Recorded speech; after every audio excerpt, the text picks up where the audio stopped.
generation of the technological society, we have been acted upon by forces of such power that few, if any of us, can understand. Extensive information gathering on every American, human experiments with drugs and psychosurgery, electronic surveillance, the era of the computer, invasion of privacy, growing government and corporate power over our lives, a people plagued by dehumanization, loneliness, and violence. Dramatic? Perhaps. But we are losing control of our technology and our lives. Not so long ago, people in a similar situation did not awaken to the forces around them. Are we so unwise as to do the same?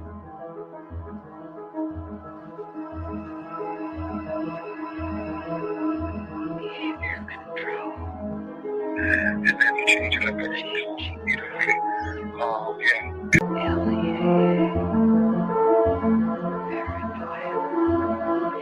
enemy list, wiretap, dead acts, dossiers, medical records, social security number, credit record, national security. With another agent, Pat Webb. Pat was an explosives agent. So we kind of opened the door just a bit to the cabin. And as we opened the door, we were both pretty much overcome as we looked across the cabin at the shelves that were built on the other side of the door. We could see coffee cans and bottles and jars, and they all had labels on them, and they were very meticulously done. You could see that some were labeled with the name of certain chemicals. One of the things we saw was a hooded sweatshirt, that was hanging up there. And the cabin smelled as if you might start to think, if you really think about this. This is a person who lived in this cabin. They had a cutaway spot on the floor to go to the bathroom. Internet. The creation of a collective consciousness and the merging of the human mind with the internet is the basis of the aspiration of the transhumanists, known as the singularity. Their dream of creating a global brain came nearer when Tim Berners-Lee, a British computer scientist and former employee of the European Organization for Nuclear Research, CERN, invented the World Wide Web. Berners-Lee's breakthrough was to marry hypertext to the internet. The underlying concept of hypertext originated in previous projects from the 1960s, such as the Hypertext Editing System, HES, at Brown University, Ted Nelson's Project Xanadu, and Douglas Engelbart's online system, NLS. Both Nelson and Engelbart were in turn inspired by Vannevar Bush's microfilm-based Memex, which was described in the 1945 essay As We May Think. Berners-Lee founded the World Wide Web Consortium, W3C, after he left CERN in 1994. It was founded at the MIT's Laboratory for Computer Science from the Defense Advanced Research Projects Agency, DARPA, which had pioneered the Internet. The transhumanists' idea of mind uploading is reminiscent of that expressed by Allen Ginsberg following his LSD experiments at Stanford with Gregory Bateson. While under the influence of LSD, the doctors hooked him up to an EEG machine, and following the suggestion of his friend and lover William S. Burroughs, connected a stroboscope blinking in synchronization with his alpha rhythms. Describing his experience, Ginsberg recounted, "There was no distinction between inner and outer. Suddenly, I got this uncanny sense that I was really no different than all of this mechanical machinery around me. I began thinking that if I let this go on, something awful would happen. I would be absorbed into the electrical network grid of the entire nation. Then I began feeling a slight crackling along the hemispheres of my skull. I felt my soul being sucked out through the light into the wall socket and going out point one." During the final years before his death in 2000, Terence McKenna became an early proponent of technological singularity and called the internet the birth of the global mind, believing it to be a place where psychedelic culture could flourish. Point two, however, as Derry clarifies in Escape Velocity, cyberculture at the end of the century. 327. 328. Transhumanism. But as Thomas Hein reminds us in Facing Tomorrow, what the future has been. What the future can be. Futures like McKenna's are stories we tell ourselves. About the present, an attempt to invest our lives with a meaning and a drama that transcend the inevitable decay and death of the individual. We want our stories to lead us somewhere and come to a satisfying conclusion, even though not all do so. 1264, placing our faith in an end-of-the-century Deus Ex machina that will obviate the need to confront the social, political, economic, and ecological problems clamoring for solutions is a risky endgame. The metaphysical glow that increasingly halos the high-tech tomorrows of cyberdelic philosophers, corporate futurologists, pop science programs such as the Discovery Channel's Beyond 2000, or even ads such as AT&TSU will campaign, blinds us to the pressing concerns all around us. Point 3. As Eric Davis remarked in Technosis, some Christians, especially those with a brute Protestant conviction in the rock-solid inerrancy of the biblical word, would concur with Teilhard that our headlong flight toward planetization is part of a master plan. 4. Davis was commenting on Marshall McLuhan's 1969 interview in Playboy, where McLuhan mentioned that computer networks hold out the promise of creating a technologically engendered state of universal understanding and unity, a state of absorption in the logos that could knit mankind into one family and create a perpetuity of collective harmony and peace. McLuhan clarified, in a Christian sense, this is merely a new interpretation of the mystical body of Christ, and Christ, after all, is the ultimate extension of man. 5. However, as Davis pointed out, in a letter to the Thomist philosopher Jacques Maritain, McLuhan flip-flopped on the idealism he had earlier expressed. Electric information environments being utterly ethereal foster the illusion of the world as spiritual substance. It is now a reasonable facsimile of the mystical body of Christ, a blatant manifestation of the Antichrist. After all, the prince of this world is a very great electric engineer. Point 6. However, for the transhumanists, the internet is not just an agglomeration of inert information, but poses the possibility of humanity creating a collective consciousness of the mystics. Effectively, transhumanism is the hallucination arrived at by computer scientists on drugs. As psychedelic drugs impede the ability to discern reality from imagination, they often lead to the mistaken attribution of life, or even divinity, to inanimate objects, like a computer program. The ultimate foolish dream of the transhumanists is that with the creation of cyberspace, we'll be able to enter the pleroma, the mystical realm of the ancient Gnostics, by uploading our minds to the internet. Thus, the internet will have come to serve as a totality of human knowledge, the omniscient collective consciousness of Teilhard de Chardin, also known as the global brain. Global brain. The relationship between the global brain and the internet, and its connection to the thought of Teilhard de Chardin, is explained in The Lost Symbol by Da Vinci Code author Dan Brown, a fellow alumnus of Exeter with Stuart Brand and Facebook. The Singularity. 329. Founder Mark Zuckerberg. There is an important section from the novel, which is based on revealing the secret of Freemasonry, where Willis Harman's Institute for Newtic Sciences, IONS, named after the noosphere of Teilhard, plays a central role. Here the character Catherine Solomon explains the significance of Newtics. 2 heads are better than 1, and yet 2 heads are not twice better. They are many, many times better. Multi-unison magnify. A thoughts effect, exponentially. This is the inherent power of prayer. Groups, healing circles, singing in unison, and worshipping en masse. The idea of universal consciousness is no ethereal New Age concept. It's a hard core scientific reality, and harnessing it has the potential to transform our world. This is the underlying discovery of Newtic science. What's more, it's happening right now. You can feel it all around you. Technology is linking us in ways we never imagined possible. Twitter, Google, Wikipedia, and others all blend to create a web of interconnected minds. God is found in the collection of many, rather than in the one. In Darwin Among the Machines, The Evolution of Global Intelligence, George Dyson, who was director's visitor at the Institute for Advanced Study in Princeton, expands upon the premise of ex-club member Samuel Butler's 1863 article of the same name, and suggests that the internet is a living, sentient being.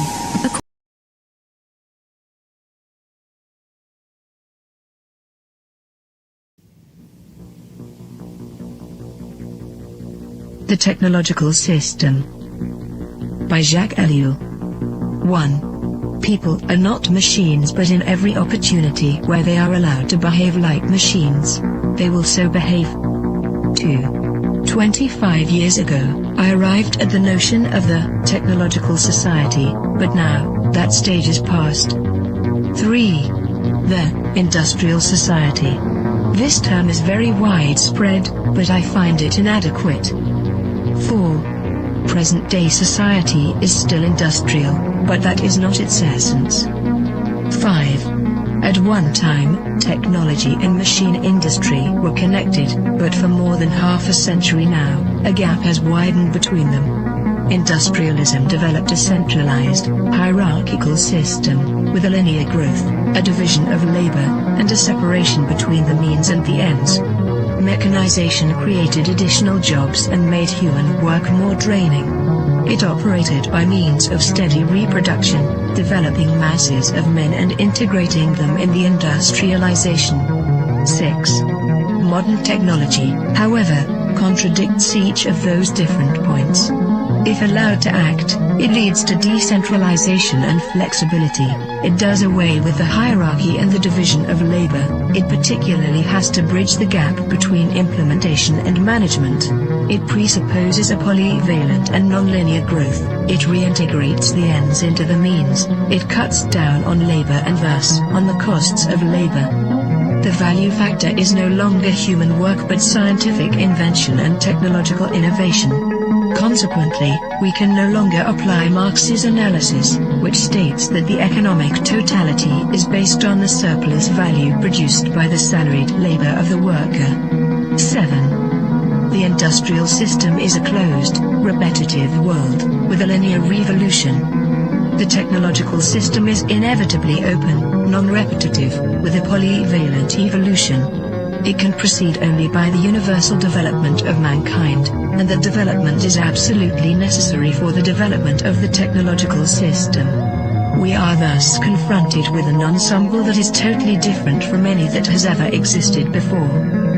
8. Technology, conceived in terms of its automation, its chemical transformation of the world, its economy of energy, its cybernation, its data processing, its biological intervention, and its indefinite output of nuclear energy, has little to do with the old industrial mechanization. 9. Technology is power, made up of instruments of power, hence producing phenomena and structures of power, that is of domination. 10. Terrain, in contrast to Bell, hesitates about a qualifying term. Thus, he speaks of a programmed society. In this case, I am far more in agreement. For he thereby joins the overall outlook of those people for whom the new thing about our society is the organization. He sharply distinguishes between the primary, capitalist, era of industrialization and our era. He qualifies this new society in terms of 3 features. 1. The emergence of new social classes, technicians, bureaucrats, efficiency experts. 2. The new trend of business, which is now based on organization and no longer on the relationship between economic power and productive labor. 3. Spare time activities.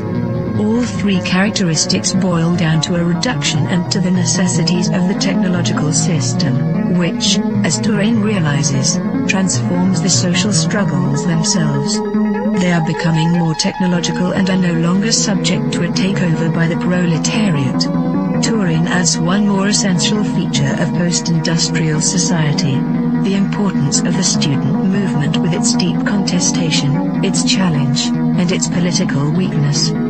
But, as I have tried to show in my studies on revolution, I regard this feature as episodic and contingent. 11. What triggers consumption? Advertising, that is to say, the technologies of advertising. What is it that demands mass production, which is possible only because of technology? What are we given to consume? Technological objects, because they are the things that are produced most. Hence, the consumer society, in all its aspects, is primarily characterized by various technologies. 12. Spectacle is a complete way of life. Consumption is a spectacle, so are political activity and leisure and work and family life and revolution. Modern man watches everything as a spectator. Everything is supplied to him as a spectacle, including the things he believes he is most deeply contributing to or participating in. 13. Technological activity is, by nature, spectacular, excluding all internal reality. Technological activity is what waters down all serious things, since no action can be performed any longer unless by way of technologies. 14. Z. Brzezinski, Between Two Ages, America's Role in the Technotronic Era, 1970, also figured he could add something absolutely new by coining the term, technotronic. He lists a number of differences between industrial and technotronic society. In industrial society, the machine plays the essential role. The dominant social problems are unemployment and employment. Teaching is done through human relations. The ruling class is plutocratic. The university is an ivory tower isolated from reality. Reading favors a conceptual thinking proper to ideologies. Political conflicts are intrinsic. The masses are organized into trade unions. Economic power is personalized. Wealth is the object of activity. 15. Technotronic is a portmanteau word combining technical and electronic. Come now. Isn't electronics technological? Does the word add anything to the early definitions of technology? Once again, technology equals the machine plus industry. Fine, then there is something new according to the famous definition. In a machine, there are material parts that move. Electronics operates with no moving material parts. Granted. But if the computer is not a machine in the normal sense, then in what way is it not the product of a certain number of technologies? In what way is it not integrated in a technological system? There is no reason to distinguish between technology and electronics. 16. Man can no longer be a subject. 4. The system implies that, at least in regard to itself, man must always be treated as an object. Today, this phenomenon is far more important than the renowned Marxist interpretation of commodity. 17. Nothing can have an intrinsic sense, it is given meaning only by technological application.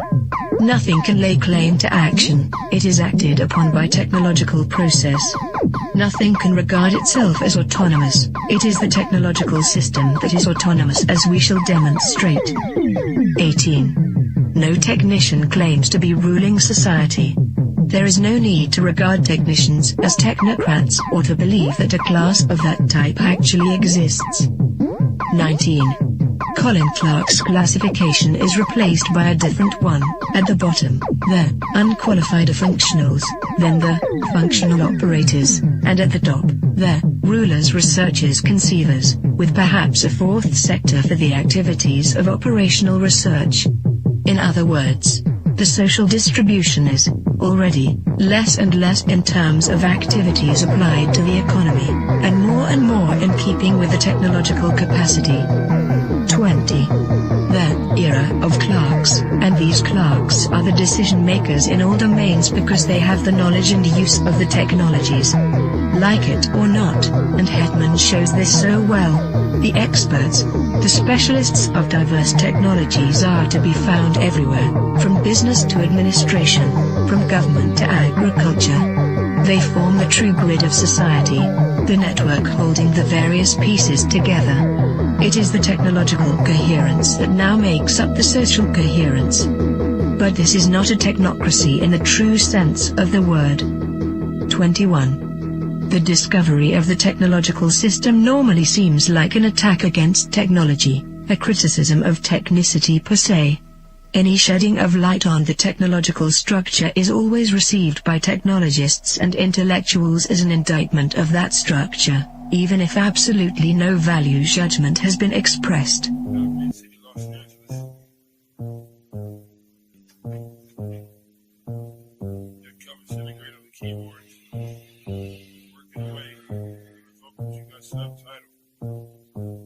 I gotta go to work so I can work it out. Come on, computer, make it work.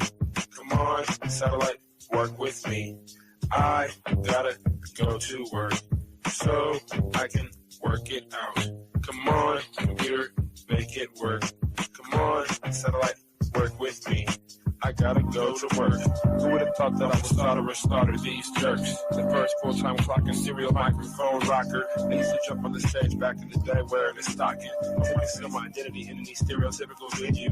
Never will I reveal the serious way that I feel. I'm on job time, all I do is talking to the steel. Use my style to hide and conceal, profile and beguile while they smile and just say that I'm real. Bad luck strikes in 3, all of you will agree. I didn't have a heat shield, they rain triplicate on me. But it's squares versus circles, then and if you can compare front and back are differentiated by a 90-degree squared circle. If you know what I'm talking about, you know the code, work it out. Forced entry, I was disguised as a sentry. I gave not a care, life is an adventure to me. I obtained secret money and manufacture inventions, fracturing the line between space and time dimensions. Restructure the torque and the structural integrity, so I can walk on water while it retains every tension. This making me an acolyte of the greater unknown, the word shark, king of these murky seascapes. Within my patriarch society, you cannot dethrone the intricate degree and climate that I seize from the police state. I gotta go to work so I can work it out. Come on, computer, make it work. Come on, satellite, work with me. I gotta go to work so I can work it out. Come on, computer, make it work. Come on, satellite, work with me. I still wish they made more girls like me, intelligent, beautiful, and rich like me. But they don't, so I stay fucked up like King Keeper. She's the type of person that will still rock Latigra. I'm the type of person that will still sport feelers. I found this pair of size 15s out in Pasadena. Those are my work boots. I insert this into these jerks' necks, giving them a virus. They'll destabilize their hardware. Now I can tap in just to my onboard wet works. Plant the hidden charge there. It's a cellular reconfiguring program consisting of integers, turning human beings into kindling, whittling the psyche into apparition. Place it back into the skin. Now it's the ghost in the shell. Should I boast? Well, no. I stay on the west coast of hell, where hell's bullets this I know so well. I have my work cut out for me. This has its perks. Just then I realized life is mostly hard work. And why not get your car pulled off under you? It won't get sorted back from that. Them just lurking. Who's the one to suffer you? I didn't know what to do, so when in doubt, go to work. When I'm 25, I'll contract myself out once now I'm through. Then it's just books and beats for me. I leave the rapping to my crew. I'm a good scientist in a world gone cuckoo. Imagine how it is to watch them turn crazy around you and then look over at you like you are the insane one. That's how it is. It's okay to meet the controversy bubbles and flattens out like this. Like my little kids. And I've got to go to work so I can work it out. Come on, computer, work for me. Come on, got to make it work. I've got to make it work. Come on, I can work it out. I've got to make it work. Come on, let it work this way. Come on, computer, work it work.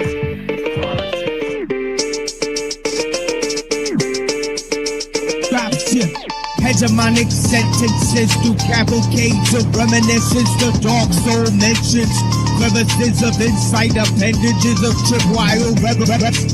The Gun Hill legend brandish your weapons for Armageddon. Headless corrections for willing participants before the line finishes. I got shadow grimace, the uplifting green with human chaos for the pilot smoke screen.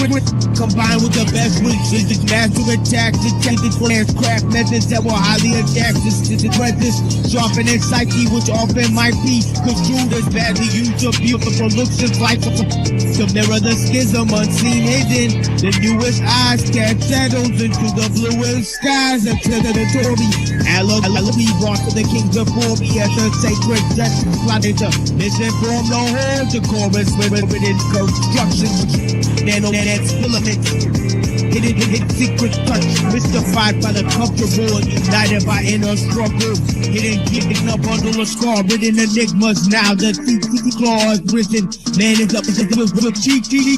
With this sight disease, praying to the east, not to the man-made structures, but to the rising of the sun. A comparison of those diligent military legs rushing around in any direction. Misperception and prism seem bad design.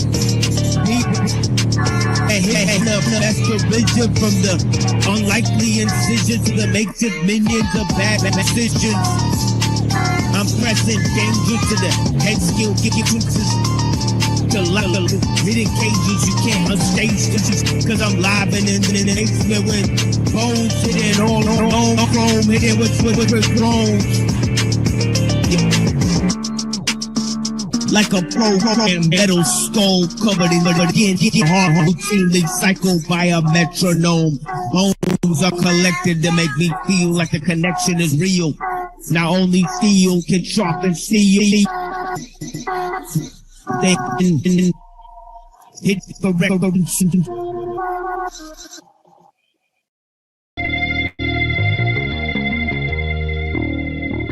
Leave saliva on the mic and keep the disease moving. Hip-hop is not revolution. Paraplegic b-boy, you breathe noise, never give screams voice, but keep poised with hard looks. You learned in a comic book, hip-hop is violent fantasy. Any man could be a master among slaves, collect a wage or wage war. When the spark gets took, that's what the fuck you are paid for, pimp. You beat the language, you do the same shit. Revolution, you a liar every time you say bitch. You let the leash slip in secret, cold lips call you coward. Forever, ever, stay, sleep, rot together on top of each other or in separate beds. I bury heads up to the necks, take their eyes open, let them watch the bombs drop into the ocean till they bare like deserts. The so-called world with rockets, peasants call them sand niggas and cave dwellers, but now the richest among us, we can't sell our skin to bring crops up from the toxic dust. We live in shelters if we live at all. Bleach skulls mock us. I man the radio dials, scan the air for dead men. It's quiet like New York hip-hop after 9/11. It's quiet like Eminem after Bush won re-election. Quiet like empty venues. You want to battle me for this water? My mind's blank like the scorched earth. Pray for the scorpion to come and off first. When nothing's left but the trace, the graven images of nuclear physicists. We shaking fingertips in this dimness. In this winter, the spaces between letters open, I drop into oblivion. Writing, I'm trapped in between the lines. I escape. Subtle misdirection. Your eyes on the savior. Lesser than, greater than, slighter than. Heart failure. Heart failure. Heart failure. Heart failure. Heart. It's all subtle misdirection. Your eyes on the savior. Lesser than, greater than, slighter than. Heart failure. Heart failure. Heart failure. Heart failure. Send for the medics. I bet it's a battle for health. The pellets of medicine never spin messages right. Turn the message back on yourself. Stacking your shelf with rappers that are selfish, shackled and helpless. Saddle the alchemist. Smack the fabric out his felt tip. My pen flips. It bursts like an infected appendix to evidence of that I just said it to stun. Rough edits on the death sentence that I sent to the sun. Kicking a menace while he's down now. This is how the West was won. Celebrating all the raping and the pillaging of the villages. They're still in a military occupancy prison, listening to the Minutemen of hip-hop. They don't want to acknowledge the follies of following cowardly policies. American dreams turn lucid, remembering the scenes of a shooting on a peace movement. Synesthesia, I can see through your music, and I'll never accept you except the records are clever. Who could be that stupid? Take a pop song over underground artists who start strong. They fizzle out because their heart's gone. Y'all talk wrong. Your language is a string of hateful, lazy, cliche-ridden gateways to racism. Resist arrest, then you embrace the system. Tell me with a straight face of bitches' places in the kitchen. Call me a faggot, slap 5 with the grand wizard, then act surprised cause I can't get with it. I see your power in words, can't be all about flow. If it is, I hope it's something your listeners outgrow. Like that, can't be all about flow. If it is, I hope it's something your listeners outgrow. It's like this, can't be all about flow. If it is, I hope it's something your listeners outgrow. It's like that, can't be all about flow. It's something your listeners outgrow.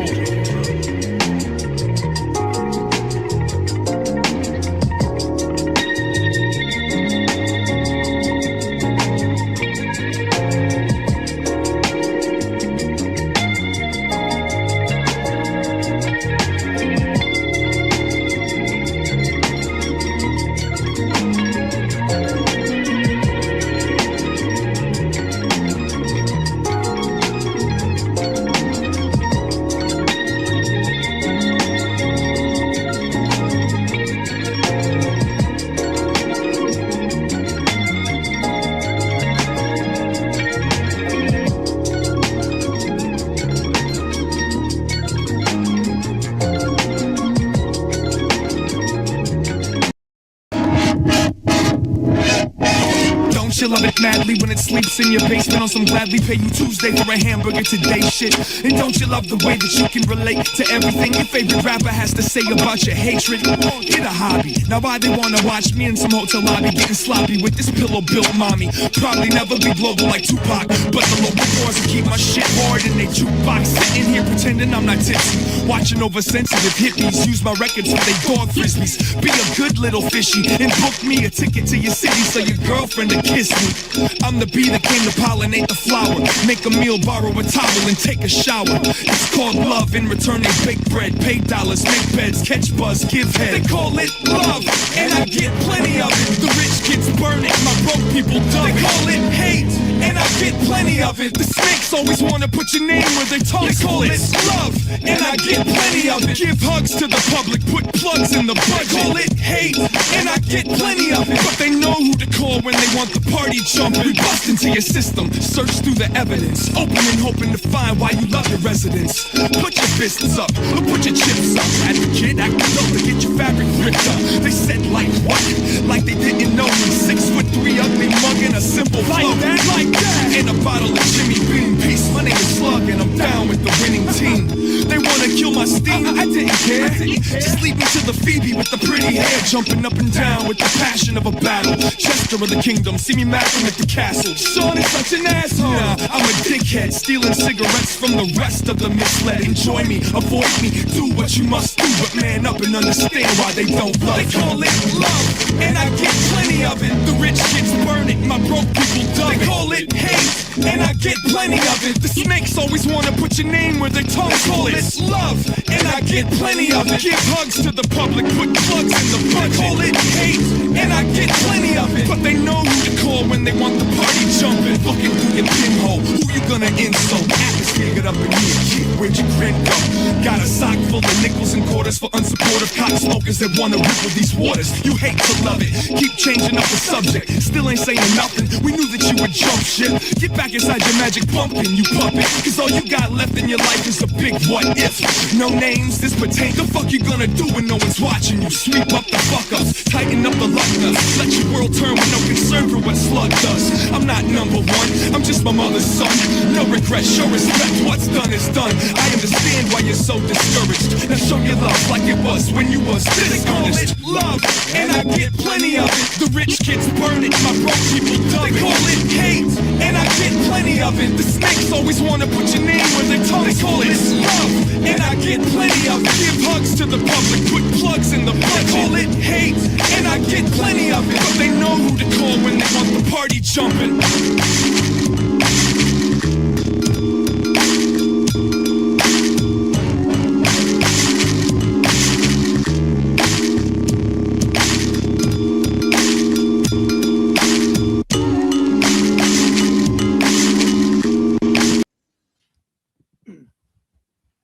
Yeah, welcome to The Machine Lies, where we talk about the lies of the machine on the machine that lies. And, we're going in no particular direction today, except for many of you may know about the previous sort of travails in terms of, where we've been looking at sort of the history of transhumanism. Now, I like to point to a line from the introduction, right? Where ellul says in the technological, social coherence is made up of a technological coherence, right? And he sort of points to a rule of experts as to why this is possible, right? So as we look at the modern world, right, we're looking at sort of the idea, right, that in the previous age, cultural traditions sort of moved technological innovation, right? But today, that is not true, right? As ellul says, to reiterate the line, the social coherence is made up of a technological coherence, right? Now, various times when I've arrived at the scene here, right?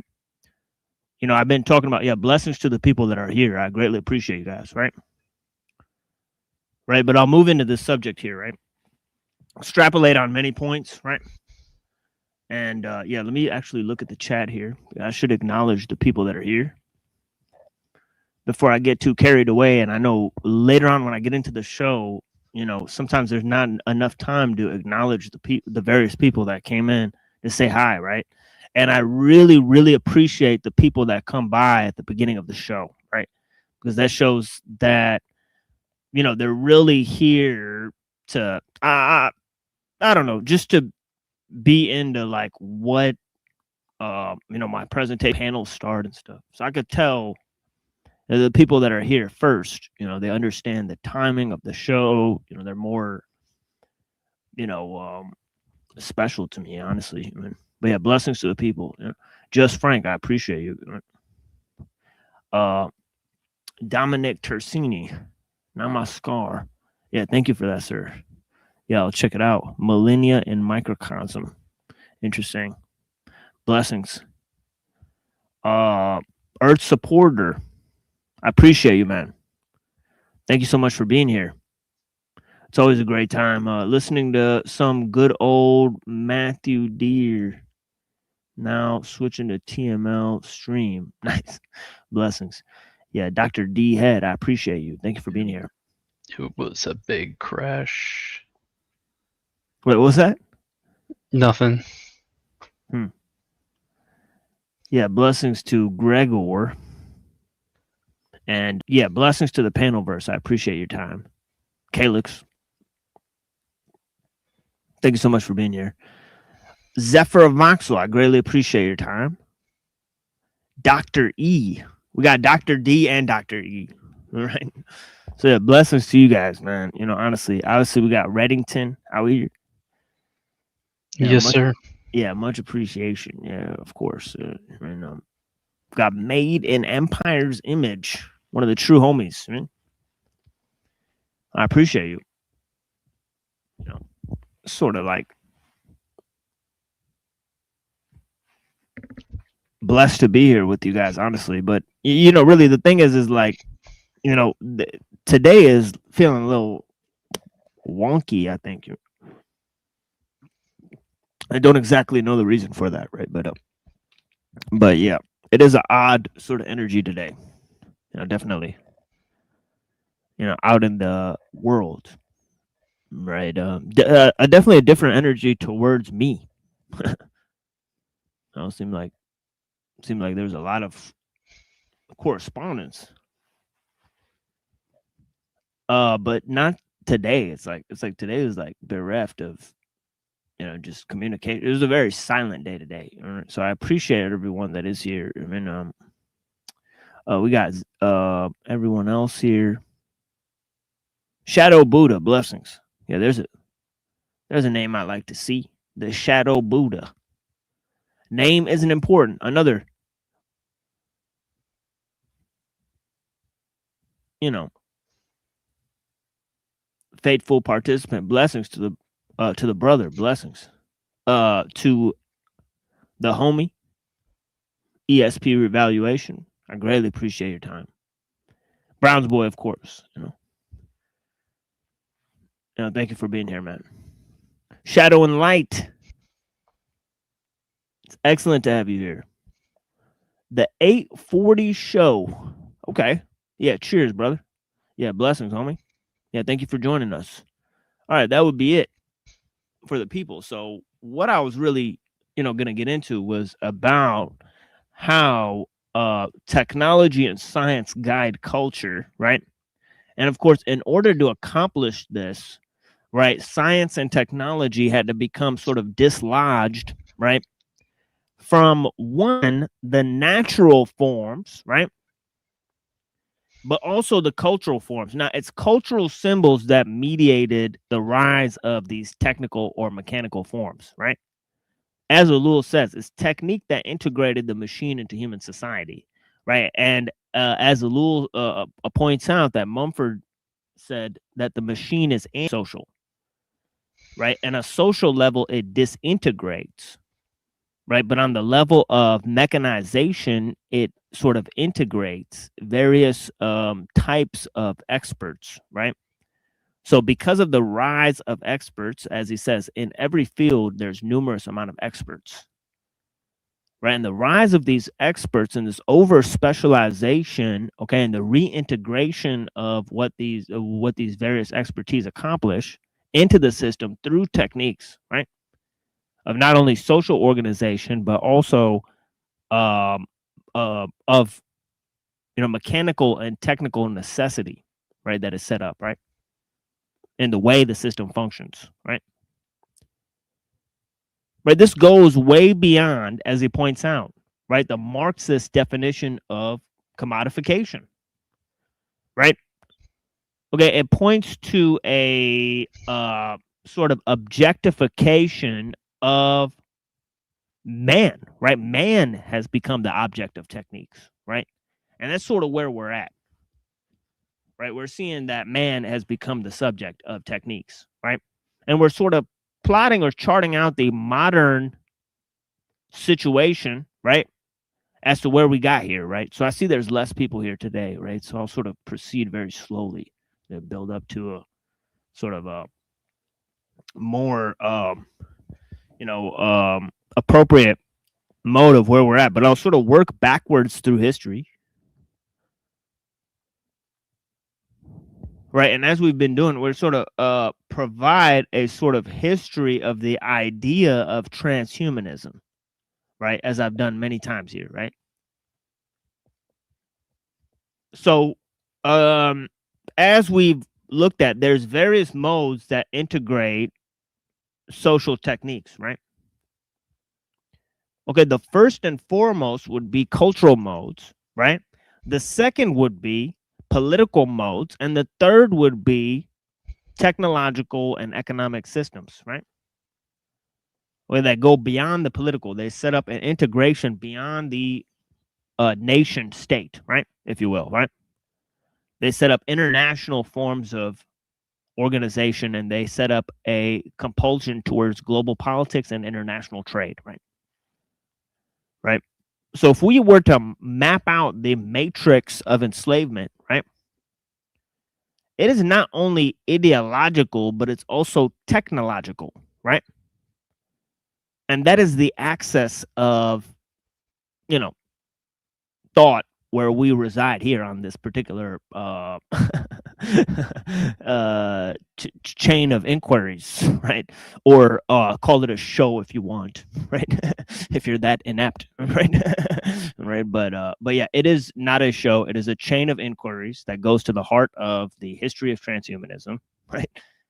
And it is an open discussion, right? Open format, right? To engage in those issues, right? As I said, ideological and technological, right? Ideological and technological, right? Now, on the ideological mode, right, we have the subject of creativity, right? The subject of creativity itself, right? How the mind functions, right? What is the right epistemology, right? Meaning the theory of knowledge and how we correspond to nature, right? And how we gain creative insight, right? This deals with the unique question, right? Where does technological innovation arise? What spurs it? And what is the need for it? Right? Where does our capacity to be technological, right, arise? Right? And this has to do, obviously, with the notion of human creativity, right? So there you have the ideological framework, right? Now, in terms of the material framework, right, or the technological edifice as a whole, right, you have a global system, right? And also, this system is not only dealing with politics, but also international trade, right? Okay, and in terms of the technological aspect of man, it is the objector of power in our age, right? Meaning that there's no chance of a greater or more advanced technological civilization existing next to a less advanced technological civilization, right? Okay, and because of this, right, we have a odd situation, right, in terms of the objective factors of power, meaning that, right, as pointed out by Brzezinski, right, and of course, Ellul was sort of, slapping around Brzezinski's definition, right, of technique, right, with this idea of technodronic society, right? Right. And of course, it's reminiscent of the movie Technodrome, right, or whatever, right? Which I have not seen, right? I've only heard of it, right? But I heard that it incorporates some of McLuhan's ideas, right? Okay, so McLuhan said there's a one-to-one relationship, right, between symbols and the way we think. They pointed out there's a one-to-one relationship between symbols and the way we think, right? Now, technique is symbolic, right? It's not mechanical, right? And the majority of techniques are symbolic. They focus on the level of symbols, okay, on the level of culture, on the level of social organization, right? Okay. Yeah, blessings to Avian. You said McLuhan, he saw there's a 1-1-to-1 mapping between thoughts and symbols. Okay. I think so. I think so. Yeah, because he said if if you can who controls your eyeballs controls your brain, right? So this idea about as in the medium is the message, right? So I'm talking about that you can change the way somebody thinks by the use of symbols. Obviously, Plato thought the same thing, right? So they sort of understood that your life could be totally mediated by a symbolic reference from, and you wouldn't even know who's doing it to you, right? And that this doesn't even have to be done through any form of putting the brain in a vat, or putting the person in a virtual simulation or anything like that. None of that needs to be accomplished for this to happen, right? Yeah, and let me say this. I've been looking into it more, and I think Aristotle is the beginning of emergentism, because before Aristotle, I don't think people saw symbols as emerging from material processes or whatever. They saw it as emanating or something. You see what I mean? So yeah. So that seems to be like the precursor to cybernetics in some way. Like correspondence theory. Aristotle's correspondence theory, right, is sort of like cybernetics, right? I think if you read ideas about correspondence theory, the input output sort of idea from cybernetics, it sort of matches this notion, right? Because in the correspondence theory, the brain is just a filtering device, right? So in that way, it's not adding new information, right? So this is another issue that that is pertinent to the notion. But yeah, the whole idea of emergentism in Aristotle, yes, because Aristotle thought of potentialities that are hidden within things, right? And this can be merged with many different ideas. It can be merged with the Kabbalistic notion of the divine spark, right? It can be merged with many other ideas about these hidden potentialities within nature, right? And that, I think, forces his notion of the telos. See, the hidden potentialities in nature was a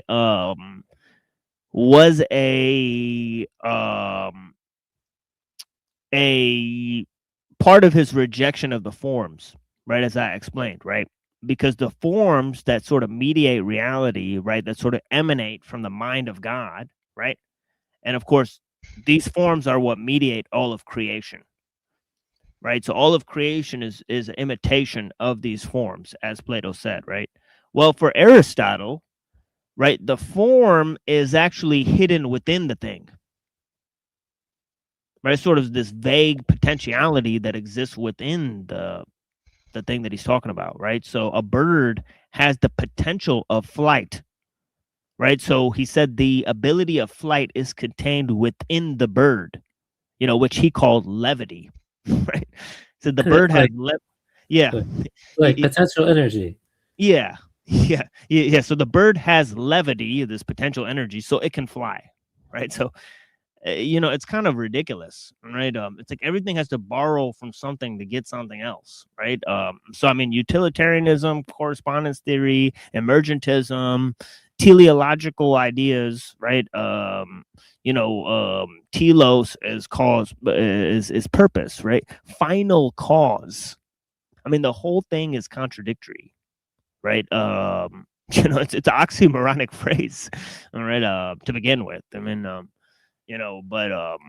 but yeah, there's lots more issues, I think, between the whole thing. But yeah, this idea of form as potency, right? But of course, in terms of Plato's dualism, right, there's a problem how the forms sort of correspond to the real world, right? So in terms of mind and matter, there's a problem of how they communicate, right? Which then correspondence theory of Aristotle seeks to solve this issue, right? Resolve this issue of communication, right? But it clearly cannot do so, right? And you can look at Kant, right? Kant's empiricism is basically, evidence of this, right? Kant had a totally ridiculous theory of mind, right? That was based on this correspondence theory, right? And as a result, he puts himself in the epistemological straitjacket of Aristotle, right? Where the mind is just, again, a filtering mechanism, right? And that goes back into all sorts of ideas about, mind and matter. I mean, they're really closet dualists, right? But they just don't want to admit it, right? So they're just kicking the can down the road with Plato. It just seems that way. But in terms of this notion, right, as I was saying, of the sort of social, right, parasiting, right, sort of the parasitic relationship, right, between the social and the natural, right? And you can observe this within so-called primitive societies, right? Right. You can also observe, right, the idea of complex forms of social organization, right, in terms of the large empires, right? So anytime you have a large empire, right, you have to sort of mediate or sort of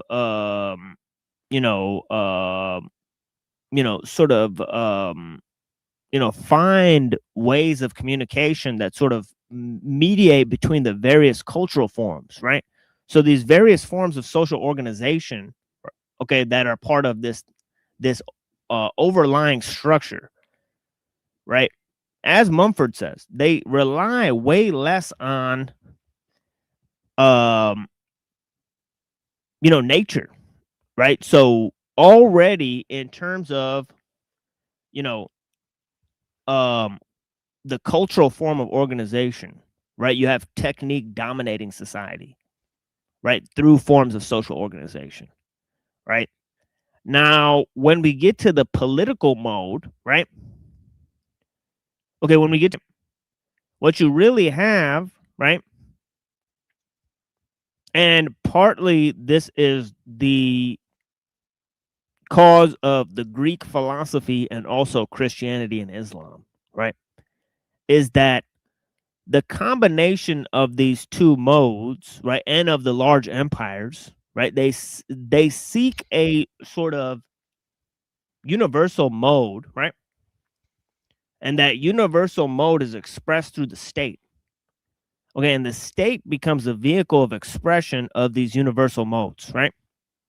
So as the philosophers developed the notion of universalism, right, it's the religious state, right, that catalyzes it. Now, when God becomes divorced from the political sphere, right,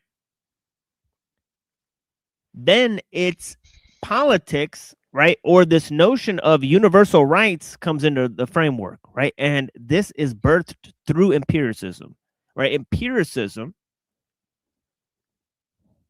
right, was a precursor of the notion of universal rights. Okay, this was the entire purpose of our show yesterday.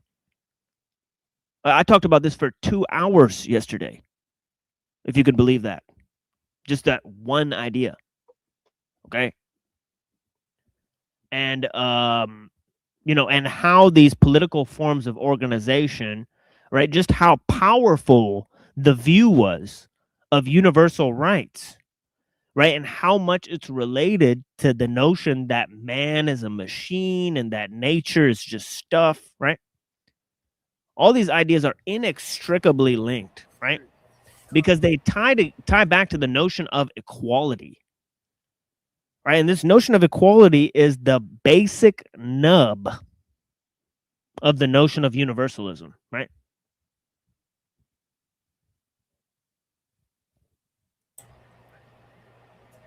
Yeah, and they can't decide whether we're good enough to even decide on that. Because You mean egalitarianism is the beginning of universal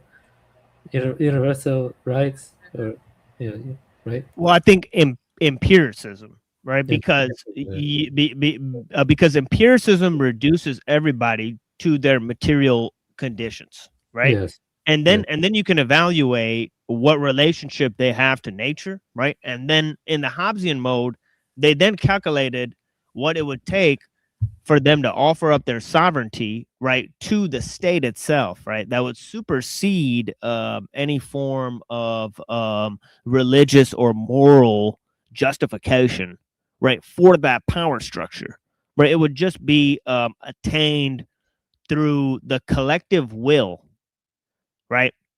And this notion of the collective will, right? Okay, okay, or this notion of the universal mind, right? When it's put in purely religious terms, right?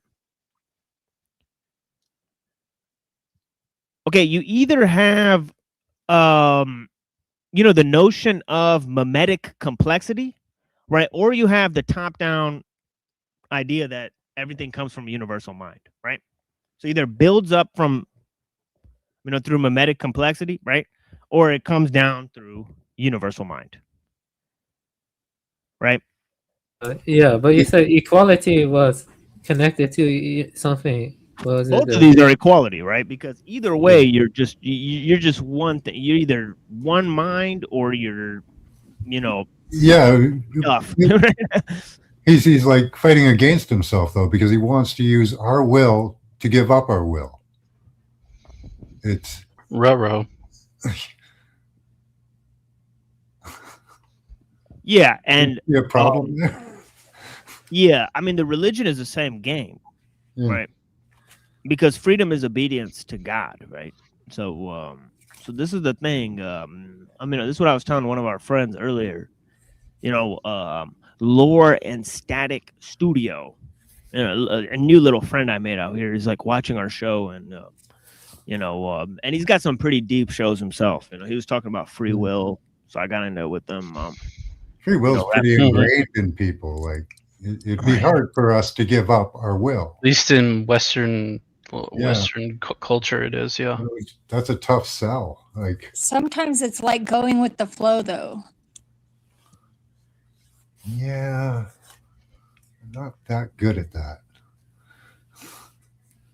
Well, yeah, you get better at it the more you practice. Yeah, like anything else. That almost implies a sort of submission as well, right? So we're back to the same, you know, trick, right? That you got to give up to get in, right?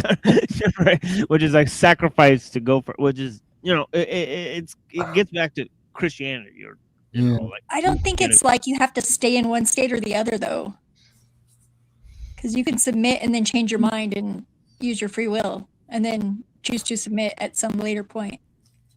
It's like a back and forth.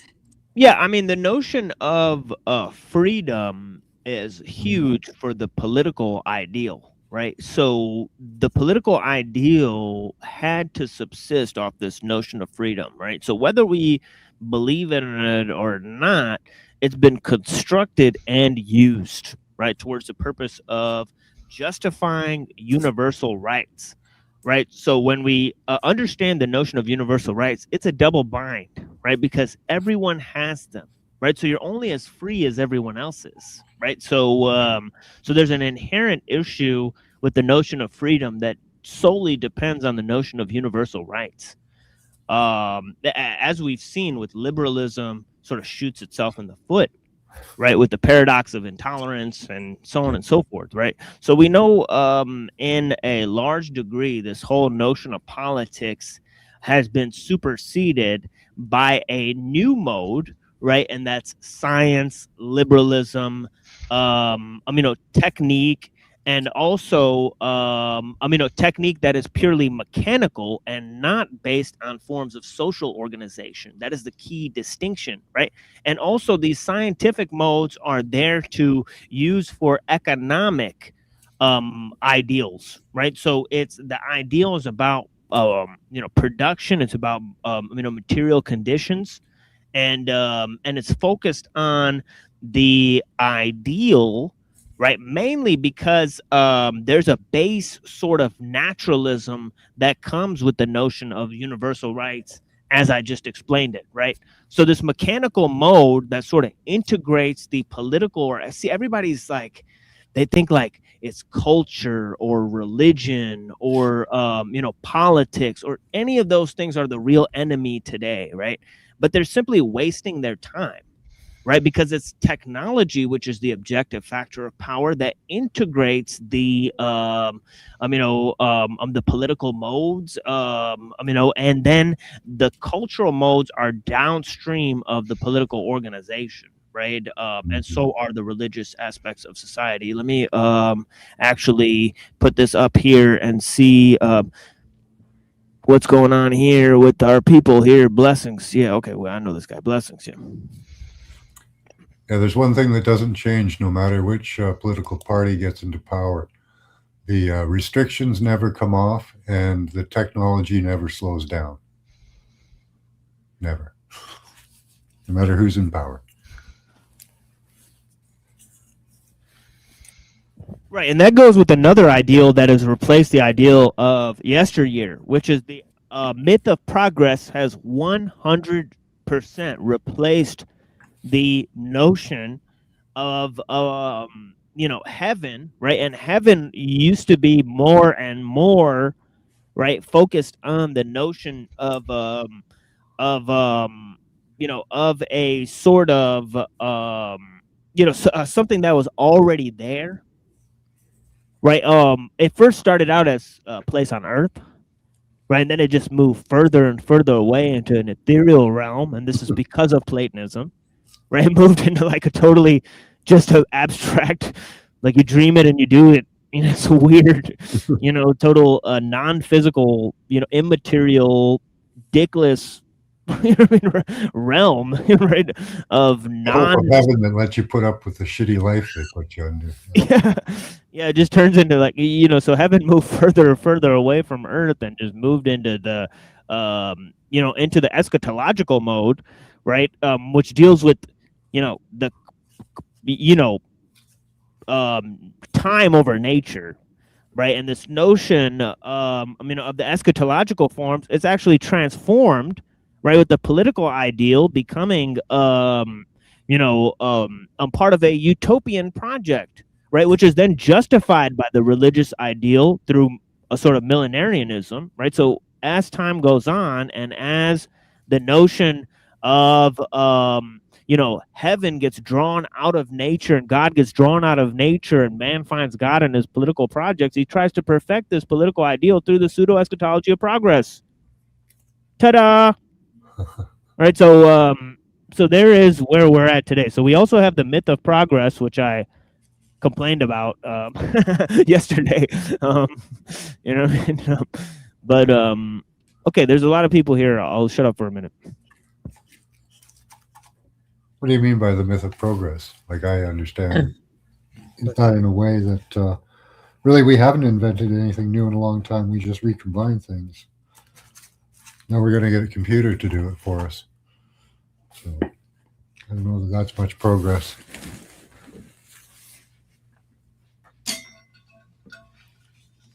Would you say in a sense that symbols can be classed like according to like being numinous or being sacred, and then when you apply the pseudo eschatology of progress to them based on a kind of material cost benefit thing, it leads to them being distorted or corrupted or subverted. Because in a way, when you think about the future technology we're heading towards is like a subversion of the older traditional beliefs. Like, you know, fusing into one mind is like Brahman. You know, we have all the computer, we have like hooks or like wires, and we fuse into it. Or maybe following directives of one supercomputer AI is like a corruption of monotheism. You get what I'm saying? You can kind of see how it's like a corruption of these views. Right. Or like, or like one other thing is like, you know, polytheism, maybe like being hooked up into virtual realms where we all dream world is like a corruption of polytheism or something. You see what I'm saying? Right. Right. Well, to respond to Max, yes, I agree. You know, they haven't invented new things. That's why it's a myth, right? It's a fundamentally a religious ideal, right? Transhumanism is science fiction, as we've said, right? We don't believe that things they're claiming are actually true or legitimate, and if they are, then they should definitely be stopped, right? So like, imagine if it was true, we should be more vehemently against it, right? So it's a double sort of jeopardy, you know, with the belief in the myth of progress, right? You know, the myth of progress is the belief that tomorrow will be better than today. Nothing proves that, right? You know, so I mean, in terms of that, it's pretty cut and dry. Now, in terms of what Buddha is saying, yes, there is a corruption of symbols, you know, right? And yes, the idea of universalism is a corruption, right? Even liberalism, right? I do follow Nietzsche in saying some of that, right? That Christianity is a sort of Platonism for the people, and the that the democratic ideal is sort of an heir of the Christian sort of spirit or whatever, right? And that's why it only got born up in Western society, right? It's a total corruption and inversion, antichrist, if you will, right? So this is actually part and parcel of the thing, right? Is that you have you construct a deep and legitimate truth, and of course it has a high potential for subversion, right? And to be guided and misused, right? And of course the whole notion of theosis is just like that, right? Man becoming God. It's a notion that has been subverted, right? By the transhumanists, right? That you must die of this world to become eternally reborn, right? Through the spirit and deny the flesh, right? These could be justified within a Kabbalistic cosmology, within a Gnostic cosmology, within a Hermetic cosmology, within a transhumanist ideology, within a Christian metaphysics, right? Within a Sufi ideal, right? Within all of these ideals, right? Even they could use the Advaita, right? Or any of these systems to justify this type of corruption, right? So it's and the corruption is, moving from the absolute to the universal, right? And then the universal to the collective, right? It is a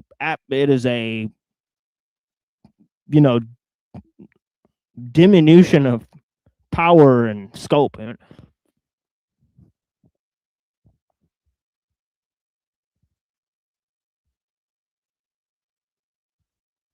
So that is my response to you guys. Blessings. Thank you. Yeah, thank you. Yeah. Yeah, so I'll drop the link again.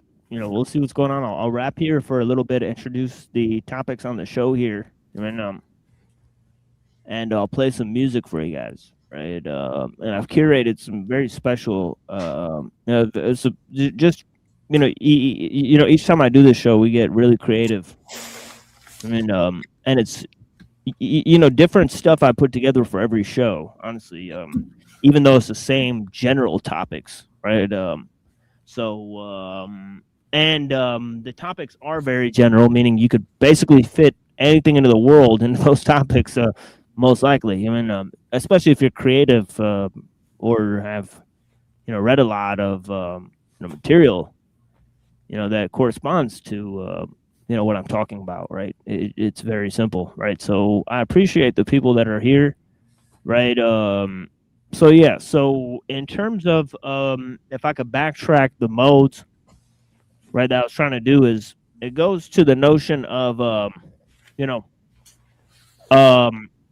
how this idea of the collective mind, right, or separate minds entering into one collective, that sort of influence by the sort of, as we started out saying, the social coherence is made up of a technological coherence, right? So in terms of what integrates, right, society is technology, right? That is the sort of thing that ellul is most pointing to there, right? So if I could expand from that, right, it's this notion of science and liberalism, right, that sort of created the idea, right, that God is separate from nature, right, and in terms of that, they had a sort of a desacralization of nature, right, and in terms of that, right, and of course you could look at different ideas, right, and we saw that Galileo and Copernicus were sort of in support of Pythagoras, right, this notion that all is number. Right, this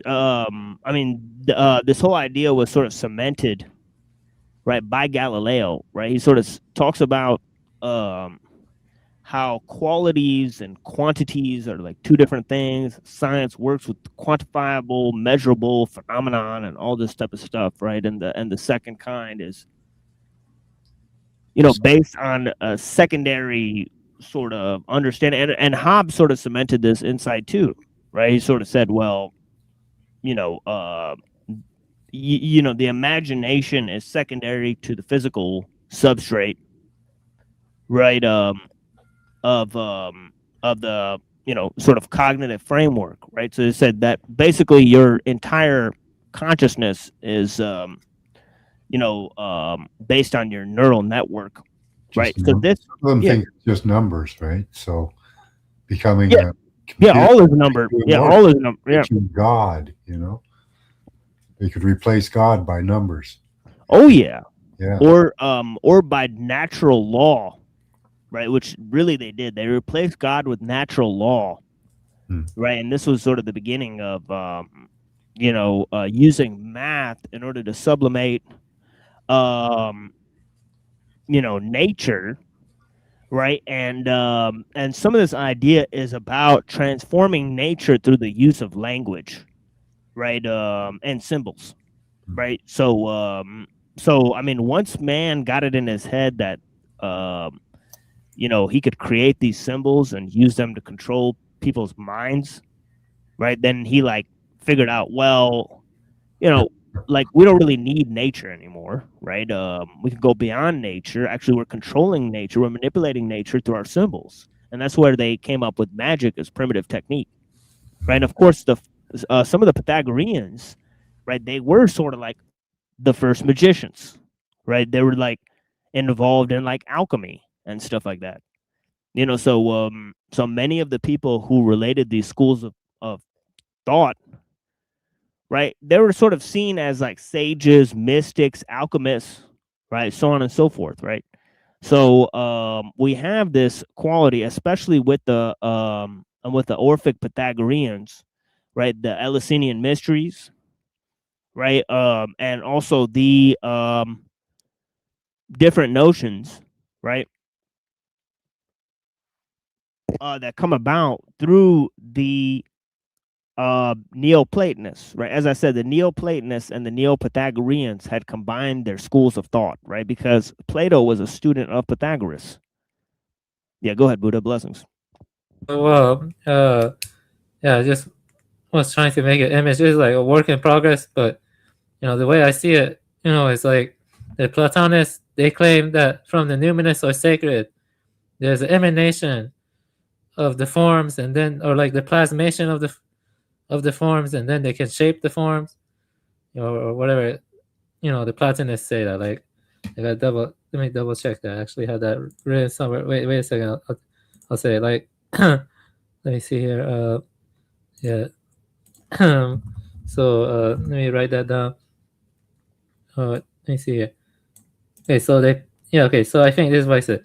So the Platonists say that from the numinous or sacred, you have like plasmating the matter, and then you shape it into forms. Okay, that's I think that's what the Plato would say, maybe something like that, right? Like, but the Aristotle was a emergentist, so from the material it goes to the numinous sacred or something, but the political will be in between them, and technique it organizes the political, and then you have the myth of progress in the material realm. You see what I mean? And then that would, I didn't put that in, but that would involve a subversion of the top.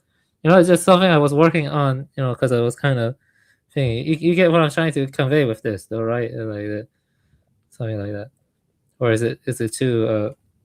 Yeah, you get what I'm trying to say?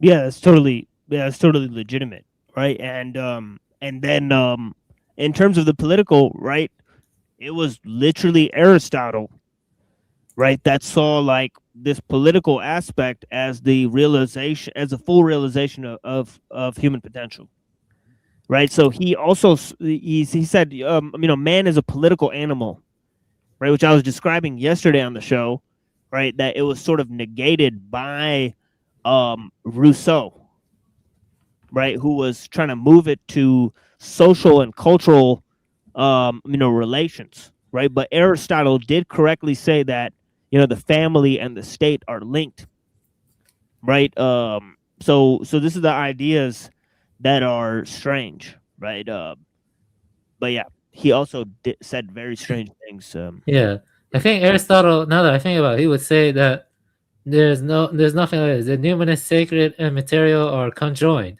so it would just be like, it wouldn't be like this. It's closer to like Plato. Well, actually, it's kind of like well,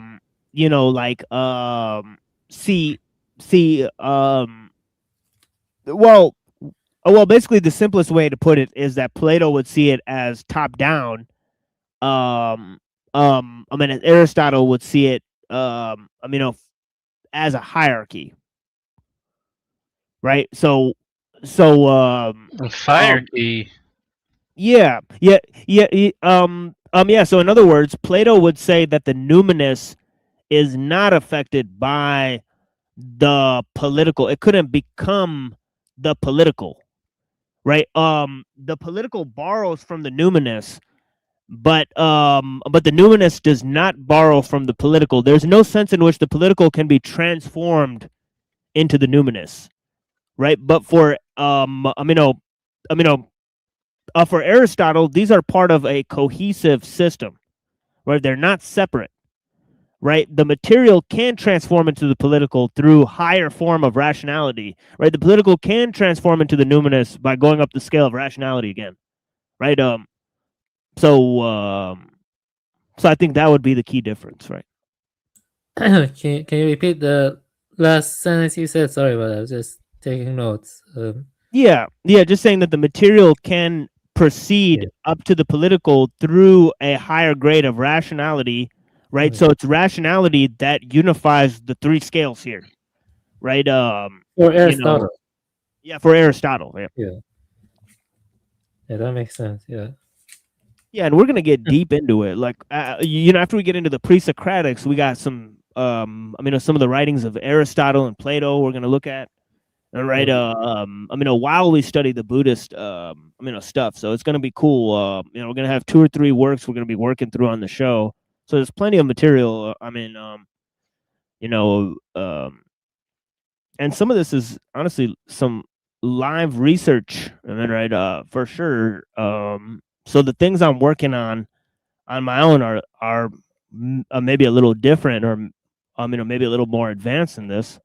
But this also helps to break down certain concepts and ideas and to communicate to new people, right? Bring them into the sort of thought space, right? So I appreciate that.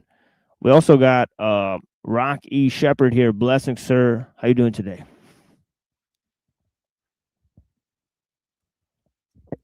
Don't know if he's hearing us, but yeah, blessings to Rocky. Hi, Rocky. Okay. Can you hear me okay? Rocky is the Yeah, I can hear you. headmaster. Yeah, we can hear you just fine, sir. How you doing today? Doing good. Excellent. Might have a lag. As well as can be expected, I guess. Yeah. Yeah, that's nice. Okay, okay, hold on, let me walk over to the other side of the room here real quick. I'll play a song for you guys, and we'll move to Pythagoras.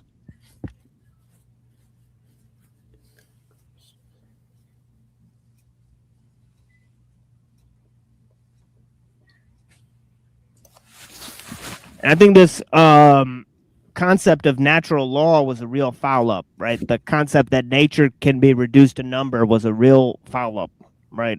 So I kind of attempted to explain what I think is a major crux of the issue there, right? But yeah, let's move to some music, and then we'll actually go to Philolaus and Pythagoras, right, and see some of their words. Now, obviously, Plato mentioned Philolaus, right? So he was like obsessed with his, writing or whatever, and that sort of proves that Plato studied Pythagoreans, right, and so on and so forth. So, I forget exactly what. I think it was Timaeus where he mentions Philolaus. That's in our previous episodes. I was reading a piece that said that, right? So I know he mentioned him. I just don't know where, right? So, anyways, let's go to this. Obviously, a lot of these pre-Socratic thinkers were mentioned by Aristotle in his writings. So, all right, let me play a song for you guys. I'll be right back in like 5 minutes.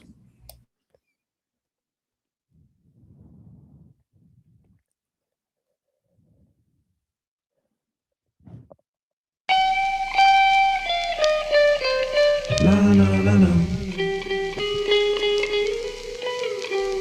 La la la la. La la la. La la la la. La la la. From Genesis to Exodus, from homelessness to extra flush, from flesh to dust. These unexplained intense events, is it a form of control or coincidence? The war's on. I saw fire in the storm. Satan got his arm and picking people for pawns, putting people in harm. They killing, stealing for arms. Prison is like another simile for a farm. Bombs burst and blast beyond heat. Crowded streets encased in concrete. Innocent lives taking the taste is non-sweet. Despite the handshaking, this peace beyond reach. They went from helium flights to meteorites. Who's the most watched on TV tonight? They feeding you like a baby needing Pedialyte, leading you right to believing you right. Is it coincidence that some claim to be warriors? Cause shady characters' motives are ulterior. Silly cause you believe that they down to earth, but they fake really. Touching the dirt like a snake belly, get ready. And if you willing and able, connect the mind power like some jumper cable. People then dirt in your navel, they try to disable, telling you fibs and fables. They attempt to betray you, but I keep stepping, dipping, moving and dodging. And I'm never surprised when opposition arises. Critical eyes never can't stop the progress. Control coincidence is fate that knows best. Genesis to Exodus, from homelessness to extra plush, from flesh to dust. These unexplained intense events, is it a form of control or coincidence? From Genesis to Exodus, from homelessness to extra plush, from flesh to dust. These unexplained intense events, is it a form of control or coincidence?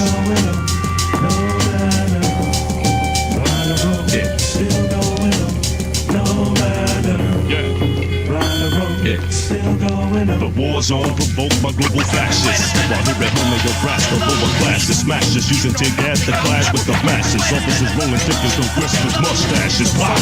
got and Ricky got shot. Coincidence or not, when this shit gon' stop? My mama used to tell me count the ones I got. Just look at how far me and you have got. We're telling this compromise, artists are torn at the soul. And this compromise is another form of control. It's the opposite of sprite, cause at worst the scene splits. Your images, everything, and your thirst don't mean shit. That's it, the ins and outs. Definites and doubts, how's and who's it about? Coincidence you hearing these words from out my mouth.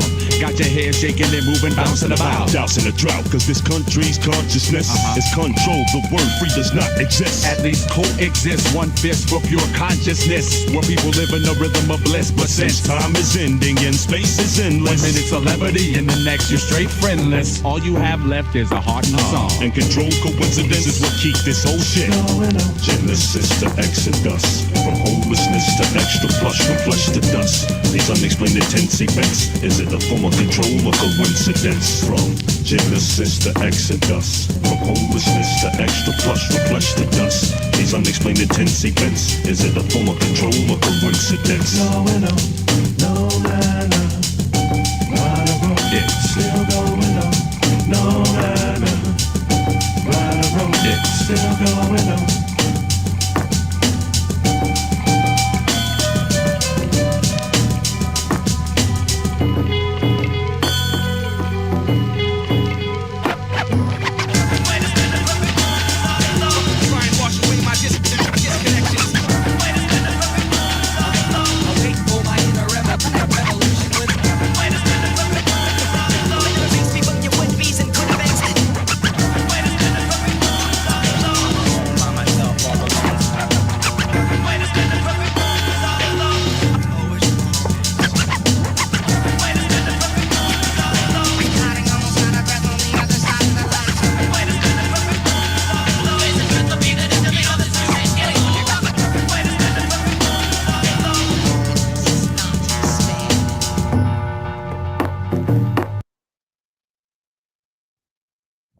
Yeah. So, the thinker Imam Ghazali obviously said, that natural law cuts off God's hands from creation, right? So we have this notion of natural law, right, and how it is a mediator between God and creation, right? So if we can understand something about natural law and how it came about, right, or which thinkers were likely to espouse these notions, right? Now, it's obvious that the notion of man's reason being a mediator between God, right, and his sort of mind or creativity, right, because sort of, they invented 4 stages, right? One was God himself, right? The second is the mind of God, right? Which is sort of the place where ideas form, right? And this idea of the mind of God being separate from God and God creating these natural laws, which then, are used to organize matter, right? And creation, right? Okay, this idea was sort of formulated, right? Okay, through different thinkers, but the main thinkers were the Neo-Pythagoreans and the Neoplatonists, right? Okay, and as I explained, right, God's creativity was thus further removed from nature itself, right?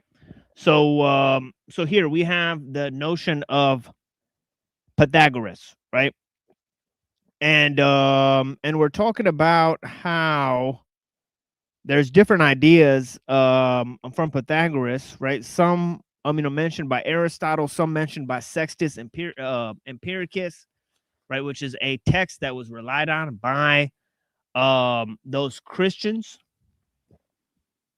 right, who were very much students, right? Some of the early Christian philosophers were sort of students, right, of different schools of Plato and Aristotle, right? Like, for example, Origen went to school with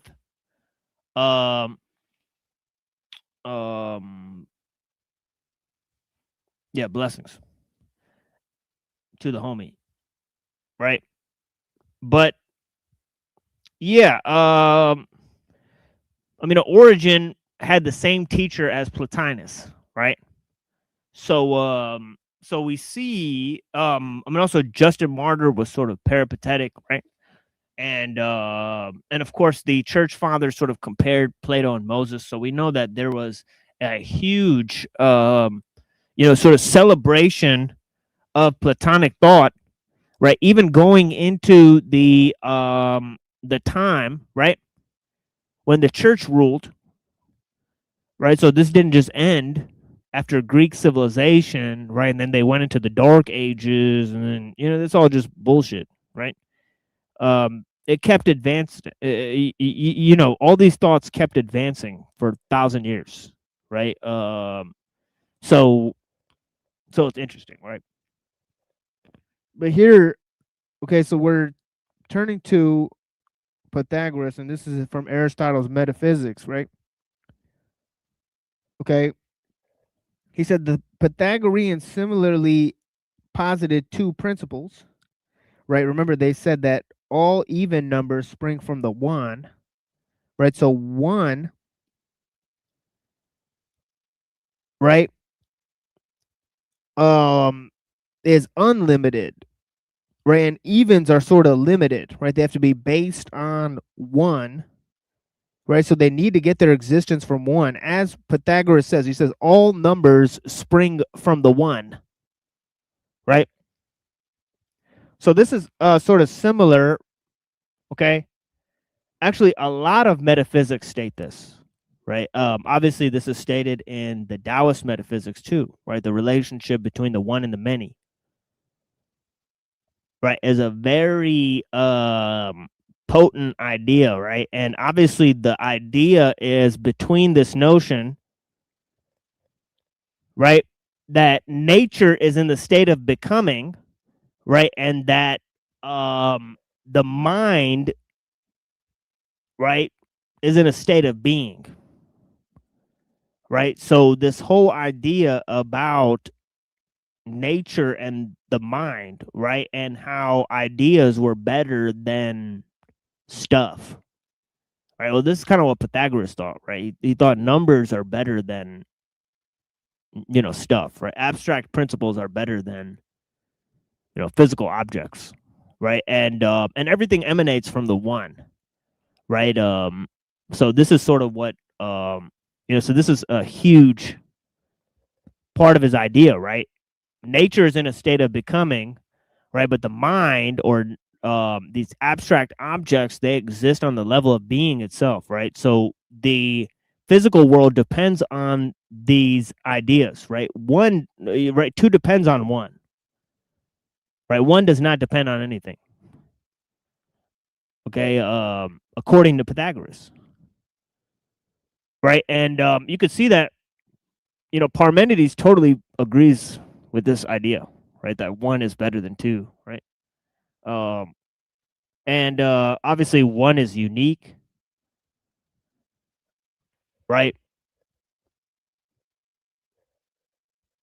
But this notion of the unlimiteds and the limiteds, right? It's sort of like 1 and 0. Everything's made out of this 1 and 0, right? It's like matrix code. All is number. It's like the green numbers, right? And everything. It's a lot of that hoopla, right? So let's get into this. So yeah. So there's one in the many, right? There's being and becoming, right? There's the mind and nature, okay? And there's, you know, 1 and 0, right? Essentially, right? So, you know, meaning that all even things are just based on the potential they've received from the one, you know, which is a unique substance, right? So it says the Pythagoreans similarly posited two principles, says Aristotle, but added something peculiar to themselves. Not that the limited and the unlimited are distinct natures like fire or earth or something similar, but that the unlimited itself and the one itself are the substance of what they are predicated of. Right? So there is the idea, right? One does not depend on its existence from anything else. Right? It is a totally unique substance, as I just stated, right?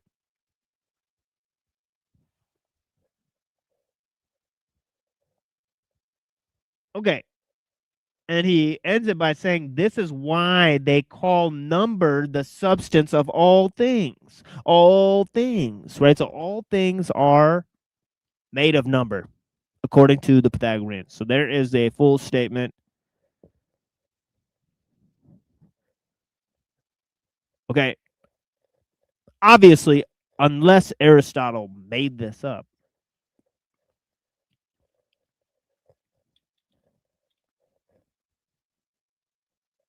but Aristotle was one of the top thinkers, right, that Greek society produced, right?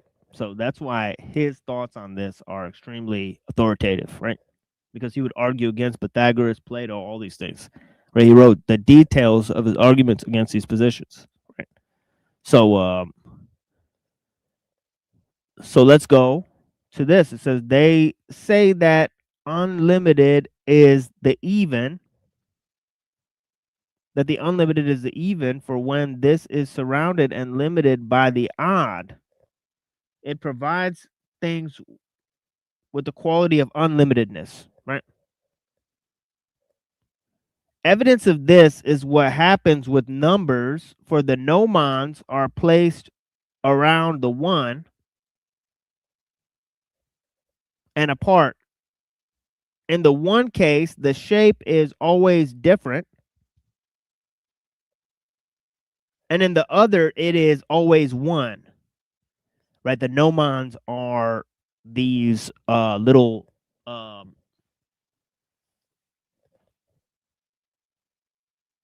it's the builder's square, right, thing that so they use this gnomon, right? As you see, like the symbol of Freemasonry, right? The rectangular thing is the gnomon. Right? It was a device that was used by Pythagoreans to make their calculations, right? Okay, so on the symbol of Freemasonry, you'll see the gnomon and the compass, right?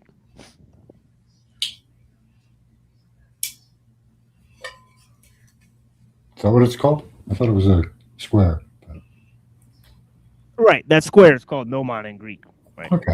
So when he's referring to gnomon, Gnomon, that is what he's referring to, right? Okay.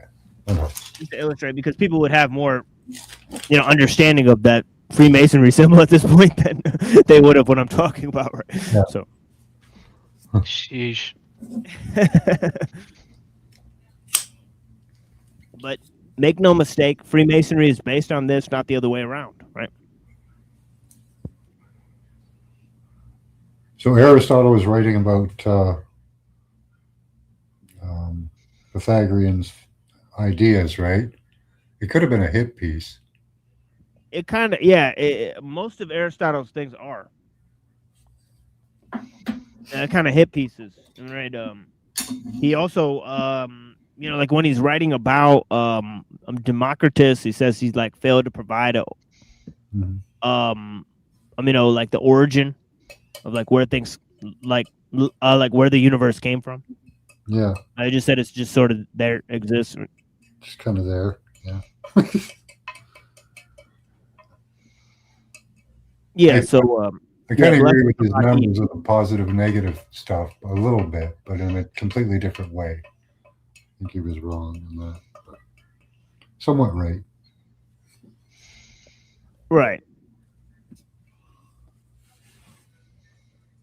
Yeah, there's a few of these, and then there's Philolaus, right? Who was born after Pythagoras. Pythagoras was born in like the 500s, and Philolaus is sort of born in 470 BCE. So and he's a guy that, as I said earlier, he's mentioned by Plato. So so here he says the Tetractys is a certain number, right? The Tetractys, it says here on a footnote, fourness, quote unquote, of the decad, right? DECAD was an equilateral triangle composed of 10 pebbles,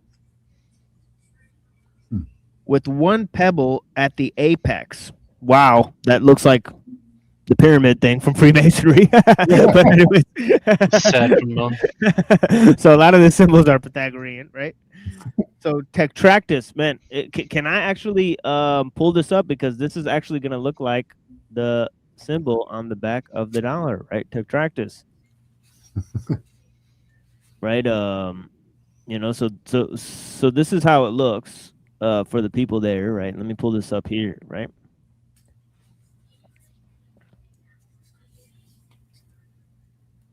So this is what we're talking about here. This thing here, right? The Tetractys, right? It also looks like a bunch of Triforces from Zelda, right? So it's like I don't see it. What? I don't see. No, don't see it. I see a skull. Oh, you guys don't see it? No. Hold on. Wait, what? It's the last screen from playing the music, I think. Oh, whoops. Okay, here we go. This thing, right? Oh, okay. Yeah. Yeah, so this thing here, right? That thing. Yeah, so here it is. That looks like the peg game where you jump over the pegs in the little wooden block that they used to have in diners. This reminds me of. And it also relates back to one of Cantor's like mathematical monsters, right? He said like this figure could be like used to explain like infinity because it just keeps subdividing forever, right? So if you try to like turn this into an equation, it'll just keep on going forever, right? And it's like kind of like a fractal in a sense. Yeah, fractals and stuff. Yeah. So so it relates back to that. So the Tetractys is a certain number which, being composed of 4 first numbers, produces the most perfect number 10. For 1 and 2 and 3 and 4 come to be 10. But that's just a silly reason to pick this shape. I see a cube though. I could almost see you making that as like a 2D representation of a particle. The inside negative. You can see a cube in there too. Yeah. We got to wait till Heraclitus, where he says the most beautiful arrangement is a pile of things poured out at random. That's one of my favorite quotes. There's no reasons for the numbers he's picking or the shape, really. He's just kind of decided on it, it seems. It does fit well into each other, and it can be used as a fractal and other things, but so can many other shapes. Right. Oh, I'm sure there's some deeper cultic roots in there somewhere. Got to be something. Who was stuck on the dodecahedron? That was Pythagoras. Yeah. Oh, yeah. I like rhombic dodecahedrons. They're garnet shaped. Yeah, he said that it's part of a secret society. No, rhombic. Rhombic. If you mention the dodecahedron, you'd get like persecuted for it because it was a holy shape. So yeah, it's crazy type of stuff that they were on. So it says here, this number is the first Tetractys, 10, right? And it's called the source of ever-flowing nature, since according to them, the entire cosmos, a word coined by Pythagoras, is organized according to harmonia. And harmonia is a system of 3 concords, the 4th, the 5th, and the octave. And the proportions of these 3 concords are found in the aforementioned 4 numbers. Does that explain all that boring-ass music that they composed? You betcha. You betcha. 10. Others of the same cast of mind claim that there are 10 principles. right, which say are coordinate pairs. Okay, now peep this, all right? Limit and unlimited is one, right? Odd and even is one and plurality, right? So one and the many. Okay, so we've discussed those three. Right now it goes to some crazy shit. Right and left. Uh-oh. Male and female. Uh-oh. Uh-oh. At rest. Polarity. Black and white. Oh, light and dark. No, they don't get to that one, but they say at rest and moving. But the Zoroastrians did say that, right? Straight and bent. Right? So one is straight, two is bent, right? Light and darkness. Oh, they do say it. Okay. Zeph called it. Zeph called it. So they're proto-Zoroastrians now. What the fuck? Or post. I was gonna say they're much later. Yes. Yeah, thanks, Fred. I'm a fucking dunderhead. Yeah, actually, I've said it like dozens of times. Right, that Orphic Pythagoreanism, was a mode, right, where they had Mithra and Phanes Protagonist were seen as a sort of interchangeable, right, deities, right? So it is an important note that they combined with Zoroastrianism and with Platonism. Hermaphroditic or something. Right.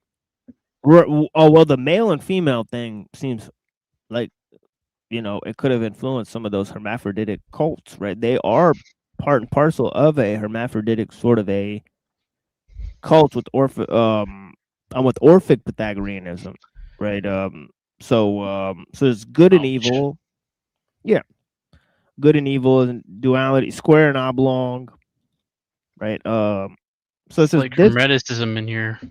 Right, exactly. Oh, of course. Yeah, this definitely influenced Hermeticism. Hermeticism, 2nd century, right? They thought that Hermes was prior to Moses, right? So this is the whole idea. It says this, it seems, is also the view of Alcmaeon, Alcmaeon of Croton. Alcmaeon, I guess. Ooh. I bet you he was a magician. Sounds like a multinational corporation or some shit. Yeah, Alcmaeon of Croton. Yeah, that would be a good name for sure. Who either got the account from them Eats or croutons. right. Who either got the account from them or they from him. He says you see that most things relating to human beings come in pairs, but the opposites he mentions are not like Pythagorean ones, well defined but arbitrary, whereas the Pythagoreans said how many opposites there are and which ones. Okay, so interesting. Okay, so Philolaus of Croton, right? So Philolaus, also from Croton, was born in 470 BCE, a quarter century after the death of Pythagoras, right? He seems to have been both a physician and a philosopher. Okay, so we'll read, we'll go through Philolaus here, and then we'll move forward. This is the end of my explanations of the Pythagoreans, right? So so go back to the previous episodes if you missed it, right? But yeah, we have focused on it for a dreadful amount of time, right? Hours and hours and hours and hours and hours, right? So Drop bucket. Yeah, we did like huge. I read a gigantic article, right, where I looked at the effect of Pythagoreanism throughout the centuries, right? We looked at numerous thinkers, how it affected the Kabbalah, how it affected Christian philosophy, right? How it affected the thoughts of Galileo and Copernicus. We went through several modes of explanations, right? And obviously how it affected the pre-religious cults, right, of Athens, right? And all that type of stuff. But so here he goes on to say, right, that he seems to have been both a physician and a philosopher, right? You know what? That is crazy how many philosophers were actually also physicians.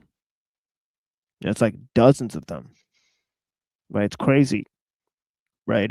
It's like they wanted to understand how the human body works, and also like how the mind works, and like this is a science that most of them, like Maimonides, right? Okay, you had Averroes, right? You had John of Damascene, right? You had a number of John Locke, and a number of philosophers that were also physicians, right? It's pretty interesting stuff, right? Yeah. Although Pythagorean doctrines, oh yeah, sorry, I forgot to mention Avicenna, the big dog. Right. Anyways, although Pythagorean doctrines were usually guarded jealously, Philolaus nonetheless published a book in which he revealed them. Oops. Adding contributions of his own. The first fragment that follows seems to be his book's opening sentence, right? And that is, nature in the cosmos was fitted together out of unlimiteds and limiters. Unlimiteds and limiters. Both the cosmos as a whole and everything in it. I can get down with that thought. Yeah, but it goes back to the thought that everything's number. Oh, dang. So maybe not, right? Dang, the secret cult of nerds. Right. If they just get rid of that one stupid idea, they might be onto something. Right. Okay, let's move on to the second one. I'll kind of move through these fast. We'll go move to pre-Christian Jewish Gnosticism. We have some reflections on that, and then we'll move forward to the thoughts of Maimonides. We'll focus on that for maybe we'll see how much time we have. Right. We'll move fairly quickly with the material here. Since I have so much stuff, I have a lot of stuff that's hanging over too from like weeks and weeks and weeks ago.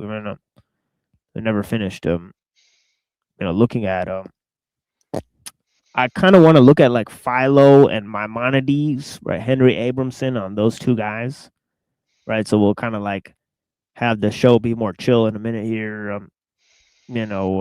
don't know. I'm always trying to make concessions for the people. The thing is that we do our own like drama show or whatever, right? So look out for that on Fridays. But I think being Brown's boy need another week to prepare for that. So we'll sort of get that over to you guys next week. I was thinking. Sorry for interrupting. Cutting you off. Fine. Saying that from what I see based on modern trends and other stuff, Platonists are more critical and deconstructive of modern scientific quote unquote progress. Oh yeah, absolutely. Yeah, Skolimowski did the same thing. Yeah. Yeah, but Aristotelians, which I do see a lot also, even John Lashlem, they tend to like try to accommodate certain scientific findings, and maybe in a way that's giving more strength to the scientific establishment. You see what I mean? Yeah. Aristotle invented the word technology. It's crazy. I see. Interesting. Yeah, he combined the word techne and logos. And the word techne even comes from the Gorgias of Plato. So he's using an idea from the Gorgias of Plato and combining it with logos. And he coined the term. He was really saying technologizing, right? So he said technologousia, right? Which the word techno-Jews. The technogeusia, right? Which means the word ousia, right, comes from the word homoousia, right? It doesn't come from there, but it is an utterance that is found in the Athanasius Creed, right? And what this word homoousia means, it means of the same substance. So there in the Athanasius Creed, you have Aristotelian terminology, right? Using the word substance as in ousia, right? So creating something into a mechanistic form, right? By combining techne and logos, right? This was technologousia or technologization of something, right? So Aristotle talked about this process, right? And coined the term, in fact. And of course the word tecton, right? Jesus is seen as a tecton, right, which means a carpenter, right? The word logos appears in the prologue of John, as I said, right? And arche kaihon logos, right? Not only the word logos, but also the word arche, right, meaning general or ruling principle. And so all of these are very important reflections, right, as we continue, right?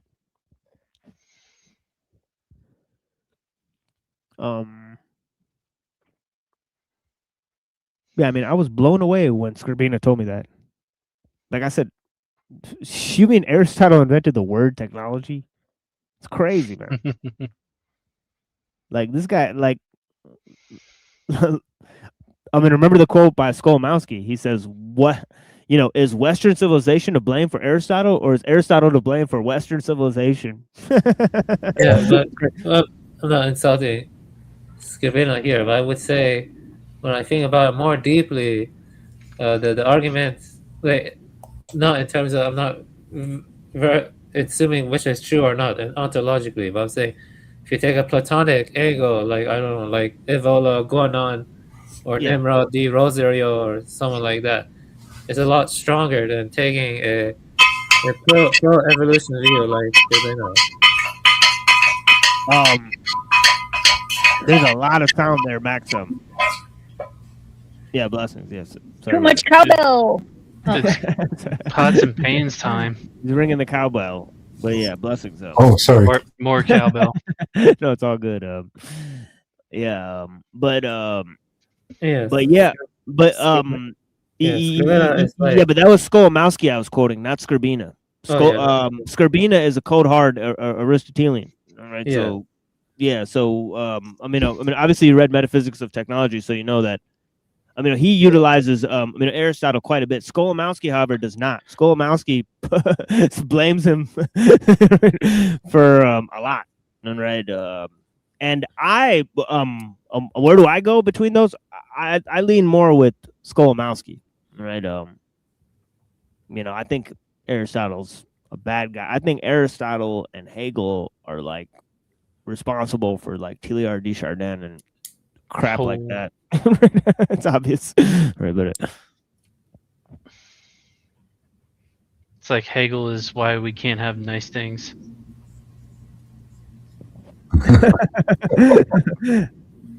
Desjardins in French is the garden. Yeah. Yeah, with the whole ripping down of the human to, a non-thinking, just acted upon by outside forces. Then you just reduce them to numbers. And yeah, I can see how, technocracy would be a final end of that.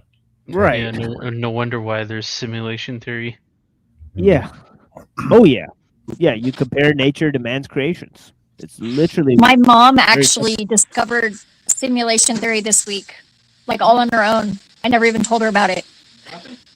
Yeah, it's what I call Paley's error, right? Nature created the mind, and how is nature a clock that we could make? It's just, it's retarded, right? Well, and I think calling it a simulation is just avoiding responsibility for creating your own reality. Is it though? If you are in control of your little part of the simulation. Yeah, probably not. I guess maybe it's not. Right? Depends on how you look at it, I suppose. Exactly. Very smart. Oh yeah, perception is duality. So let's move to another quote, if you guys will engage me. Let's see what they come out with. And this is from Stobaeus, which sounds like a cool ass name. Stobaeus Selections. Stobaeus. Okay, so Might be we have smoking a doobie with that Stobaeus guy. Yeah. Yeah. Smoke a doobie with Stobies. It is necessary that the things that are be all either limiters or unlimiteds. Limiters or unlimiteds. I can picture like a southern guy saying, like, "You got your limiters, you got your unlimiteds." Right? And so you know, but they could not always be unlimiteds only. Since then it appears that they are neither from limiters nor from unlimiteds only.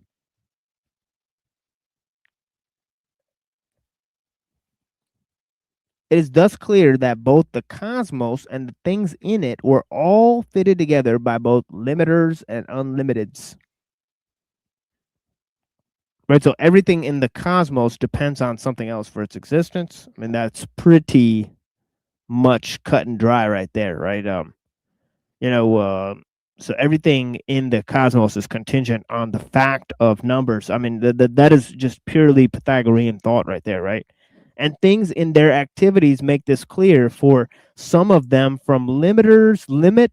Okay, we got Rocky back in. Blessings. Yeah, he's there, but he's not there. Limiters and okay, where the fudge was I? Oh yeah, for some of them from limiters, limit some, both from limiters and unlimiteds, both limit and do not limit. Okay, for some of them from limiters, limit, right? Some from both limiters and unlimiteds, both limit and do not limit. Now, is he kind of talking about nature of reality? Because I can get on board with that so far. He's saying that things that are based on something, right? They are, they could limit other things. Okay. Right, but things that are from things that are not based on something and that get their existence from themselves, right? That they both limit and do not limit things.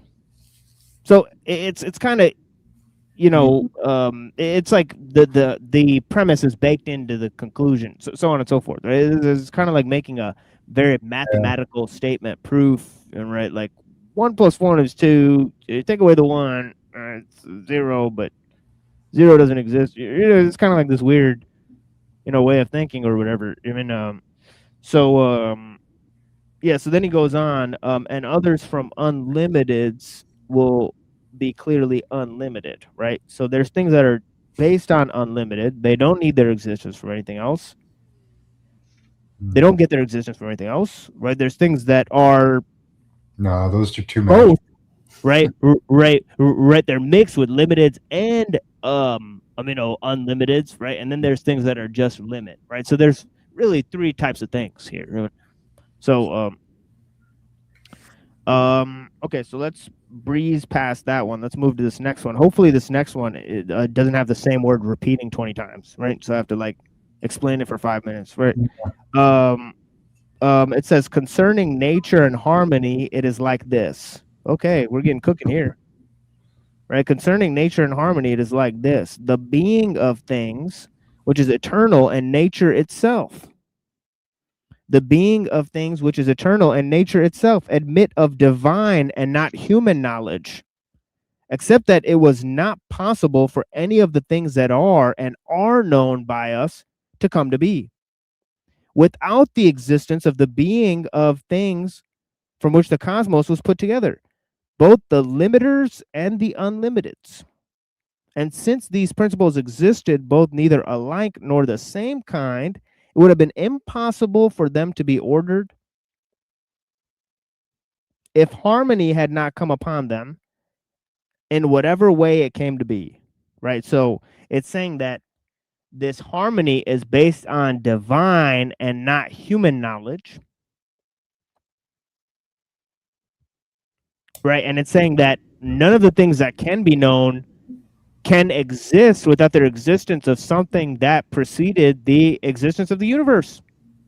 Right? So pretty simple and straightforward so far, right? Yeah. But let's move forward. Yeah.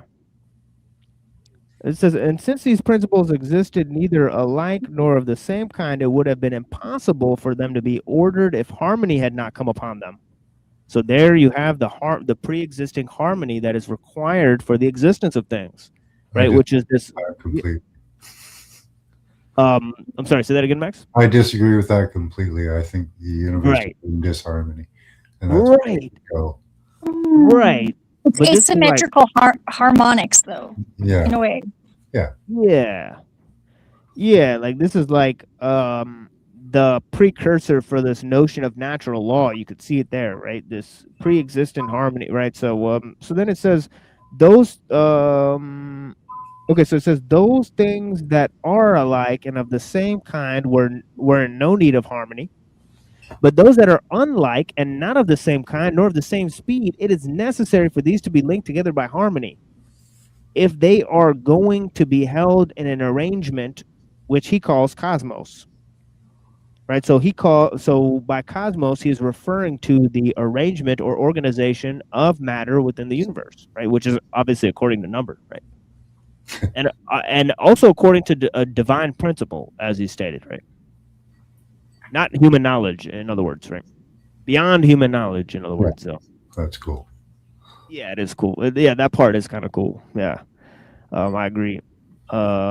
Okay, so that one was we got through that one pretty easy. Woof. We're climbing mountains here, folks. I mean, there's 23 people watching. I greatly appreciate you guys. I mean, we're already 2 hours into the show, and good Lord, this has been pretty good. I'm pretty satisfied with this one. I'll drop the link again. We've not had that much communication with people. Okay, so if you want to come through, that'd be great time, right, to come through now, right? Since I'm willing to engage in discussions, right, and I don't care, where they proceed to. Yeah, go ahead. Yeah, I think Skolimowski fits into B in my as participatory emergence, like in my threefold schema I gave. Basically, A is that symbolic reference really does emerge from biological complex processes. B, there's a prior ordering field.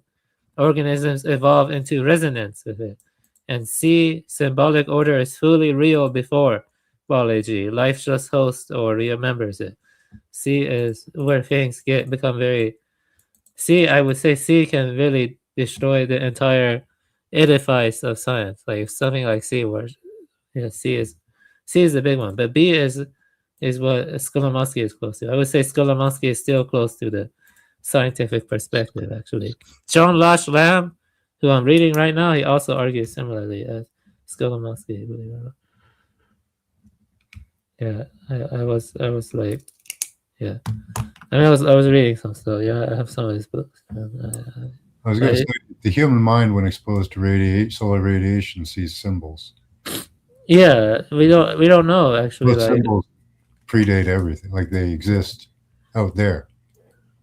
They're that's possible. part of the fabric of the universe for some reason. Yeah, I'm taking that stuff more seriously now, and there's this idea that's closer. I actually talked about this in the past presentation, and I'm not sure if you ever studied them, like Evola Guanon or Nimrod D. Rosero. He's not as popular, but they argue for involution, like symbolic capacity does not grow among species or whatever. Instead, it involves, so there's a process of degeneration over time. So if you go back in the past, human beings would have been more spiritual or closer to the divine. But over time, we've degenerated. You see what I'm saying? So evolution would be one of the biggest psyops or the lies if that turned out true. You know what I mean? That's what I'm looking into. Now, involution has some good arguments. Involution, not, that's C. Involution is C. I'm very much looking into that more now. It's more serious. I could agree with that. I think the gods were here, like really on the planet. So there was a higher species than us at one time. Yeah, that's the involution. Yeah, that means that like it's not like in the Bible. I think it's true that the angels or something mixed with human beings, and over time there was degeneration. And that also ties into esoteric concepts like Viril. You know about Viril, Vril. I've been looking into occult stuff about Viril. Yeah, it's Brill. So you Brill. remember Brill. you know that you were talking about harmony, where people come together in harmony or something.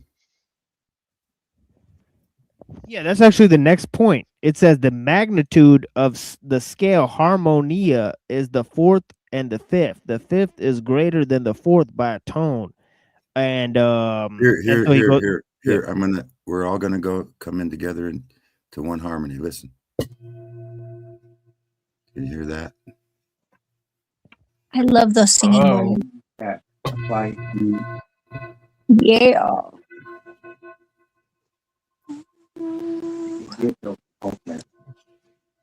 You might need a better mic or something for that one.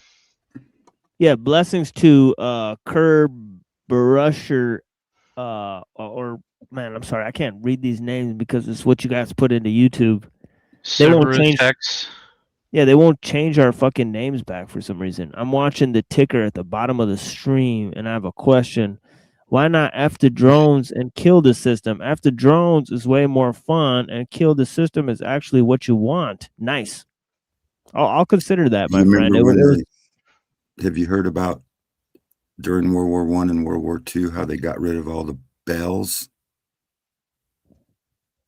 Yeah, I just thought "fuck the system" was more, recognizable sentence. Granted, the System of a Down song of the same name, right? So, so that was my sort of reasoning behind the memeology of, where I selected that. But this notion of harmony and the music of the spheres that's put in Timaeus, right? That the whole universe, and they said actually the planets make these sounds if you listen to them and shit. This was actually what they were saying, that actually the universe emits this music, right? They actually thought that, right?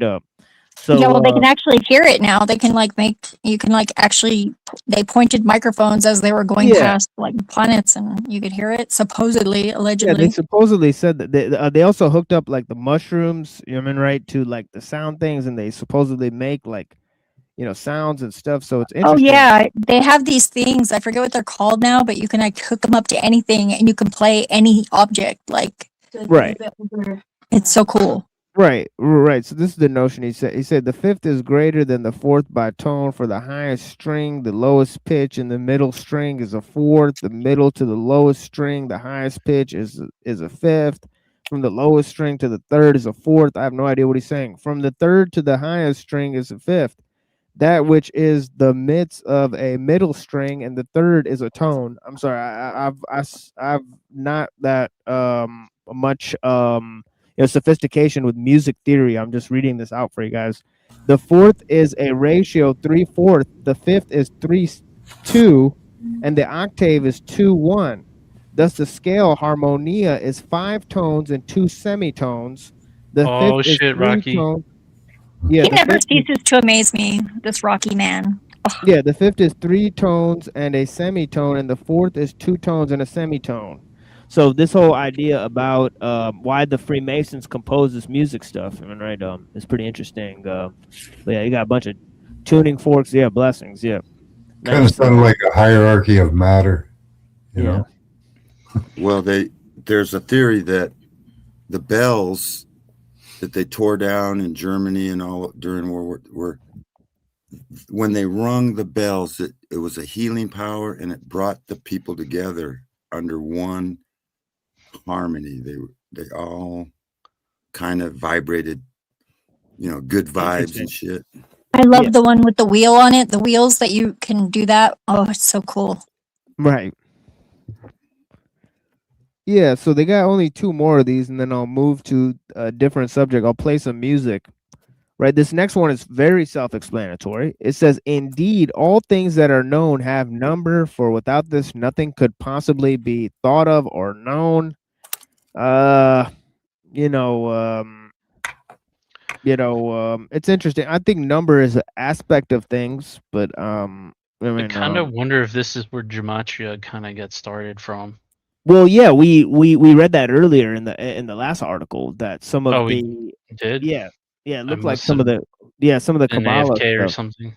Yeah, it seemed like some of the Kabbalah stuff had a sort of influence from this, especially because some of the numbers are good and some of the numbers are bad. Some are better than the others. You see what I mean? Right, So it's right. so there's like a quality to the numbers themselves, which is interesting, which is very Kabbalistic in a way. So here's the last one here. It's really something crazy. You Yeah, know, you go ahead. yeah, in the I Ching, I think there are 64 codons or like genes for, I forgot, and the I Ching has 64. Right. Yeah. Right. And you see the 64 tetrahedral grid that's used to explain that concept of tetragrammaton. And they're Right, so hexagrams. The I Ching are hexagrams. yeah, so it's interesting that sort of linked up too, right? So maybe if you make the hexagrams into a figure, into a geometric figure, right, what would it look like? There's an interesting question, right? 64 codons. My bad. 64 codons and 64 hexagrams in the I Ching. Yeah, what you just said. Yeah. Well, and what's really interesting is the gene keys. It's like a kind of like astrology, but it's a little bit more in depth and different. It includes the I Ching, and it has the names of all the codons and everything. It's very cool. Yeah, let me get rid of this image here. And also they use the 28 to 22 base system, such as the Celtic tree alphabet, or something, which kind of ties into amino acids. I have to double check that. Let me go double check it. Yeah, we got a bunch of them here, dude. Like, just talk to Hyperborean. I mean, but yeah, blessings. My grandpa was a Mason, so whatever.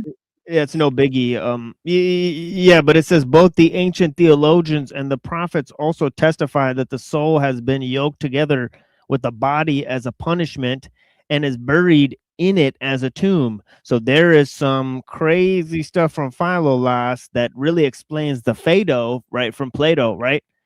The Phaedo from Plato, right? I think that's a non-trap trap.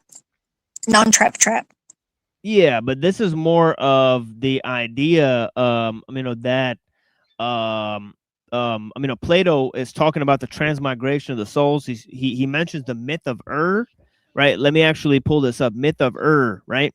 This is an important thing to get into, right? That's mentioned, I think, in the Phaedo, right? But it's sort of an Orphic Pythagorean notion, right, about the transmigration of souls. And of course the spirit is trapped in the body, right? The spirit seeks to free itself from the body, right? So the soul is really important, the body's not, right? And this is kind of what Socrates is telling his disciples as he's on his deathbed, right? He's got to drink the poison, and he's saying, like, look, it's really no big deal, right?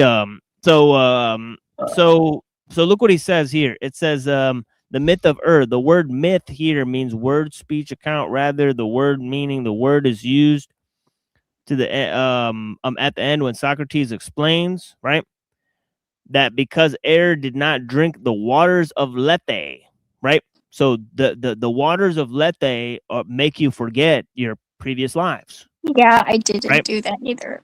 So if you don't drink I must have drank that hella drank that shit, 'cause I don't You know what I think anything. it is? Plasma. Right, and we saw that was told in the legend about Pythagoras himself, right? That he remembered his past reincarnations, right? So all right, so let's go up into this song here, and then we'll come back with pre-Christian Jewish Gnosticism. That'll be very interesting. Blessings to all the people. Oh yeah. There are 20 protein building amino acids, 22, and you see that in the Hebrew code or something. You see it in the Celtic tree alphabet also. Yeah. Sure. Yeah. Yeah. There's a lot of weird stuff like that. Yeah. Yeah, it is fascinating.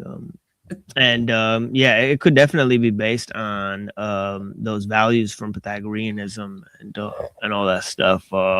Now this one track, right? The last track was Controlled Coincidence, right? By Charlie Tuna. Yeah, Charlie Tuna, exactly. And then also Sub Song by Gel, right? I mixed those two together, right? Sub Song by Gel is just one of the craziest tracks ever. I can't believe you know Gel. That's so cool because I've never met anybody else. He's excellent. Me neither. Yeah, the record 10 I haven't Seconds. listened to John in a long time. Yeah, 10 Seconds by Gel is just great. The album Without His Head, he was just a guy, like a body. That one was my favorite. Yeah. Now this is called Watch Your Step. And the band that produced it is called The Swarm, right? So yeah, blessings. Yeah, so thank you guys for being here. This is a music go break, right? I mixed this, earlier, all right? So yeah, so this is the last of my mixes for today. But yeah, blessings to the people that are here. And I hope you enjoy this, and we'll be back with pre-Christian Jewish Gnosticism, as I said, right? So hallelujah. Them sticks. Yeah, hallelujah, holla back. All right. So yeah, blessings.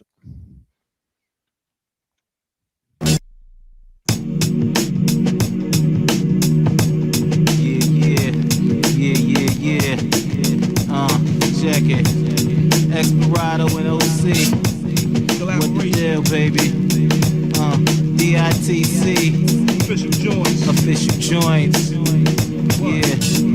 Yeah. Check it. Yo. Who be the last man standing when the saga unfold? Keep it realer than those, so you niggas behold about the deepest vision. Silent cold street religion, enticing lyrics that enlighten the way you're living. With big endeavors, major moves is on forever. With city limits, got me caught up storming the weather. Sights on cheddar, all my thoughts vindictive with anger. Twisted in danger with a style addictive to strangers. Never sleep, had to learn to keep one in the chamber. When it comes to digging chicks, it be the Long Ranger. Drop real shit, so real niggas feel this.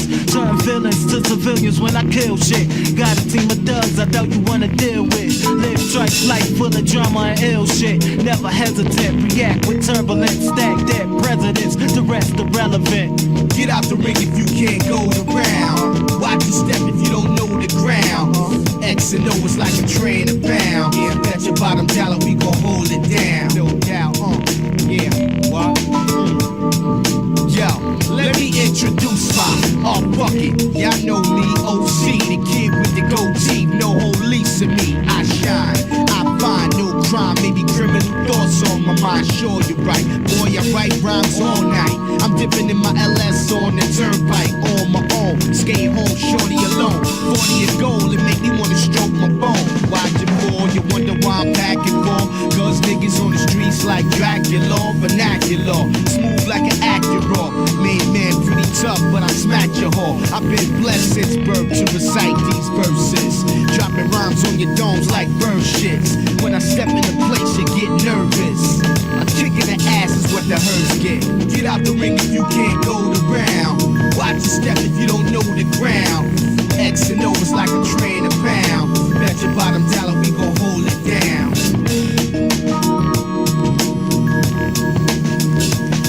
It's that official shit, only the realest shit I'ma hit you with. Get you lit, niggas they feel me like a pistol grip. Hollow chips, been through the drama, ghetto novelist. Played the low, learning the ways, now I'm locking this. Played it slow, peeping the scenes, the metropolitan politic with larger cats to live marvelous nights of sinning. Been wrong right from the beginning, my life's my witness. Nothing I'm writing is fiction. Ghetto apparel with scriptures deeper than Matthews. In fact, the impact, the clap me like a double barrel. Days of feeding, and at times it seemed demeaning. Married to the struggle, but I'm still calm and lenient. Court subpoenas, another reason for them to screen us. Brothers getting knocked, praying somebody redeem us. Bigger plans and plots got me thinking like a genius. Manufacture knots on blocks, hotter than Venus. Knowing no limits, only in it to win it. Yearning to get it, since starts joined the knittings. Been pessimistic, realistic, to some flip shit. Esperado, you know the motto, forever lifted. Get out the ring if you can't go the round.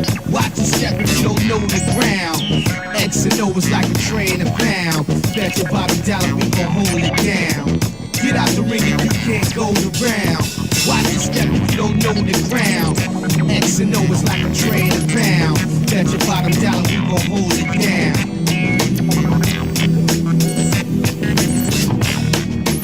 Esperado, you know the motto, forever lifted. Get out the ring if you can't go the ground. Watch your step if you don't know the ground.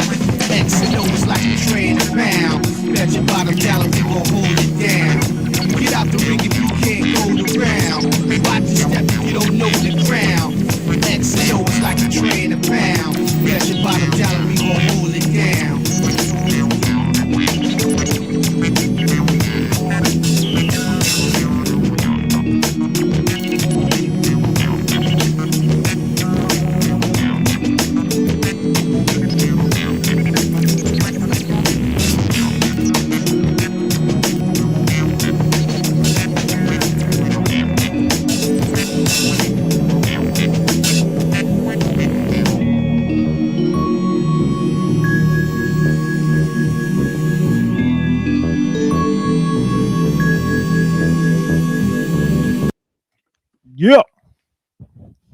Yeah, blessings to the people. Yeah, we'll have more music during the show, but oh whoops. What the fuck? All right. But we're gonna move forward for now. Yeah, blessings. Yeah. I mean, I really like that one. It's very smooth ass sound there for sure. I mean, so yeah, it's like some secret agent music, honestly. It's pretty, pretty powerful. Yeah. But yeah, I liked it a lot. Blessings to the people. We'll move forward here with some things.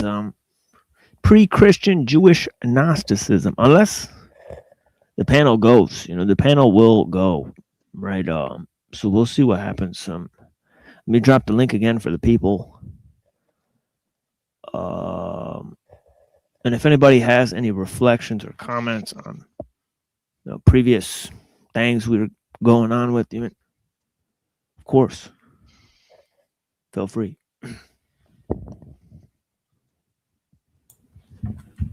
Let's see. So let's see.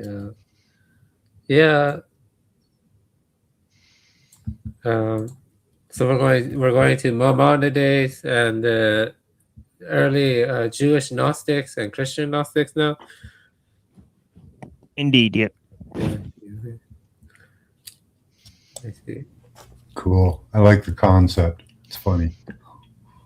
Yeah, we got our Jewish friend. We don't know if he's actually a friend, but maybe we could try to get him on the show. Maybe we could get Abramson on the show. That would be cool if we could get Henry Abramson on the show. Right? That might be some cool stuff. But yeah, we'll move to this whole idea of the Cainites.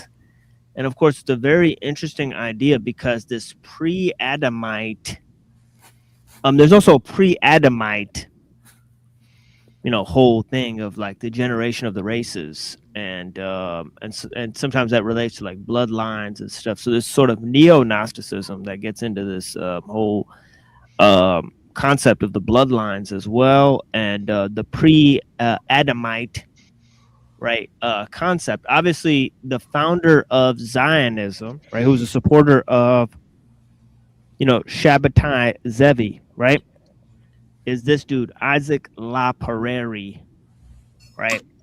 And he believed in a pre-Adamite hypothesis, right? So if we could move to this idea of the pre-Adamite hypothesis, right, we'll get to this notion of, where this concept of the bloodlines, comes from, right? So we got Isaac LaPrairie, right, was a French-born theologian, scientific racialist, right? Scientific racism. I might be on board with this, I think. Yeah, and it says pre-Adamite hypothesis, or pre-Adamism, is the theological belief that humans existed before the biblical character Adam. Pre-Adamism is therefore distinct from conventional Abrahamic belief that Adam was the first human, right? So there's this whole notion of sort of the sons of Cain, right? There's sons of Abel and the sons of Cain, right? So these delineations were sort of Adamic, right? Blah blah blah, right? So you get this idea in the occult, right? Popping up, right? So there's a little explanation of it. Now it's pretty interesting for this notion of Philo, right? Philo's dealing with this notion, right? And I mean, not just Philo. It's all those thinkers that we were talking about, right? Philo, Origen, right? So yeah. So it says here that it's been argued against Friedlander that he went beyond the evidence in seeing specific Gnostic sects, Ophites, Sethians, right? Now the Sethians sort of have a sort of theory like this too, right? They say like there's a third guy named Seth. Or there's like Adam, right? So there's like this. So there's like sons of Seth, right? So they have sort of a thing with that certain people are descendants. Cainites, obviously, right? They're saying they're identifying themselves with Cain, right? So that's what we're going to get into, right? But he says here, he says Melchizedekians reflected in in the writings of Philo, right? And he says Friedlander's discussion deals mainly with the Melchizedekians and with Cainites, whom he identified along with the Sethians as a branch of the Ophite group. Right? It may be useful to make some observations on these points to see if his case will stand up under scrutiny. Now, we could look at different studies of these Gnostic systems. Obviously, we could look at Elaine Pagels and different ideas, right? So I could get to the historical, critiques, of these various groups, and so I think it was Pereri that came up with the two messiahs, the Messiah ben David and Messiah ben Joseph. Yeah. Doctrine. Wait, who is this? Pereri. Oh shit! Son of a biscuit-eating bulldog. Yeah, that gets sort of tied into Sabbatean Frankism. Right. Because him and like Queen Christina of Sweden, like they were the foremost supporters of Shabbatai Zevi, right? They were like, so that is an important historical note. So the Cainites, with respect to the Cainites, right? It says, I would suggest that Friedlander assumed too much when judging the reliability of the patristic descriptions. Indeed, numerous Gnostic texts, right? This is where we were at last time, have been uncovered since Friedlander's day, especially the Nag Hammadi library, right? And of course, the discovery of the Nag Hammadi library, okay, and the Dead Sea Scrolls in our modern time should be questioned by sound minds. And right, under what pretense did they discover these? And I know, I think it's shady to say the least, right? That these things were discovered. I mean, right? The Dead Sea Scrolls were discovered the same year they created Israel. Right? It's really weird. I mean, right? The Nag Hammadi Gnostic libraries were discovered by two Egyptian brothers who killed each other. Sheesh. So you think they could be fake or fabricated? I think there's a lot of weirdness due to the origins of these things, for sure. So if you look at the story of how they were found, it just doesn't really make a lot of sense. It's like a Scooby-Doo mystery, right? So it's like, it wouldn't surprise me now. Maybe, yeah, more questions than answers for sure. So I just like to make a note. Say Levy. Yeah, I find it's really odd that these two works that justify the entire history, that they're trying to put forward is just discovered.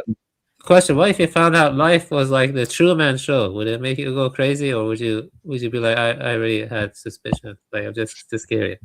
Yeah, I wouldn't go crazy. That wouldn't be no. Actually, that would make sense. Yeah, I pretty much act like a conscious, always watching, and Thoth is always listening, but only both at the same time if you're very interesting.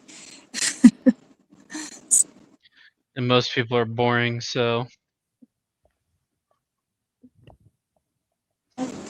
Speaking of blood, I am boring by blood because I'm related to a boring, like Middle German. It was a good movie, I guess. One of the few good movies that come out of Hollywood, I guess, which is strange. So like they're like telling you what they're up to. Like, right. It is odd for sure. So it's definitely symbolic of them saying like how we control your thought process, your mind. We control everything you believe in. We hold the keys to the narrative, that kind of thing. You can certainly make a case for that. Yeah. Whoa, it's only 2 hours and 30 minutes. Oof. All of a sudden the show's going like super slow. So I don't know. I don't know what's going on with that. It's like an uphill battle at this point to get through this shit. Sometimes for the very perceptive people, you could tell that I actually don't feel like being here at all. Right? It's actually, I'm simply doing this out of spite. I'm running literally on piss and vinegar at this point. It's literally just pure spite. Right? And coffee. Yeah, it's like fucking 100% spite. Right? And hatred. That is feeling this at this point. Spite and hatred of the machine. Yeah, but definitely, especially now, 14 people. Like, I've been on like so many shows now. You know what I mean? It's such a low number. It's such a fucking low.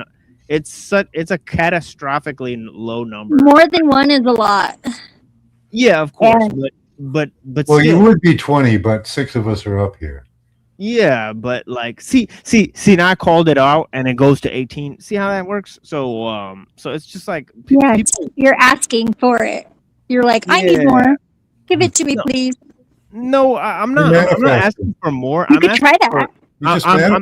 No, I'm not asking I'm asking for more respect from the people on the show. Well, you have so much respect. I mean, just like, even if you just count like one person, that's a lot. Yeah, no, I understand that. In terms of impact, it's a lot. But I'm saying in terms of the distributed audiences throughout the shows that we have visited, right? They are simply inept at understanding the level of commentary, right? So this is a They huge... just can't handle it yet. Yeah, it's huge. They want you to be, a low cal or, No, they're just brainwashed. It's huge to point that out. It's huge to point that out. And actually, me and Browns have a huge thing pointing that. Pointing out we disrupted so many. Yeah. Like I was telling him earlier, that there are actor feds, then there are fed actors on top of them. That sort of control them. The actor feds are sort of like useful idiots. Well, some of them are paid and some of them aren't. Yeah, but some of them are just volunteers. Yeah, but the fed actors, they are not volunteers. They're ideologically synced to different groups, and those ideological syncing to different groups is actually the thing that I was talking about at the beginning of the show. How there's an ideological and a technological aspect to things, right? And this describes a word itself, techne logos, right? So you got to put the techne with the logos, right? And that comports that you have to match your ideologies with your techniques, right? So if we're going to look at the matrix of enslavement, we're looking at a fundamental dualism, right? That's based on... Call it the Patrix, so that makes sense. The Patrix. Yeah, but it's more based on creativity and actual objective factors of power, right? So that is what we take care to explain here. But yeah, let's move to this text here. It says here about the Cainites and the Sethians and the Ophites, right? This is kind of where we were at here, right? And we're explaining how these different groups relate to pre-Christian ideas, right? So we're talking about the discovery of the Nag Hammadi library, and that's sort of where we got diverted there. And he says, it says the Nag Hammadi library are calling into question the classification of systems used by heresiologists of the church, right? So this is constantly coming to question, right? Now, what modern scholars have done, right? They've sort of, looked at like Gnostics and Arians, the Ebionites, right? The Docetists, right? The various factions that existed in the early 2nd century, and they've been able to distinguish from their various writings what the different designation or classification is of these various groups. But it's hard to tell if the heresiologists of the church were privy to the same type of information, right? But also the same case could be made about the modern historians. Maybe the modern historians are looking to it with their own scientific lens. And since the church fathers or the heresiologists were in greater proximity to these various groups, they were more candid in their explanations, right? So you have to balance these various aspects of things, right? Right. The ancient guys, they're in greater proximity. The modern guys, they have the scientific tools and the ability to look at the various pieces, right? So I don't think neither one is privileged. I mean, to say the least, right? Both sources have to be exhausted, right, for what they're worth, right? So it says They are if they cooperate.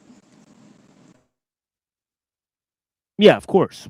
Yeah, that's what I'm saying, that they should cooperate, ideally. I might tentatively suggest, he says, that the designation Cainite derived originally from the tendency on part of Jewish interpreters of Scripture to see in the figure of Cain a prototype and progenitor of heresy. Okay, that's interesting. The designation Cainite ultimately came to be thought of by the church fathers as particular branch of heresy, right? And the Gnostic sect of Cainites, okay, so I could see how the Sethians may have been a branch of the Cainites, right? Because they're kind of making a similar point, right? So if it's a type of heresy, right, that's concerning like bloodlines and stuff, right, then it would fit into that. It would certainly fit into that, sort of like a whole designation of heresies, right? So prototype, and so another way is that Cain was a progenitor of heresy itself, or the first heresy, right, was developed by Cain in a way, right? The designation Cainite ultimately came to be thought, he says, of by the church fathers as particular branch of heresy, and the Gnostic sect of Cainites was thereupon invented, right? Okay, a standard part of the heresiological catalogs. He says that Cain was interpreted as a prototype of heresy among scripture interpreters of Palestine from an early date, can be illustrated with reference to the Palestinian Targum. Somebody's got their mic popping in and out. So whoever's that is. Okay, where was I? The Cain, that Cain was I'll read this again. The Cain was interpreted as a prototype of heresy among scripture interpreters of Palestine from an early date, can be illustrated with reference to Palestinian Targums. Okay, to which Friedlander did not refer. Targum Neophyte contains the passage. It's some type of book. It says here, Targum Neophyte. So where is this from? Expansion of Genesis 4:8. Right. So I don't know if this is from the Nag Hammadi or somewhere else, or it's mentioned by somebody, right? So it says here, Cain spoke to Abel, his brother. Okay, let me actually look this up, man. Being lazy here.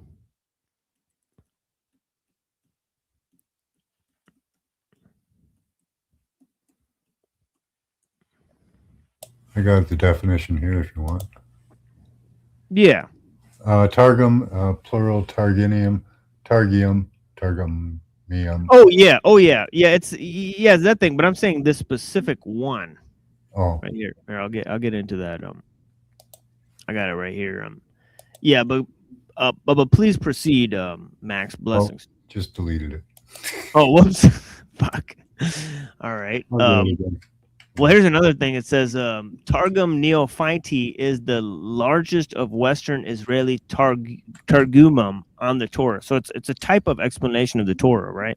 So the name derives from ecclesiastical Latin word neophyte, right? Because the owners of the earliest copies were converts from Judaism, right? Okay, so we'll move on here in a minute, but are you guys seeing this? Yeah. Yeah. Okay. Okay. So let me stop sharing that.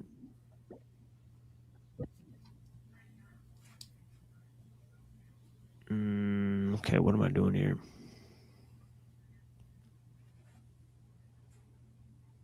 Okay, let me close all these out. Okay, there we go. All right, where was I? Okay, so I'm reading this quote by Targum Neophyte, right? It says, Cain spoke to Abel, his brother, come, let us both go out to the field. And when they had gone out in the field, Cain answered to and said to Abel, I know that the world was not created by love. So where are they making this up, or are the Jays making this up? Right. It was written in the second. When was it written? Right, second century, right? So it's like, how could they have known that? From the Second Temple period. Yeah, so it's like, okay, tell us more, Jays. So they kind of made it up.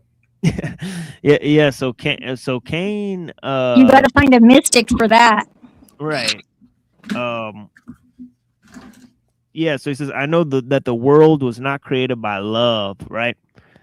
That it is not governed according to the fruit of good deeds, and that there is favor in judgment, right? Meaning that God is partial with his judgment, right? He then says, therefore your offering was accepted from you with delight, right? Abel answered and said to Cain, I see that the world was created by love and is governed according to the fruit of good deeds, right? Because my deeds were better than yours, my offering was accepted from me with delight, but your offering was not accepted from you with delight. Cain answered and said to Abel, there is no judgment, there is no judge, there is no other world, there is no gift of good reward for the just and no punishment for the wicked. Although Cain has been interpreted in this passage as a representative of Sadducean heresy. The affirmations put into mouth of Cain would also be seen as representing Gnostic heresy. Yeah, Sadducean is like the Sadducees, right? Okay. Yeah. Or maybe it's like plural caduceuses. Yeah, it's like Sadducees were like a branch of Judaism at the time, and what they really wanted was like temple sacrifices, right? So it was seen as a group that like Jesus sort of condemned, and sort of Caiaphas was seen as like a Sadducee, right? So he was sort like of Santa Muerta. Sounds like that. Yeah. Caiaphas was the temple priest, right? So he offered the sacrifices in the temple, and he's the one who would have caused for the persecution of Christians, right? Including for Paul to go and persecute Christians, right? So Paul says that Caiaphas was the Sadducee was responsible for him going and persecuting the Christians, right? So it says here that this was seen as a Sadducean heresy. The affirmations put into the mouth of Cain could also be seen as representing Gnostic heresy. The first statement especially is susceptible of this interpretation, and the world was not created in love. But the other statements too are found in the connection with Gnosticism, as for example in the account of Simon Magus in the Pseudo-Clementine homilies. Right, Simon Magus appears in Acts, and he appears in the Pseudo-Clementine homilies, right? Written by the Ebionites, right? Another Christian sect, but they were a Christian sect that followed the Jewish law, right? So they said that Simon was trying to usurp the Jewish law, right? So it says here, it is also useful to observe in this connection that the affirmations here associated with Cain are attributed to the arch heretic Elisha ben Abuya, Abuya,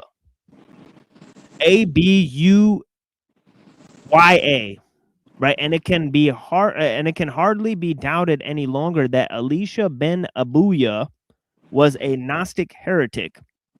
If now we raise the question of whether Cain functions in Philo also as a prototype of Gnostic heresy. Oh, by the way, you know what Irenaeus said, who was the fountainhead of all heresies? He said it was Simon Magus, right? So it's pretty interesting, right? To hear his name also appear in the Pseudo-Clementine homilies. I think that's I was like, whoa, that's weird. But anyways, so it says, yeah, it's interesting, right? So, so I'll read a couple more paragraphs here, and then I'll leave it, right? It just keeps going on about Cain. So yeah, so we'll get more into it. It says, if now we raise a question as to whether Cain functions in Philo also as a type of Gnostic heresy, at least in some cases, the evidence that emerges from an investigation of the text is not unimpressive. Unlike Friedlander, however, we do not posit the existence of a specifically Cainite sect in Alexandria. There is, first of all, a parallel in Philo to the Haggadic, right? The Haggadah and the Halakha, right? More, second century sort of inventions, right? That explain the law and, their explanations and stuff. So it says here, we have encountered in the Targums in the theological argument between Cain and Abel is associated with the interpretation of Genesis 4:8 presented by Philo. The passage is the worse attacks the better. Cain is representing here as attempting to gain mastery over Abel with recourse to plausible sophistries, whereas Abel represents a God-loving creed. Cain represents a self-loving doctrine, a doctrine that manifests itself in a life devoid of virtue. This theme is reiterated and amplified throughout the rest of the tractate. Okay, that's where I'll leave it. I'll move now to Philo of Alexandria, right? It says later in the text, these and other passages relating to Cain and Philo serve to strengthen Friedlander's case for the existence of a heretical Gnosticism in Alexandria, right? In the 1st century, right? So, okay, so let's move to, let's see who's in the back here. Is this somebody here? Nubbers. Blessings. What's up? One of my favorite topics, Philo. Yeah, he loves this topic, right? Yeah, we're about to open this up. I'll open up Henry Abramson in a second here, and we'll learn more about Philo, since that is a interest of yours. Blessings, brother. I find Philo very, very interesting because he was actually contemporary to the story of Christ, allegedly. Right. And yet is completely silent on the matter.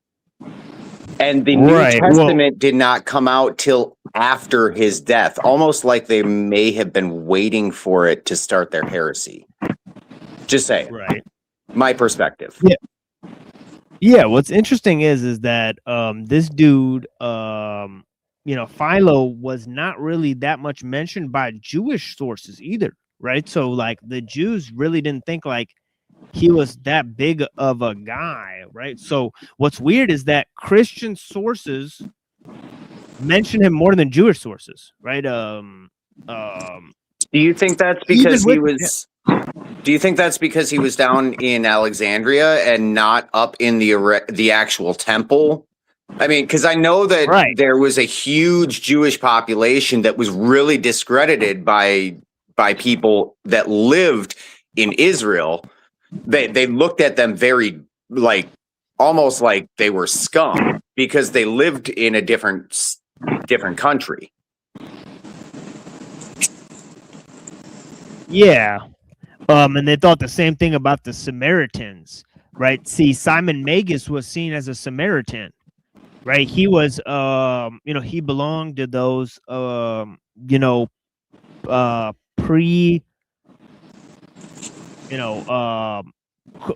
Christian sects, right? That were sort of, followers of John the Baptist, right? So they were like, they believed in the baptism, but it was, so he was seen as a fountainhead of heresies in Samaria, right?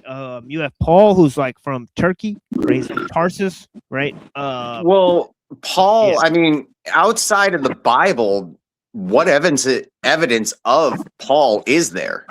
Petra. Yeah.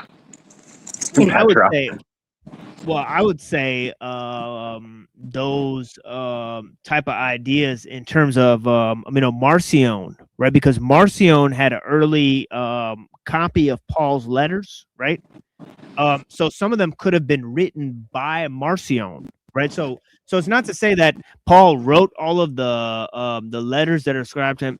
Obviously, they know that Hebrews isn't ascribed to him, right? So there's other texts that they don't know who wrote them, right?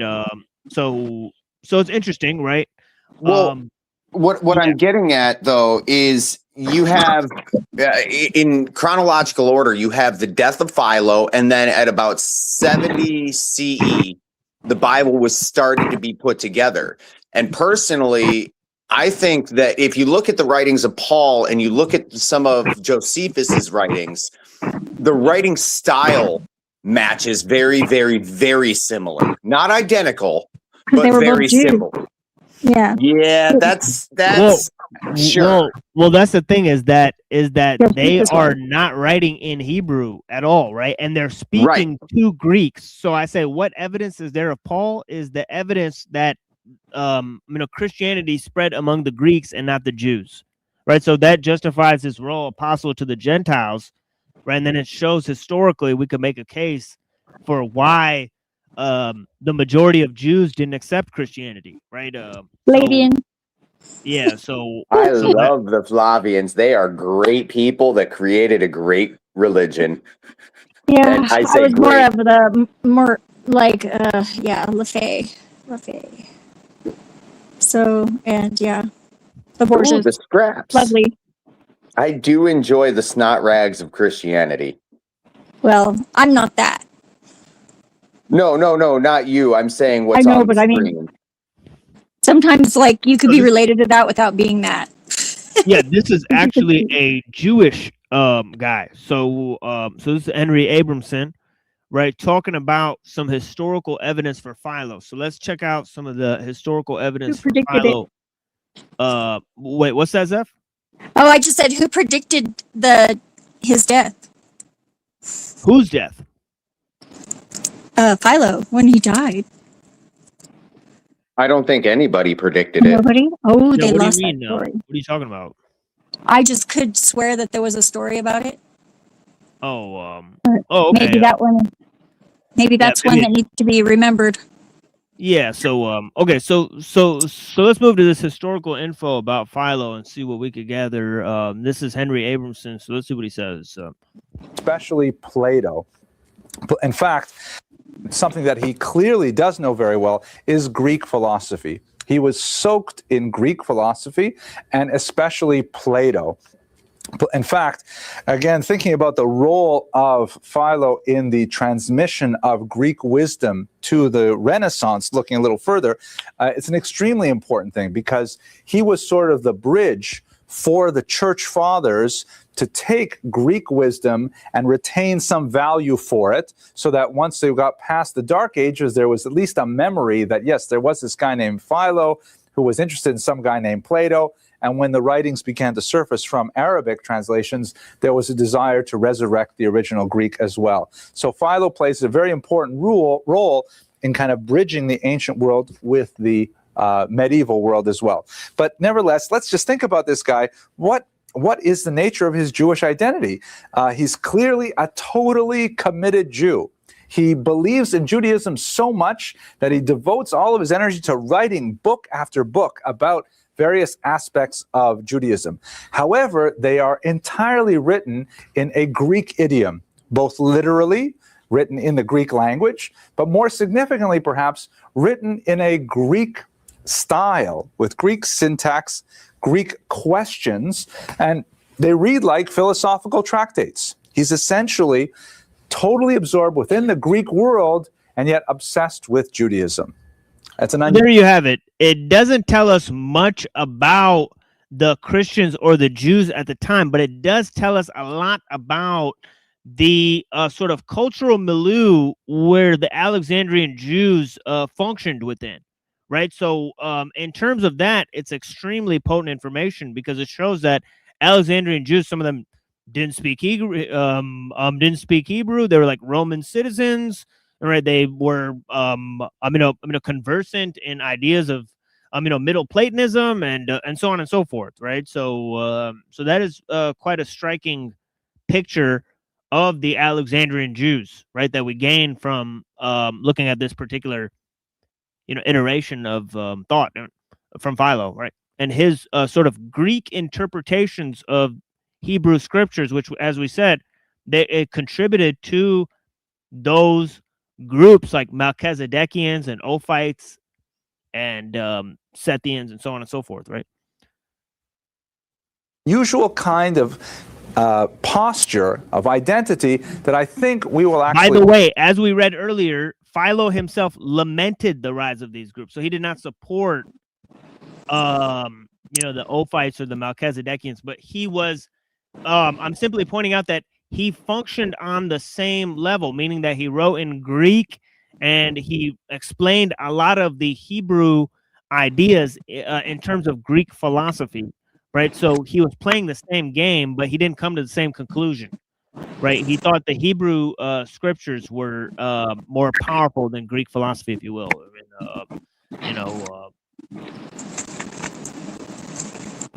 Yeah, there's a lot of background noise there, but yeah, blessings. Oh, sorry. Find much more recognizable as we contemplate the 20th and 21st century.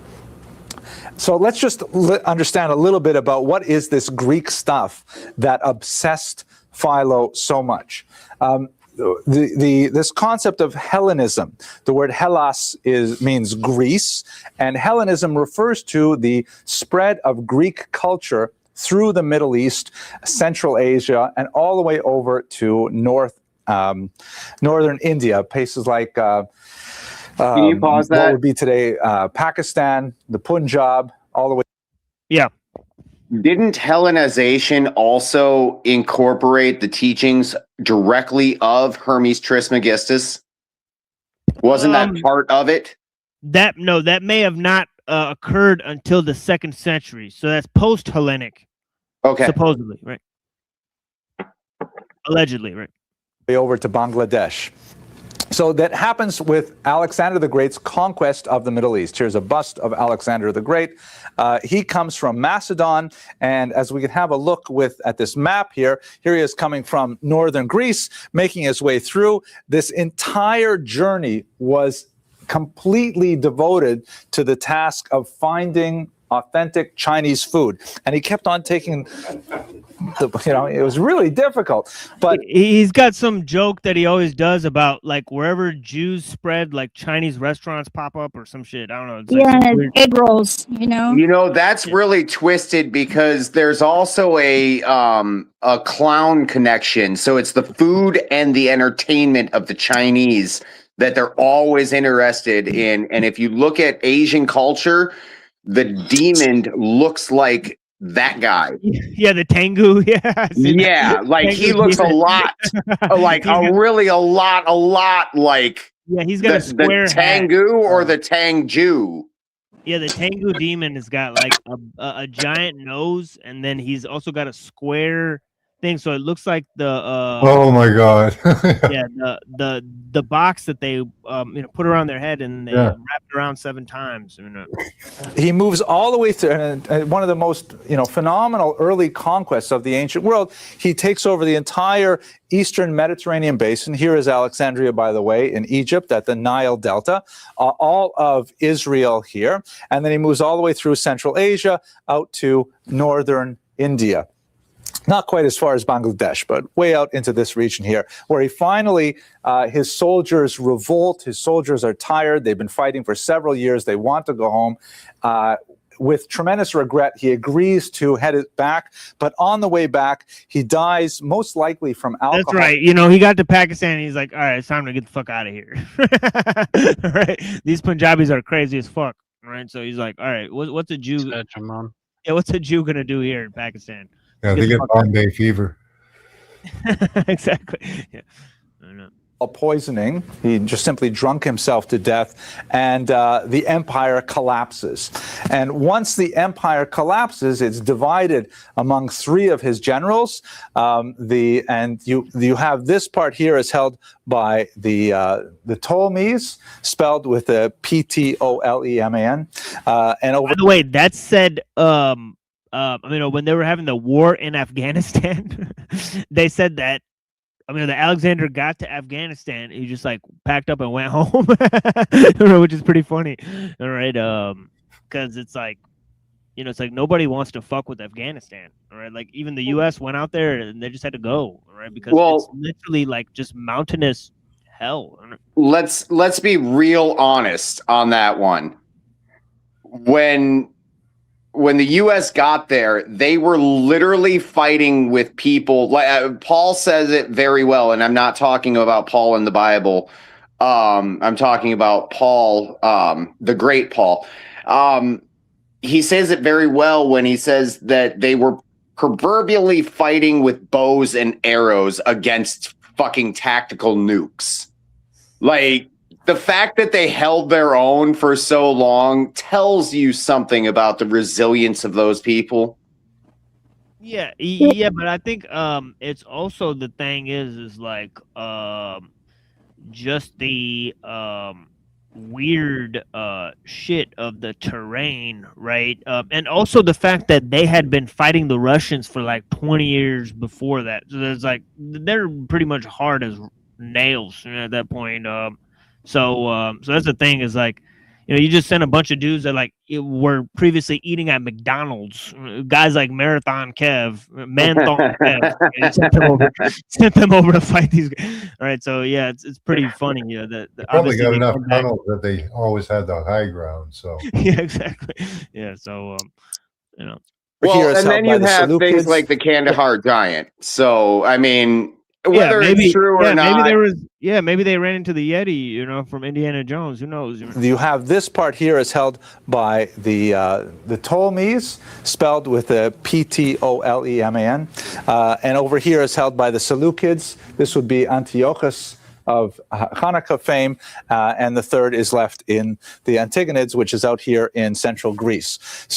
But what's really important about Alexander's contribution is that he schlepped along with him this tremendous body of Greek wisdom, which was vastly superior to anything anyone else was doing at the time.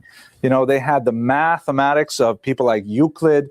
They had the philosophy of Plato, Socrates, Aristotle. They had Aristotle. That's right. The Jews and the Catholics, they love the wisdom of the Greeks, right? And look at this, the Pope's wearing a little Jewish hat. It's crazy. Somebody pointed that out earlier. But yeah, it's called a zucchetto. Zucchetto is the and of course there's another larger box shape hat that goes over the small hat. So yes, they have a big hat over the small hat. It's insanity, right? But yeah, so they're hiding the Jewish hat under the bigger hat. It is fucking crazy. Well, how else are you crypto Jew? How else are you going to kiss the wall? Right. Exactly. Yeah, exactly. Yeah. Well, actually was the teacher of Alexander's son, Philip, if I remember correctly. Did I say Alexander? Aristotle was the teacher of Alexander's son. I may have gotten that upside down. It's a good thing I'm not putting this on the internet until tomorrow. And the Greek stories, mythology, art, aesthetics. We got Zeph coming out. That's the JS. She got represent. So it is what it is. Oy vey. They're coming out as J's. It is what it is. We actually have a clip for that. Let's cue the clip. Many different things, and I mean, it seems like it's like it can mean several different things to different people. What does nice mean to one person?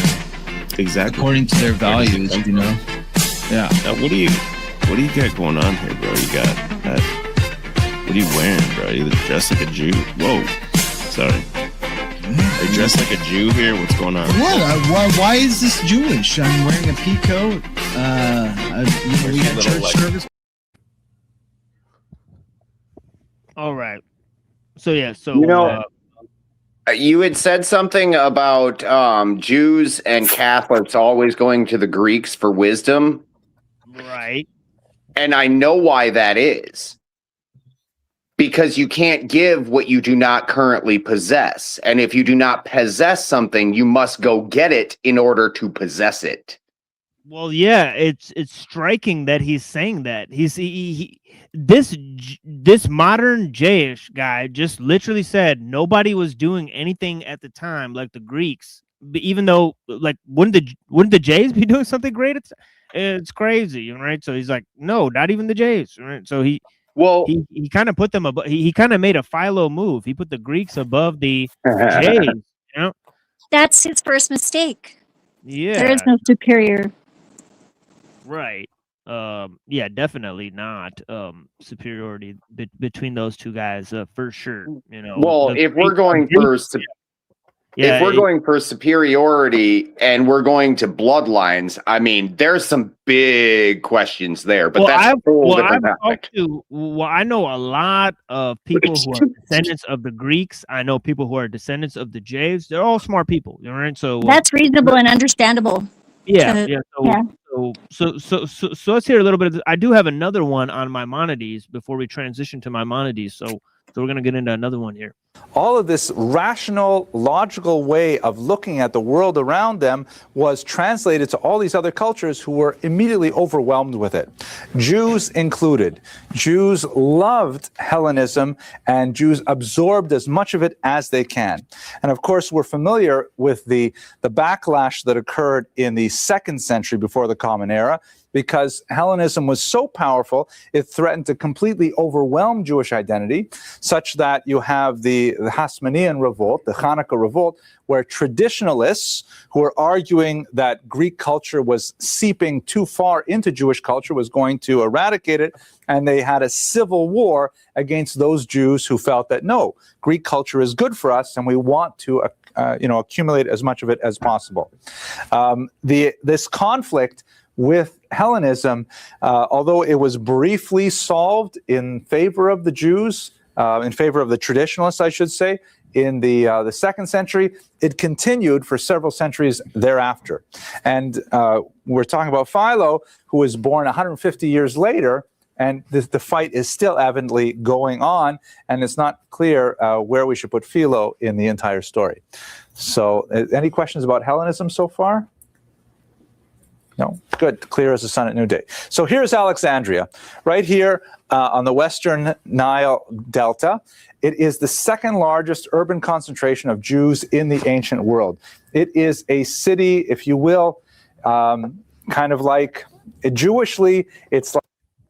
That's huge. 2nd largest concentration, right? Whoa, that's bananas, right?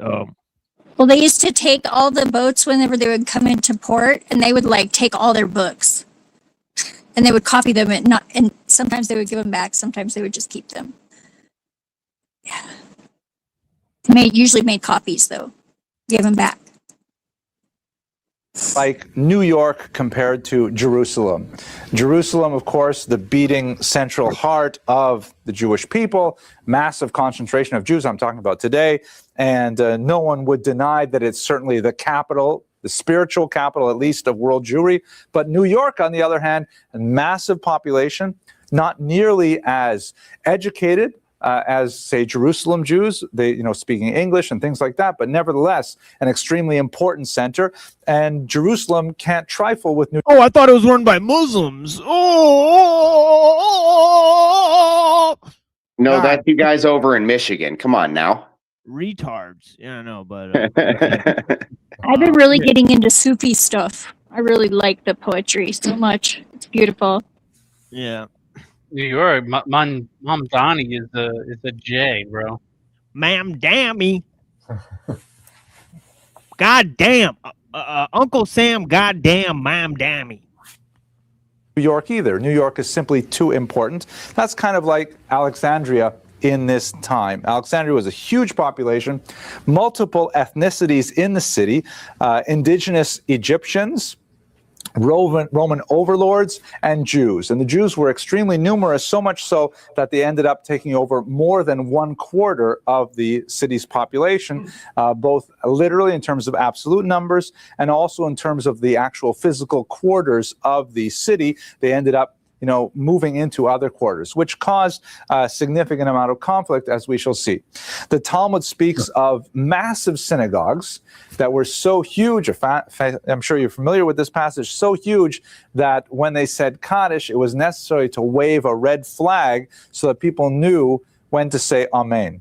I'm sure if the rabbi was here right now, he would say something like, we need that in our shul too, but not because it's so big.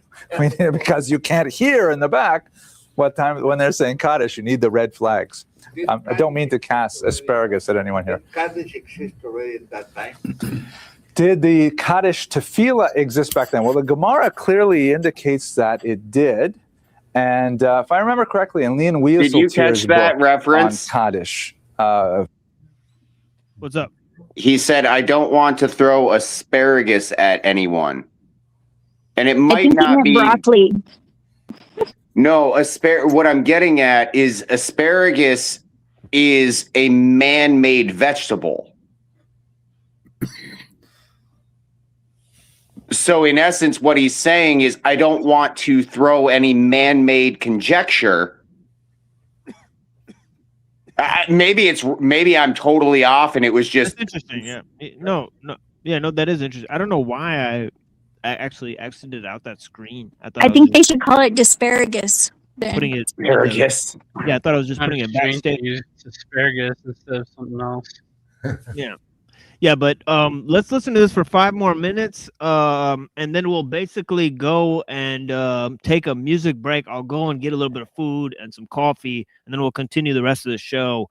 But the next topic will be Maimonides, right, in the 1200s, right? So yeah. Machine, before you play that, you are the most polite person. You have never told me to go shut the fuck up, Nubs. I appreciate that about you. But you do have a special way of saying, hey, Nubs, shut the fuck up. Yeah, for sure. Much love, brothers and sisters. Much love. Yeah, we gotta keep Talcott phrases. I love you guys. Yeah, Brown's But boy. there's no hug room. No hug box. Yeah, he's Brown's boy. I love you, brother. Yeah, he's weaponize the Talcott phrase. So I greatly appreciate him joining earlier. But yeah, he's successfully done that. So yeah, so here's a few more minutes of this Philo stuff, and then music, and then Maimonides, and so it is what it is. Fascinating. Maimonides has the same issues, so we're looking at them in conjunction because he's going to parallel a lot of the same issues, right? So 1,000 years later, right, Maimonides is going to be being critiqued for the same thing that Philo's being critiqued for, right? For being too much into Greek philosophy, right? It's interesting, right? Extended meditation on the history of this tefillah. I believe it does go back this far. There are several slight variations in the various Kaddishes, and I'm sure you could date those specifically to particular places. But, maybe I should take it back. In the Gemara, it talks about saying Amen, or maybe Baruch Shem Kavod Malchuso Le'olam Voed. Because in the Marzo between the French one, they quoted the first thing that a French Marzo, that probably was around the 10th or 11th century. Mm-hmm. Why, I don't know. I think it goes back further because Aramaic is a language that Jews stopped using around 700, 800. But let me tell you a joke that reminds me of a joke that actually connects to this, believe it or not. And it has to do with Jewish identity. It's actually one of the funniest jokes I have ever heard. It is not the funniest joke I've ever told, but it is a very funny joke when you think about it. So the joke goes... All right. I'll find a way to skip the joke till next Yeah, we time. skipped it last time. Yeah, I'll find a way to skip his joke. It's a bad joke. I still got it, even though I didn't hear it. Yeah, it is what it is. So any commentary on that? Avians left, Brown's boys left. So I appreciate them a lot, man. Those are some of my true homies. So I talk to them, all the time, right? So Brown's boys in the chat. yeah, 2 top people I talk to, All right. So yeah, blessings to those guys. Yeah, I appreciate it. Yeah, exactly. I gotta get baby. Have me up. Have a great night, everyone. Great Blessings, talking man. to you. Yeah, thank you so much for being here. I appreciate your time, man. Let me put myself here. Right. Okay, nice. Now we got to change the order of things. I see how it is. Yeah. Yeah, we're cool. Yeah. So let's see what And I happens. might end up bowing out here in a little bit, but I'll stay up for as long as I'm able to. I'm in the process of making a cave in my house. Nice. Yeah, you're always working on something cool. Yeah. So blessings to Nubs. Yeah. So in terms of the music, right? So yeah, it'll just be music. So yeah. So I definitely won't be offended if anybody leaves from the chat and all that stuff. But yeah, we're taking a little 10-minute music break. I'm gonna go and get some food and whatnot. I'm feeling a little need for sustenance and whatnot. So I greatly appreciate you guys' time. And yeah, we're moving to Philo. I mean Maimonides, sorry. So yeah, blessings, Rocky. I heard a peep. Couple things about the Sadducees and the 700. They say the 700 years that that goes with this added 700. How they added 700 years in my theory, anyway. Satan's little season. So yeah, that's interesting. Yeah, and that there's a theory that the Sadducees were the Muslims, or the whatever you want to call them. No, I think you mean the Nabateans. I don't know who, but yeah, because the Sadducees and because the Sadducees run the temple, right? So they couldn't have been Muslims because they were there in Jesus' time, right? Islam came out later, right? So they say but what I'm saying is that because the Nabateans could connect the Muslims to the Greek philosophy, and then it connects the medieval people to the Greek philosophy. So it's like, how come they were talking about Greek philosophy for 1,000 years, but nobody wrote about it? You know what I'm saying? Yeah. So that's the real question that supports the theory, right? I don't know. I'm not up on the whole theory, but all I'm saying is I believe Islam was not created 700 years after Christ, but was actually in the first century. Right. Right. That makes a lot of sense too. Yeah. Had influence over the fake, whatever you want to call those people. Jesus called them the synagogue of Satan, or whatever. Oh dear. Wait, who are you talking about? During the time, the Pharisees, Jesus called them out as you are of your father, the devil. Right. Those are the Jews. Yeah. And they weren't real Israelites. He called them out as being fake Israel, because true Israel would know who he was, and that there was also another fake Israel, and the Sadducees were like Islam. No, the Sadducees are the temple authorities, so they got nothing to do with Islam. Yeah, but neither did the Pharisees. Shouldn't have had anything to do with the temple, because they weren't of the Israel, they were of the false line. So even though they I said think you mean the Samaritans. The Samaritans, they saw them as different because the Samaritans had synagogues, right? The Samaritans pray in the synagogues, the Sadducees pray in the temple. It's not my theory. It's something just kind of trying to read. Someone told me about, but do it more, and so I can explain it better, probably. Right. I'm just saying the historical references, right? Yeah. There's 4 sects of Jews, right, at the time of Jesus, right, that he talks about in the New Testament, right? One is the Pharisees, the other is the Sadducees, the other is the Essenes, right, that supposedly composed these Dead Sea Scrolls, right? Now, these Essene groups, right, he mentions, things like the Damascus document, right? So he mentions part of the Dead Sea Scrolls. So Jesus makes reference to these documents of the Essenes. He makes reference to the Pharisees. He calls them liars, right? He makes reference to the Sadducees, which are the temple authorities, right? Then there's the Talmud, right? So the Talmud and Islam, right? Those could be explained coming 700 years after, right? Jesus, right? By smushing together the timelines. That's what I'm saying, right? That they could have just came after Jesus, right? The Jews could have, bam, composed the Talmud, and there could have been Muhammad and all that stuff, right? So they added, they added 1,000 years. But according to Gunnar Heinsohn, right, who's one of the main proponents of this theory, right, he says that Islam was the Nabateans, right? So maybe you got confused between Nabateans and Sadducees, right? Is what I'm trying to say, right? Yeah. So that might be the main description. Yeah. So look up Nabateans, right? Because Nabateans are related to these people like Arians, right? So you have this whole Arian heresy, right? And then they established the Catholic Church like 300 years later. They're not Nabateans, or they're not Nabateans. Yeah, the Nabateans.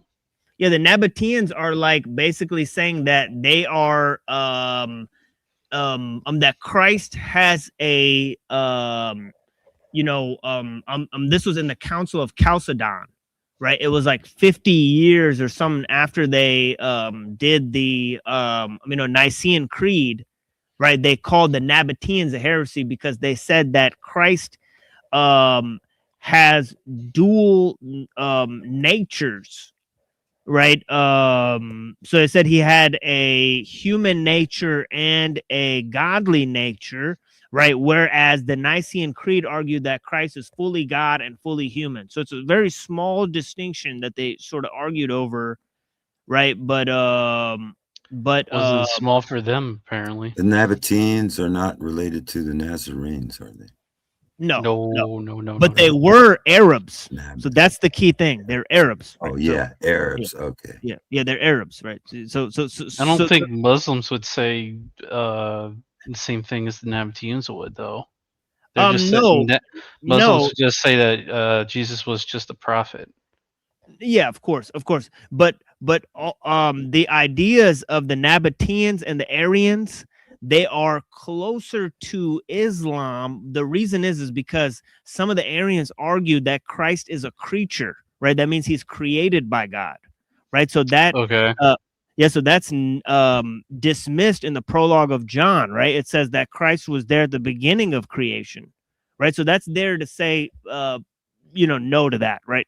The synagogue of Satan, they would be probably thinking of the Samaritans, right? As the church fathers said that the Simon Magus was the fountainhead of all heresies, right? When Philip went to Samaria, right, he encountered Simon Magus. The guy's like a warlock and shit like that.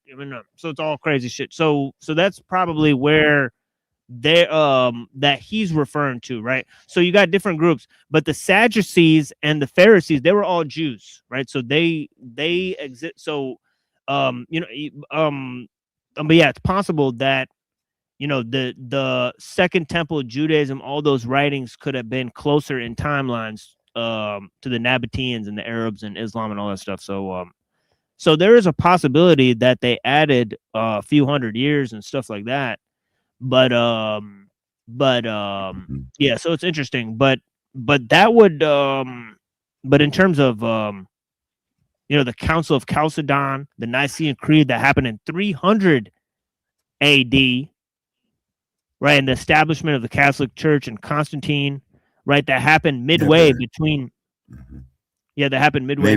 Maybe that wasn't even in the third century, but happened in the first century, where the universal church was established right after. Right. Instead of actually being 300 years later, it might have been actually in the first century. Because Catholic just really means universal. And if Christ was reigning, that's probably what he would call it. Yeah.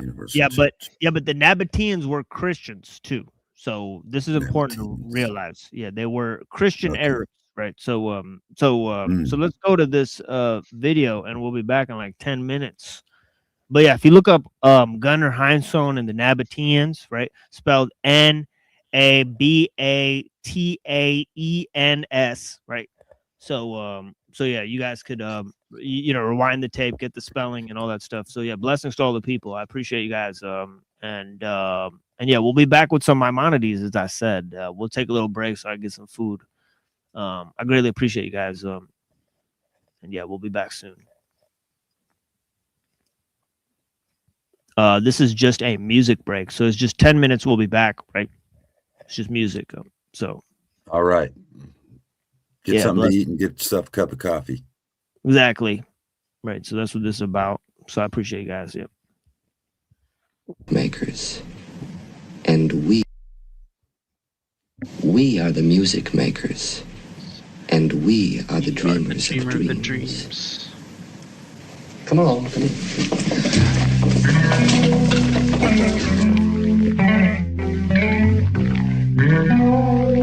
Nothing less, nothing less. Well, I bet you that I get the last laugh. Bet you that my funeral's packed and the tune you all blast is my crew shit. New shit or old, it don't matter.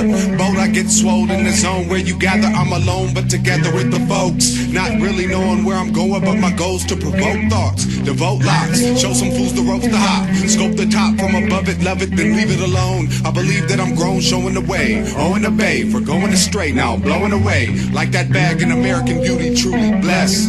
And nothing less, I'm nothing less than a criminal with minimal convictions. Serving up my customers, a hustler of the diction. Crushing my afflictions, I'm sick in the mind. Depends on who you ask, and I can do anything depending on the task. I tend to be on blast more often than not. Between a rock and a hard place, I soften my spot. Talking a lot, that's if my CD's getting played. But if that's not the case, then I had nothing to say. My crew been tight since we was up in the bay. Been down for a while, now watch us as we take it up and away. Something to play when you're laying on back. Felt the love when I wrote this, so I know y'all feeling what I'm saying on tracks. Nothing less, nothing less.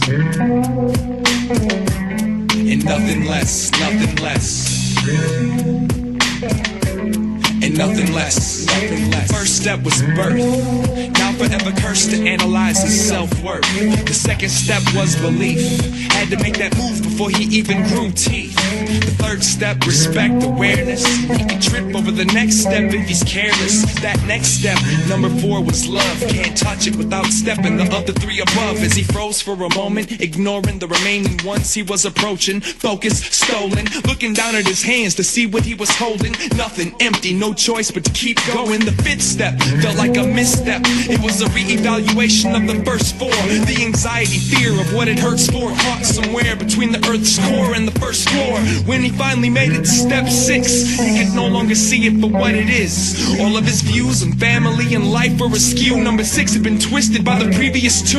The last step, the 7th, was the only thing left that kept him outside of heaven. One last breath, then everything could be pleasant. Life through death, man's final lesson. Nothing less, nothing less, nothing less. Nothing less, God bless the days I rest in this mess called life. Trying to be the best for the best dressed female, but she just brings hell in the wishing well. I drop pieces of my soul, born to rebel. I'm the Black James Dean of the underground, yelling at shows like rallies in Cali. I blow bomb under the trees, wannabes talk shit all day, but don't got a tape to play, nothing genuine to say. So they bite the next man like they're gonna make them the best man in this crusade. The future looks black like Tay Diggs' forehead. We can't go ahead and let the whack break our spirit. Nothing less, nothing less, nothing less. I know my expectations are high, but I refuse to lay low. No compromises, only if it rises from what I manifest in the mind. Even though they say no, I follow through if it's true. You know those type of serious questions that I ask in a playful manner. So if assumptions are wrong, they can act like it's a joke. What do you do for a living? That's the words they spoke when they first heard that I wrote to stay alive while they working 9 to 5. I work just as hard as you, but got a different focus. And while you focus on me, I'ma be all that I am. All as I am, while others run at the mouth with nothing to show. I'ma use what I know, manipulating my flow from here to there. I origami the situation from what is considered unsuitable to something beautiful. The outcome is legendary and nothing less.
Alrighty then. Let's move to this thing here. Whoops.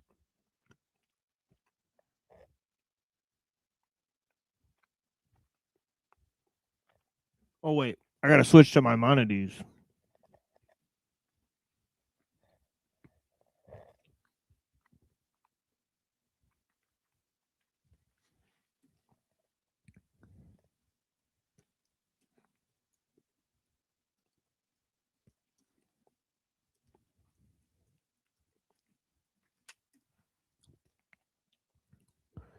Why was Maimonides so controversial? That's what we're trying to get to the bottom of, right? And Even then though there he's were three. and even though he's widely accepted by Jewish scholarship. It also says 3 watching. It's like the music break really scared everyone away. It looked like, but yeah, it is what it is. Blessings to all the people. I appreciate you. The 3, according to YouTube, blessings. So let's see. We got Abram Maimonides, as we just looked at Philo, right? So we're gonna get into a bunch of sources that, then we're gonna get into a bunch of other topics, Rosicrucianism and Descartes, and a bunch of other issues, right? Moses, there was no one like Moses. Meaning, the statement was, from Moses until Moses, there was no one like Moses. Okay, was that a dig at Jesus? Was it saying from Moses to Moses, there was nobody like Moses? Coming from this guy, probably. Right, it's an interesting statement, right? Trying to say, like, for, like, you know, the last 1,500 years, like, there's nobody, you know, that even mattered, right? Other than... It's kind of funny how he says Moses and not Mashi. Right. But Moses the prophet and Moses Maimonides, right? So I don't know who made this statement, but, you know, apparently the rabbis, you know, they were very keen on this statement, right? So he's a very high up figure, especially in the Lurianic Kabbalah. He's a central figure in the Lurianic Kabbalah, right? But yeah, I mean, it's just interesting, right? How he was so controversial in his own time, right? So that's what we're here to investigate. First with this, and then with 2 other sources, right? Meaning, from Moses of the Torah until Moses Maimonides, there was nothing like him. And in fact, since Moses until today, there's no one really like Moses as well. Let me begin with a little joke. I apologize for those of you who should have. You heard this. I think Mr. Steve, you're probably the only one. But the joke goes like this. A woman gets onto a bus, an elderly woman gets onto a bus, and as she gets on, the bus driver is very friendly to her. I'm place to meet the young Israel of Bal Harbor to touch on the life of this truly incredible man. Yeah, here we go. We got to skip his joke as always. So we'll move to Maimonides here. Blessings. His impact on Jewish history. This lecture is sponsored by the young Israel of Bal Harbor Surfside.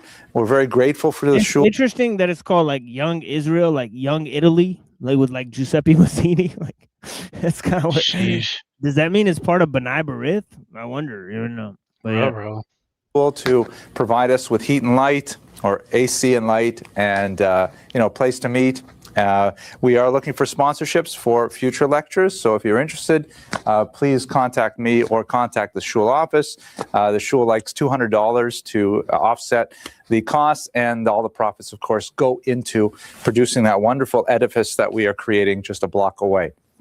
So let's go straight to the material. Rabbi Moshe ben Maimon, the acronym of his name in Hebrew is, of course, Rambam, and that's how he is known to many of his students today. I still can't get over that in name. Latin as Maimonides. The IDES suffix means son of Maimon. His first name was Moshe. His father's name was Maimon, hence Maimonides, or Rabbi Moshe ben Maimon. His years are 1135 to 1204, born in Cordoba, Spain, and died in Fostat, Egypt. There's some debate over where exactly he is buried. His grave is usually associated with a place near Tiberia, Israel, where they have a special tomb. But the Jews of Cairo believe that he is in fact still buried there in Cairo, in the courtyard of the yeshiva where he studied in a small suburb of that town. He was a physician, a philosopher, a popular leader with tremendous courage and conviction. His opinions were highly controversial, as we shall see. His books were even consigned to the flames by other Jews. But at the same time, he maintained steadfast in his point of view, and it continues to be studied today, even though there are many, many areas where the rabbinic consensus differs from Maimonides' point of view. Nevertheless, he is the primary interlocutor for the dominant opinion and remains very significant to this day.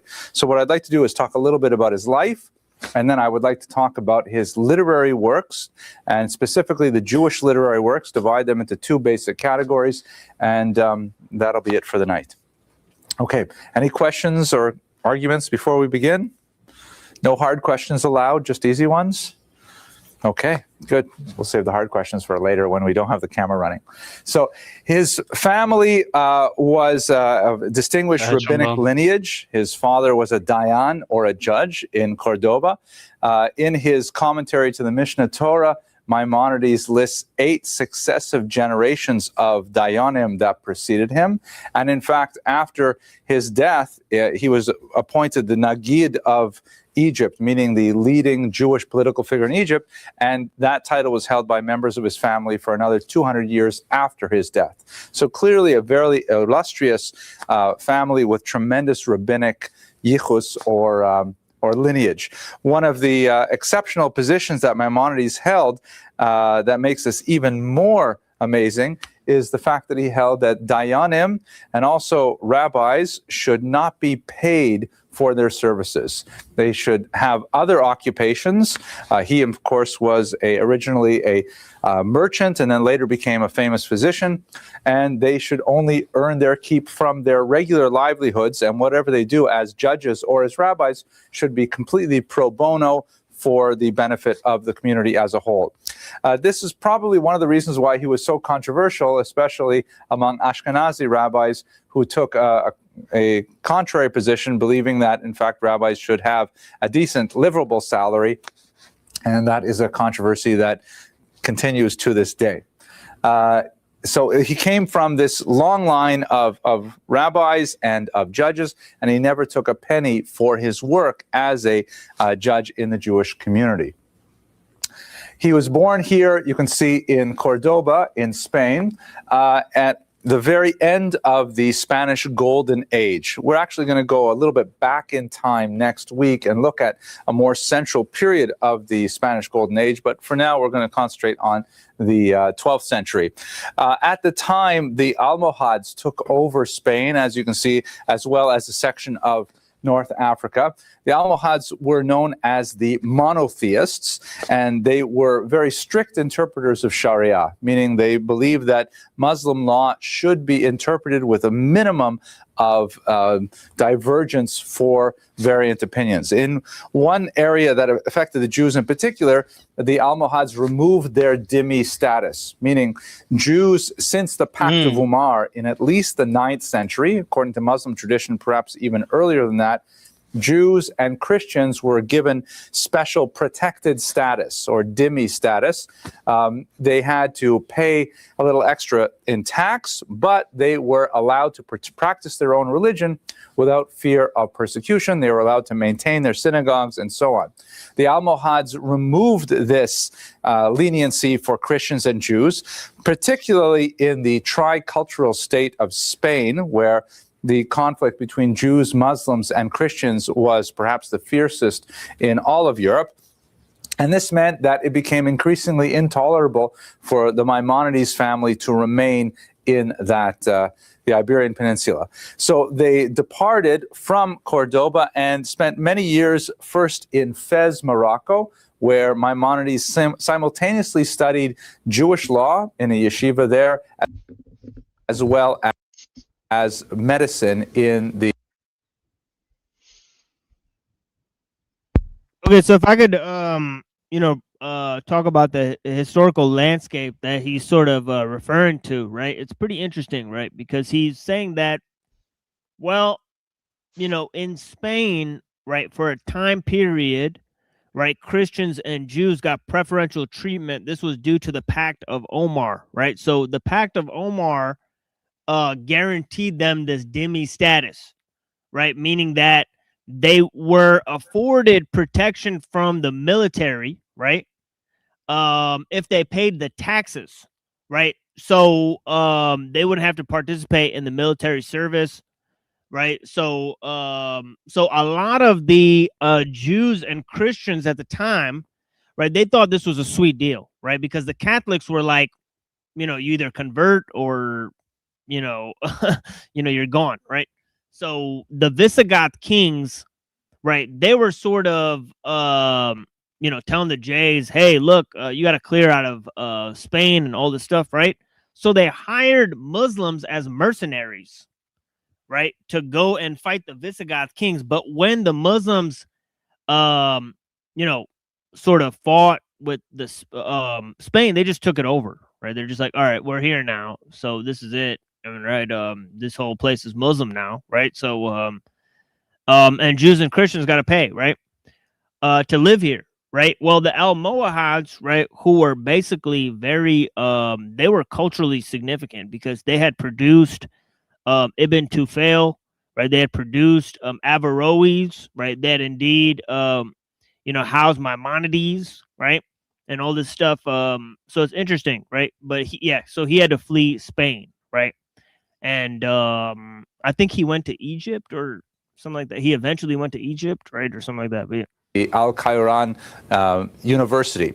He then spent 9 additional years going from there with his family across the coast of North Africa, ending up in Israel. In fact, I can show you some pictures. Why don't I show you some pictures? Here's a picture of Cordoba, Spain. This is where the Alhambra Mosque, the Alhambra Palace is located. We'll talk a lot more about that next week when we look at Shmuel ibn Agrela. And then he moved here to Fez, Morocco. Beautiful Moorish architecture.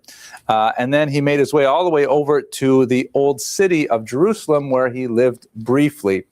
It's not known exactly why he left Israel. He clearly found that it was the high point in his personal career, and he wrote of his time in Israel as a personal, peak in his life. And in fact, he wrote about his ultimately decision or his fate to move back to Egypt with a considerable amount of regret.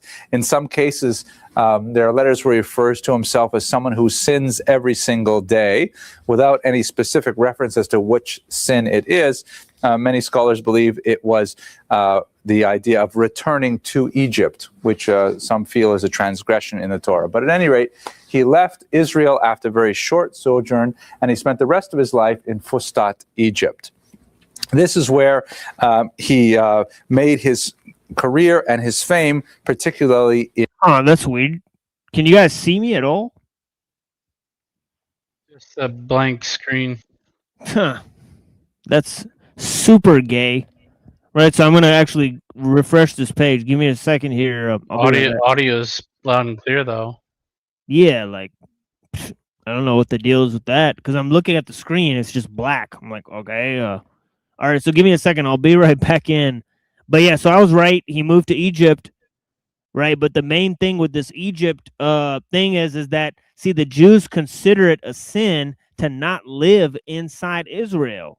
Check that out, right? So he's saying, what sin is he referring to? Oh, the sin that he moved away from Israel to Egypt. So he's committing sin every day just by living in Egypt, right? Going back to the place where they enslaved his ancestors is symbolic for committing sins every day, right? It's kind of crazy, wild thing to, if you think about it, right? That the Jews are saying this, right? But yeah, so give me a second. I'll be right back.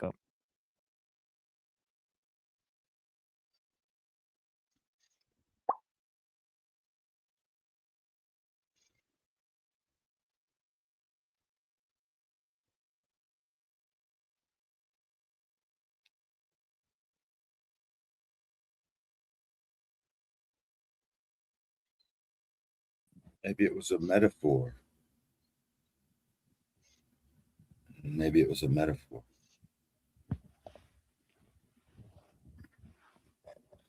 Living in Egypt might mean not actually living there, but being like the Egyptians, being like. Right. Right.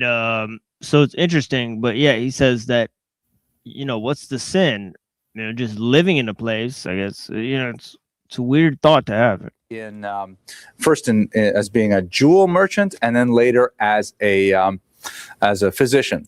Now, in Fustat, even though he did not have a position of tremendous authority at the time, there was... By the way, I read in the Martin Buber book, right, that a rabbi literally said that dwelling in the land is worth more than all of the commandments of the Torah.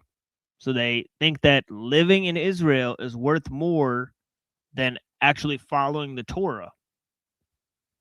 right? So they went so far as to say that even, right? So it's pretty interesting what some of them came up with. Seems like a cope. Yeah, it is. It does seem like some type of cope, right? That you don't have to follow, and of course there is interesting, aspects to that. A situation in which the Jews and Christians were in tremendous conflict. There was a huge geopolitical conflict that had gone on since the Crusades at the end of the 11th century, and one of the smaller battles between those two religious groups was that a Christian king had taken captive an entire city in northern Egypt, and that held a significant Jewish population. Maimonides took a leadership role from Fustat, and he arranged for a huge collection of cash from the Jewish communities of Egypt and was able to secure the release of the Jews who were taken captive. For this, he received tremendous prestige and respect, as well as significant remuneration, because he was called upon to serve in many different capacities as a communal leader. And ultimately, he chose to invest his funds in a gem business that his younger brother David would run. Maimonides had told his brother that he should specifically pick up his merchandise at one particular location. I believe it was somewhere in Arabia. But when David went, so he gave him a huge pile of money to go and make this purchase, which he then would bring back, and of course they would live off that. As it happened, David traveled to this location, the name of which escapes me right now, and he found that the merchandise was not up to par, and so he elected to go on a much longer voyage to India, where rumor had it there was much more fine merchandise to be had. Unfortunately, his boat sank sometime in the year 1169 or 1170, and he never returned, and the family fortune was lost. This was a cause of tremendous grief to Maimonides. He described. That's crazy. So India is always like, it's like nefarious. Right? Sent back Alexander and the brother of Maimonides, right?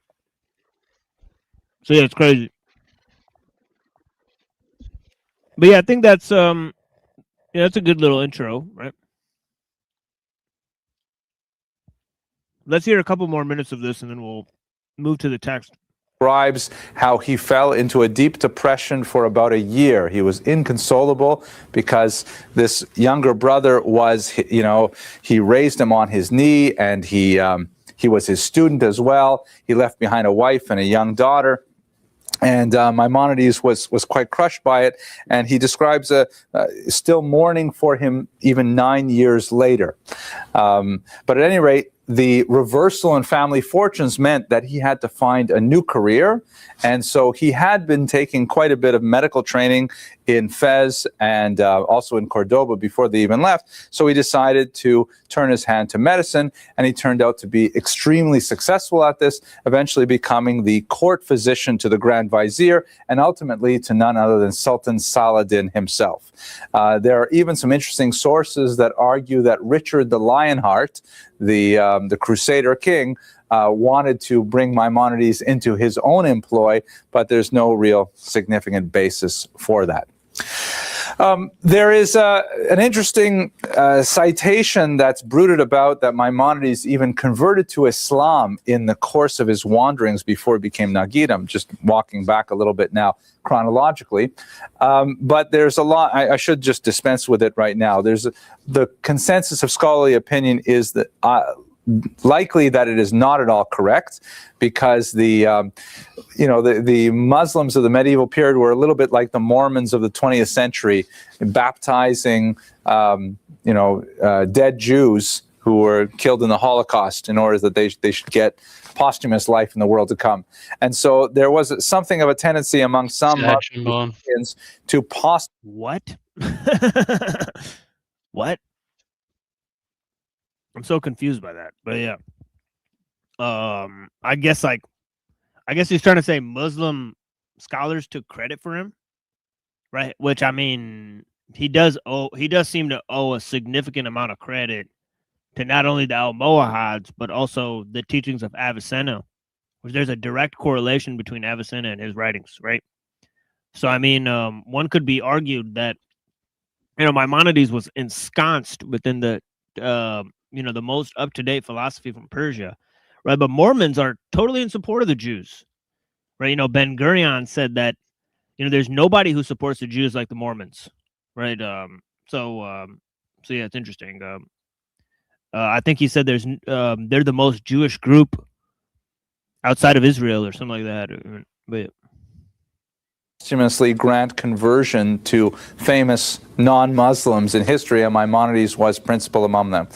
There are some scholars, though, who believe that, in fact, he did go through a pro forma conversion, perhaps in the context of the persecution of that era, but that conversion was nullified once he was able to reach safety. There's a lot of texts in Rambrum's own writings, however, that indicates that he had significant sympathy for people who were forced to convert. He has a tremendous amount of space devoted in his writings to urging communities to be tolerant with those Jews who were forced into conversion, either to Christianity or to Islam, and saying that they should be accepted back without any kind of approbation. He also wrote that Jews should not live in places where forced conversion is likely to occur. So the preponderance of evidence indicates he probably never converted, but at any rate, he did certainly have a great amount of sympathy for those who did. Yes, please. You mentioned Saladin. So was Maimonides affected by the Crusade? Because he knew Richard the Lionheart. I mean, Jews were peripheral to the Crusade, but they weren't.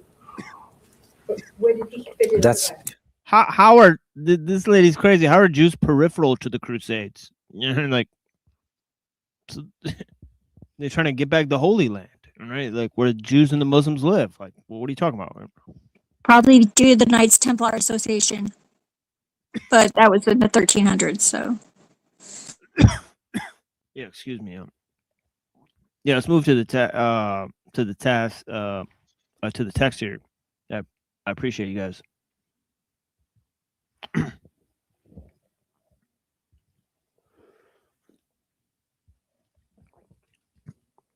Yeah, I kind of predicted there would be a little bit lower numbers tonight, so I'm not really too worried about it. But I appreciate the people that are here. Let's move to. But yeah, we might be going live. Obviously, we'll be going live on Thursday, right? With music, right? So, we've been doing a pretty successful music stream on Monday and Thursday, right? So we'll keep that rolling, right? But this Friday we won't do a show, right? But Saturday we'll do a regular show. Next Friday we'll do a Made by Machine Bob, right? So I appreciate you guys. Mm-hmm. Let me move to the text here, right? And as I was reading earlier here, about the guide to the perplexed, right? And about what circle of Jews, right, sort of accepted, right, and rejected this whole thing, right? But of course, it was, persisted into the 13th century, right? And the idea is that Maimonides, sort of his teachings spread in a lot of communities that studied the Kabbalah, right? So there's three things on the table again, right? One is the European thought and the European supporters of the Maimonidean philosophy, right? Second is the the influence of Greek ideas on Jewish thought. And third is the transformation via Greek philosophy of Jewish philosophy into Jewish mysticism. Okay. So similarly to the case of Philo, right, there's a case that can be made for Maimonides, right? Right. So that is where we're at. Okay, that's where we're sort of designated here, right? Blessings. I appreciate you guys. Anybody wants to join the panel, you know, it's a great way to support the show is to be on the panel as well, right? Yep. And I appreciate you. You're awesome. Yeah, of course. Yeah, thank you. Yeah. You know, yeah, so let's go into you know, this thing here, right? Because I think this is a pretty weird issue, right? And I'll skip some of these names here. We'll go to the 13th century stuff, right? And it says here that Maimonides' Guide to the Perplexed is the first sustained attempt to interpret Judaism in philosophical terms. Right, it was certainly the most influential, as both the Great Eagle, right? That's what he's called, the Great Eagle. The Great Eagle's followers and opponents well understood. Kabbalists too, whose writings would gradually come to dominate Spanish Jewish culture during the 13th century, felt the enthusiasm the guide generated and the turmoil as well. Yet even among the Kabbalists in southern France, a more positive attitude toward the guide gradually emerged by about the middle or 13th century, which would flourish towards the century's end.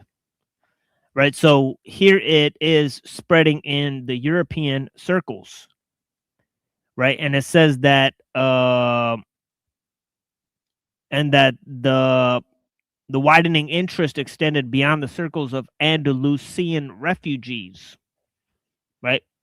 Remember, Maimonides was a Andalusian refugee, so on and so forth, right? They ended the period where Jews were allowed to live in Spain, right?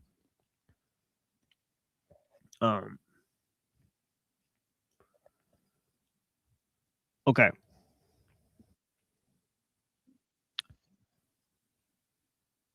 And it says that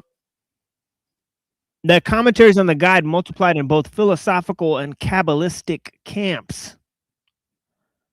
Right? So, as we said, a number of the Kabbalistic ideas were born in the 2nd century, right?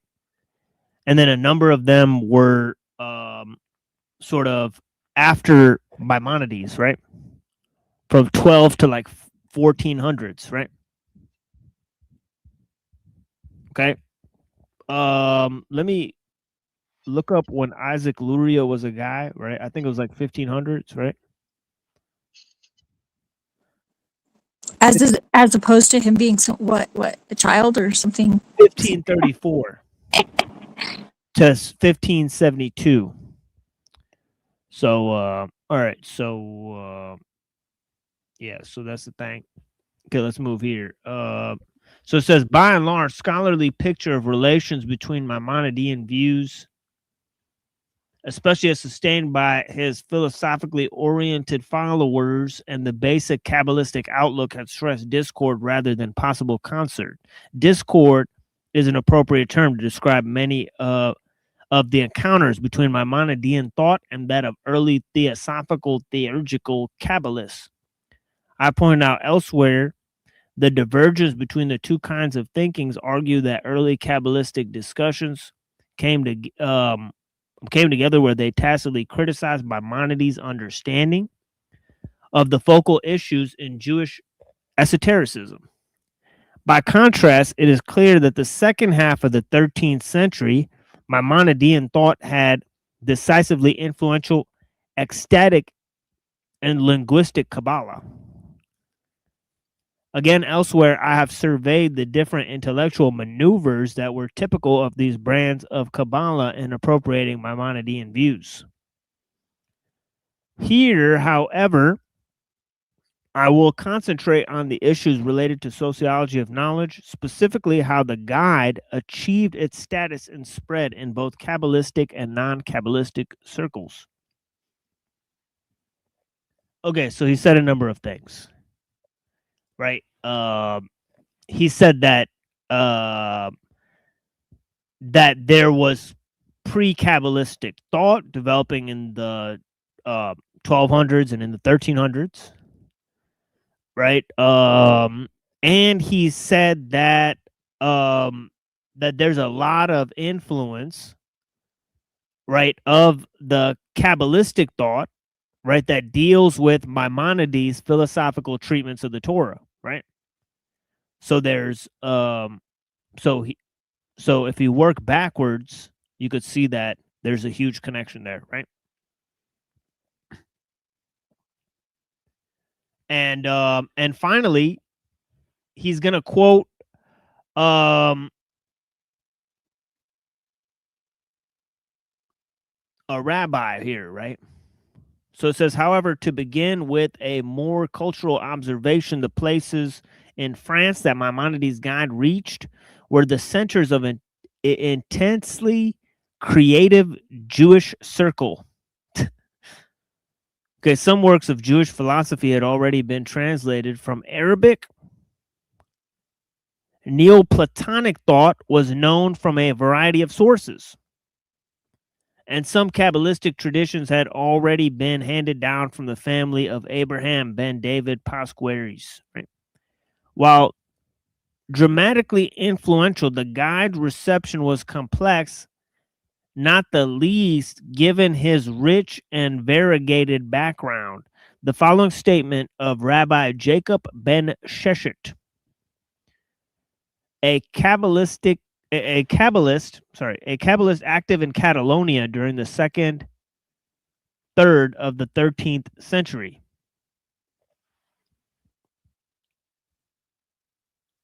Deals with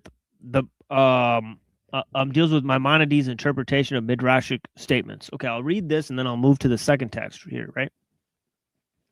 I'll read this statement and then I'll move to a second text on the issue, right? Okay. Yep. Okay, it says here. Oh, wait. Whoops. Wrong page. It says here, God was contemplating the Torah and saw the essences in himself. What? Let me read that again. God was contemplating. Kind of sounds like reasonable. I don't know. Maybe. I mean, the thing is that what is the Torah doing there before existence, and why does the Torah relate to God's essences? And Maybe it's like the Tao. Doesn't that mean that part of God is outside himself? Yeah, but the Tao exists within everything. No, whenever he broke himself, he feels that way, though. I'm sure. Right? He's fractured into fractals. I don't know. I mean, I don't know. I'm just guessing. Yeah, I see where you're going. Guessing. Yeah, definitely a lot of guesswork. But yeah, it says God was contemplating the Torah and he saw the essences in himself. So, so God is contemplating this book that Moses wrote, and that's instructions, actually, sort of, because you're supposed to start there. I think is self-reflecting. Well, let me go to 9 here. Actually, I don't have the list of like what that actually points to, but yeah, there's a little footnote after it says Torah, right? So it says, and he saw the essences in himself, since the essences were in the attributes of wisdom, right? So so there's wisdom, okay, there's essences, so there's like, so God's contemplating the Torah and he's seeing like possibly female representations, right, that are like these essences, you know, which are attributes of wisdom. He discerned that they are prone to reveal themselves, right? This version I heard in the name R. Isaacson of the R. Abraham. R is rabbi of blessed memory. And this was also the opinion of Rabbi, the author, the Book of Knowledge, Maimonides, who said that God, knowing himself, knows all existent creatures. Okay, so yeah, again, it sort of sounds halfway to Hermeticism, right? Because like God created the world in order to know himself. In knowing himself, God knows all existent creatures. It's very similar, right? But the whole catch is does God require creation, right, for his own nature, right? And that would be sort of right. So, what is the status of these creatures, and how do they relate to godliness, right? Because if they are part of the knowledge of God or part of God's knowledge of himself, I mean, that's pretty interesting. Anyways, let me finish the statement, right? And then I'll move on, right, to a different text. It says, nevertheless, the rabbi was astonished in part 2, chapter 6 of the guide at the dictum of our sage that God does not do anything before he contemplates his retinue. And he quoted there Plato's dictum.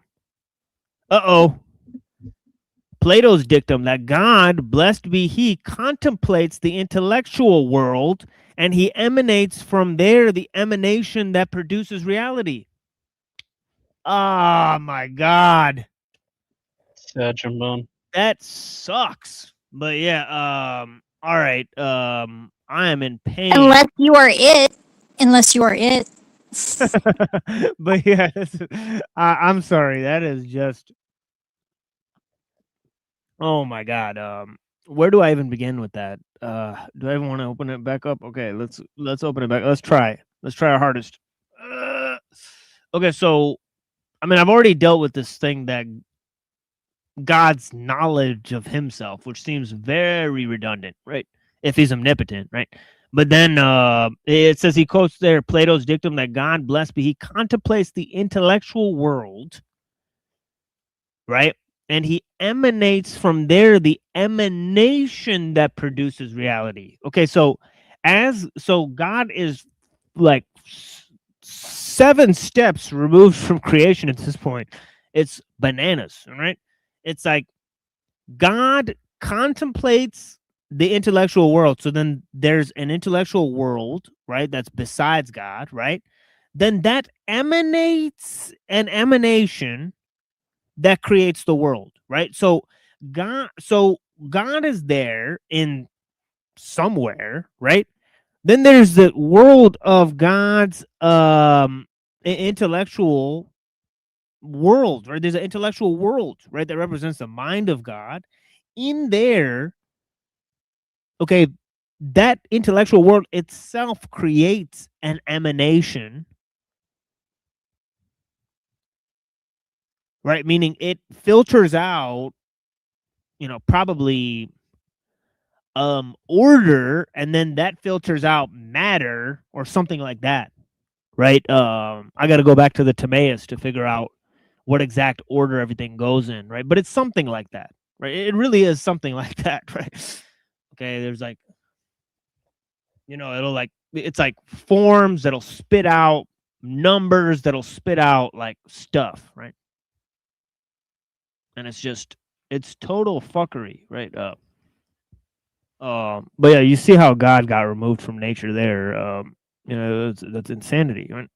But yeah, so anyways, let's move on to another text. We're 4 hours and 20 minutes in. God, time flies when you're having fun, doesn't it, folks? And now 18 people are watching me again, not 3. Let's smoke another one. It's 4 hours and 20 minutes in. Got 30 seconds. Right. Hit it. Right. I got another little text. Let me just read one paragraph of this thing right here, and then we'll move on here. Gosh. Because I want to play music. And I have some good stuff for you guys, honestly. I made one that I've been waiting to hear all day. Honestly, This song is like, goes really to my thing, and I really like it. Okay, anyways, let's go to, where am I at in this?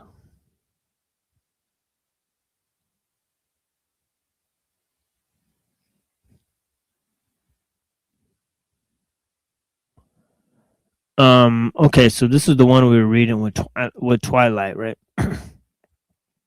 Okay, let me pick up on something here.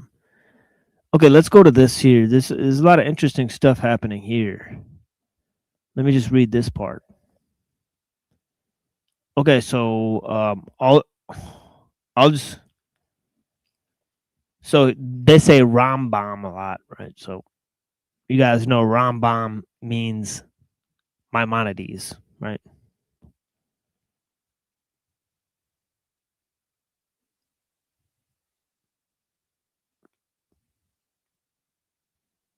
I don't know why this looks so different from what I was reading last time. Is this a totally different text? We switched timelines. No, just kidding. Oh, no. Okay, I found the spot here. All right. Okay, so it says according. Okay, so this is the part we were at.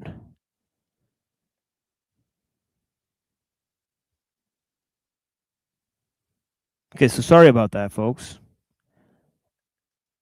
So it says not only was Rambam a rationalist, he was also a mystic. And here lies the problem, right?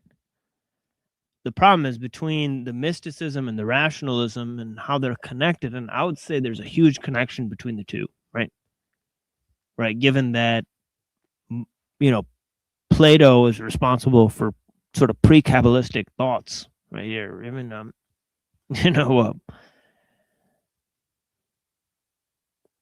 would say there's a huge relationship between mysticism and rationalism, right? Because remember what Plato said. He said it was an intellectual order, right, that God contemplated, right, that was brought out through his contemplation of the Torah and the essences and all that sort of stuff, right, which are his own attributes. So yeah, it says one who achieved a high level of metaphysical understanding, right, could be seen as both a mystic and a rationalist, right? So it says, I want to show in this essay that Rambam, the alleged rationalist master, was also a master of the secret tradition of the Kabbalah. Okay. So this guy's running with it, right? And he says,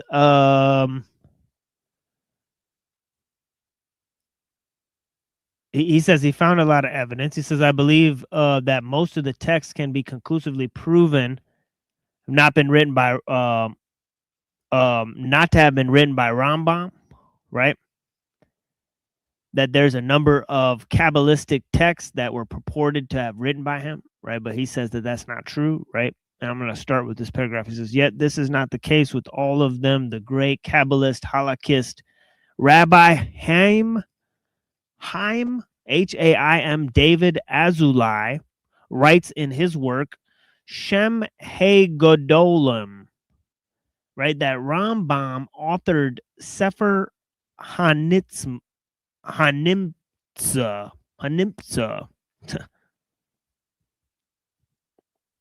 Try gulping while you say that, right? Hanimtza. Right, a book which references the Sefer Yetzirah. I started to write this essay with the idea that I was doing pioneer work to prove Rambam was a secret Kabbalist. I quickly came to realize that this was in no way a new topic. Okay, so let me go down here. Right, it says, recently, Dr. Fred Rosner of New York has been very prolific in translating a number of works attributed to Maimonides. Among these collections are some of the Kabbalistic works of Maimonides, that he alleged to author. Two of Dr. Rosner's works on Maimonides, which I highly recommend as excellent reading, are The Existence of the Unity of God and 6 treatises attributed to Maimonides.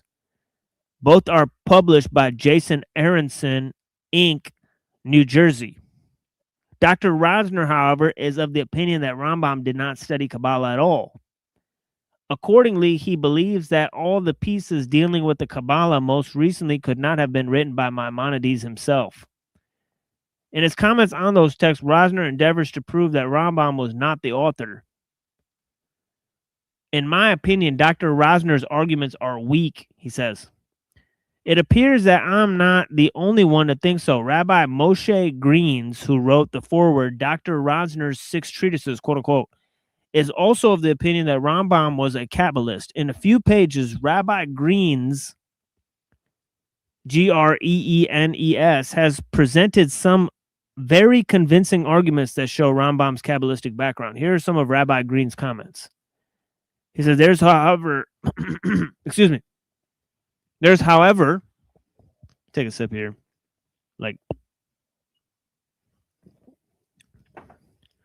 there's, however, one significant premise on which I must disagree with the authorities Dr. Rosner cites.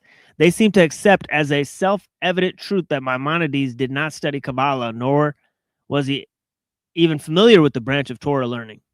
This view is based mainly on the fact that nowhere in his works do we find any reference to that Torah discipline. A closer study of subject, however, reveals quite the opposite to be true. Maimonides was indeed steeped in the Kabbalah. The seeming absence of references to the Kabbalah in his writings is very much in keeping with the accepted practice of that period. Many Rishonim, early Torah scholars, right, state unequivocally that Maimonides was a master of the Kabbalah. To list a few briefly, Sefer HaChinuk, Sefer Hizakaron. Oh my God, let me fucking just put these on the screen, man. Give me a second. And Rambam in his Perush of Torah. See Quran. Oh, it really is called Quran. Pinei Moshe. Interesting. Yeah, because Quran or Bible just means book, right? So let's check this out.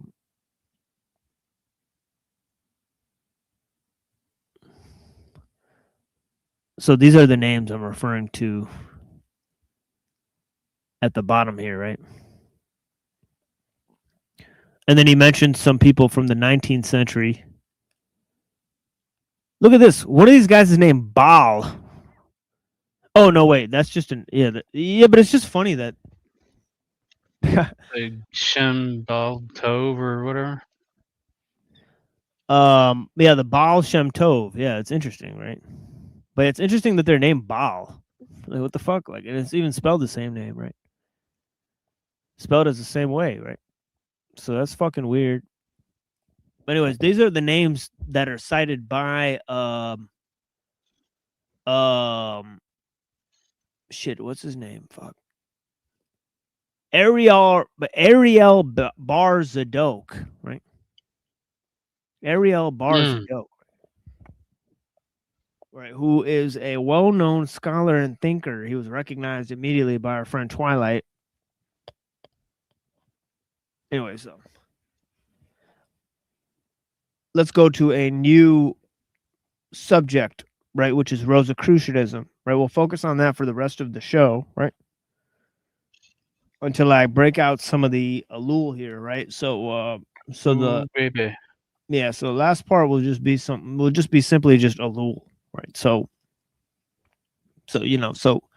there's a couple more items here I want to address before I put some replays here, and the replays are pretty funny, I think. Some pretty significant stuff here going on. Honestly, we don't get a lot of views on the alternative channels there, so especially Neurojack's new alternative channel. We got like 33 subscribers over there, so we're barely coming up there. So we got to drop the link to Neurojack's channel. We'll try to promote that today at the end of the show. So it'll be Neurojack and Unseen. They're going to get into it about a few things, right? At least the first 2 hours I watched of that, man, it's a lot of really important information they go through. So yeah, so let me play a song for you guys. We'll be back.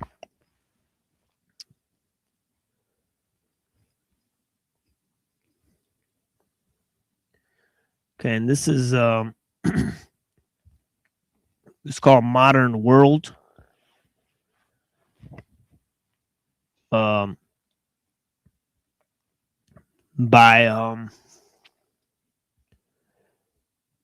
Wolf Parade. Right, so yeah. So yeah, I really like this song.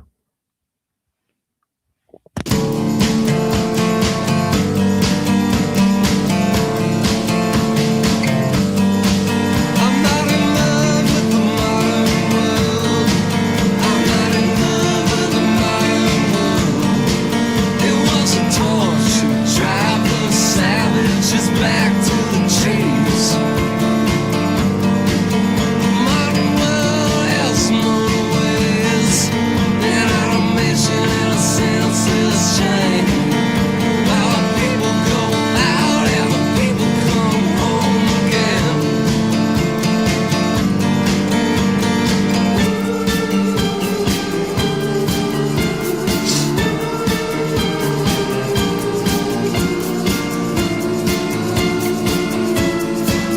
It's got lights to fill up your eyes in a nighttime orange sky.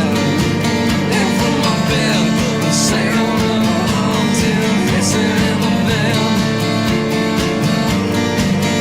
Modern world, don't ask why, 'cause modern world, we build things high. Lonely hearts, canyons filled with light.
Modern World, I'm not pleased to meet you.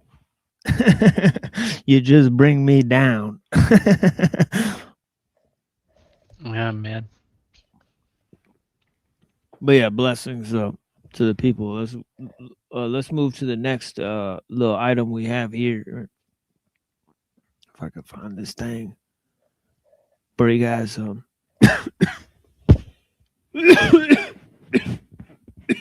Excuse me, I did not mean to do that. Actually, let me go to a different one. We got two other ones here. Text here. Man, those, I was not planning on that last one tying in so greatly with that. When they started quoting that rabbi and he started literally mentioning Plato, I was like, God damn, this is good. So it's honestly sad more people weren't there to make those connections, but maybe there'll be a lot of people on the replay. Let's see what happens. But yeah, let me open this one up.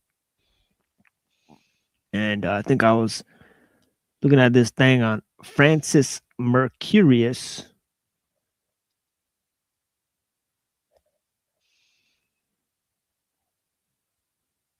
Okay, here we go. Here's our guy. And George Fox records in the journal an occasion of a meeting in German. An occasion of meeting a German in London. Oh, George Fox records in the journal an occasion of meeting a German in London. Based on scant information about him that Fox shares, the individual may have been Franz Mercurius van Helmont. Certainly in the 1670s, Van Helmont had settled in England as a personal physician to Quaker associate Lady Anne Conway. From 1677, Van Helmont affiliated with Franz, finally breaking with them in the 1690s after he published a tract outlining his belief in the transmigration of souls. That sounds familiar, doesn't it? So Lady Anne Conway, Henry Moore, Benjamin Furley, right? John Locke, right? They were all obviously collaborating also with Walter Raleigh. Sir Walter Raleigh, right? So there's a lot of these occultists that were in a group together, sort of responsible with the Quakers who sort of founded America, right? There's a lot of stuff there, right?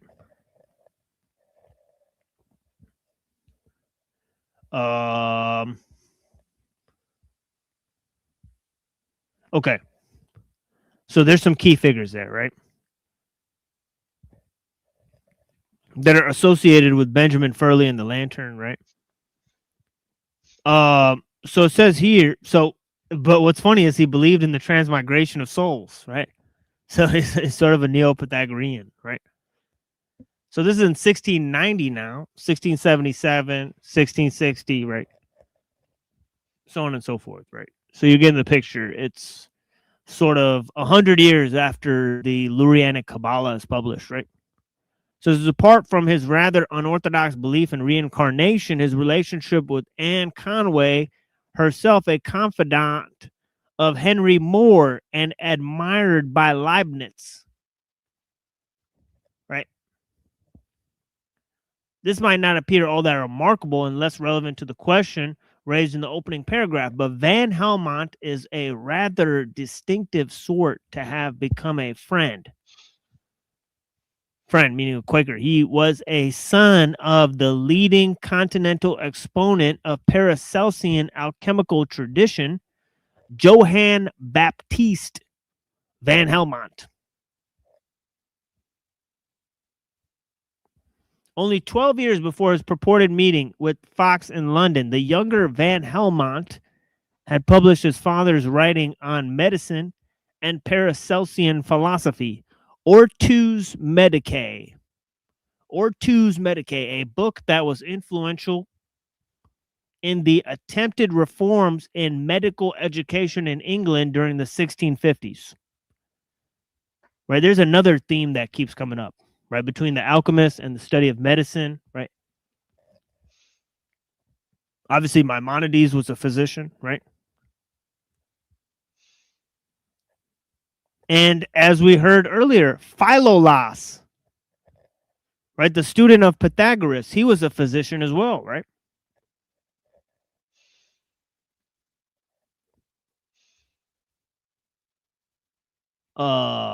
Okay, J.B. Van Helmont and his Helmontian followers emphasized direct personal observation and experiment and led an attack on the authority of the ancients, such as the Galenic medical canon. Right, one of the things that we learned about Maimonides recently is that he actually translated medical texts in like 4 different languages.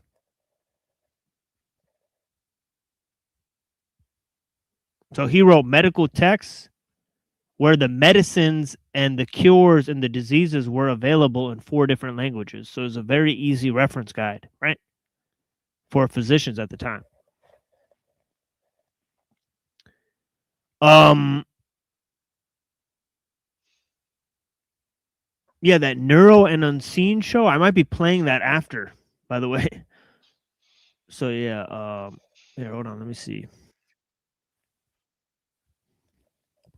Let me click the link that she's talking about.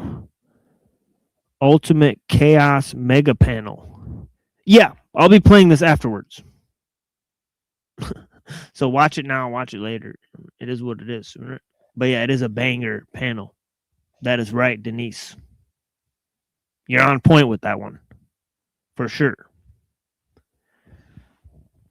Yeah, our friends Unseen Warfare and Neurojack, they're going to hold down the later part of the show. And they have some very incredible explanations about the Russian Orthodox Church and why its followers are supporting some pretty insane ideas, right? Okay, and they're claiming to be sort of something they're not, sort of wolf in sheep's clothing, right? So check that out, right? So FM, Francis Mercurius van Helmont, carried on the Paracelsian philosophy of medicine, displayed an interest in the esoteric Jewish writings in the Kabbalah, and expressed an admiration for friends' experiences of all mystical writers verified in themselves, though they be such as can neither read nor write.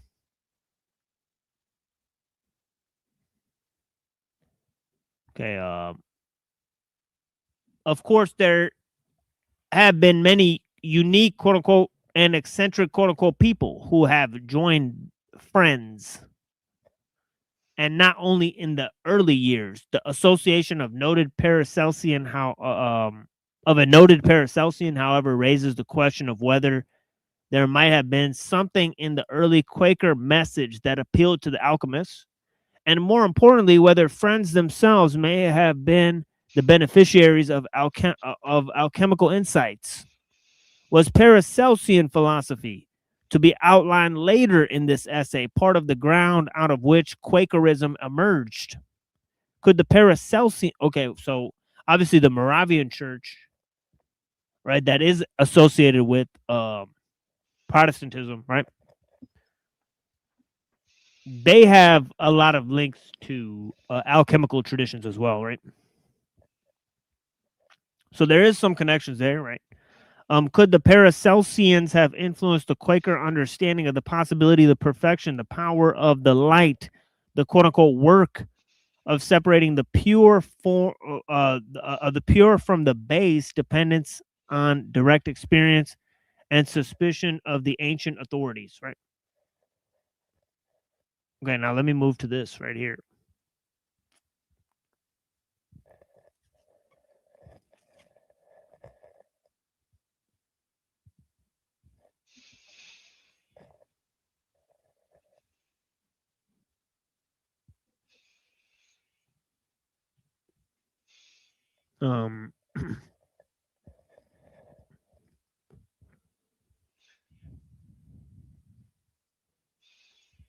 Okay.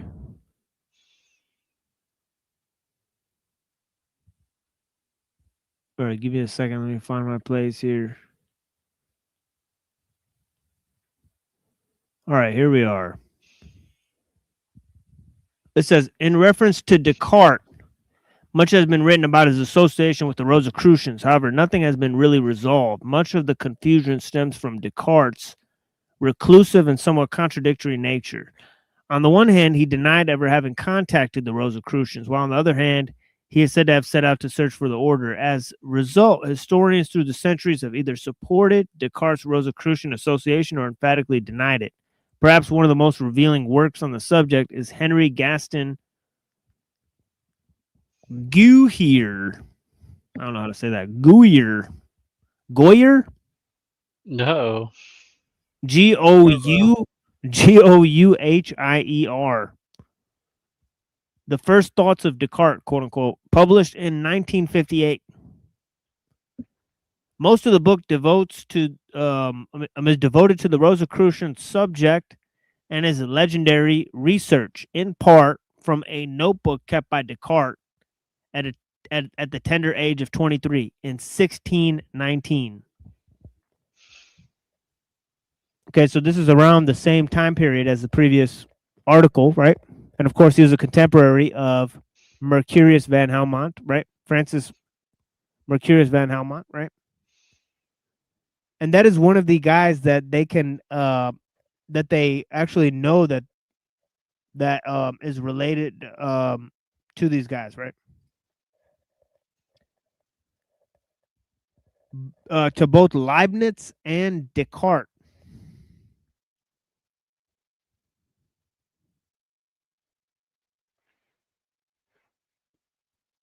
So it says there's also a mention,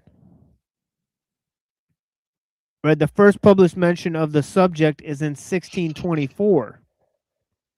1624. In Dr. Nicholas Wassenaar, Historic Verhaal. You know what? Let me put this on the screen here.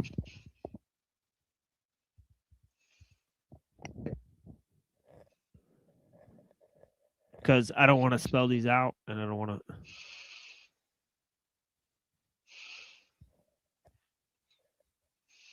No, I appreciate you guys.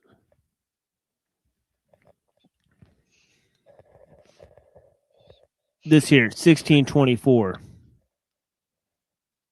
Wassenaar. Right, where the author claimed, right, that Descartes was indeed a Rosicrucian. It should be noted that Nicolas Wassenaar is thought to be father of Jacob Wassenaar, a member of the Rosicrucian circle in Holland. Jacob Wassenaar was also a close friend of Descartes. The French historian Charles Adams believed that Descartes was a Rosicrucian, but states that it cannot be proven. However, Adam felt that what could be proven practically makes it certain that Descartes was indeed a member. To be more specific, Adam is referring to Descartes' associations with such known Rosicrucians as Cornelius van Hugeland, Jacob Wassenaar, Isaac Beekman, and Johann Faulhaber.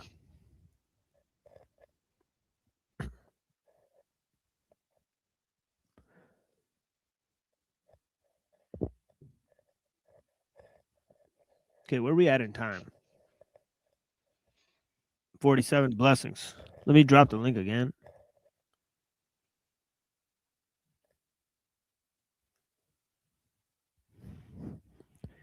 And of course, this all on a website, right? For the let me see. Crow Fraternity of the Rose Cross, right?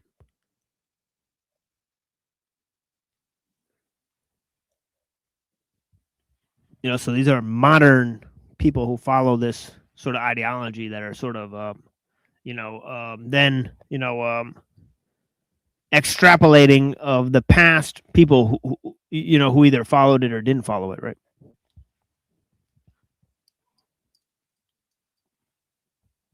So it's pretty fascinating stuff.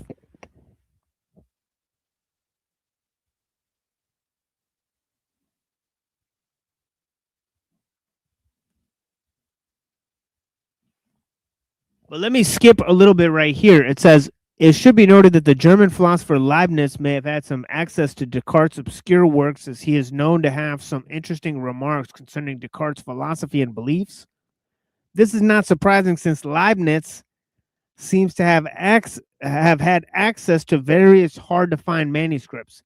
Leibniz was a close friend of Francis Mercurius van Helmont, the son of John Baptista van Helmont. Right?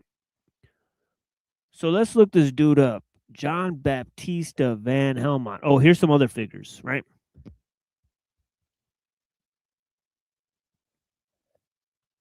Right, another close friend of Descartes, Johann Faulhaber, a mathematics professor in Ulm, ULM, dedicated his work Mysterium Arithmeticum, 1615, to the most enlightened and famous brother famous brothers of the Rosa Cross, RC. Other associates of Descartes included Jan Amos Comenius. Okay, we'll have to look that guy up because I mentioned him before, right? John Pell, Samuel Hartlib, right, who are all linked to the British Royal Society, right?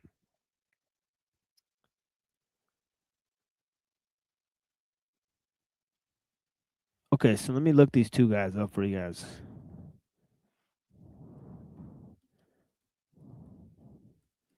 Jan Comenius.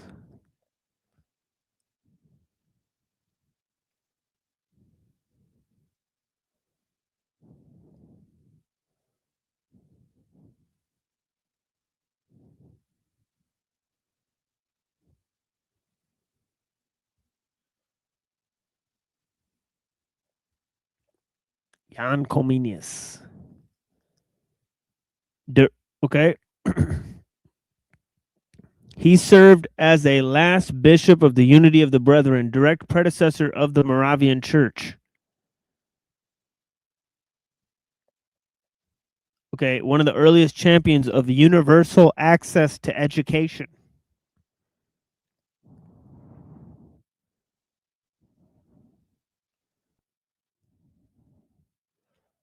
And he's also Polish.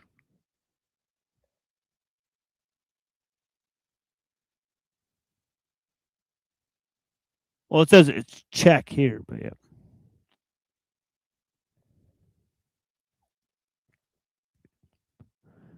And let's try to look this up on YouTube, right? Because I'm sure a lot of these occultist guys will be talking about this guy, right?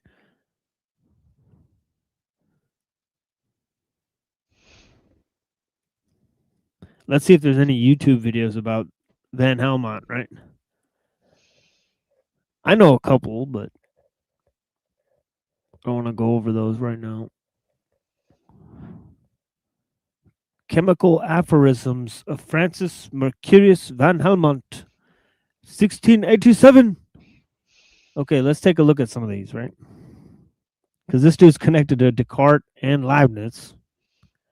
So let's take a look at some of his chemical aphorisms. Chimical. Old chimical boy, eh?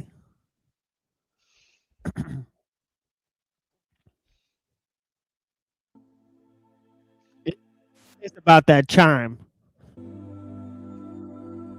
153 Chemical Aphorisms of Franciscus Mercurius van Helmont.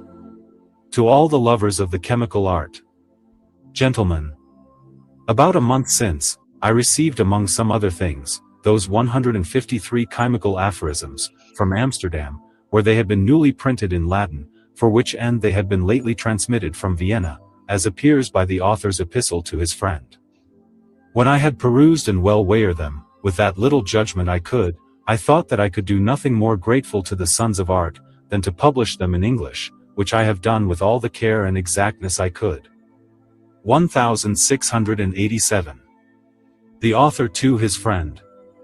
You see here, my highly esteemed friend, part of a certain excellent writing, digested into brief aphorisms, as a compendium of all those things which philosophers are wont to observe, about the great work of their stone, not that all things are here expounded which belong to the complete description of the physical tincture, for there are more things yet behind, with which the author intends to adorn it, inasmuch as he hath determined to fortify these aphorisms which he hath here emitted. From the authority of the principal philosophers, in which work he will accurately explain the similitudes, figures, and other obscure and confused manners of speaking, which everywhere occur in the writings of the philosophers. That so at length those things which hitherto have been delivered too intricately, and confusedly by most writers, may appear in some methodical order. Nevertheless, the principal scope of this author, is not so much to expose or set forth his own inventions, as to reduce the valuable sayings of others into order, which he willingly submitteth to the judgment and examination of those, who have made a greater progress in the art than himself. But although I know this to be the purpose of the learned author, nevertheless I chose rather to transmit this little work to you, imperfect as it is, that you may weigh it, and cause it to be printed, than that the sons of art should any longer want this small help, that it may give a light to those who err and go astray in the midst of darkness. And that the author may judge from the event of this his labor, whether it will be worth his pains to emit the whole work to the world. Farewell, my good friend, and let me continue to have a place in your favor. Dated at Vienna. 1687. 153 chemical aphorisms. To which may be commodiously referred whatsoever belongs to the chemical science. Aphorism 1. Alchemy is the perfect knowledge of whole nature and art, about the kingdom of metals. 2. Which by reason of its excellency, is called by many other names. 3. And was first invented by one Alchemus, as some think. 4. And in all times hath been so highly esteemed by philosophers by reason of its great utility. 5. That the adepti being moved with pity, would not altogether conceal it. 6. Nevertheless, they have delivered it but confusedly, enigmatically, and under allegories. 7. Lest it should fall into the hands of the unworthy. 8. But that it should be known to its own sons only. 9. With which sophister should have no commerce. 10. Wherefore this science is the gift of God, which he bestoweth on whom he pleaseth. 11. Either by the revelation of a faithful friend, or by illuminating the understanding of the inquirer. 12. Who seeketh it by prayer, diligent reading, profound meditation, and assiduous labor. 13. Therefore it behoveth the studious of this art, to be of a pure heart, entire manners, steadfast to his purpose, and a religious keeper of secrets. 14. And moreover, that he be endowed with a good wit, health of body, and a plentiful fortune. 15. Because this art requireth the whole man, being found out, possesseth him, and once possessed, freeth him from every long and serious business, causing him to disregard all other things, and to repute them as being foreign and strange. 16. The parts of alchemy are two, viz. The theory, and the practice. 17. For, seeing that art can do nothing about metals, except it imitate nature. 18. It is necessary that the knowledge of nature should precede the knowledge of art. 19. Alchemy therefore, in respect of the theory, is a science whereby the beginnings, causes, properties and passions of all the metals, are radically known, that those which are imperfect, incomplete, mixed and corrupt, may be transmuted into true gold. 20. Seeing that the final cause in physic coincideth with the form, the principles and causes of metals are their matter, form, and efficient cause. 21. The matter of metals is either remote or proximate. 22. The remote is the rays of the sun and moon, by whose concourse all natural compounds are produced. 23. The proximate is sulfur and argent vive, or the rays of the sun and the moon determined to a metallic production, under the form of certain humid, unctuous, and viscous substance. 24. In the union of this sulfur, and argent vive, consisteth the form of metals. 25. The which, seeing that it is various, according to the various manner of the mixture, and the degree of decoction, hence arise various metals. 26. Nature only effecteth this union in the bowels of the earth, by a temperate heat. 27. The union of this water immediately flow forth two properties of passions, common to all the metals, viz. Fusibility and extensibility. 28. The causes of a metallic fusibility are, argent vive, as well fixed as volatile, and a volatile sulfur not fixed. 29. The cause of extensibility is the viscosity or toughness of argent vive, whether fixed or volatile.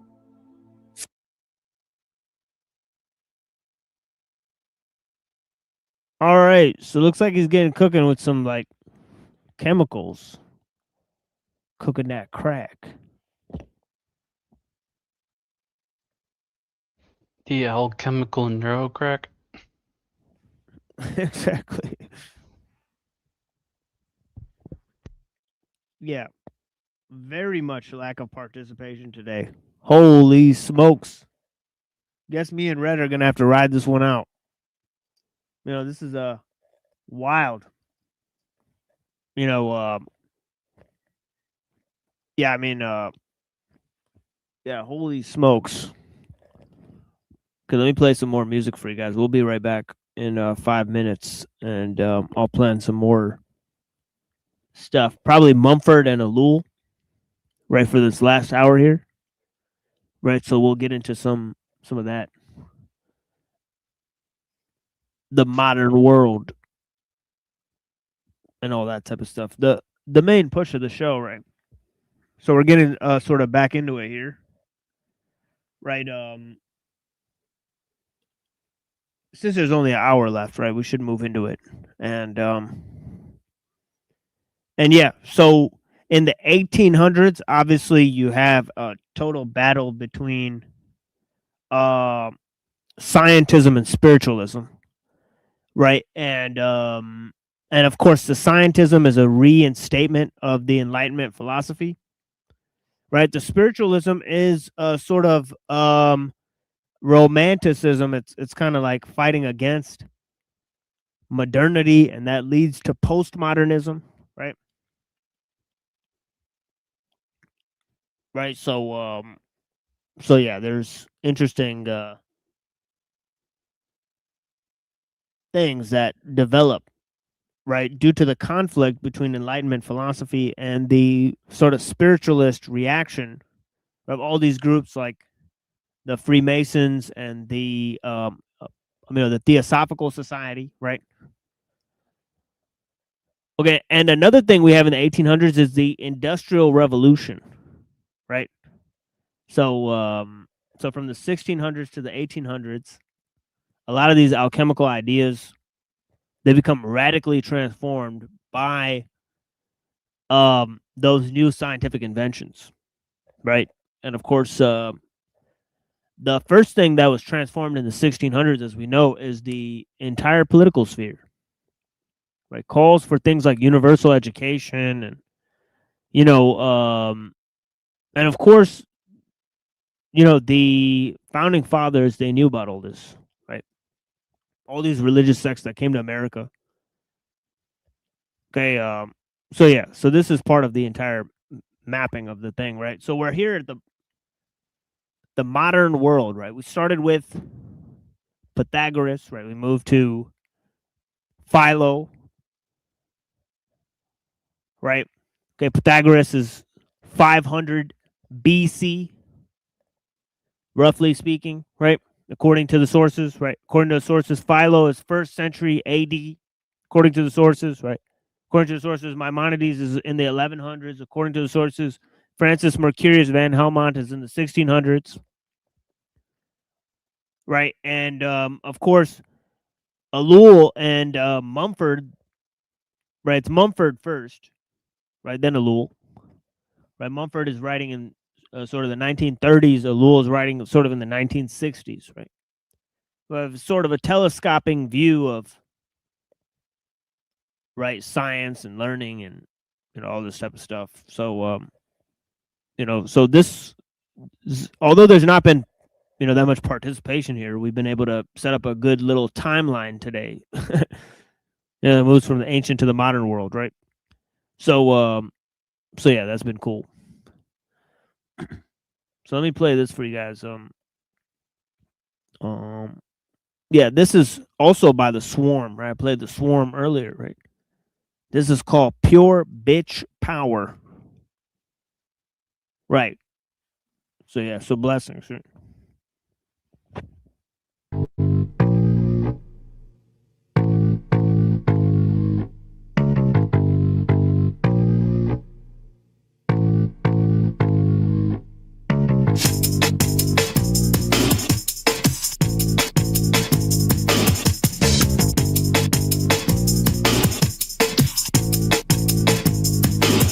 Say you're rough, you're wild, you're wicked and you're dumb. You know, sip under the game and say you don't stay long. Cause if you're rough, you're wild, you're wicked and you're dumb. You know, sip under the game and say you don't stay long. Forsaken crew.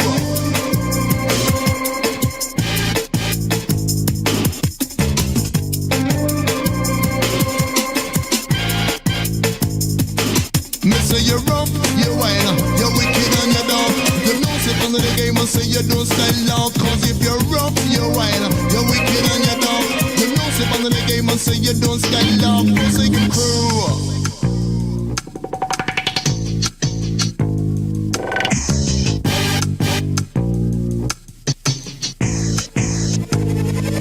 Come and say, no, you on me, but we'll do this day, you know, in trouble. When you come see with your shooting and don't bother start no looting. I'll step it through the chamber. You know you're getting bent, so when you're shooting up the radar and you come on the suppressor flamethrower, you deal it, you're off the boss, it smash it. Shooting up to everything inside you off a smash it.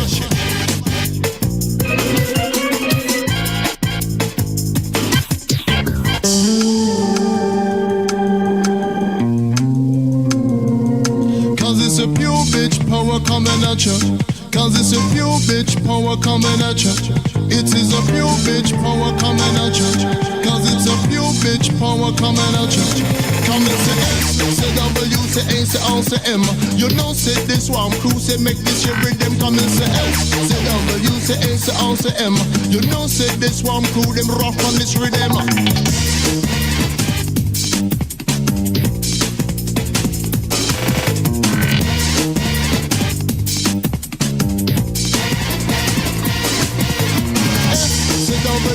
Say on say M.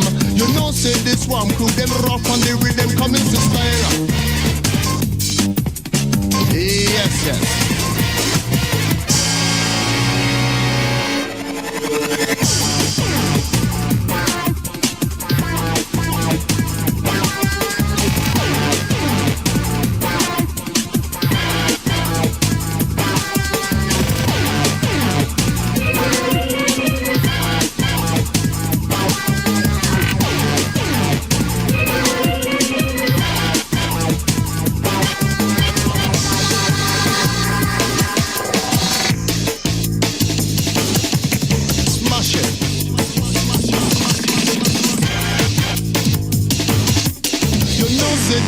Cruising rock on this rhythm, so do the style. Wicked and wild, you know, say on the style, say you know you're versatile. Come and say forsaken massive. The forsaken massive.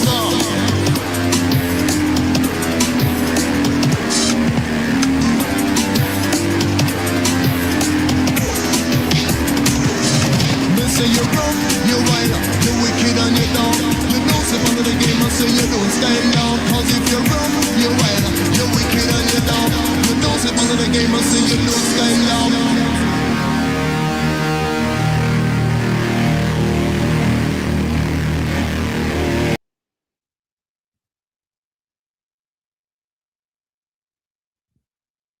Okay, we'll have more music in like an hour here, but yeah, blessings to the people that are listening.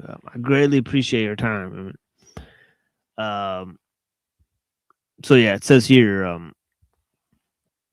that he says, I shall not only suggest that Karl Marx, I shall not only suggest that not only was Karl Marx in error, right? Says Mumford, right? In giving the instruments of production a central place and a directive function in human development, right? Because it's the whole central part of Marxist theory, right? We kind of talked about that yesterday, right? The foundations of communism, right? In his early writings. But he says here, he says also that even the seemingly benign interpretation by Teilhard de Chardin reads back into the whole story of man, the narrow technological rationalism of our own age. Right? And he's way ahead of his time with that critique, right? And projects into the future the final state in which all further possibilities of human development would come to an end, right? The whole idea is that since there's a separation between nature and God, right? Nature has to be transformed, right? Okay, so Teilhard de Chardin, his whole idea, you know, is lending to notions like the singularity, as we know, right? But it's wild that Mumford like saw that back then, right? It's like he's like way on point, right? Like it's like crazy perceptive. right? Because this is before they were thinking of stuff like the singularity. Like, they weren't saying singularity every week right back then, right? So it's interesting that he's saying this, right? Yeah, he says a final state in which all further possibilities of human development would come to an end because nothing would be left of man's original nature, which had not been absorbed into, if not suppressed by the technical organization of intelligence, into the universal and omnipotent layer of mind, right? So I'm saying this is not the realization of the human potential, right? No, it's a sublimation of the human, right, into some sort of cosmic goal, right? It's cosmic utilitarianism, right? Right? Man is just a bridge to something else, right? It says, since the conclusion I have reached require for their background a large body of evidence, I'm aware that the following summary must by its brevity seem superficial and unconvincing. At best, I can only hope to show the serious reasons for reconsidering the whole picture of both human and technical development, upon which the present organization of Western society is based. Right? So he's saying in the 1930s, there's a sufficient and significant reality, right, pointing to the fact that the technical organization has already taken over the social organization, as we started out saying, right, as said in the introduction of the show, right?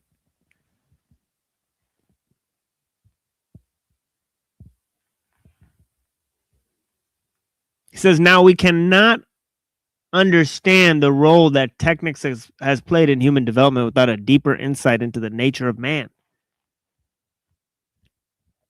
Jeez. I've been speaking for like 5 hours, right? Can't believe nobody joined the panel, right? But better luck next time. It's like Russian roulette over here, right? Sometimes I put the gun in my own mouth, right? And yeah. So perhaps I shouldn't have said that out loud. But yeah, blessings to the people. Deeper insight into the nature of man, right? Yet the insight has itself been blurred during the last century. Because it has been conditioned by a social environment in which a mass of new mechanical inventions has suddenly proliferated, sweeping away many ancient processes and institutions, and altering our very conception of both human limitations and technical possibilities. For more than a century, man has been habitually defined as a tool-using animal. As a tool-using animal. But he says this definition would have seemed strange to Plato.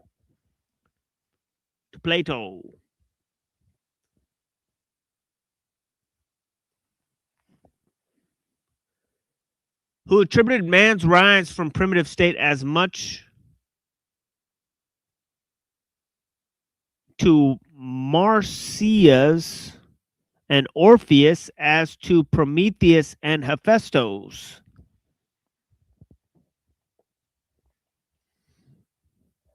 Interesting. Right, so saying it's not just mechanical invention, but the ethereal, spiritual connection, right? The dream world, as it were, right? Right, and Hephaestus was the blacksmith god, right? He made automatons, right? We talked about that, right? We've covered that on the show, right? Medea and Talos and Pandora was also an automaton, right? And Medea and Hephaestus, they both created these automatons, right? Anyways, let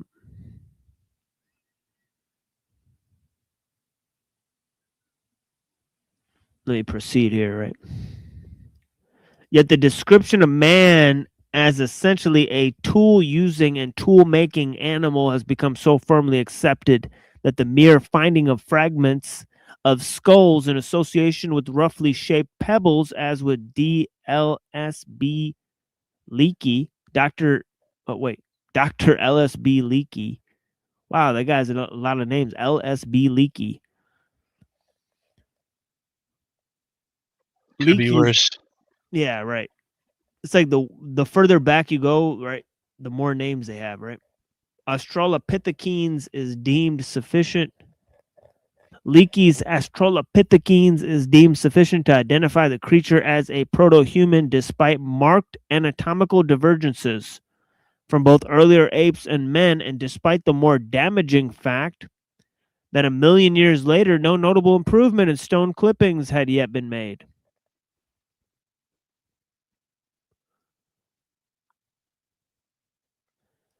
By fastening attention on the surviving stone artifacts, many anthropologists have gratuitously attributed to the shaping and using of tools, the enlargement of man's higher intelligence. Though the motor sensory coordination involved in this elementary manufacture do not demand or evoke any considerable mental acuteness. Since the subhominids of South Africa had a brain capacity about a third of that of Homo sapiens, no greater indeed than that of many apes, the capacity to make tools neither called for nor generated early man's rich cerebral equipment, as Dr. Ernst Mayr has recently pointed out. The second error in interpreting man's nature is a less pardonable one.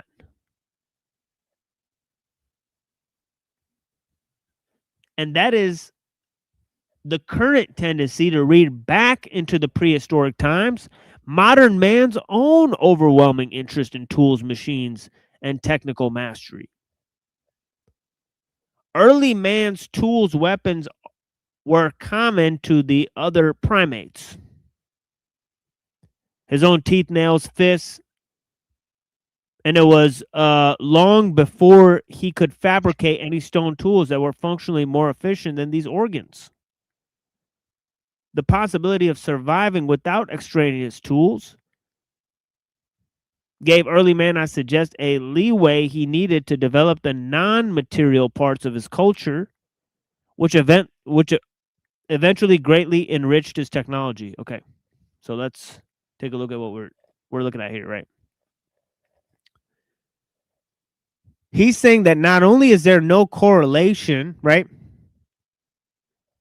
between the development of tools and the improvement of brain size, right, but that these tools, right, were improved, right, mostly for cultural forms,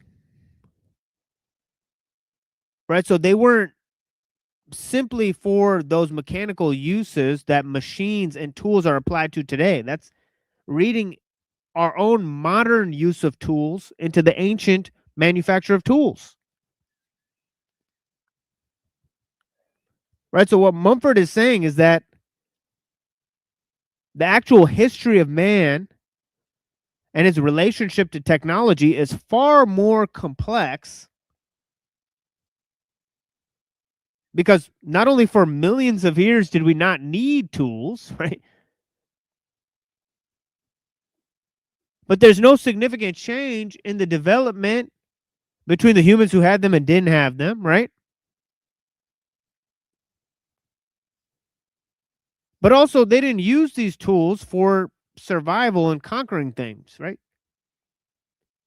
They're for culture, they're for means of cultural expression and social organization and so on and so forth. So in other words, the reason they made and used technology was different than the reason we make it and use it today,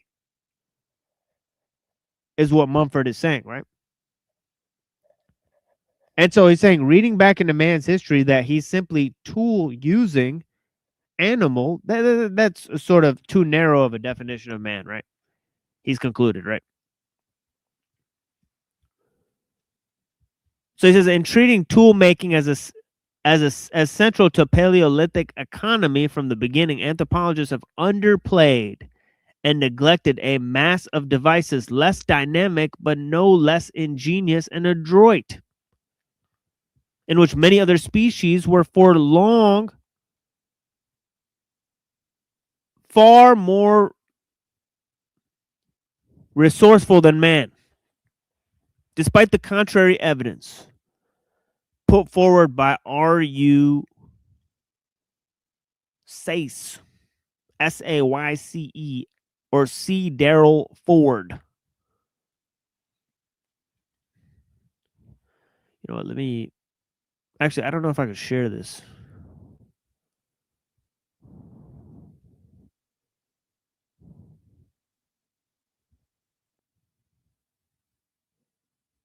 See if I can share this with you guys.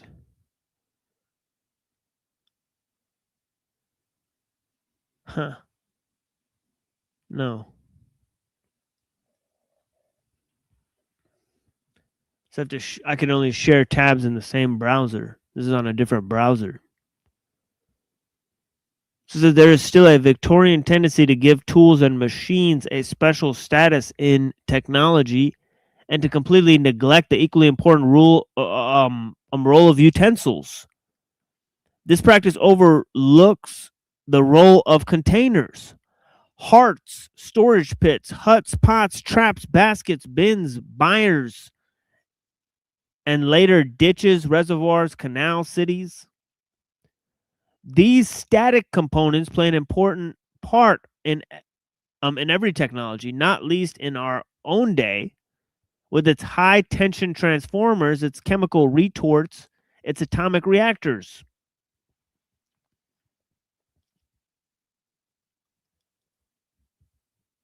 In any comprehensive definition of technics, it should be plain that many insects, birds, and mammals had made far more radical innovations in the fabrication of containers than man's ancestors had achieved in making tools until the emergence of Homo sapiens. Consider their intricate nests and bowers, their beaver dams, the geometric beehives, their urbanoid anthills, and termitaries.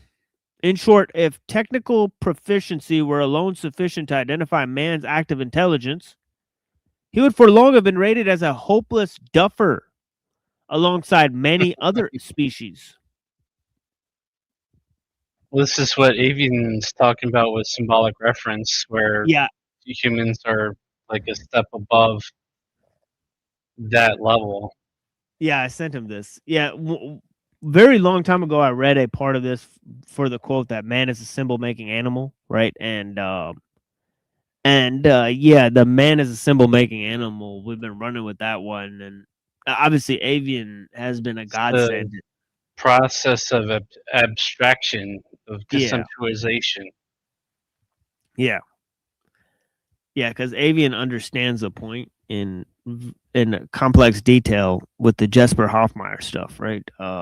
It seems from what I've seen, he took down the presentation, but Jesper Hoffmeyer was making a very similar point, because he was saying that there's a move from sort of symbolic complexity, right? So he's saying that that symbolic reference is more complex than simply just language or signs or signification, right? So he's saying that there's an order of complexity that gets tied to the expression of symbols, right?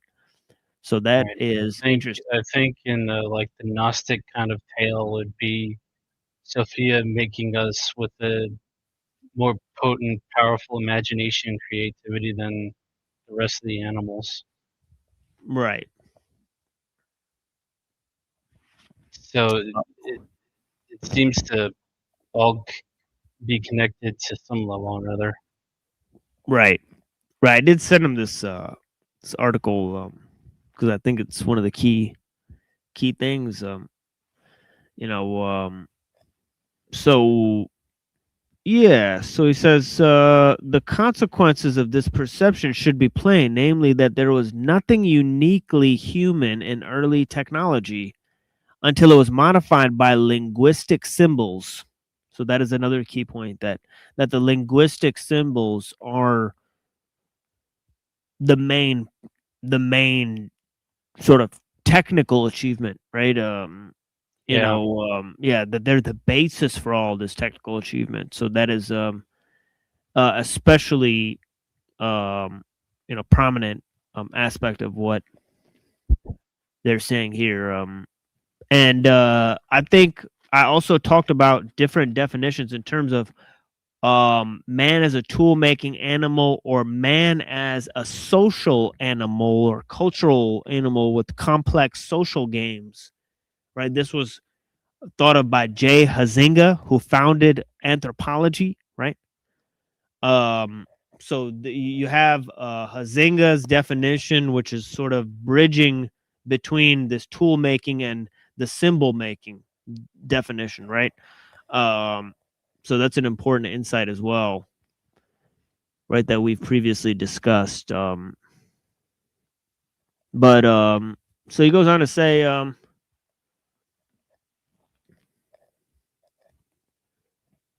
a very important work that I've made reference to, and I saw Office of Secular Quranism doing a show on ABC of Reading by Ezra Pound. He makes a lot of similar points like that too. So it's interesting, yeah, about the symbolic reference frame, and you know, so yeah, so that's another interesting thing. So here, where was I?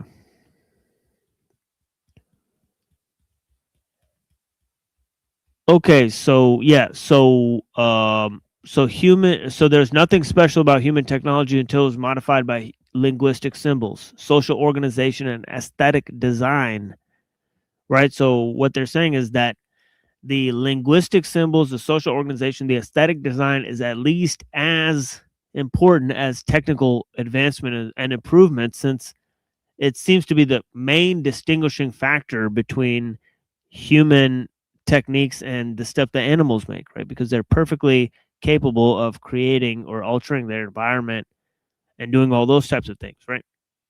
So it says at that point, symbol making leaped far ahead of tool making and in turn fostered neater technical facility. At the beginning, then, I suggest that human race had achieved no special position.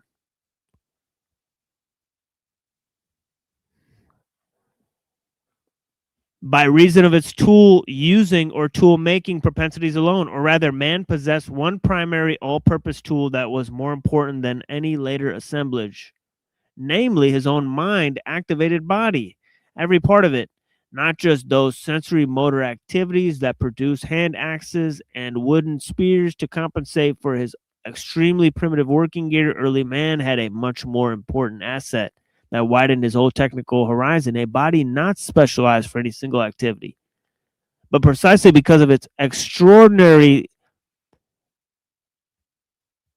ability and plasticity, more effective in using an increasing portion, both his external environment and equally rich internal physical resources.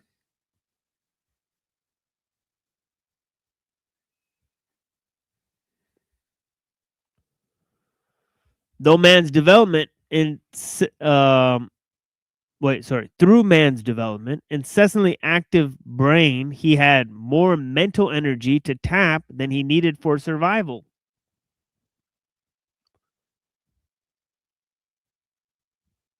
And this is the main part that I've read before, right? I believe, right?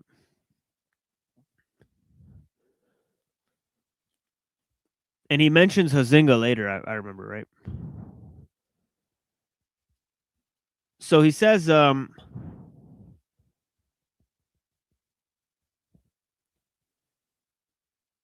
so he had way more mental capacity, so he could devote more time to cultural expression, right, than pure survival, right? And I got to wrap this up, but I'm kind of going overboard with Mumford, right? Yeah, let me go on. Shit. Why am I doing this to myself? Okay.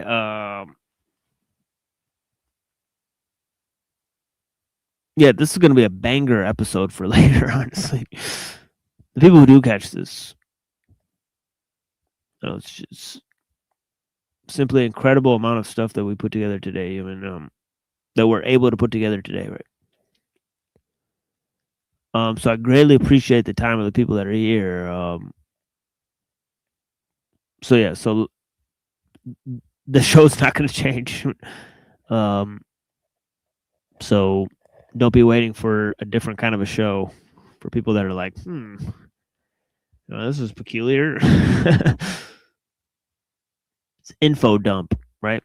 I got to record these so that I'll have references later, right? I mean, I have references to tons of material, ellul, all this stuff. They could take all this stuff away offline later, right? But I'll have my own show, right? So yeah, it's important for these mental bookmarks, right? But yeah, so most of the work canalizing energy, not just for food getting and production, but into modes of living that would convert this energy more directly and constructively into appropriate cultural, that is symbolic forms. Symbolic forms. There you go. Life-enhancing cultural work by necessity took precedence over Unitarian manual work. This wider area involved far more than the discipline of hand, muscle, and eye in making and using tools. It likewise demanded a control of all man's biological functions, including his appetites, his organs of excretion, his usurping emotions, his widespread sexual activities, his tormenting and tempting dreams. Even the hand was no mere. Whoa. It says horny work tool. I'm not kidding. I think Skrbina took that out when we were reading that. No mere horny work tool, right?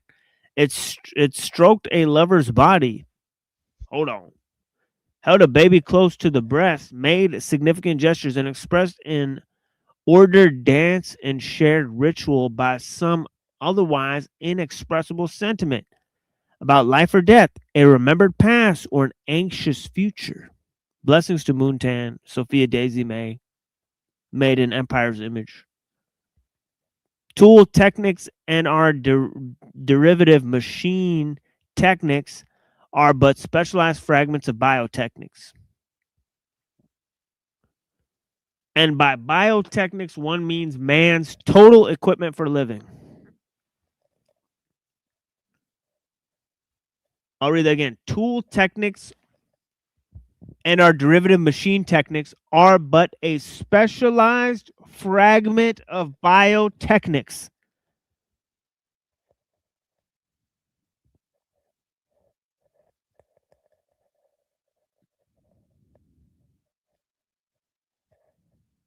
And by biotechnics, one means man's total equipment for living. Okay. So let's pause there. We have three. So remember, I said there's three types of things, right? There's technical organization, which is separate from mechanical organization, which is separate from cultural or symbolic forms. Right? I said that in the beginning of the show, right? So where am I deriving that conclusion from? From ellul and Mumford, right? Two places, right? Mainly, but there's other, obviously historians, philosophers, and different thinkers throughout history that have, cataloged the same thoughts, right? And remember, I said that, the main thing we started out with is that the social organization is made up of the technical organization, and that is putting the cart before the horse, if you will, right? In terms of Mumford, right? Right, you should put cultural refinement first and technological mastery and innovation second, right? Or else your cultural mores are going to fall behind your technological advancement, and your technology is going to be altering your culture. Duh.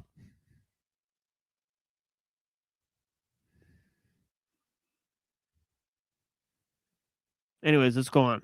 On this interpretation, one may well hold it an open question whether the standardized patterns of repetitive order which came to play such an effective part in the development of tools from an early time on, as Robert Braidwood had pointed out, derive solely from tool making.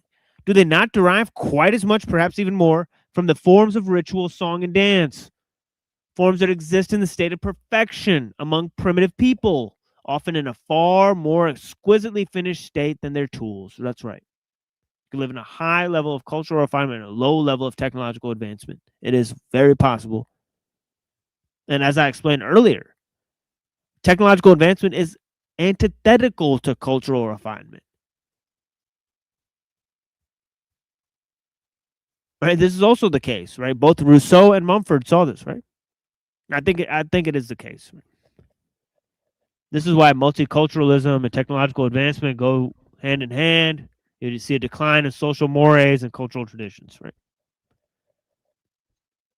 You know, it's literally been the case throughout history.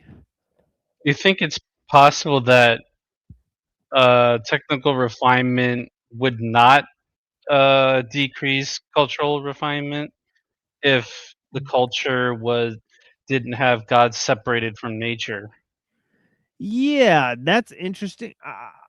I think it's just like, I think the God separate from nature is a mediation that's caused by this notion of the state, right? So like that is another thing that I explained in the beginning, you know, and then Avian drew a little graph of it with the political in the middle. Yeah, it's a crazy looking graph. Yeah, but it's exactly what I was saying. He mapped it out, right? It's making live graphics. That was dope. So, I've had a lot of cool visual like supplements to this show here today. With also with Abramson, right? Although he's not very appealing to look at, I guess. Yeah. So okay, let's move forward here just for a little while, right? I'm kind of going overboard with this, but I want to get through some of it, right? There's only 9 pages here, right?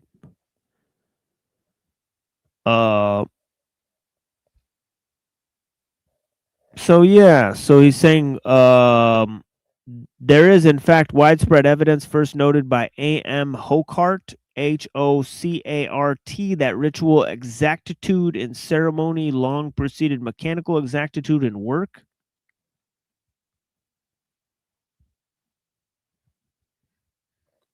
And that even the rigorous division of labor came first through specialization in ceremonial offices. These facts may help to explain why simple people who easily get bored by purely mechanical tasks that might improve their physical well-being will nevertheless repeat a meaningful ritual over and over, often to the point of exhaustion. The debt of techniques to play and to play toys, to myth and fantasy, to magic rite and religious rote, which I called attention to in Technics and Civilization, has still to be sufficiently recognized, though Johann Huizinga and Homo Ludens has gone so far to treat play itself as a formative element in all culture. Tool making, in the narrow technical sense, may indeed go back to our hominid African ancestors. But the technical equipment of Clactonian and Apulian cultures remained extremely limited until the more richly endowed creature with a nervous system, nearer to that of Homo sapiens than to the primeval hominid predecessors, had come into existence and brought into operation not alone his hands and legs, but his entire body and mind, projecting them not just into his material equipment, but into more purely symbolic, non-utilitarian forms. Excuse me.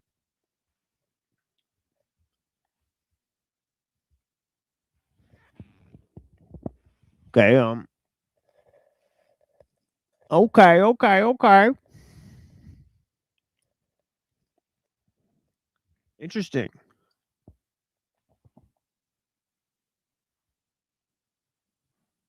Okay, let's move to Ellul here, right? Blessings. I appreciate you guys. We got good 10, 15 minutes here to focus on that, right? And then I'll play that really banger show with Neurojack, Unseen. There's Twilight Son of Lilith in there, right? So I'll take myself off the screen for today, right? I don't have to hog the screen, right? We'll let our friends, jam out. Especially since, as I reported before, that Neurojack channel is just not getting any traction, dude. And it might be because every time we start a new channel, we get rebanned or whatever, right? Or we get shadow banned or whatever. So yeah, here's this other show we've been doing on Cyber Caliphate.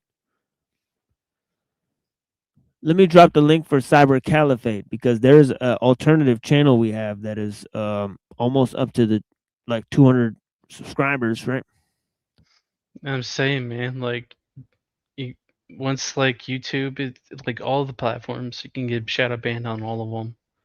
Don't really matter if it's YouTube or wherever. That's right. Alt channel. Especially if there's something they don't want you talking about. Like, right. Really not talk about. Exactly, right. So yeah, so there's this alt channel here. So yeah, make sure you guys tune in there just in case we get banned. And they got rid of Chad Haig on YouTube, so it makes sense if we'd be on the chopping block, right? Although they did bring back new, they're allow more stuff now. I don't know. Maybe that's the case, maybe not the case. They brought back some people, after a few years, but it's like the damage is already done, so they can come back. Right. It's probably just the fake and gay feds that got alt-right, weirdos or whatever. That's true. So just okay, so let me go across the room here and grab the Ellul book here.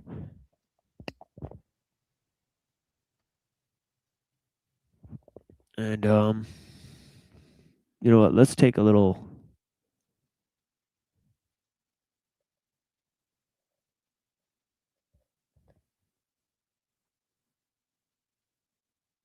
Yeah, let me play a little song here.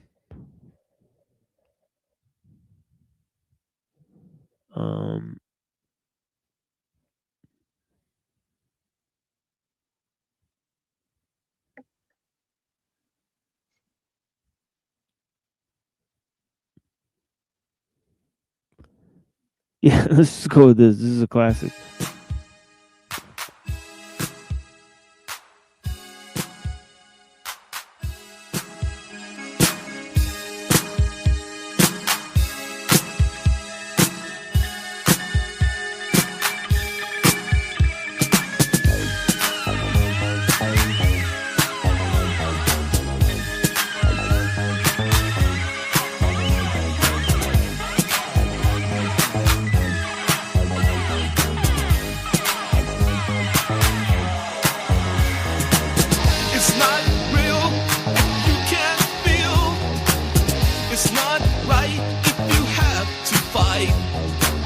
It's not yours to take or give. The new day begins tonight.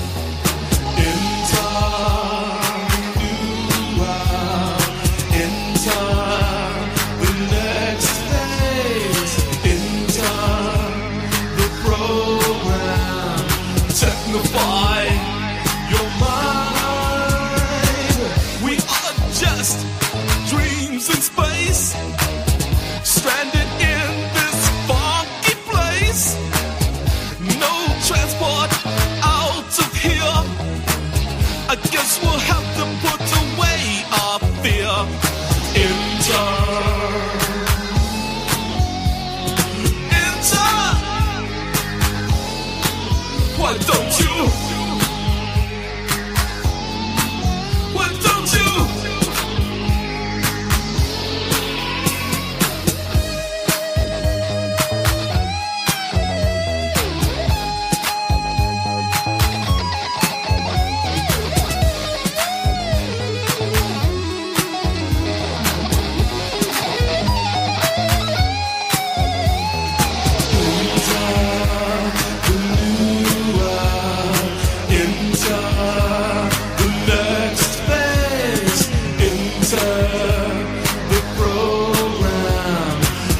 unify your mind.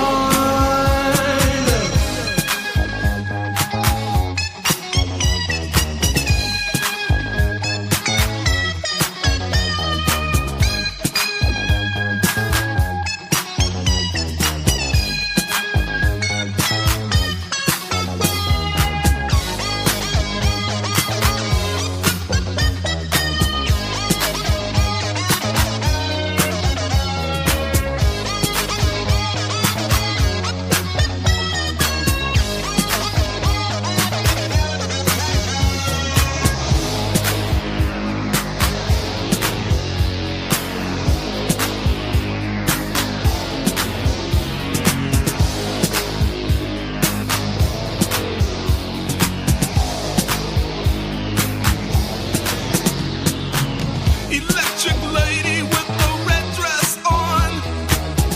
Close your legs, the party's gone. Harmonic themes will plasticize your mind. Don't you let them robotize your behind.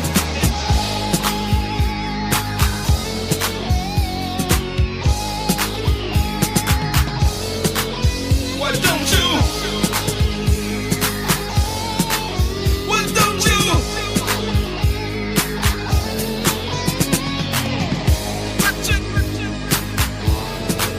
Electric. Why don't you?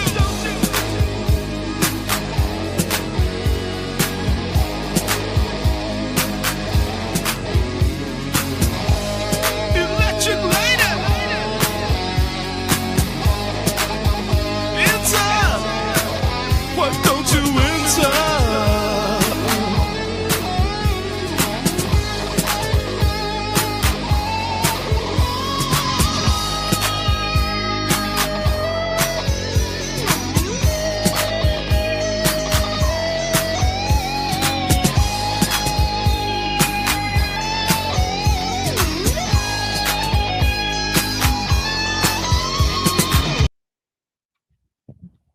All right.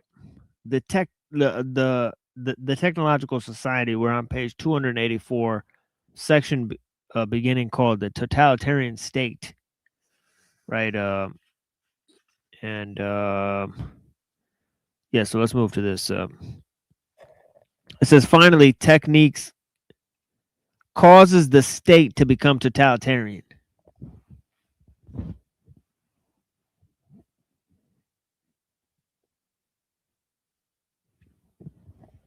Causes the state to become totalitarian.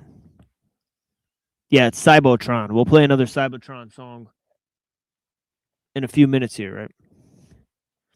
But let me lay down some of this ellul here, right? Technique causes the state to become totalitarian, to absorb the citizen's life completely. We have noted that this occurs as a result of the accumulation of techniques in the hands of the state. Techniques are mutually engendered and hence interconnected, forming a system that tightly encloses all our activities. When the state takes hold of a single thread of this network of techniques, little by little, it draws itself all the matter and the method, whether or not it consciously wills to do so. Even when the state is resolutely liberal and democratic, it cannot do otherwise than become totalitarian. It becomes so either directly or, as in the United States, through intermediate persons. But despite differences, all such systems come ultimately to the same result. I shall not repeat these facts since I believe I have sufficiently emphasized them. Technique engenders totalitarianism by another expedient, its mode of action. Let's take a simple example, that of total war. There has been a theory of total war, and consequently, it would seem some will and choice. It would seem some will and choice in the matter. But the action of techniques nowadays makes war of of necessity total. Right. The destruction of war is total. Right. Civilians have to be thrown into the piles. Right. It's just like the violence of war is indiscriminate. Right. When there's war happening, it's not happening in any particular place. Right. It's like non-local. Right. Every war is a global conflict. Right. So there's a compulsion towards global politics. Right. There's international regulations. Okay, which Ellul said it's notable that those are mostly ignored, right? Right, that if you have the power to do it, you can just do it. Right? This is technology is the objective factor of power.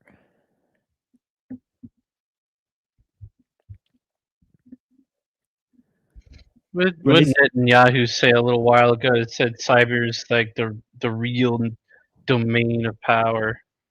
Right. And it's like non-local. Right. That would mean that war is going on everywhere at once. Right. If it's omni-war. Right. It's omni-war, right? If it's cyber war, it's omni-war. Right. It means the same tactics that are used in wartime are used in peacetime. You got to be spying on everyone all the time, because they might potentially go to war with you. You got to spy on your own citizens to make sure they don't start any wars. Right. Or that they're not working with anyone else. Right.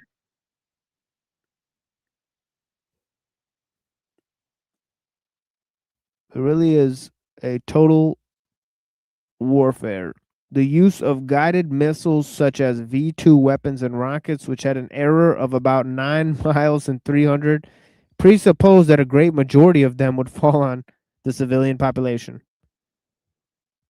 Says Ellul. The same holds for the intercontinental ballistic missile. One ICBM is capable of destroying all life over very considerable areas.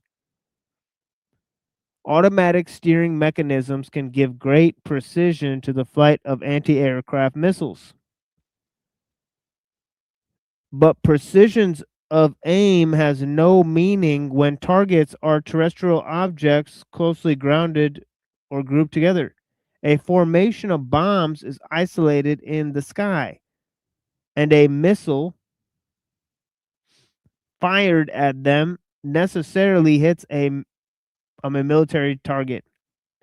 But this is not so on the ground. The situation is even more acute with the H-bomb, which can destroy everything within a radius of 30 miles.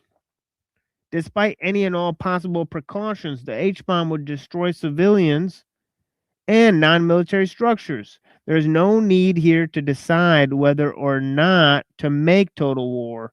Even if one wished to limit it, war is total because the means are totalitarian.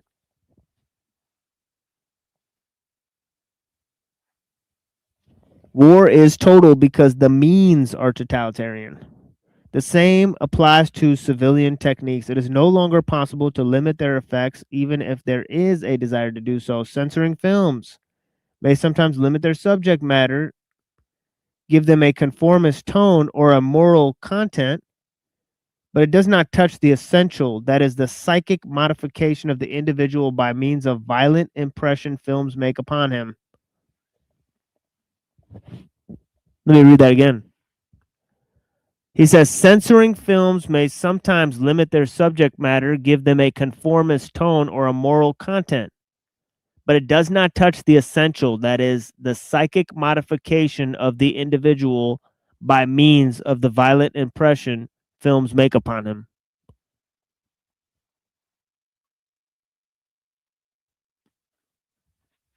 So what he's saying is that, of course, you could use integration propaganda in the film, but you're not going to change the psychological damage that is performed by people seeing these human emotions play out in film mode, right?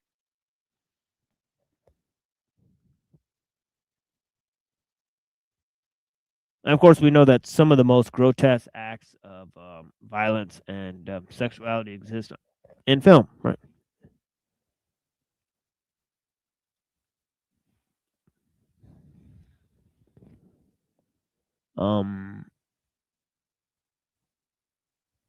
Yeah, I mean, at this point, there's been stuff done on film that's fairly impossible to perform in real life, right?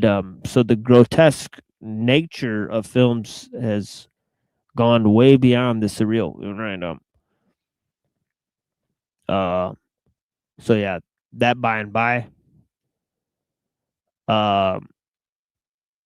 There's an incredible market for snuff films today. It's actually interesting, right? Things have taken a dark turn, and even there's a number of these snuff films that include children, right? So this is not a made-up thing, right? It's an actual thing that's happening. Real talk. Yeah. Yeah, they're found in the police evidence rooms.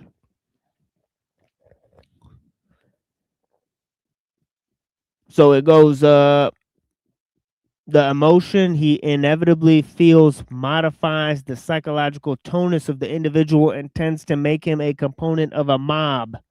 Such effects lie outside the range of possible means of rectification. Or put more precisely, new means of rectification will be invented.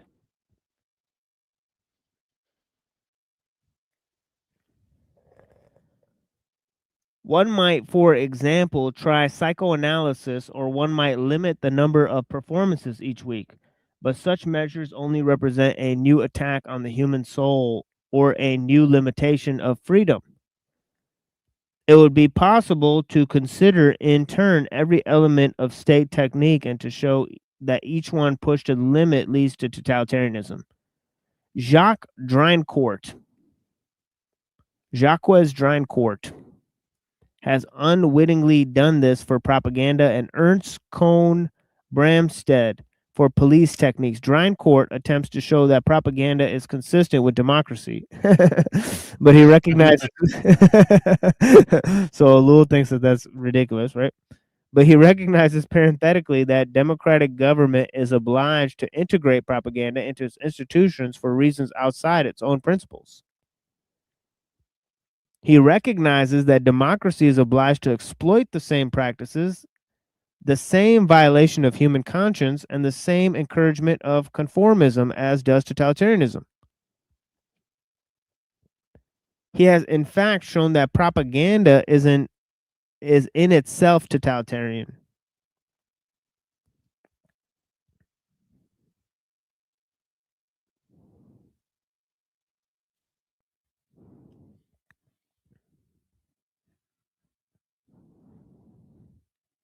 Okay, so not only are democratic means filtered through these techniques, right, but art and media are sterilized by the machine.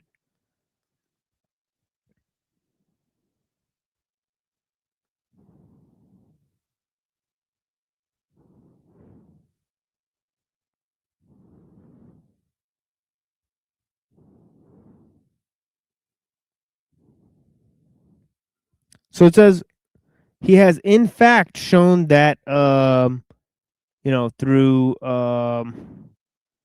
encouragement of conformism, violation of human conscience, so on and so forth, and these various technical means, he has shown that that propaganda is totalitarian. When he asserts that propaganda is democratic, if it is not a monopoly, he forgets that he forgets what he proved at the beginning of his book, that propaganda always tends to monopoly. The fact is that when the state employs a complete and technical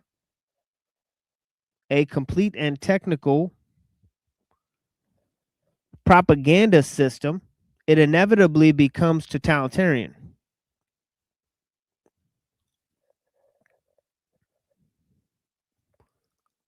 Dreincourt notes with surprise that, quote, the country which boasts of being most liberal, that is the United States, is the country in which the technique of thought direction is by its perfection the closest to totalitarian practices. and is the country in which people accustomed to living in groups are most inclined to leave it to the experts to fix lines of spiritual conduct. Well, ain't that the fact?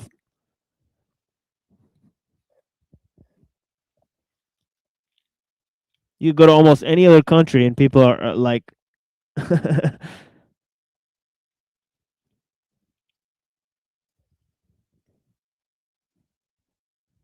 you know, it seemed like they know a lot more.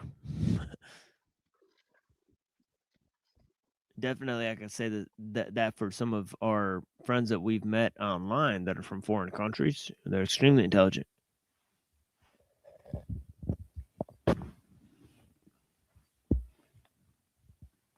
Okay, that is all we had today, folks. So looks like there's not going to be any participation today. People are extremely busy, and you know, as are we. Miranda, we're looking at, as you may have witnessed, dozens of types of material. This is just a sampling of, you know, some of what I've looked at and some of what I'm considering. But yeah, blessings to all the people out there. We greatly appreciate your time. Do you have any, you know, words for these people, Reddington? It seems like these people do not want to communicate with us. Blessings. Well, it's a shame on their part, I guess, but we're getting to the holiday season, so maybe Right. people traveling, but I mean, you still have internet everywhere, Right. anyways. Yeah. So I don't know. Yeah, so we'll see. Yeah, so as I said, it's kind of like Russian roulette or whatever. But yeah, we appreciate the time of the people that have been here. And yeah, so we'll catch you guys on you know, tomorrow. We got music stream. Right now, I've been like letting this show run, like, you know, putting on a video, and then you know, sometimes I'll go to sleep. I'll wake up like way after the video's ended. You know, like throw on some Kaczynski and stuff. And then sometimes it'll just keep going, right? And like the 15th hour or like the 13th hour, I'll show up and do a random music show. So so that's been happening. Sometimes there's like a random music show the next day, you know, when my stream's still going. Even so that happens sometimes. So yeah, blessings to all the people. I've been appreciating you guys a lot. The conversations that we have been able to have are just astonishing. The correspondence that we've had is actually beyond, you know, incredible, right? So I don't mean to just, you know, single out this one day, right, where there's like not that many people, right? But yeah, generally it's been very, you know, very rewarding experience. As it has been today. You know, I was deeply, I don't know, just in the gutter before I started like like literally I think I think until we like made it right to like Mumford, I was like pretty much like just feeling like trash. So yeah, I greatly appreciate Mumford and ellul for those thoughts. You know, so shout out to Mumford and ellul. You know, and the Holy Ghost. All right. So yeah, blessings to all the people. I appreciate you guys. And yeah, you know, we'll be back, you know, a regular time Saturday. Of course, as I said, we're doing a show Thursday, music show. Right? We do it at night, right? Got some great stuff for you guys this time, right? So yeah, blessings.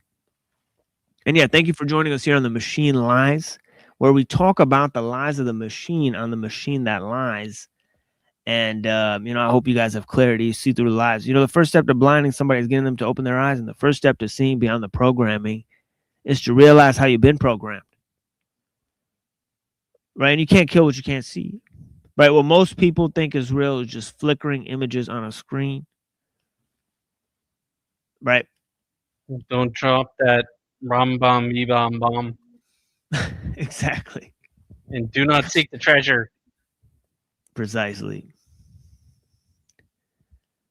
You know, so we got this, you know, we coming up with another Made by Machine Bob on next Friday, right? So yeah, we'll do a little community post about that. We got lots of cool shows we've been doing recently. You know, so I'll give you guys a sample of that. We'll promote our friend's channel, Neuro Jack. He's made a channel called Seditious Glands, right? A reference to one of my favorite movies, right? Dr. Strangelove, right? So yeah, blessings. I don't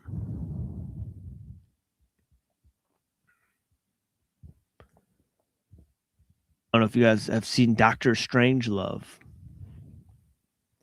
It's still funny today. You know, it's one of the funniest movies. But yeah, blessings. I appreciate you guys.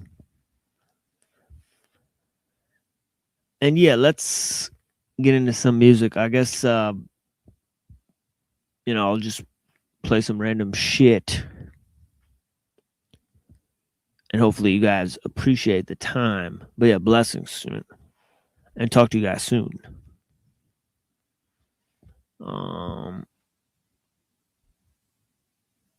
Yeah.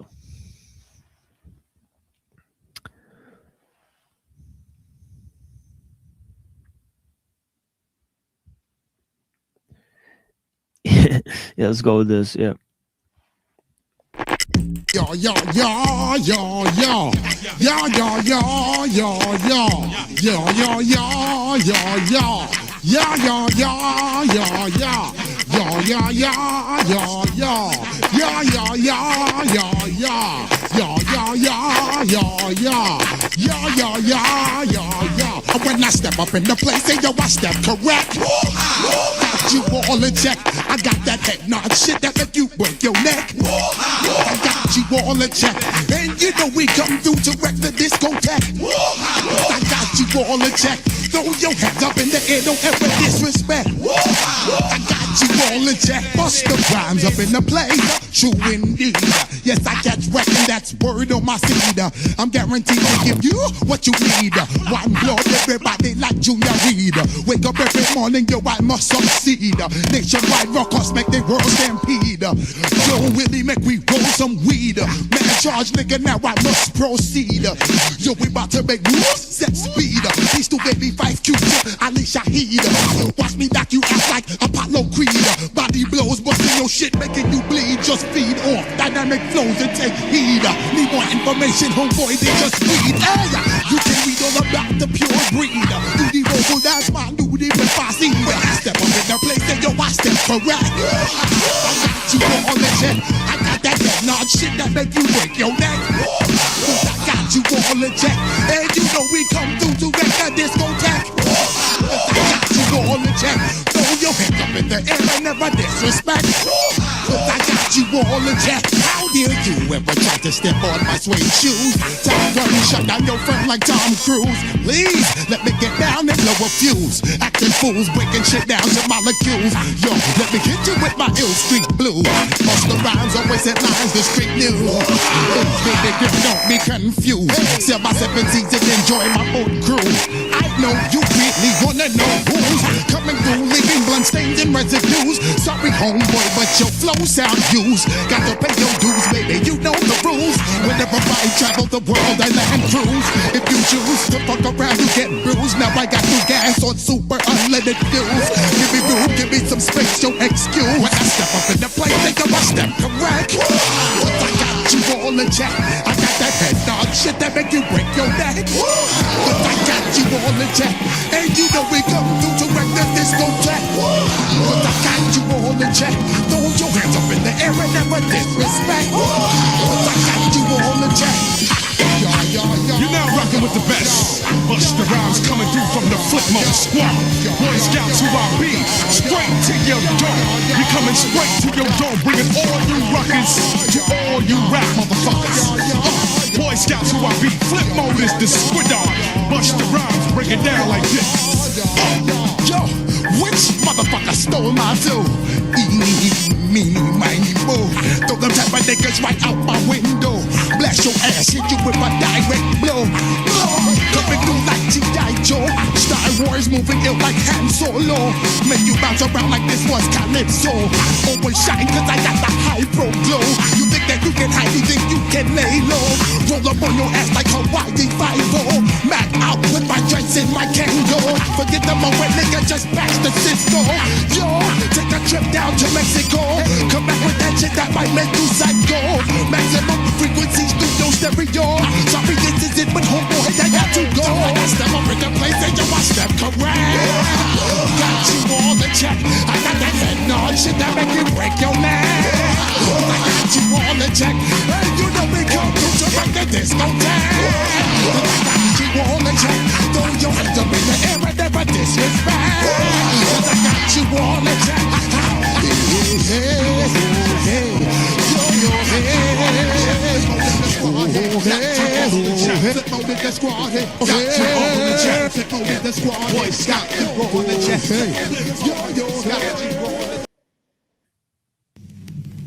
Ready, 1, 2, 3, 4.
the marionettes. Plie pirouettes, Swan Lake arabesques. Trickle down, while straight the position of kowtow. Kiss the paper ring, hardly lift an eyebrow. Invisible leash, fourth estate, fifth column. Dark bats and like that, cast on shadows. It's such a green, I pass this on my illustrious scholar. Before the other the famer of the pharaoh. Test for doing war speed, dashing young Castro. Out of cloud, probably doesn't rock Tabasco. Hot enough to make a flame blow out Charasso.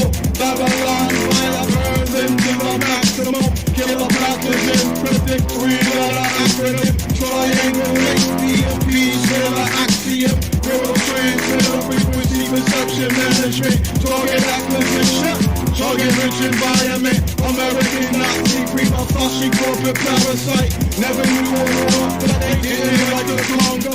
No risk condition, levitate, repeat the mantra. Grease, far plus, violence, desire, vengeance. Global mass universe, dead, enslaving nation. Racing neck and neck, sort of photo finishing it. Advanced light body activation. Advanced light body activation. Lower the vibrational field of the planet. Lower the vibration of the people who are programming. Bypass with the creepy light body activation. Solar animal soccer integrated healing. In a Messiah stargate, the doorway awakening. Domination 1.68 man orientation. Up in the horizon, time and space environment. The living embodiment of the Sphinx monument. Circle square, hyperdimensional wheel is equal. Floating in ascendancy, graviton vehicle. Left and right ventricle, pump divine material. Living solar system self, seven's unequal. Carbon particle, hydrogen animated being. Spit that trismegistus in a Fibonacci sequence. Advanced light body activation. Advanced body activation. Self-organized metaphysic cosmology. Light synthesizer melanated technology.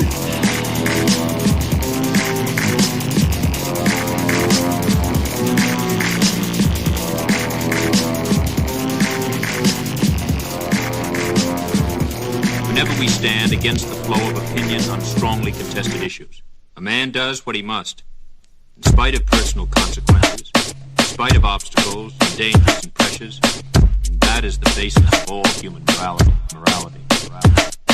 Now let's talk about self-expression, true expression. Open your minds without question, no doubt. Tell me what you're thinking about. Let's try to set aside pride and clout. Can you believe I feel the same exact way you do? You truly do believe these modern ways have fooled you? Systems exist so we never meet each other. Pretty soon from now they outlaw the word brother. And that's true if they see you walking with a crew. If you don't know, that means more than two. I'll tell you what they'll do. They'll pull over, hunch you over, kick your ass, might stick to your shoulder. I know it's unjust as if it wasn't enough. If you try to fight back, they're locking your ass up. And Chuck already told you that a cell is hell. But I'm waiting for the phone so I'll sit for a spell.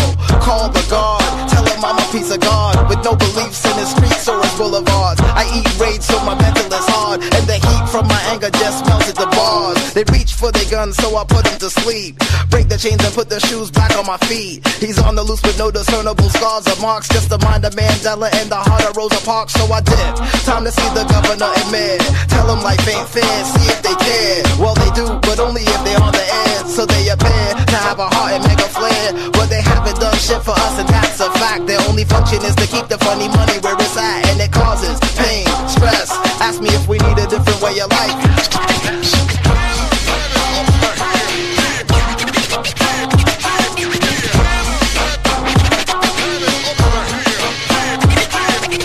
All through the years, man, they kill anybody they want, and nobody cares, and anybody get into a position to do anything about it gets killed. Headline, Bush steals the presidency. He needs the backing of the meek, what could the remedy be? The country's headed for recession, reminiscent of the Great Depression. Our lives worth the world of power, easy question. Planes hit the towers in the Pentagon, killing those the government wasn't dependent on. It's easy to control the scared, so they keep us in fear. With their favorite Middle Eastern demon named Bin Laden this year. But disguises bloodlust as patriotism, convincing the living to love Operation Let's Get 'em. But when he realized we don't support their attacks, they needed something to distract. Anthrax. This further demonizes Afghanis, so Americans cheer while we kill their innocent families. And what better place to start a war, to build a pipeline to get the oil that they had wanted before. America supported the Taliban to get Russia out of Afghanistan. That's how they got the arms, and they're in a war against the Northern Alliance, and we can't build a pipeline in hostile environments. Here's what your history books won't show: you're a dead man for fucking with American dough. They're killing several birds with one stone while you're at home with anti-terrorism up in your dome. But my eyes are wide open and my TV is off. Great, cause I save on my electricity costs. And you could wave that piece of shit flag if you did, but they killed us because we've been killing them for years.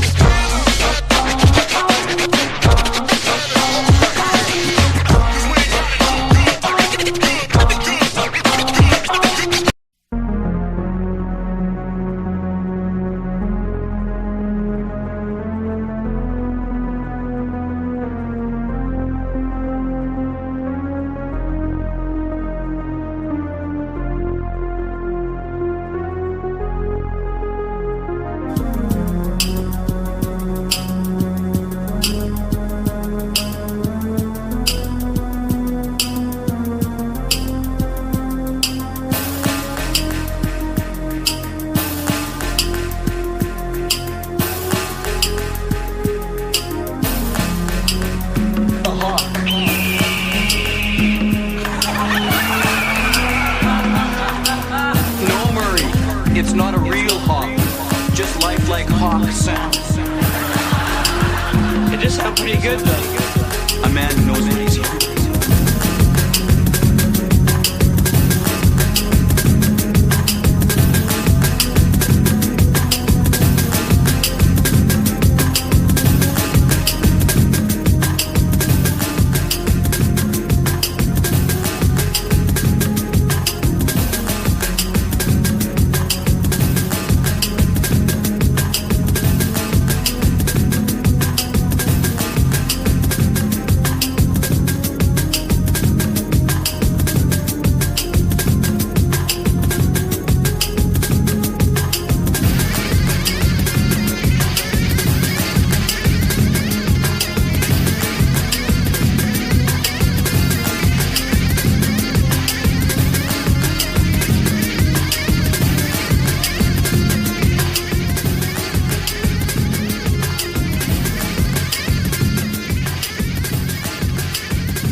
You don't have the solution, homie. That's all it is, really. Oh man, listen. Yeah, what we need is a universalist individual motherfucking doctors, right? Like, legit, if we can just get everybody to motherfucking like act right, because like in their head they believe in like nonsense, right? That'll work. I mean, we don't need to have like a proper system or like interactions between humans. We don't gotta have like any of these type of things. Dude. We just need anarchy. Shit. Dude, shut up, man. That's not gonna work. Individualist, fucking universal, fucking individualist. What do you think a nation of individualists leads to? I mean, exactly where we are right now. It's what Christianity does, because like there's a. What are you talking about? Christianity does. Christianity hasn't done this. This is secular humanism, homeboy. Are you unaware that this nation was like founded by deists? Right, by deist humanists. This is a deist humanist nation. This isn't like Christianity. What do you think? The Puritans were Christians? Bro. Like, yo, when have the Puritans been like the chief? Like, yo, you get to have like individualism. Everybody's important. Everybody's homie. You blame everything on Christianity when reality is, it's definitely not Christianity that caused things like the jab. I don't know, like mass. Literally, like, yo, how did they push slavery. the jab? Right? It's like, man, you gotta save everybody around you, because, like, listen, you gotta love thy neighbor, you know? Man, what are you talking about? You love thy neighbor, dude. You know what your problem, man? Like your solution to things is like, just set up a mob government, dude. Yeah, control the unions. that'll fix everything. We'll take care of the people. Don't worry about it. It's so scumbagish, dude. You want a world where scumbags rule, right? And it's like, that's because you have no idea of, like, what niggas who think they're doing the right thing. Like, again, you're so nihilistic. Virtuous people are fucking retarded. Homie, you're so nihilistic. You can't even imagine a world that's not run by scumbags. Listen, the world needs to be run by scumbags. At least they're honest. Bro, the world is run by scumbags because of people like you. You accept that. You want the world is not run by scumbags. The world is run by motherfucking idealist fucking virtue signalers. No, it's not. No, dude. Haven't you seen The Network? The world is a business, Mr. Neil. You know, that whole thing, man. Yeah. Because, like, the magic hand, dog. Rubles. The magic hand of God rules the market. Man, business isn't over God, but, you know, you put business over God. That's your problem. No, like, I don't think business should be over God. Right? I think your values in the community should be over God. I think humanity should be over motherfucking the economy. Right? I also don't think that you should put God in the economy because, like, fucking God is stupid. Yeah, I know. Right? The whole premise of religion's fucking dumb, bro. Like, religion's stupid. All right? Dude, like, all of Christianity's fucking retarded. It's not religion that's stupid. It's people that are stupid that do things within religions, right? It's like, the religion itself, it's like saying Christ is stupid for the crucifixion. It's like God incarnate is dumb. It's like, how is dumb, that bro. Like, stupid? Like, yo, you need to worship the sheep. That's what you need to do. Fucking dumb shit. Dude, are you dumb? You think it's like, all right, explain to me this. If you take a verse like Isaiah 53, have you ever read it? Oh, probably. If it's like 53 and 5, okay, dude. So let's just go here for a second. It's like, he's bruised for our iniquities, you know, the chastisement of our peace is upon us, and you know, we're saved through his something like that. It's like something like that, right? And it's like written 790 years before Christ walks the earth. Okay, this is a prophet that's explaining the crucifixion 790 years before it happens. Okay, and then 790 years later, it just plays out the exact same way. And not only that, Christ is on the cross and they're documenting how he's referring back to Old Testament scriptures, and they don't even realize it in the time when it's happening that he's referring to prophecies that happened 900 or 700 years prior. I honestly, God, do not care. First off, I know you don't care, because you're a nihilist, right? And no. Nihilism it's a development of the mind. Worship a Jew on a stick, dog. Dude, you know, it's like, do you even know the meaning of the word Jew? You know what I mean? It's like, that was a chosen person of God. And if they rejected that, they would no longer be a chosen person of God. So what's the meaning of the word? I don't want to worship a I Jew don't care. I don't care about theology, but I want to talk about theology. Like, you want you want it your way, but you don't want it the way it is. You're an absurdist. That's what it is. And then you act like everybody else is stupid when they explain how things actually are to you.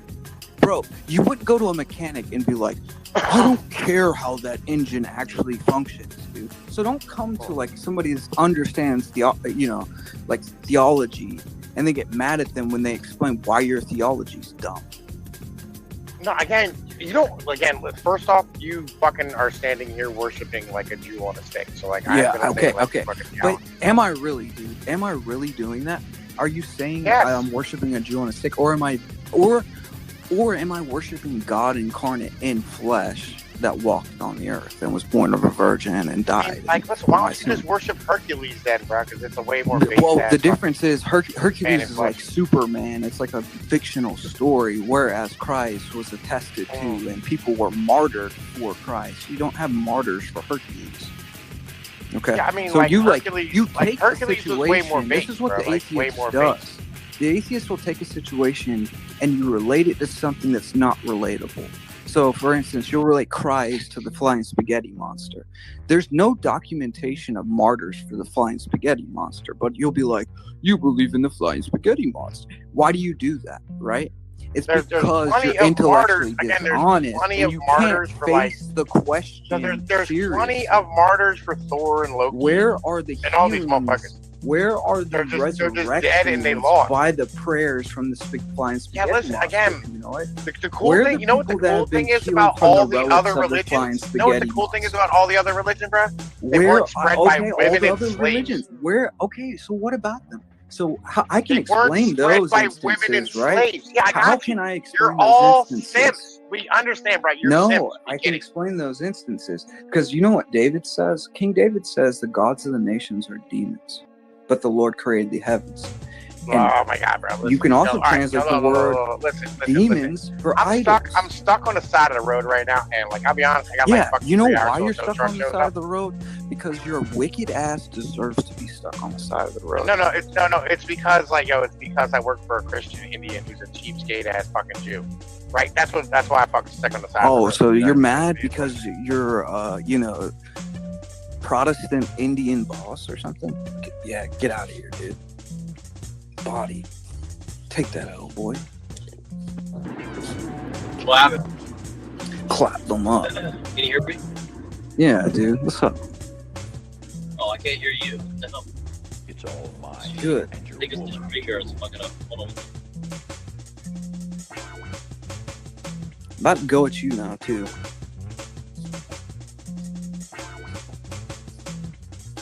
About to go at my damn self now. What's up? Someone get it.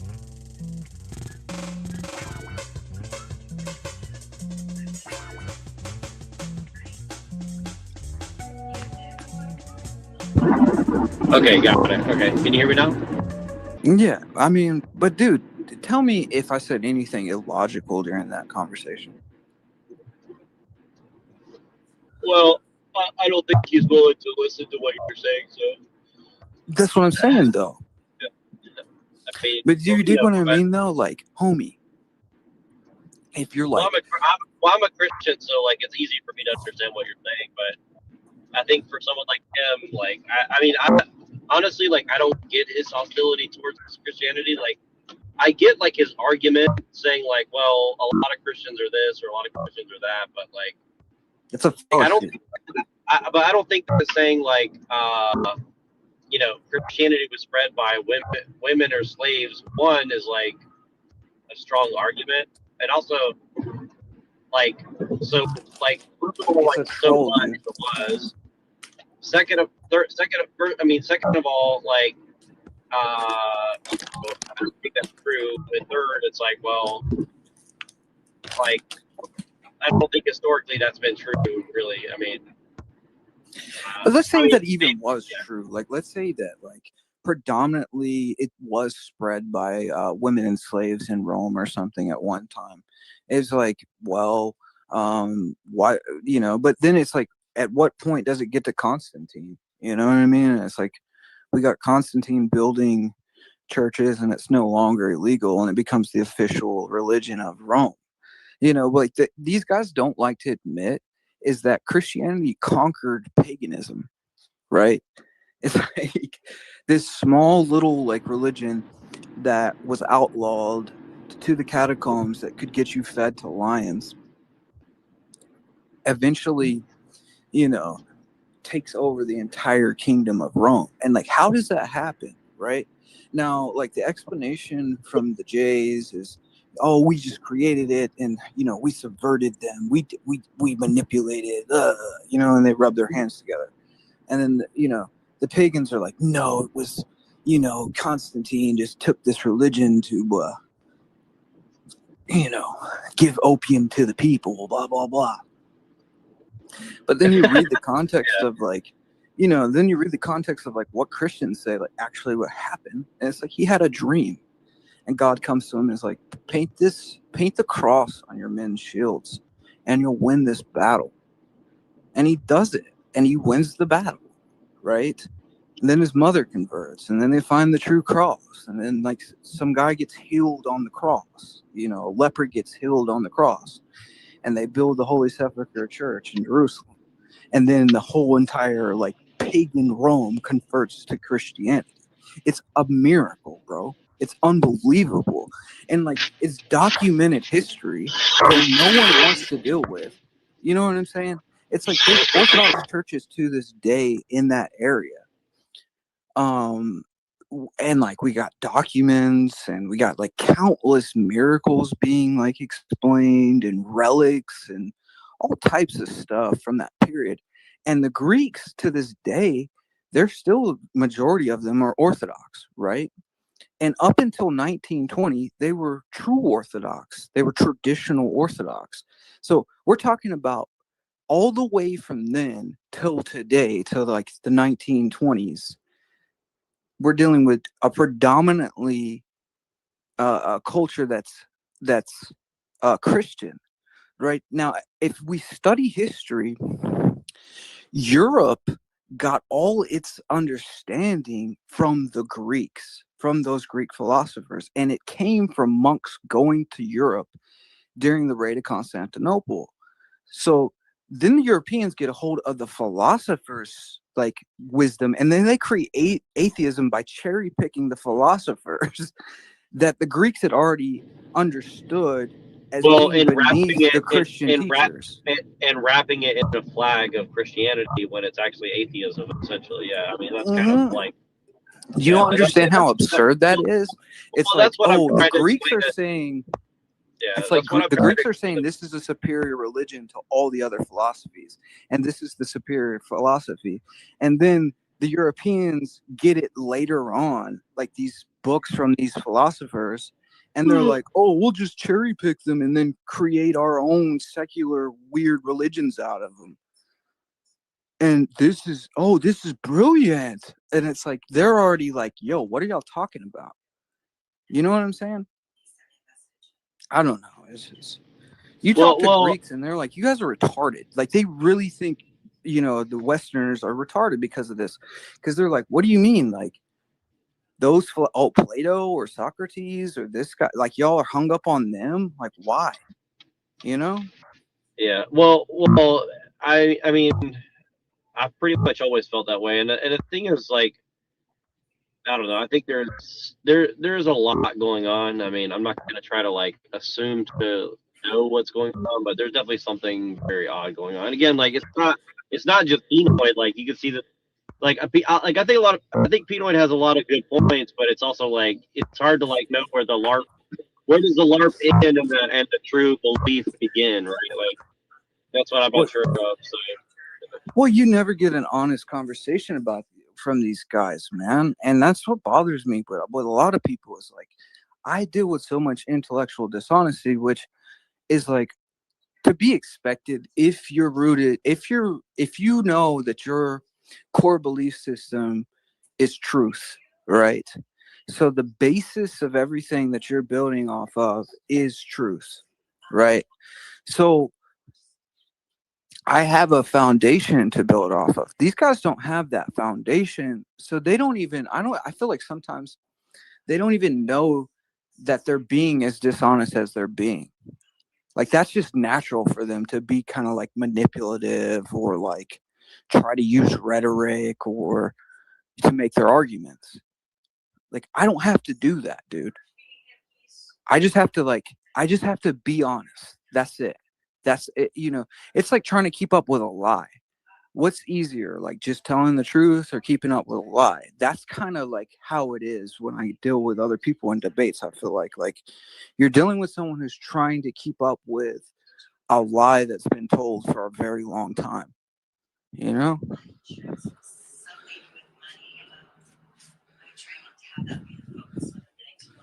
Yeah, well, most of it I think is coming from the fact that this, like you said, people are trying to reconcile things that cannot reconcile. Essentially, is. Oh, dude, that's crazy, man. Can you hear me okay or no? Yeah, I can hear you. I'm sitting here like looking for something.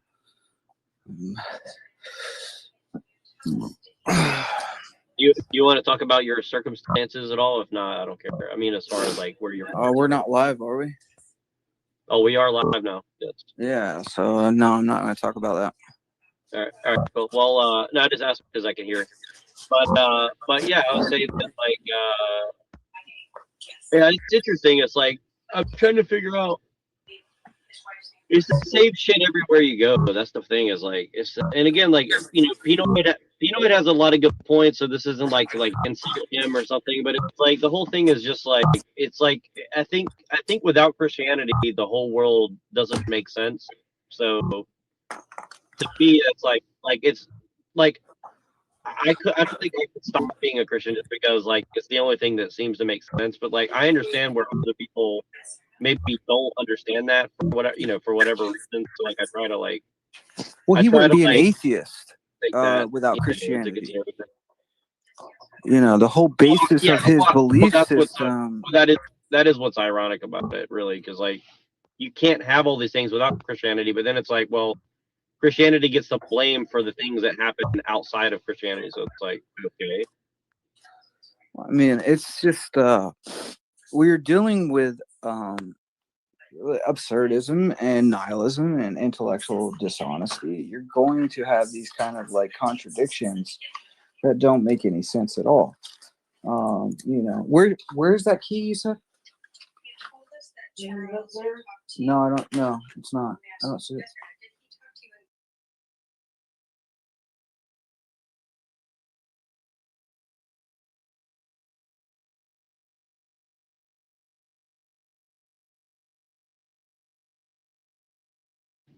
Oh, but yeah, we out here, man. We out here. We waiting for somebody to come by. Shit. Hopefully somebody will join us up in here. Probably not though. I think everybody's like LARPed out, unfortunately. But I'm trying to give everybody a nice little place to LARP at. Sometimes people need to LARP. 1 second, dude. Sorry. No, you're good. You're good. I'm just filling dead air. I'll fill it with some funny videos in a moment. Let's see if I can play some for you fellers down there in the chat. Hold on one second.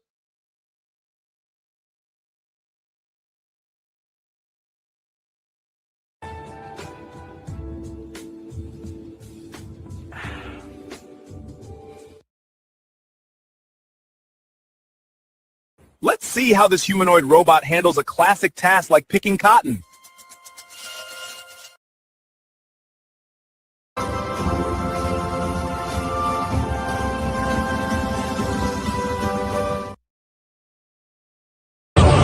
I am Adolf Nigler, breaker of bucks, shaker of thugs.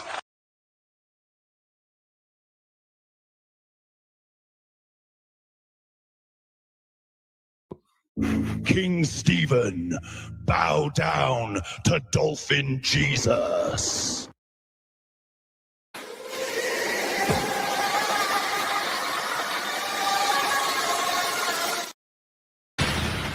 My food is cold and my EBT stamps got canceled. This is unacceptable.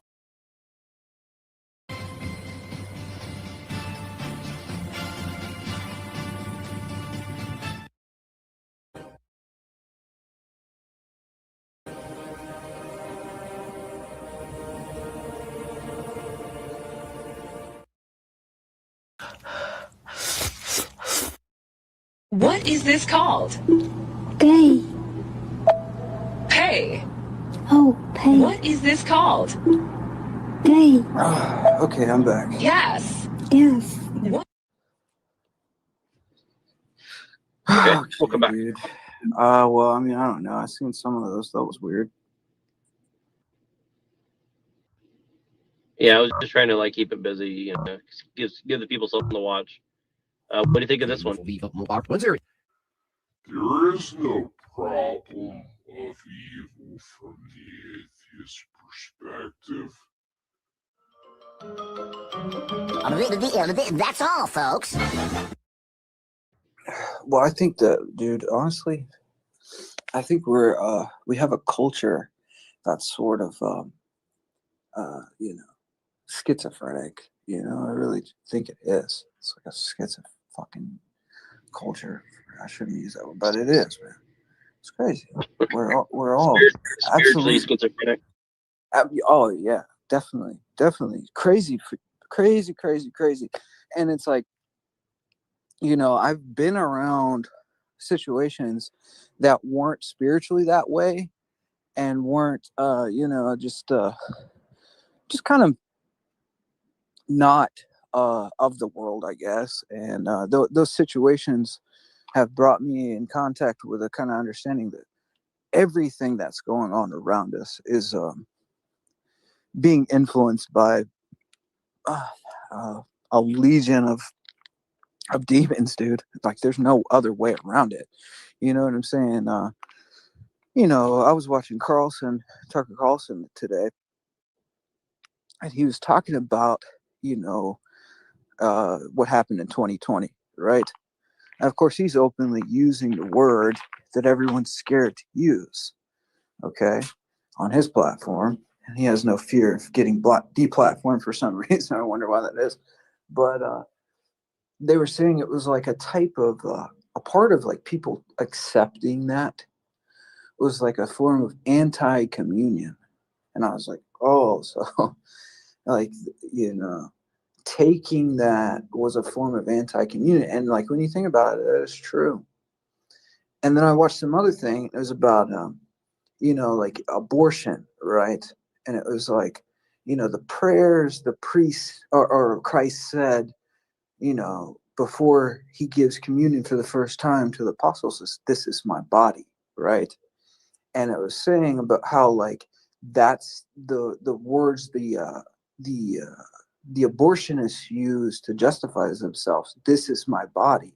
It's the same words, except it's inverted. Whereas Christ is like, you know, giving his body for, you know, dying so we can live. These mothers are like killing their babies so they can live. You dig what I'm saying? Like, it's all an inversion of spiritual sacraments, kind of. Isn't it wild?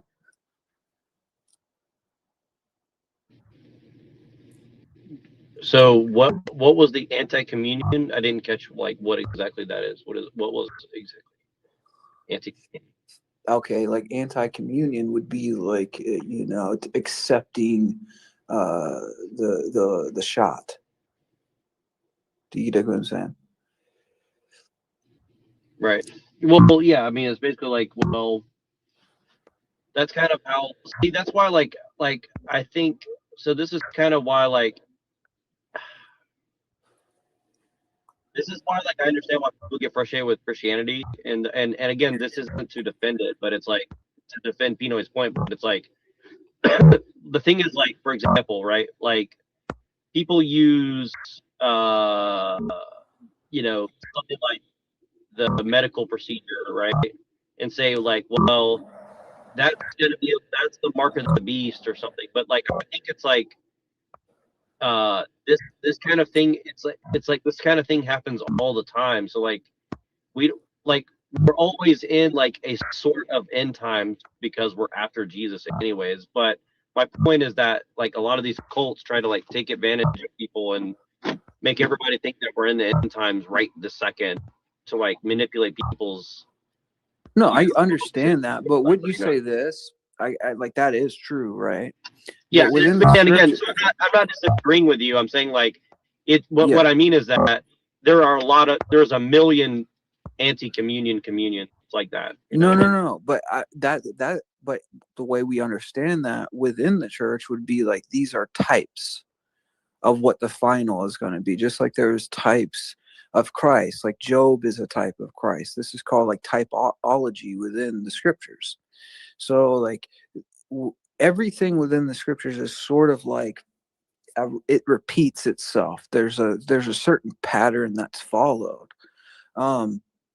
And Antichrist is like that. There will be many Antichrists before the final Antichrist. Like, you know, Nero was a type of the Antichrist, or Hitler, or you know, whoever was a type. But the type is just like a prefigurement of what's to come, of the final thing. You know, spiritually, the devil can do nothing new. He sort of just rebrands things And of course, like any cult is going to take true religion and subvert it slightly and use theological principles, because that's what the devil always does. If you look in the scriptures where the devil's talking to Christ in the desert, what's he doing? He's using scripture to try to convince Christ to like jump off a cliff. You know what I mean? It's like that's what he does. And every single sect that's popped out of the original church has been a subversion of the original. Like, that's just how it is. So, I mean, it's really not an argument in their favor in context, because if we're not talking about context, what are we talking about? You know, I mean, I don't know. But to give that context, we'd have to, have an actual conversation, which people don't want to have, man. They don't want the real. They want, they'll deal with every other topic seriously, but this topic. And why is that? And I think, that's strategic. And I think the fact that there is so many sects and there's so many cults out there is a testament to what the scripture says, that, that there was many that were a part of us, that they went out from us to prove that they weren't of us. It's like that type of thing where that's where all the Gnostics came from. By the time John was writing 1 John, there was the Docetists. And then we have the Nicolaitans in Revelation. We have all these like Gnostic sects popping up. Simonians, where they were taking Christian ideas and adding them to like Zoroastrianism or like, the mystery religions or whatever, and slightly subverting the teachings of what the apostles were teaching in their time, and so forth and so on.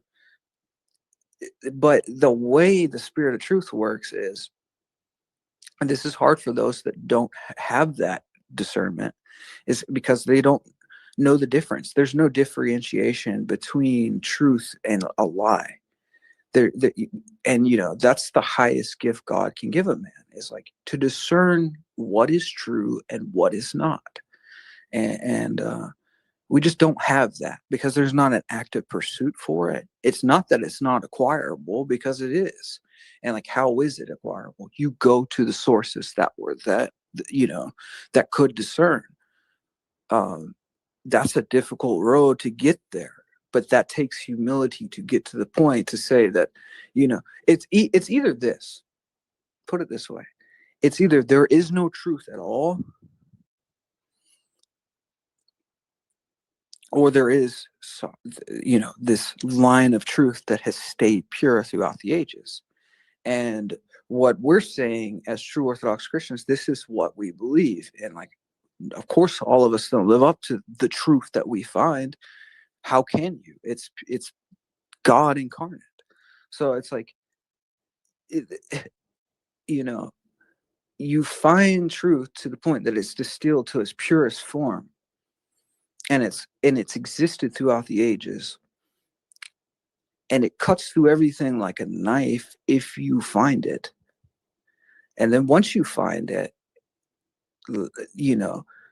of course, everybody else that hasn't found it is going to find all these arguments why not. But a lot of times they don't even realize where those like questions are coming from. Like, what is causing people not to seriously take in consideration what's being said, I guess,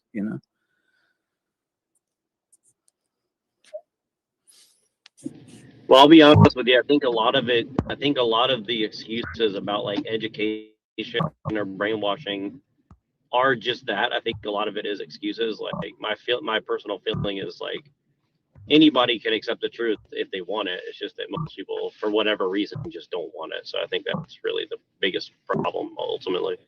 Well, what the scripture says is men love darkness more than they love light.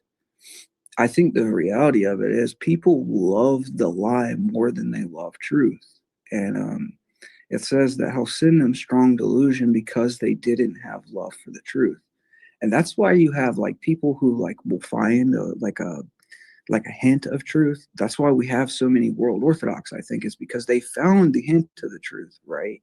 It's like they got the majority of the truth there. They have like, I'd say about 80% of it,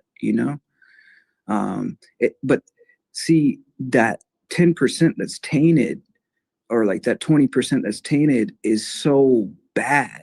You know what I mean? It poisons the whole. It just, it's more. Did you see It's that? almost. Sorry, Go ahead. well, did you see that post by Rachel Wilson that I sent you about Jay Dyer? Like, don't attack Jay Dyer. He's converted so many people. Oh my god. Yeah, but I mean, and then you look, and it's like the guy is being pushed by like, RT Media and like, Dugan's people, and it was like he's with InfoWars, it's controlled up, and he's calling true Orthodox schismatics. At the root of it, there's something wrong. There's a rat at the bottom of the barrel, in the words of St. Philaret in New York, and that comes from St. Zena. So the story of St. Zena is this. Check this story out. It's wild. So St. Zena comes into town, right? And there's all these merchants, and they have a big barrel full of honey, and everybody's like getting this honey. They love the honey, and they're like pouring their cups full of this honey, and they're like paying for the stuff. They just love it, eating it up. And St. Zena comes to town, and she's like, don't eat that. Don't eat that honey. They're like, what are you talking about? You're crazy. Like, you're crazy, lady. Like, get away from us. We're making all this money. Everybody loves our honey. What are you talking about? Right? She's like, there's a rat at the bottom of the barrel, And they're like, how do you know that? How could you possibly know there's a rat at the bottom of the barrel? Like, everybody loves this honey. No one has ever complained about our honey, So she dumps it over, and there and behold, there's a rat at the bottom of the barrel of the honey, And that's kind of what communism is within the Soviet Church. It's like, it still tastes sweet on the surface. The honey still, seems to be producing grace in some way because of the externals. But just underneath, there's the rat at the bottom of the barrel, and that's the compromise. That's the acceptance of the Antichrist in some way. Well, right? Let's talk about another typology, because you reminded me of something I've been wanting to cover with you. What? Do you remember specifically the Bible where they talk about the land of milk and honey and how they equate that to America? Mm-hmm. Can you give me like a brief explanation, because I don't remember exactly what part of the Bible that is, but I have a feeling it's very important. If I'm not mistaken, wasn't like the land of milk and honey like what was promised to the Israelites when they came out of the desert? And like Israel would flow with milk and honey, and this was a promise to the Israelites. And of course they didn't receive it because they disobeyed God, and they wandered in the desert for 40 years. So that was the land of milk and honey. This was Israel. But that's kind of what they say about America. Like, just come to America, and this magic dirt's going to just give you all these things, and you don't have to do anything. It's just free, and you can take from it and, rape it, essentially, Well, I think that the whole system of America has been built off of this. It's like England was this great monarchist persecutor, this totalitarian, demagogue that was over men's heads. And their reaction to that was like, all right, we need freedom. These people, these oligarchs are just like, running us ragged. Basically, our land is theirs no matter how long we work on it. Like, no matter what we do, we're under the control of these like this demonic monarchy, which was true, right? But the reaction, instead of setting up like a proper king that's like directed towards God in some way, and like virtue that would direct the people towards God, is like, we'll just make everybody their own king. You see? And it's like, on paper, that sounds good. And oftentimes, like, what do they say? Like, the road to hell is like paved with good intention. And like this land, this land was to the point where it's like, you could come here, you could build your life. A man could build his family here and like work and produce his own, and then, be, self-sufficient. And like, that's great, right? And it's like, I believe God would bless that pursuit, as opposed to like following, along with some demonic monarch or something that's like treating you terrible. Like that's like a reasonable pursuit. And I think that even there was like czars that kind of protected, like God anointed czars that kind of protected America in times where like the bankers tried to, monopolize. And there was people like, I think like a Thomas Jefferson who fought the banks and stuff like that. So there's been times in this nation where we've seen like true lights of virtue shine through. So it's not like our whole entire history is just like, this lawless thing. But unfortunately, like, I think we just never understood like how exactly to be in the good graces of God, like politically, spiritually, it's like our entire system was based on a lawless ideal that developed from the Enlightenment, from deists. And we took like, this kind of like worship of reason and the temple of reason, and that, these ideas from like Thomas Paine, and created our Constitution based on this. And, it seems logical on paper and it seems virtuous to a certain degree, but really is pointed in the direction of lawlessness. And eventually any system that's not pointed in the direction of God will come into the captivity of, these demagogues. Demagogues will end up controlling the people if they're not directed towards God. That always happens. Within a monarchy, you could have like a czar that ended up, kind of going along with like Freemasonry or something. But hey, maybe the next czar, his son or something, might not go along with that. And you could have a Christian king take over the throne. With our system, it's almost like there's no possibility because they keep handing over the role, right? Or like they just fill the role with a puppet. Right. Well, you could see how like whatever the intention was, good or bad, like you said, effectively. And I heard somebody describe it the other day. It's like this. It's like the problem, and they were actually talking against Christianity, but but they said it in the right way, which is like, well, the problem with a lot of the stuff is like people are trying to make God do what they want him to do.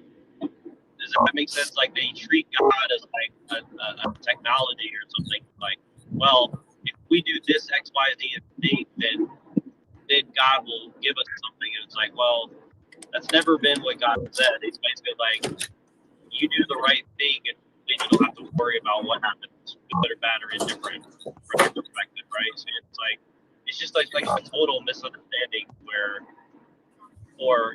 fusion. And I say that to bring up the point of like the government thing, all right? Like you said, like they basically say like because you accept like these things that are a total lie, like a democracy or a republic or anything, right? Then you're never going to be blessed because you're pursuing the wrong things.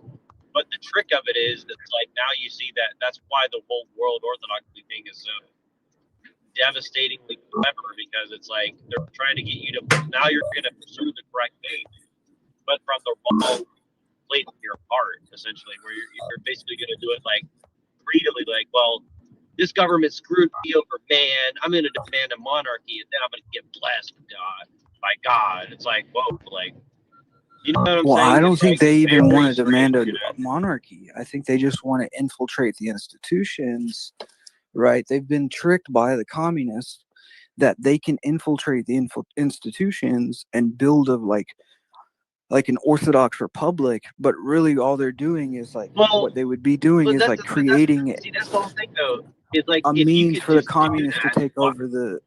They would be creating the means for the communists to take over the republic.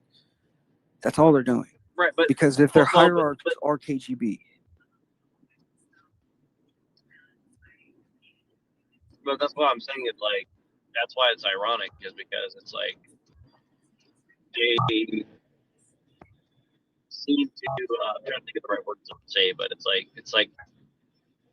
they seem to think that. Sorry, I lost my thought now. So, I was trying to think of a different way to word what you're saying. They're saying like, okay, the health fund could, infiltrate, but it's like, well, that is what's happening. They're helping them infiltrate, because what are all these guys doing? They're like complaining. They're like saying like, oh, the FBI is persecuting the Orthodox Church. And it's like, is the FBI truly persecuting the Orthodox Church, or is it persecuting this Antichrist Soviet espionage church that's intention is to infiltrate our government? See, this is the thing though. Like, and I forgot my original point, but I'll give you an example, right? So like, there's this guy named like Blaviskanik or something. I don't know how to spell his name, but it's some kind of weird name. And I looked him up looking at something else like unrelated.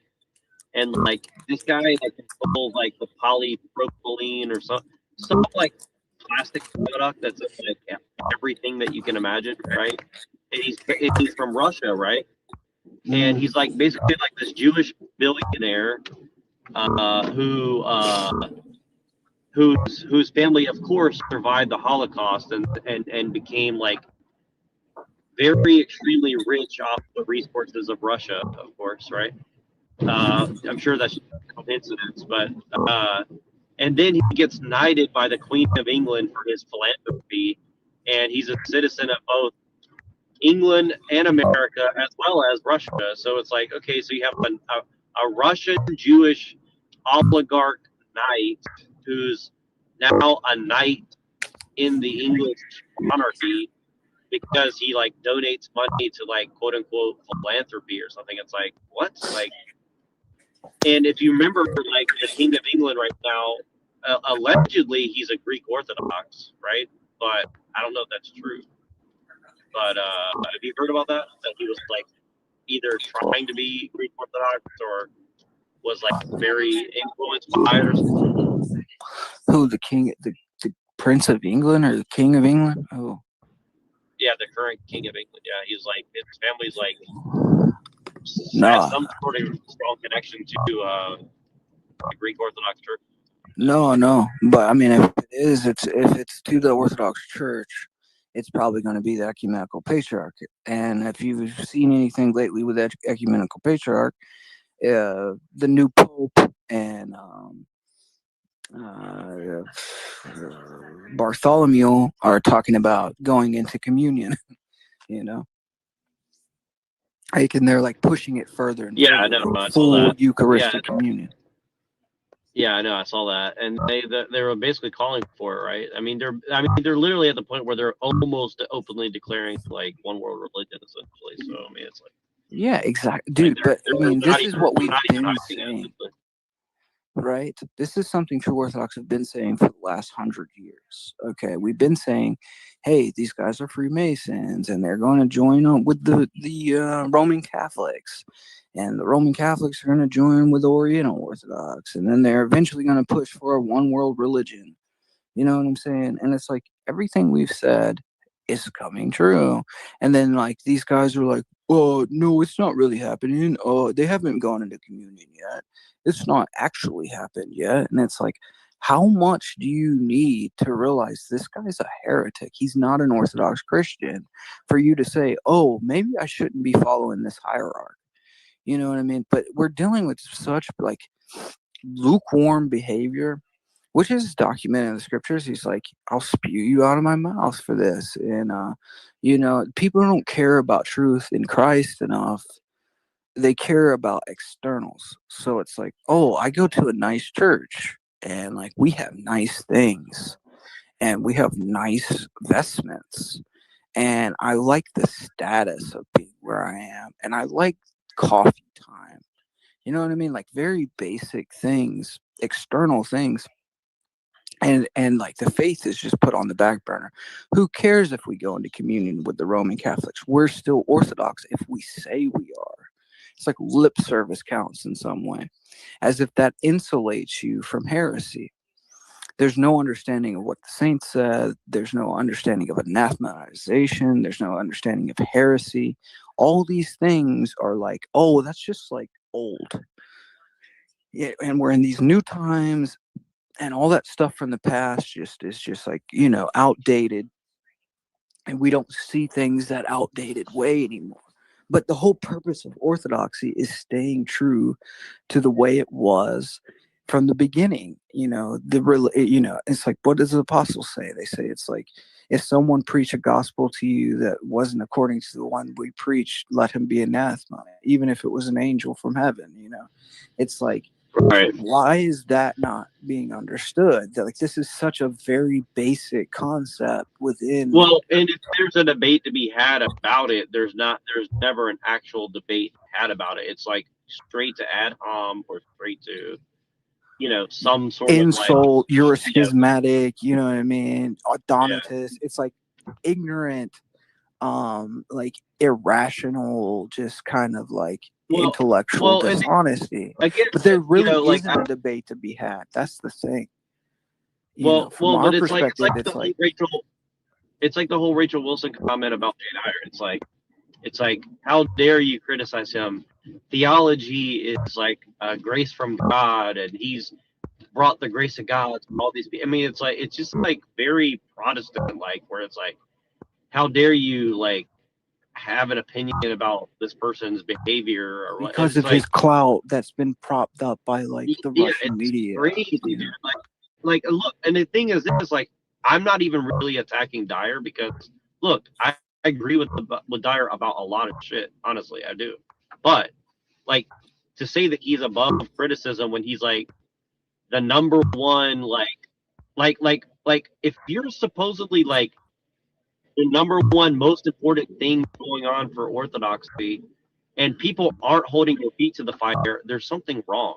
Okay, like, that's not how things would go, right? Like, I'm sure why isn't he getting scrutiny? Why is it like he's supposed to be insulated from scrutiny?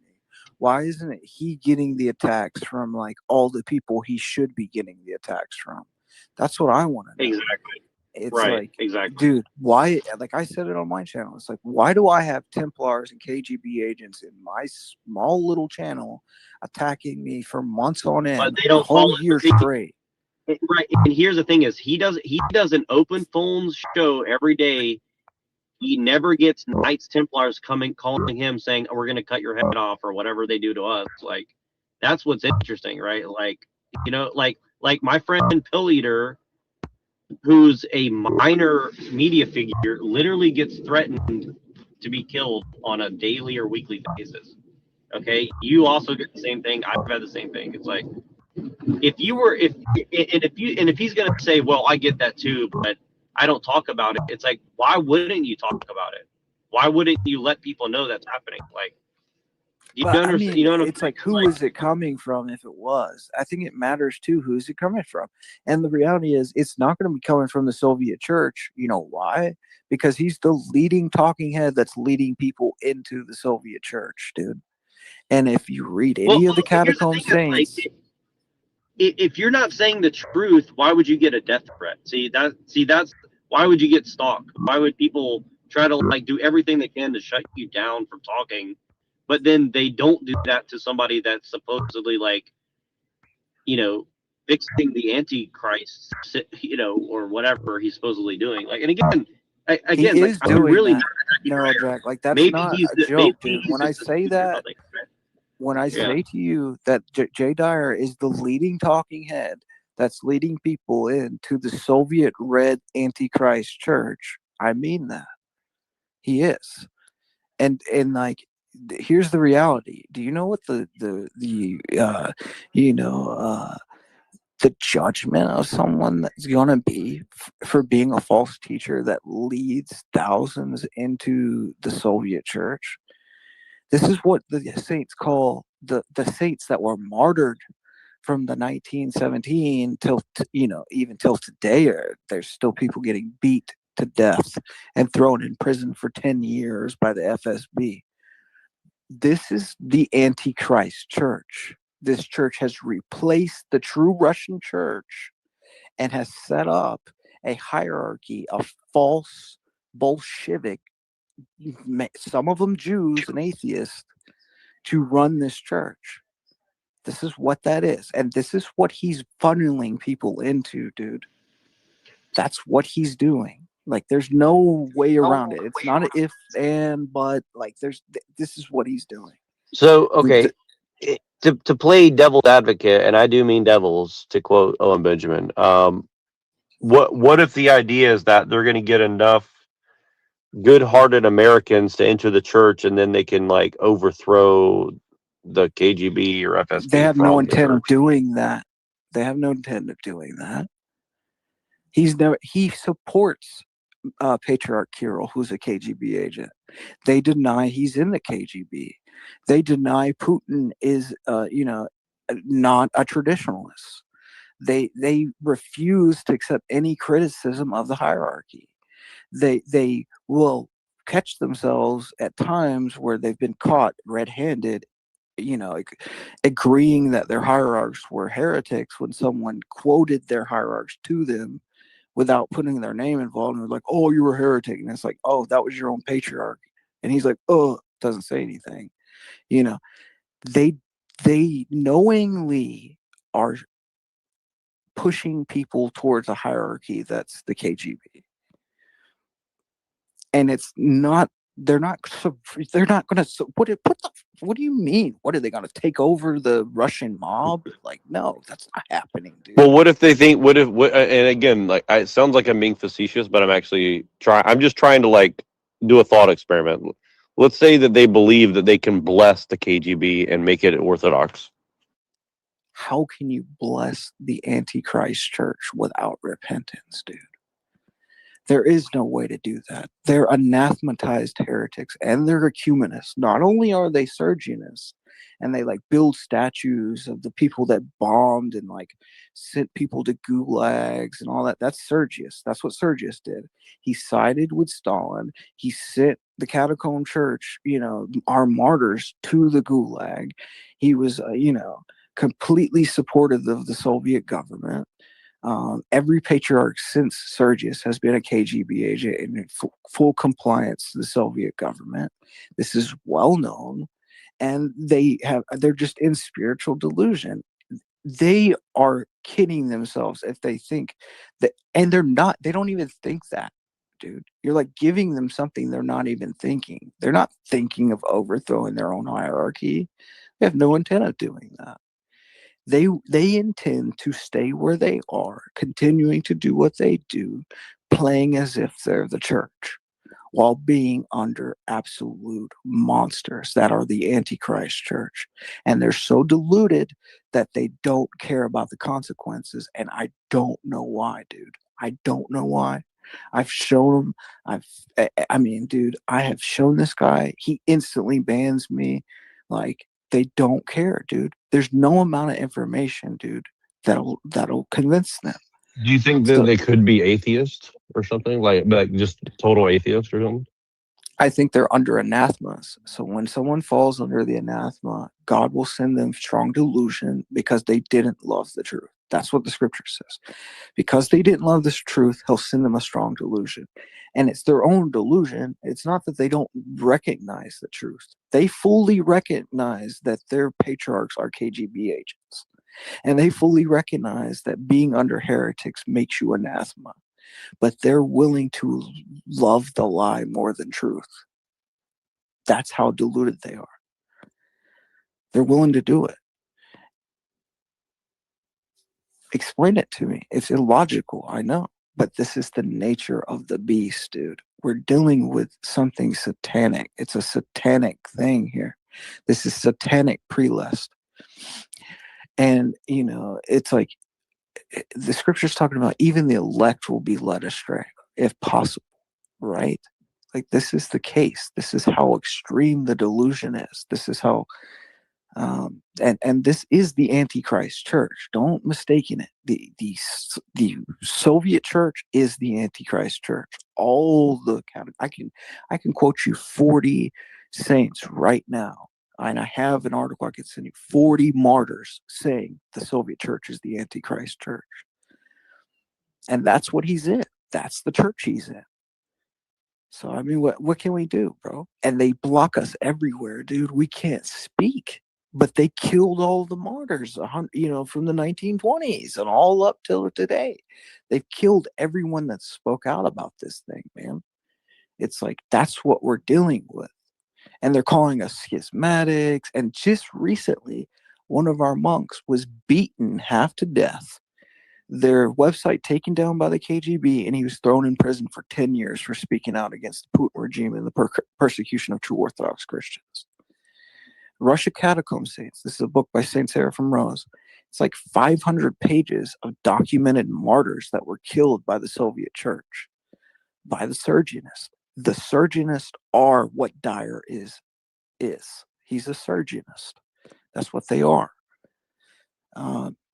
People don't understand what we're really dealing with. And frankly, only true Orthodox Christians know the depth of this situation. Like, we're the only ones, because we're the only ones that can know the history of the situation. And I'm not being cocky when I say that. I'm just saying, like, this goes back a long time, man. And Americans have become passive accomplices on an anti-Christian sort of pursuit by the Soviet Church to overthrow and supplant other systems. Like, this is what their entire goal is. But that's the goal of communism in general. And communism is an anti-Christian philosophy. You know, that's like Machine was telling me the other day. He's like, you know, TBE says he was a communist Christian. That's what they believe they are. They're communist Christians, dude.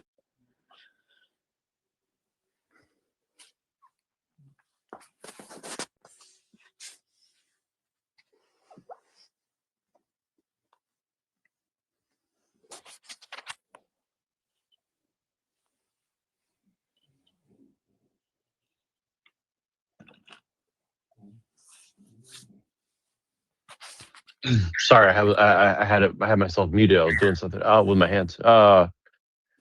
Yeah, so I would say, I mean, yeah, I don't think that we could understand it as Americans or even Protestants. So, I mean, because like even the little bit that I do know, like it's still hard to wrap my head around. Like it doesn't mean I disagree with you, because I think that based on everything I know, you're right. I'm just saying it's like, it's no wonder that America is such a key piece.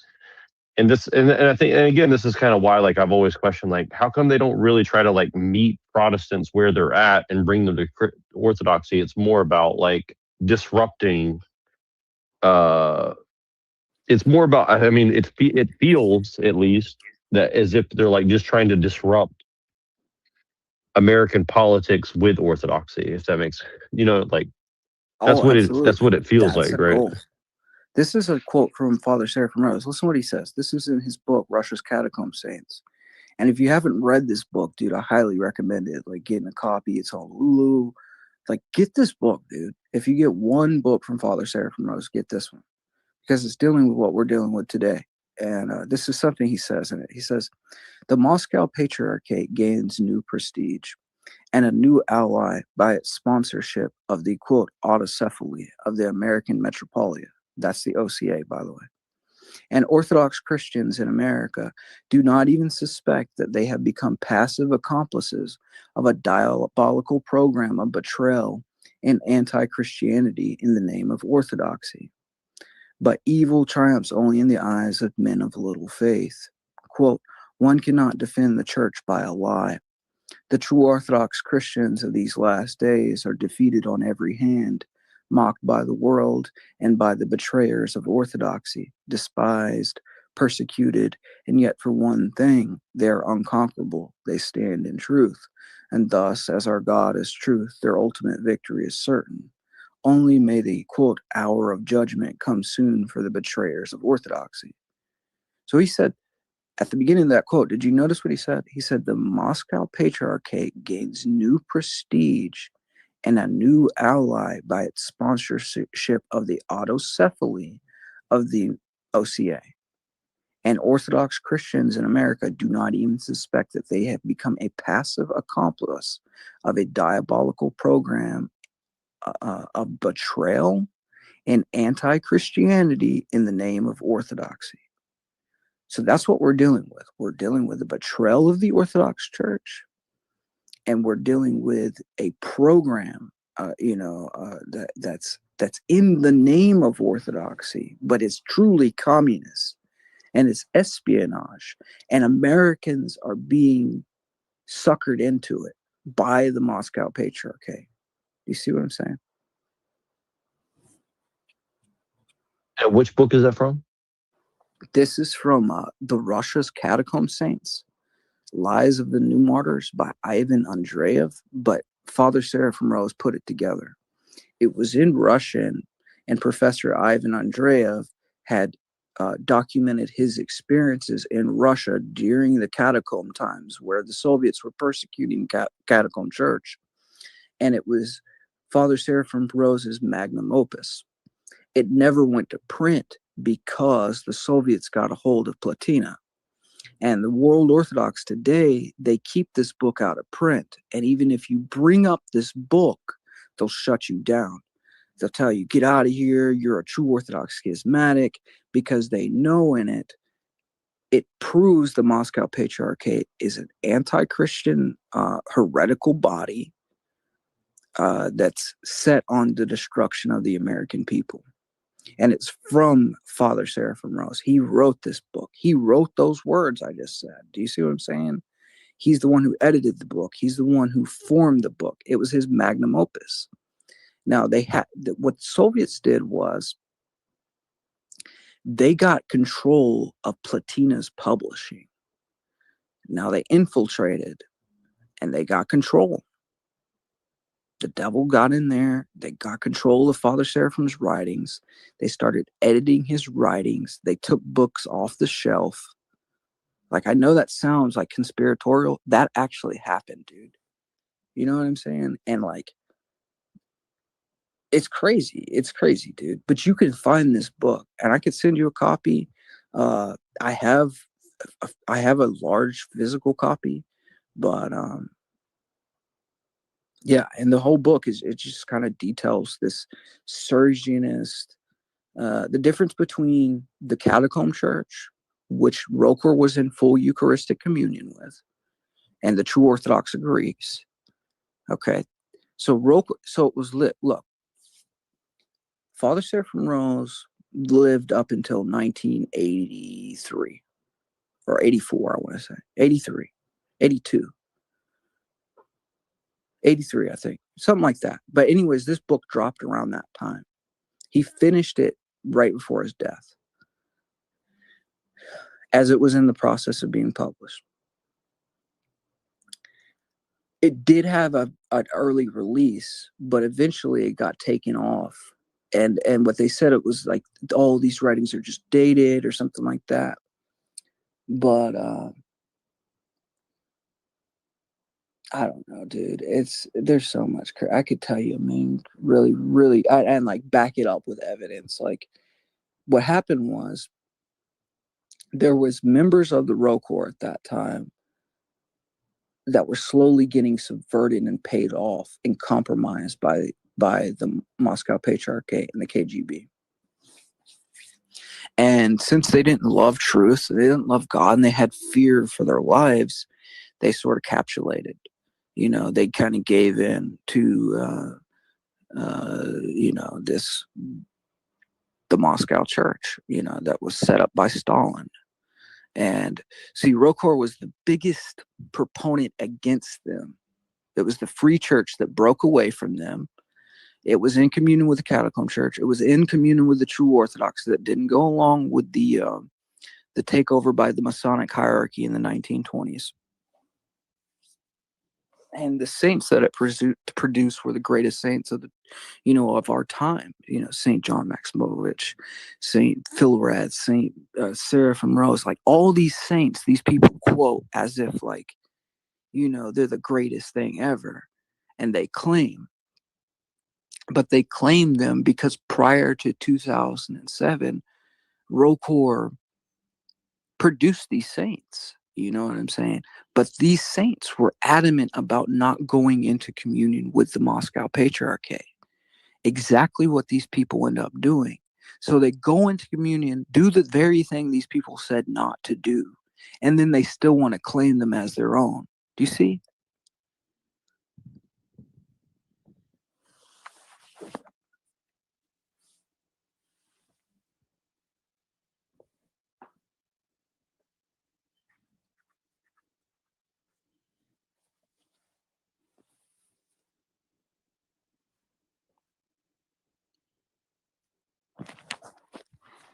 Imagine you got a spiritual father, right?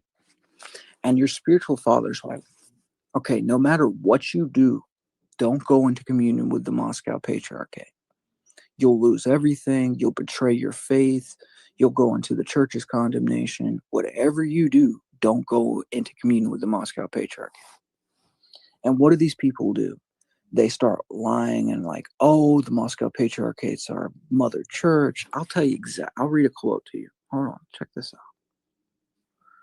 Well, really quick, one thing I noticed is like my introduction to the Orthodox Church was because of Seraphim Rose with like Posh and Jim Bob, which is kind of weird now, you know. Well, isn't it? But imagine that though, dude. It's like how can these guys in good faith mention these names? And now look, I read you that piece of writing. This is like at the end of his life. This isn't me like taking a piece of his life out of context or something. This is something at the end of his life, like that. You know, Russia's Catacomb Saints is his later writings, you know, before his death, 1982, right? So it's like, this is what he's saying at the end. He's saying that, you know, the Moscow Patriarchate gains new prestige by giving the OCA this autocephaly, and Americans have become are going along with this diabolical program of anti-Christianity in the name of orthodoxy. It's like, okay, so this is what he's saying at the end of his life. What changed? So are we supposed to believe that at some time between 1982 and today, this body that was created by, Stalin has become blessed overnight?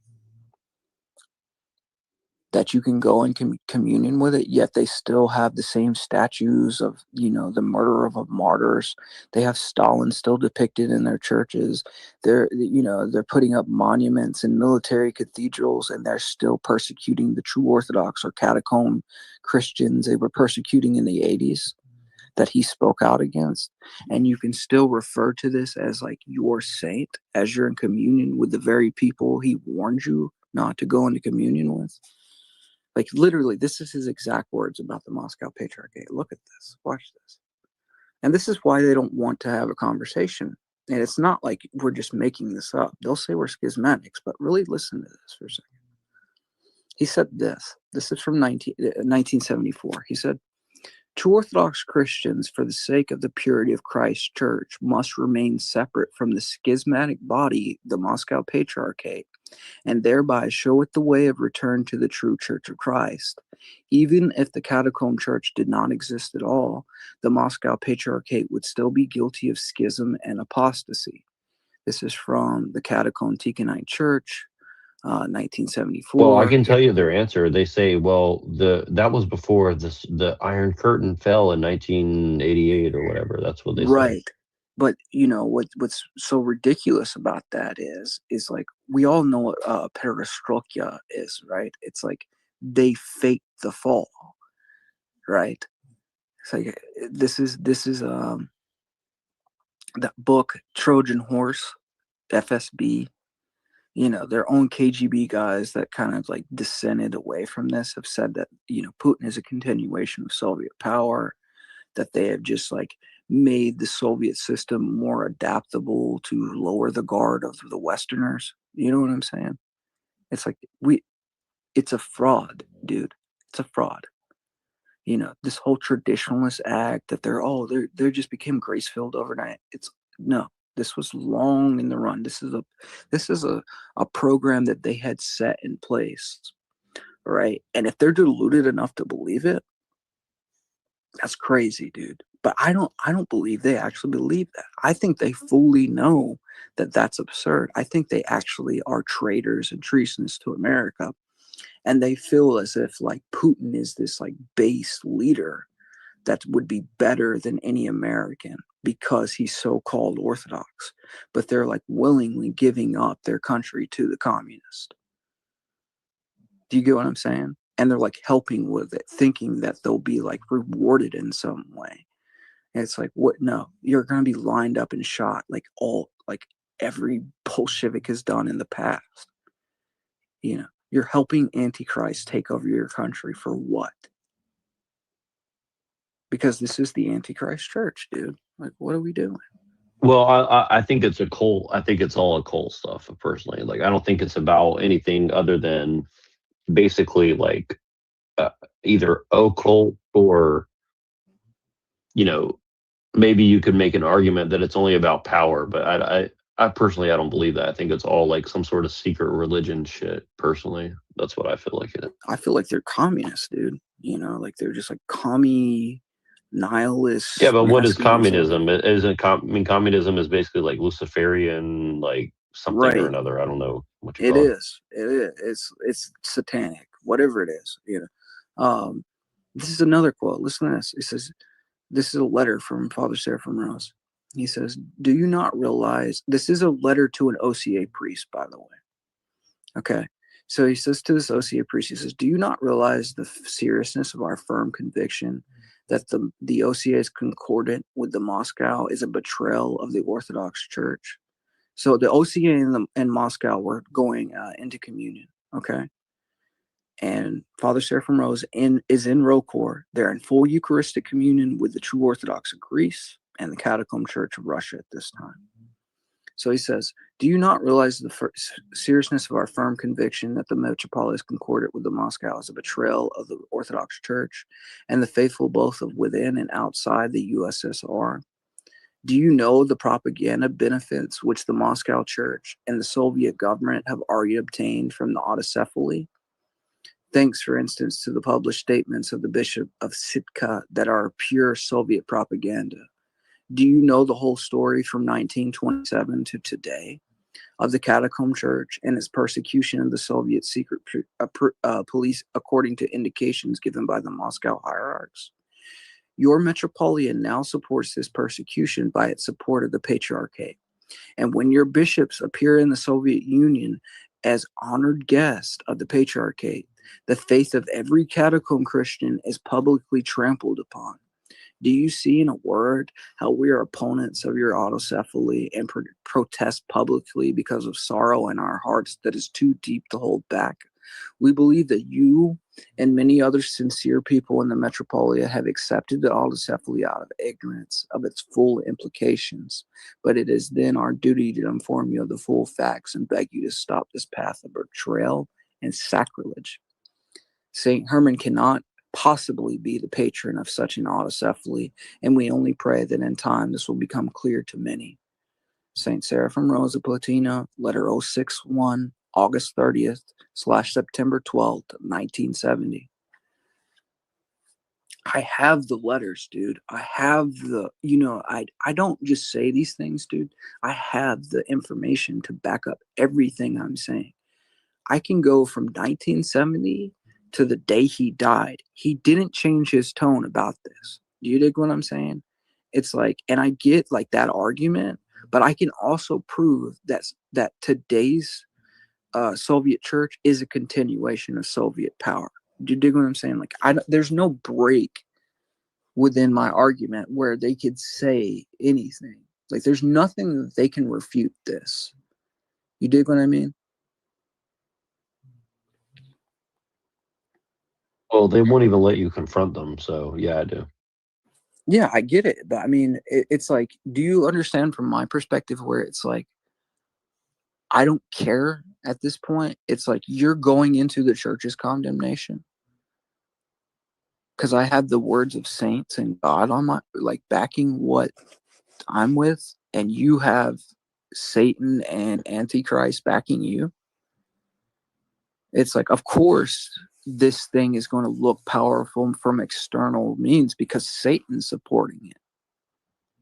Because Satan always wants to like replicate Christ, and that's the whole purpose of Antichrist. Antichrist is to look like Christ.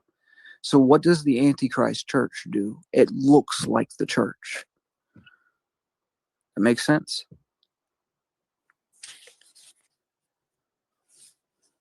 Yeah, it does actually. I mean, as a Christian, that's what you would expect, to be honest with you. I mean, you should be expecting. That's Why why I'm aren't like they confused, expecting right? that, though? Why aren't they expecting that, bro?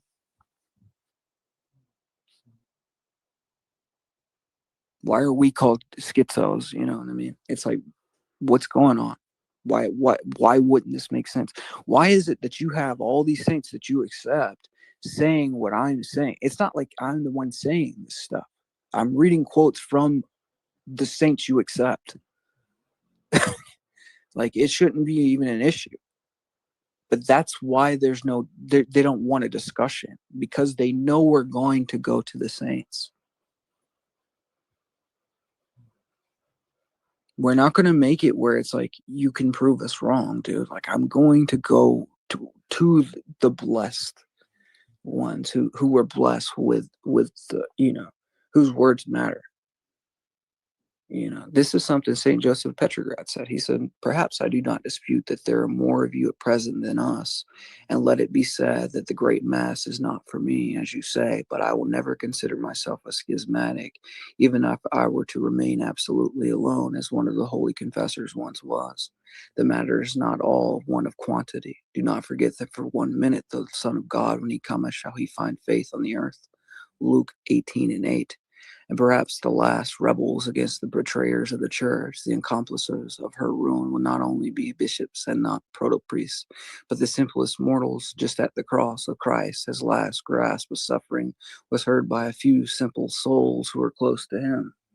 That's St. Joseph of Petrograd. And St. Joseph was the bishop who took over the catacomb church. So the catacomb church went underground, whereas Sergius was above ground, and he was accepted by the Soviet government, and he became their puppet patriarch. St. Joseph of Petrograd became the metropolitan over Russia of the catacomb church. So he's like the very first catacomb metropolitan. So he's the underground bishop. And they eventually sent him to like a gulag, and then ended up shooting him and St. Cyril of Kazan in the gulag. The Bolsheviks did. But yeah, so I mean, this is going back, man. Like, they don't know, dude.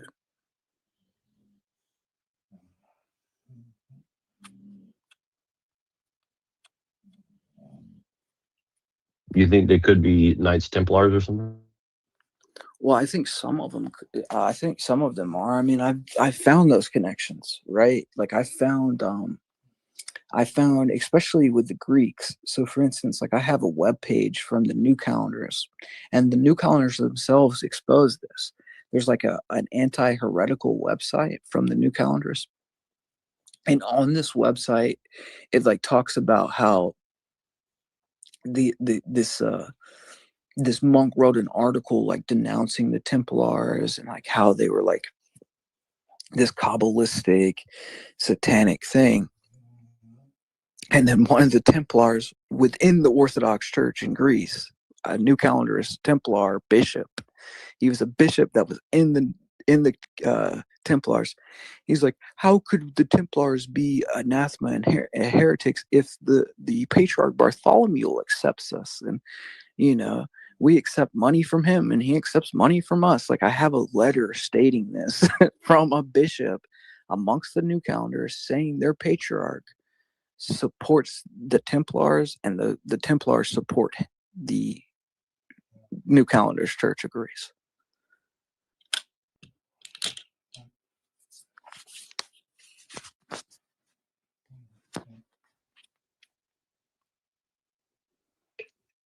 Well, I don't know. I think the reason why I mean, the first reason why we already know, which is that people reject truth. But the second reason why is like, most people don't know any history. Like, I think I know more than the average person by far, but I still don't know anything compared to like most of these guys like you and Machine and other people, right? But once you understand history, it's like Christianity wasn't a real thing in England or Germany or a lot of these places already like 600-700 years ago, right? So most people's version of history is like discounting the fact that Christianity was already, being turned into occultism a long fucking time ago, right? At least from like you guys' point of view, right? So again, like the reason I bring up the Knights Templar or whatever is because it's like these guys were already like building cults and then dressing up in a lamb's skin suit, essentially. 700, 800, 1,000 years ago already, right? And so that's why things are confusing to people. They're like, well, I thought we was Christians and shit. But ultimately, a lot of people are truly Christians in their heart, but that doesn't mean that, that the institutions weren't totally corrupted a long time ago. I think like in the church of, I think that this is kind of like a really difficult pill to swallow for some people, and I don't know. I'm just gonna say it. Whatever. I'm gonna let it fly. I feel like if you don't know your faith, how can you be a Christian?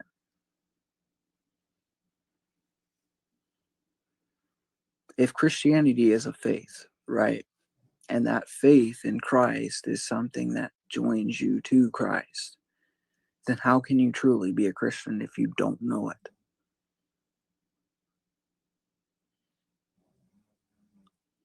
Well, if you say it in that way, it's going to sound like, well, knowledge equals Christianity, right? So obviously there's a delineation between like knowing. It's knowing God, right? And it's like, how do you come to know God?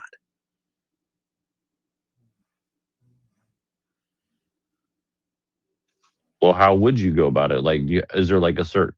And again, I'm not being facetious, really, but I'm saying like, in what way would you have let's to? Go to scriptures with it. Let's go to scriptures with it. Okay, what does St. Peter tell everybody? So it's like, let's go here. 1 second.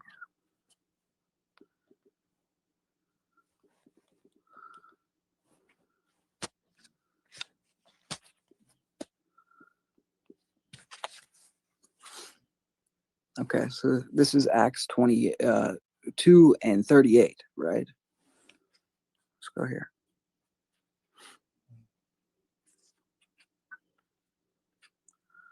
So, oh wait, okay, so, all right, here it is. Acts 2. And when the day of Pentecost was fully come, and they were all with one accord in one place, and suddenly there is sound from heaven as a rushing mighty wind, and it filled the house where they were sitting. And there appeared unto them cloven tongues as of fire, and it sat upon each of them. And they were all filled with the Holy Ghost, and they began to speak with other tongues as the Spirit gave them utterance. And they were dwelling at Jerusalem Jews, devout men of every nation under heaven. And now when this was noised abroad, the multitude came together and were confounded, because that every man heard them speak his own language. And they were all amazed and marveled, saying to one another, Behold, are not all these which speak Galileans? And how hear we every man in our own tongue wherein we were born? Parthians and Medes and Alamites and the dwellers in Mesopotamia and in Judea and Cappadocia and Pontus and Asia and Phrygia and Pamphylia and Egypt and in the parts of Libya and Cyrene and strangers around, Jews and proselytes, Cretes and Arabians. We do hear them speak in our tongues the wonderful works of God. And they were all amazed and were in doubt, saying one to another, What meaneth this? Others mocking said, These men are full of new wine. But Peter, standing up with the 11th, lifted up his voice and said unto them, Ye men of Judea, and all ye that dwell in Jerusalem, be this known unto you, and hearken to my words. For these are not drunken, as you suppose, seeing it is but the third hour of the day. But this is what that which speaketh the prophet Joel. And it shall come to pass in the last days, saith God, I will pour out my spirit upon all flesh, and your sons and your daughters shall prophesy, and your young men shall see visions, and your old men shall dream dreams. And my servants and on my handmaidens I will pour out in those days of my spirit, and they shall prophesy. And I will show wonders in heavens above, and signs in the earth beneath, and blood and fire and vapors of smoke. And the sun shall be turned into darkness, and the moon into blood, before the great and notable day of the Lord comes. And it shall come to pass that whoever shall call upon the name of the Lord shall be saved. You men of Israel, hear these words. Jesus of Nazareth, the man approved of God among you by miracles and wonders and signs which God did by him in the midst of you, as you yourself also know. Him being delivered by the detriment counsel and foreknowledge of God, you have taken and by wicked hands have crucified and slain, whom God hath raised up, and hath loosed the pains of death, because it was not possible that he should be holden of it. For David speaketh concerning him, I foresaw the Lord always before my face, for he is on my right hand, and I shall not be moved. Therefore did my heart rejoice, and my tongue was glad. Moreover also my flesh shall rest in hope. Because thou wilt not leave my soul in hell, neither wilt thou suffer thine Holy One to see corruption. Thou hast made known to me the ways of life, that thou shalt make me full of joy with the countenance. And men and brethren, let me freely speak unto you of the patriarch David, that he is both dead and buried, and his sepulchre is with us unto this day. Therefore, being a prophet, knowing that God had sworn an oath to him, that of the fruit of his loins, according to the flesh, he would raise up Christ to sit his throne. He, seeing this, before spake of the resurrection of Christ, that his soul was not left in hell, neither his flesh did see corruption. This Jesus hath God raised up, whereof we all are witnesses. Therefore, being of the right hand of God exalted, and have received of the Father the promise of the Holy Ghost, he has shed forth this which we now see and hear. For David is not ascended into the heavens, but he hath saith himself, the Lord said unto my Lord, sit thou right on my right hand, until I make thy foes thy footstool. Therefore let all the house of Israel know assuredly that God hath made that same Jesus whom you crucified, both Lord and Christ. Now when they heard this, they were pricked in their hearts, and said unto Peter and to the rest of the apostles, Men and brethren, what shall we do? Then Peter said unto them, Repent, and be baptized, every one of you, in the name of Jesus Christ, for the remission of sins, and ye shall receive the gifts of the Holy Ghost. For the promises unto you and to your children, to all that are far off, and even as many as the Lord our God shall call. And with many other words did he testify and exhort, saying, Save yourself for this untoward generation. And I understand that we're Americans, right? But okay, look at this from the context of the time. Right? Now, that early church, they would have had this scripture. They would have all the scriptures. This would have been understood. And they would have understood this, that what the practice of baptism was within the community. Okay, so they would have known that, okay, when he's talking about baptism, they're talking about triple immersion baptism. And then they would know the practice that went along with that, that actually how the apostles baptized, because that was handed down to them in that general area. They would have known all the context that's missing within the Protestant denominations. Do you see what I'm saying? It's like, for the Orthodox Christian of Greece that received the gospel directly from the apostles, these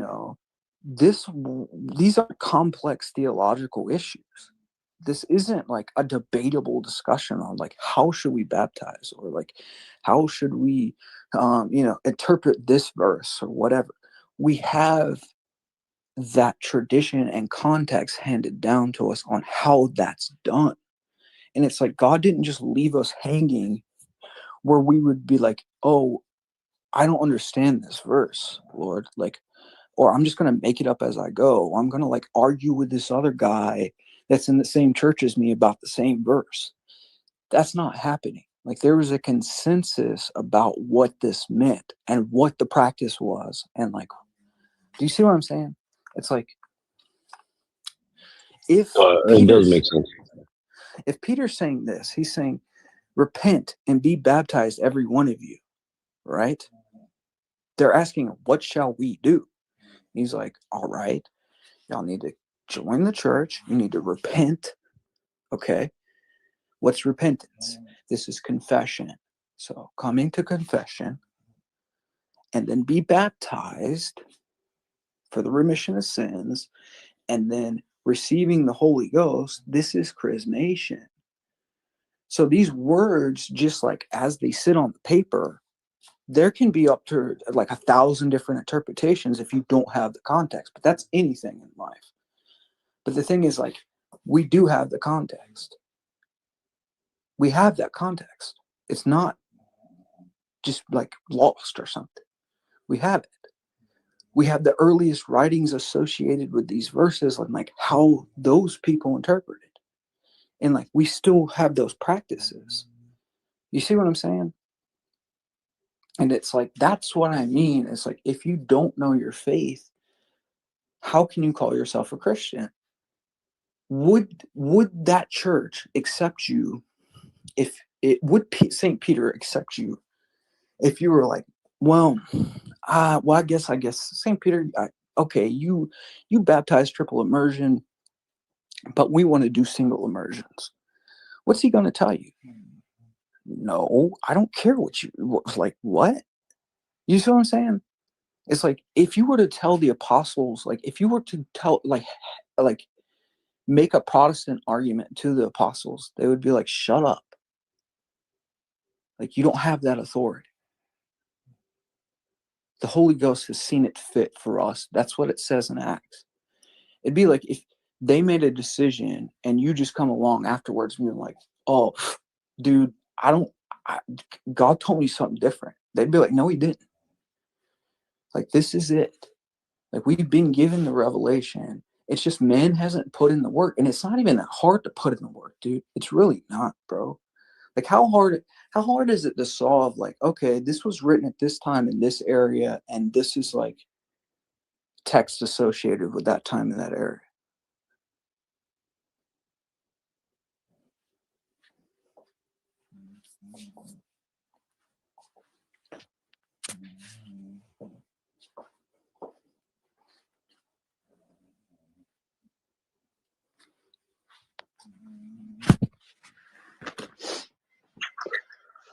So when you say that you need to know,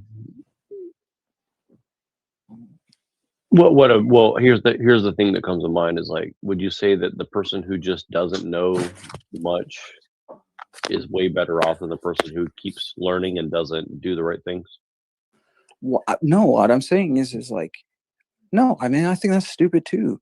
I think that if you're looking at it, things like that, that's retarded. Like, what? Like, dude, I think if you have the option, if you have the ability to know, why not? If you have the options to like be a part of that same church that Christ established, and that's God incarnate, why wouldn't you put the due diligence into doing it the way they intended or God intended? And if like you're not willing to do that, then don't do it. Okay. But don't do it like half-ass and just like make up your own thing and say it is, and then act like, oh, it's just like complex or something, like y'all, you know, like, no, that's not how things work. You know, if someone, it's like, and it's always this like this kind of thing where it's like, oh, well, like not everybody's that smart to figure it. It's like, it's not even that difficult, dude.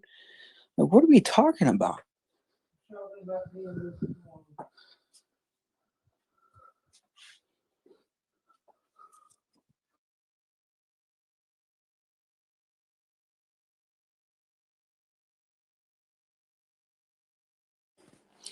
Like, check this out. Like, okay, so it's like, is the argument like, would it be better not to know? I don't know, dude. Would it be better to be blessed or not? You know, like, I don't know, man. Like, I look at that crazy because, like, if the situation is like you can know the fullness of something, and this fullness of something is something that is going to lead to like grace and all these other things, whereas like not knowing the fullness of that is not. why wouldn't I try to pursue that fullness and the context of it? And then, is it laziness, or is it just like, I don't care, or what is that? Like, I don't get it.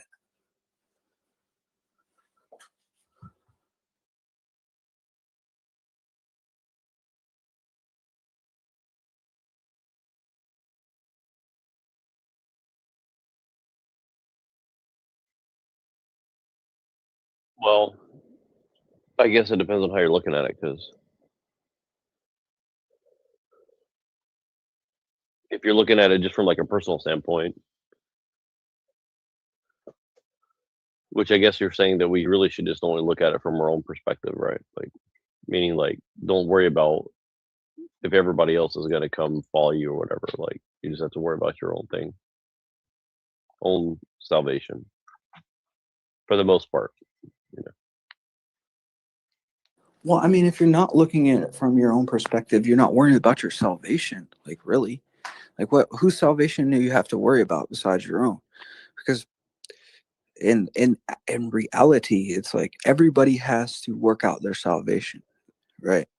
It's like, yeah, I get the misconception of what salvation is. The way I understand salvation is it's like the life preserver's throne, but we're not saved until that ship reaches the shore. It's like you can hold on to it. Christ is the life preserver, and the ship is the church. And it's like you can hold on to this life preserver and get to the shore by holding on to Christ. But if you let go of him at any time, you can lose your salvation, right? And it's like that's an individual relationship between you and God that holds you to the mystical body. The you know, how other people come to their salvation is their relationship with God. That's not your business, right? I'm not saying that like we can't be a part of that in some way. It's like he wants us to be a part of like helping people join the church and that type of stuff. But like where it comes to like questions sort of like that aren't for our like benefit, I guess, you know, it's like, how does that benefit us to be like, well, what about it's kind of like a backhanded ass question, I guess. It's like, well, what about these people that don't understand? It's like, well, what about you that does understand and you still don't give a shit?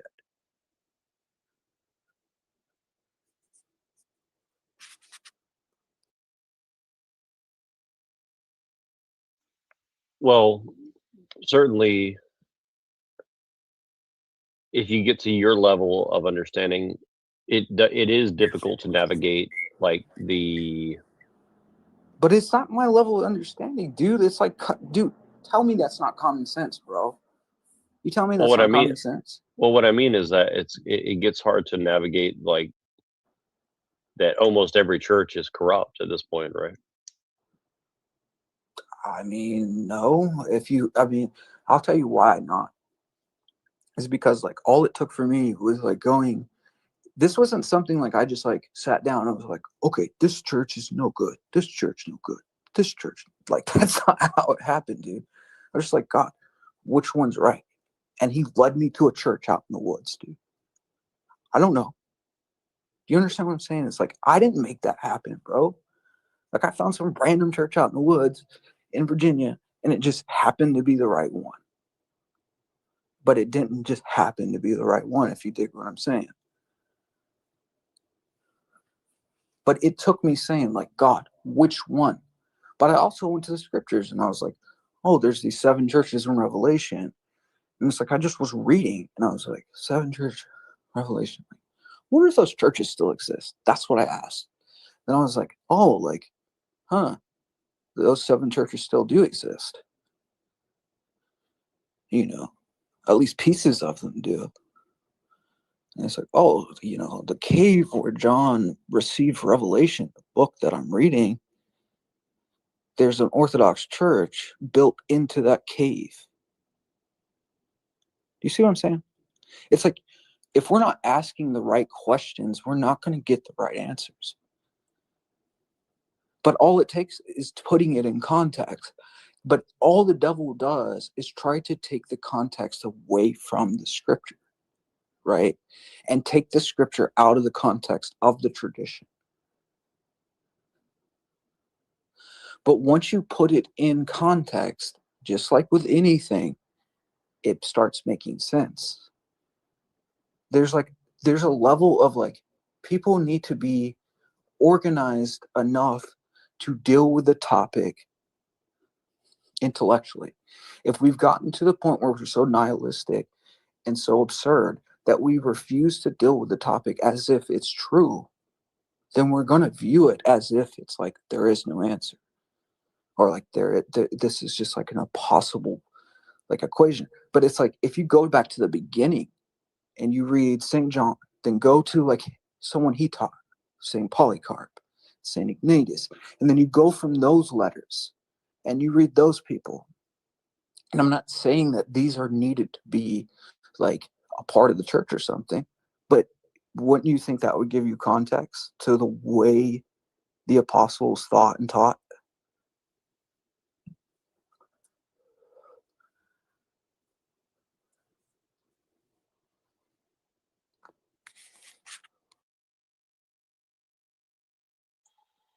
Right.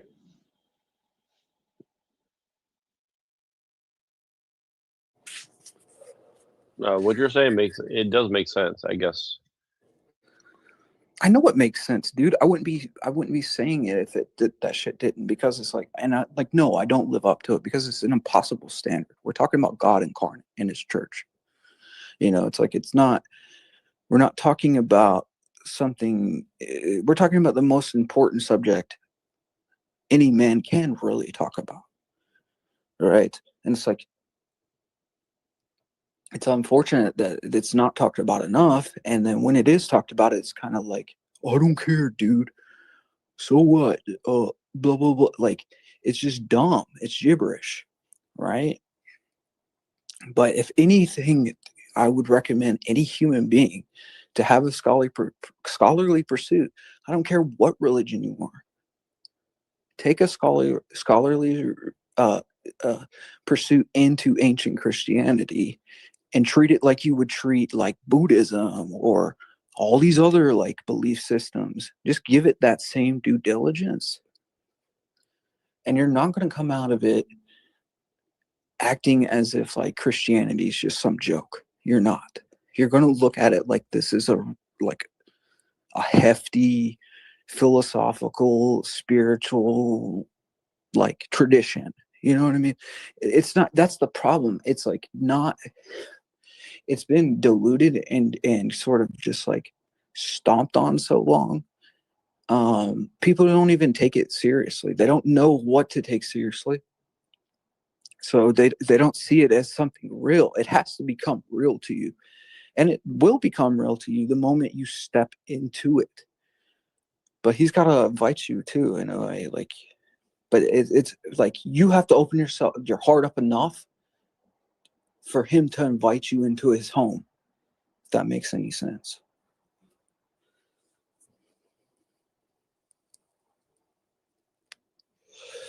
And once he does, there's no turning back.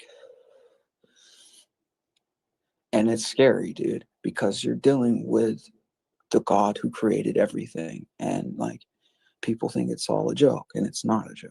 It's the most serious thing ever. And it will terrify you. You want to talk about the fear of God? People don't know, dude. And the amount of attack you get just from like people and spiritual stuff, and like, dude, literal demons like waking you up at night, like all that happens, bro. And people think all that's just fairy tales. Okay, dude. Yeah. But then, what do you think it is that the demons are scared of the most? The demons are scared of the most men putting what I'm talking about in context. Like, they're scared of people coming to the truth of like finding Christ and finding the scriptures and finding the patristics and the saints and finding that they have weapons. It's like we're fighting a war blindfolded, and we don't even know that we have an enemy. A lot of times, like if the demons can convince you that you know God doesn't exist and there is no devil, then they've got you fighting a battle you don't even know. You know what I mean? You're just blind going into a war zone, sort of just like walking around as bullets are flying by your head, dude. And the only reason you're surviving is because of God at this point. You know what I mean? Like, he's like just guiding you along, like, all right, kid, like, that's how it is. But as soon as you like wake up and like dust the you know, the cobwebs out of your eyes or whatever it is, and like you actually like see what it is that's actually going on, like he lifts the veil a little bit, you realize you're in an unseen war. And that's the whole purpose of the, I know it sounds cliche, but it is the purpose of the account. It's that. It's like we're dealing with demonic spiritual warfare. We fight against not flesh and blood, but spiritual wickedness in high places. And it's like, it's 24/7, dude. And like, of course, they make everything, they use everything and everything to make someone like, let's say myself, look crazy to people that aren't awake, right? And that's why the scriptures say, awake thou sleeper, and arise and you know, in the light of your baptism, because before you're baptized, you're still sleeping. You're still in the secular world. You've yet to see the light of day. You're still an infant in a lot of ways. You're not a soldier prepared for war. And that's what they fear the most. Like, there's stories of monks sort of being able to see demons, legions of demons outside, like brigades outside of monasteries, you know, preparing to try to get monks to avoid the patristic texts. They don't want us opening books like spiritual writings and instructions, books like the Arena, books like Unseen Warfare, anything from Ignatius Brentchaninov. These are books that teach a man how to do spiritual warfare with the demons. And like I talked about this recently, there's monks on this earth that are so spiritually terrifying to the demons. They're more terrifying to the demons than angels are. Men. But it makes sense once you think like God came in incarnated as a man. He's given us a lot of power if we're willing to like step into our purpose. But once you walk that walk, man, there's no turning back. And it's like a lot of ways you could feel like, you know, I hate to make this analogy, but it's like Cypher in the Matrix. It's like, oh, I want to go back to sleep. You know what I mean? Because that's how the devil wants. He wants you back asleep. He wants you back in the world.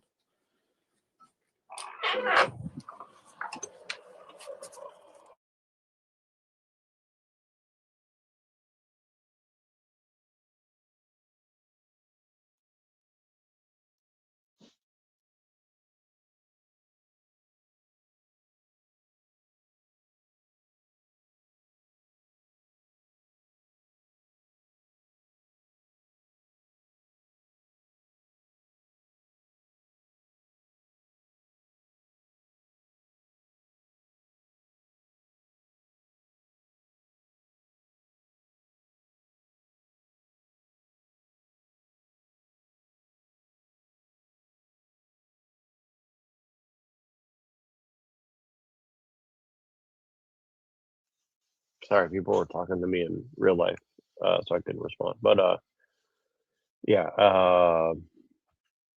yeah, I don't disagree with what you're saying. I think it's maybe everybody's just scared to take responsibility. Maybe that's what it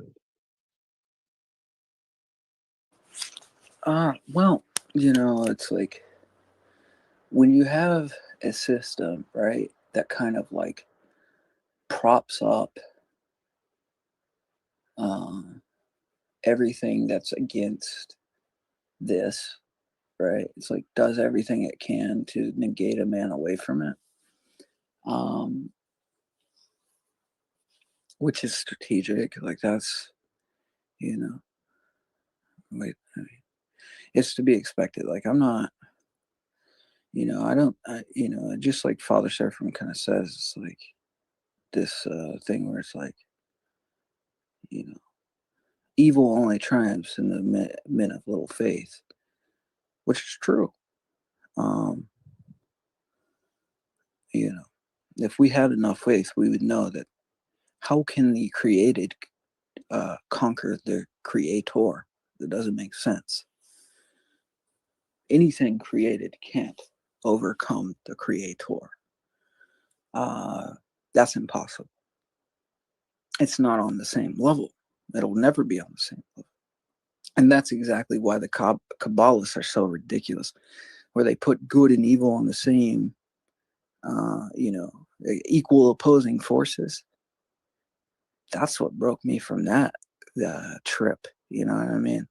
Once I confronted that, so he was like, that Kabbalah teacher, and I was talking to him about things. And of course, he was talking about how good and evil were the same. And, they work together and they're equal opposing forces. That's what they teach. Dualism. And then I looked into Christianity, Orthodox Christianity. It doesn't teach that at all. It says, evil is this perversion. It's this, it's evil doesn't even come close to being good or God, on the same level. It can't even be in his presence. It dissipates at the sight of light. And I was like, that makes sense. That's true. I see that in reality. When the light hits darkness, it evaporates it. There's not a fight between light and darkness. Light overcomes darkness. There's not some like yin and yang, like kind of like struggle or something. No, it's not what's happening. And what their worldview sort of ends up in is this like justification of evil acts because somehow we're created by God. And they're like, that's not true. Evil wasn't created by God, man. You can't have some,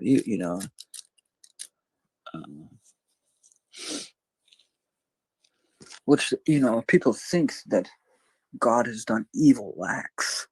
But, the context, like the word ra in Hebrew, which means evil, there's two different forms of this word. It can mean natural disaster, or it could be moral evil. And natural disaster and moral evil aren't the same thing, right? A natural disaster is like something that happens in the world because we're in a fallen world. And then moral evil is something, it's like a perversion of the good, right? So these are separate concepts.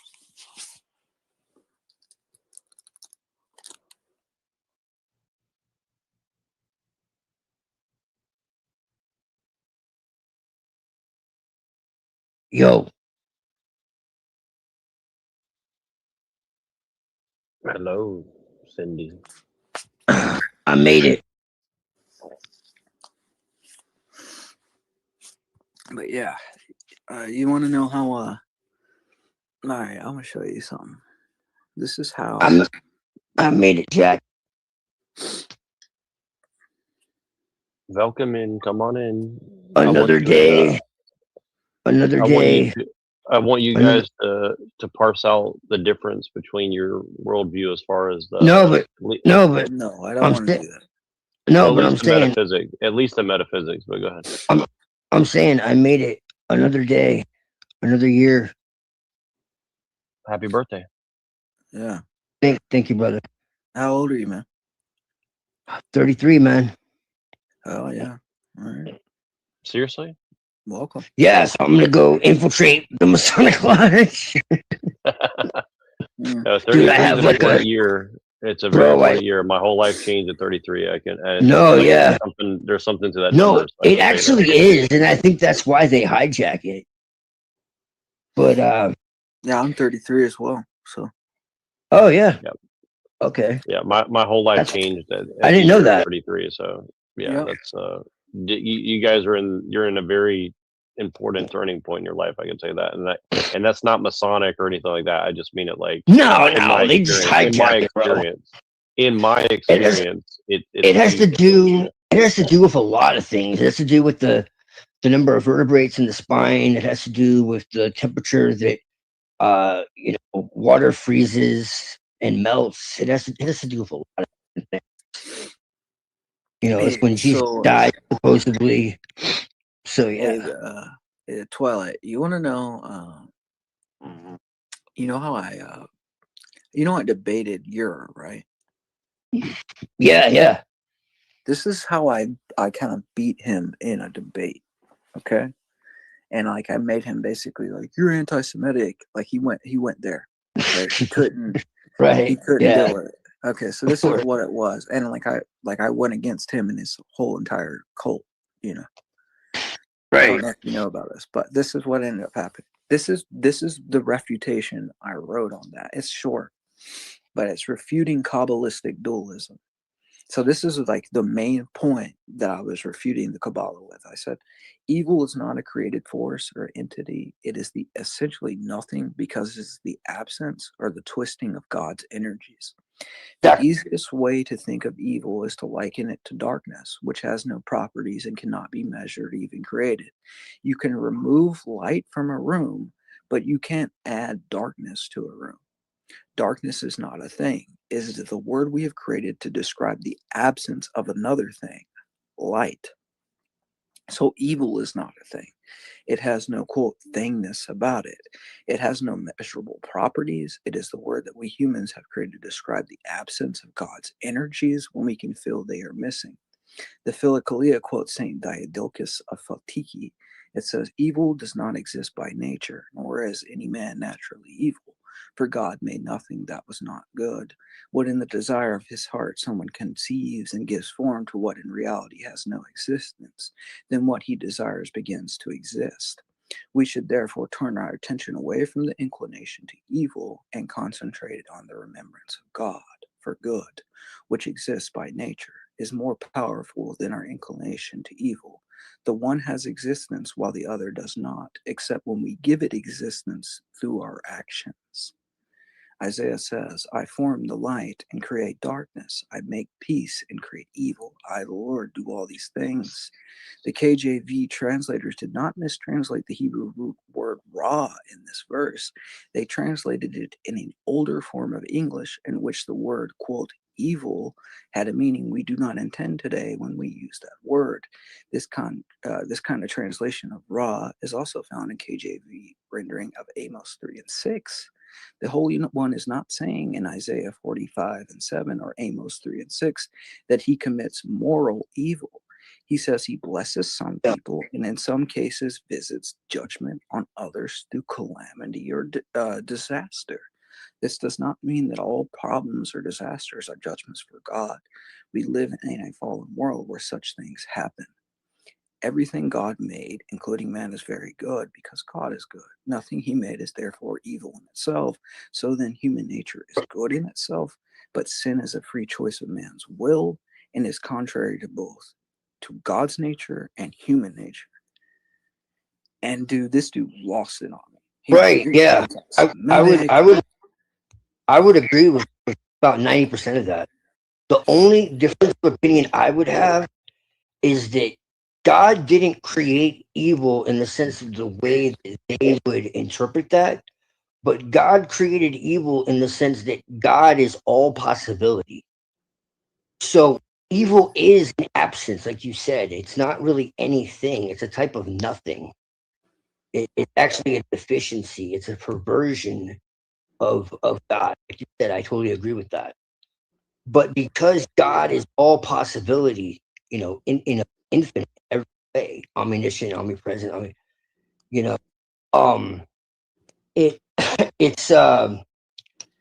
more that people make the choice, like you said, it's free will. And I was having a discussion with somebody about free will. And I'm just, how can you even have Christianity with free will? Like, it's just kind of absurd. Like, the whole basis of it is free will,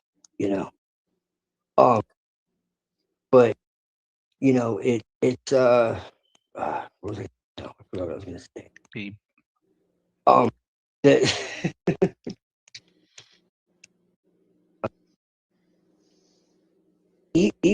evil is like a virus, essentially, like a sick.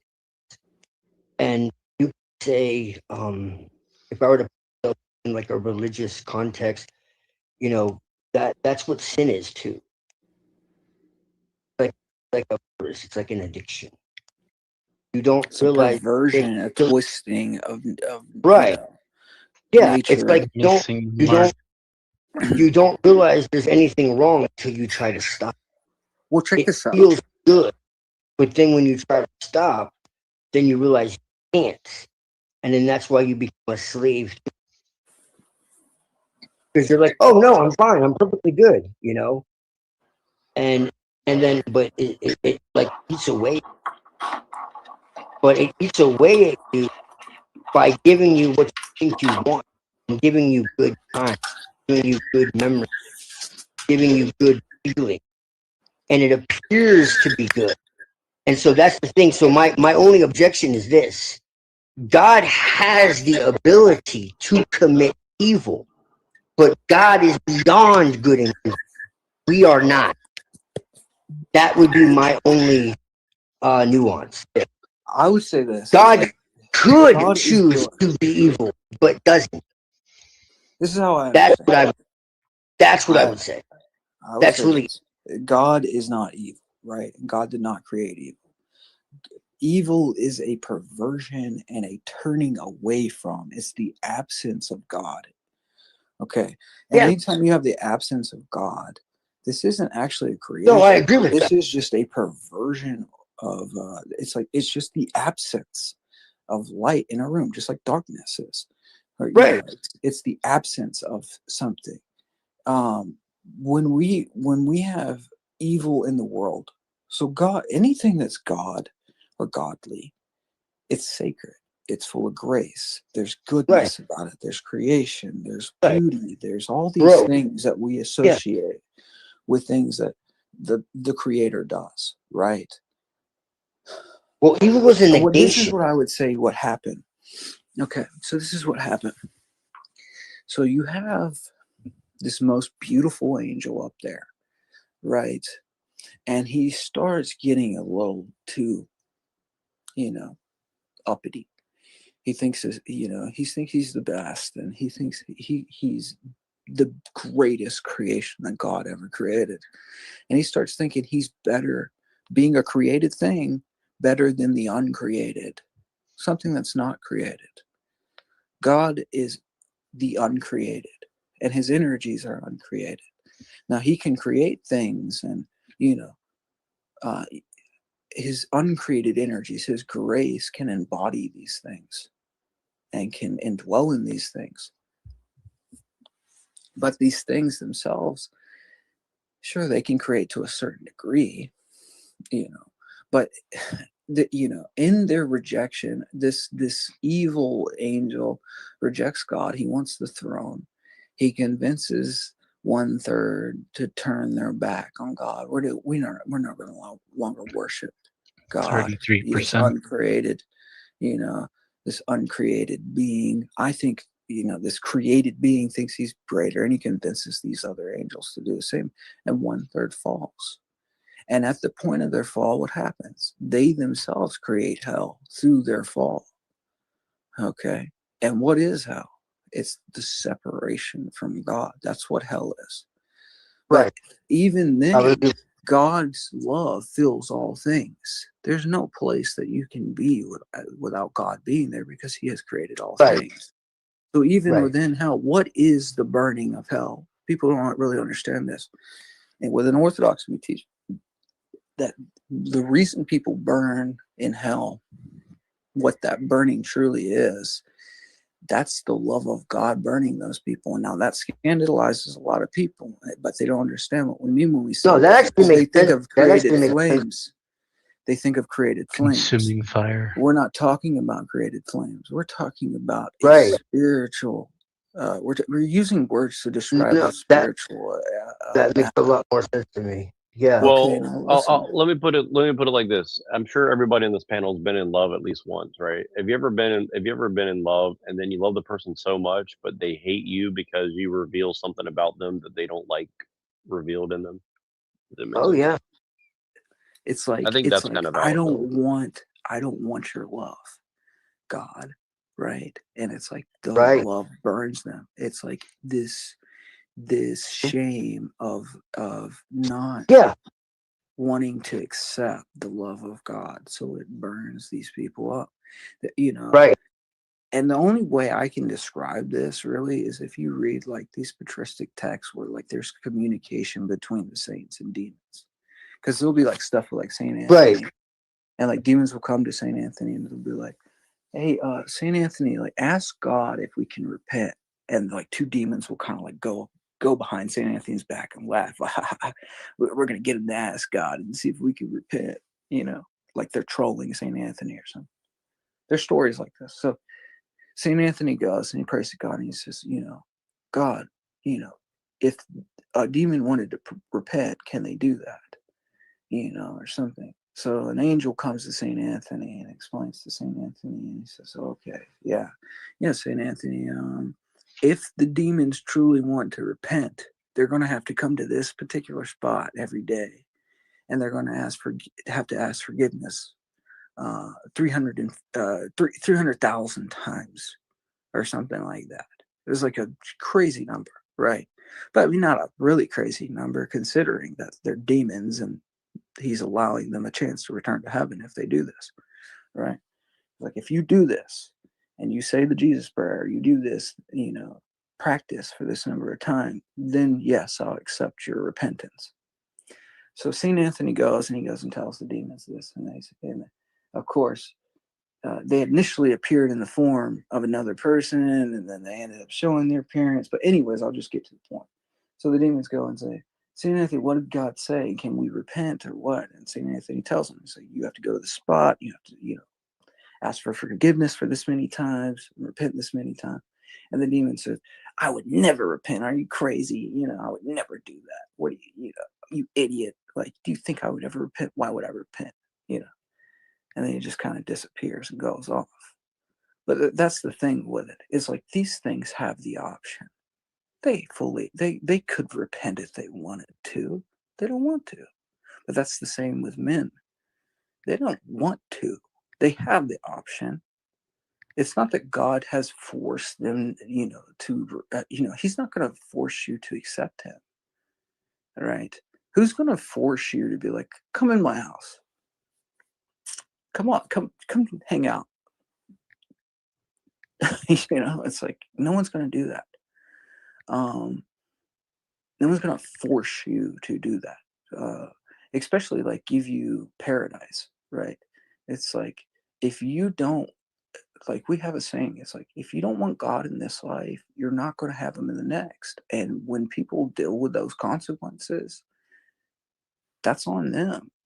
And they'll burn for that. And what that burning is going to be is the fact that they could have and didn't. That's the true hell, I think. No, I would absolutely agree with that 100%. Well, do you think that could burn them and purify them, and then God's like, okay, now you're ready for it eventually, or is that? Well, that's another thing. Universalist. The burning goes two ways. It's a dual process, because you have the burning of the Holy Spirit, and then you have the burning of like remorse, where there's levels of hell too. Like there's upper dwellings of Tartarus, right, in the tradition of Orthodoxy. So like there are souls that God may allow to like deal with some form of torment for a period of time, before he lifts them out of it. That has been known to happen. It's like you can check out, but you can never leave. So then I guess my question to you is, do you believe it's an eternal punishment? Yes, yes, there is an eternal punishment, but that God will have mercy on who has mercy, and have he can. Let's say, like, if there was someone, there's stories like this, right? There's like a lady who went to hell, right? And like she's down there, and I think someone like one of the angels might have brought an onion to her, and was like, grab a hold of the onion. Like the angel kind of told the story of God, like this woman had thrown an onion at this other lady who needed food, you know, and can we count this onion as like an act of good towards her, even though she was evil her whole life? And God was like, see if she'll grab a hold of the onion and pull her out of the pit with it. And she goes and takes the onion, and as she's being pulled out of hell from the angel, there's all these people like clawing at her legs to like, you know, grab the onion with her, and she's kicking them off. And she's like, no, it's my onion. And then God tells the angel, let go. So even in her moment where she could have, you know, attempted to help other people, she was still selfish with the one small deed she, you know, so she wasn't even worthy of her onion.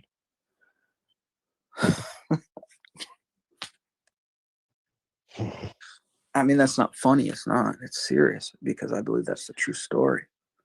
You know, we got that story from somewhere. I don't believe that was just made up. You know, yeah.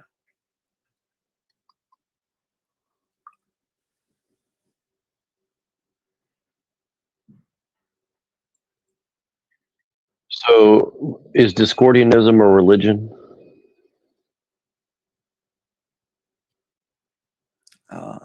Are the gods of the nations demons? Well, do you think that there's religions other than Christianity, or how do you feel about No, that? I think that all like so-called religions are nothing but you know, the devil trying on new faces, kind of.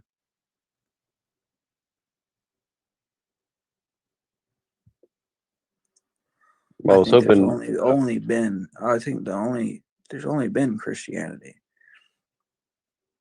throughout the ages, and St. Augustine says that there's never not a time that Christianity didn't exist. He says that, and you know, I believe that to be true, because if we're to take, if a Christian is to take his faith seriously, then, you know, prior to Genesis, what was there? You know, there's the uncreated God creates the world. And the uncreated God, at the point of creating the world, he creates the angels, correct? All right. At the point of creating the angels, that would mean that's his ministry, that's his church. So therefore, in the very beginning of everything, there is the church. Now, it was an angelic church at that point with God and the angels. And then mankind is created to be, you know, one of the orders of angels in a way. Not that he was an order of angels, but, you know, so he's set up in the order in some way, because there's an order of angels. There's a heavenly hierarchy, and we're a part of that hierarchy in some way. We're we're at the human level in this hierarchy. And of course, there's this idea too. It's like, why did God become man? And in that sense, it's like, obviously, man is higher than the angels in some way. In that sense, why did God become man? Obviously, he's seen, you know, if we're created in the image of God,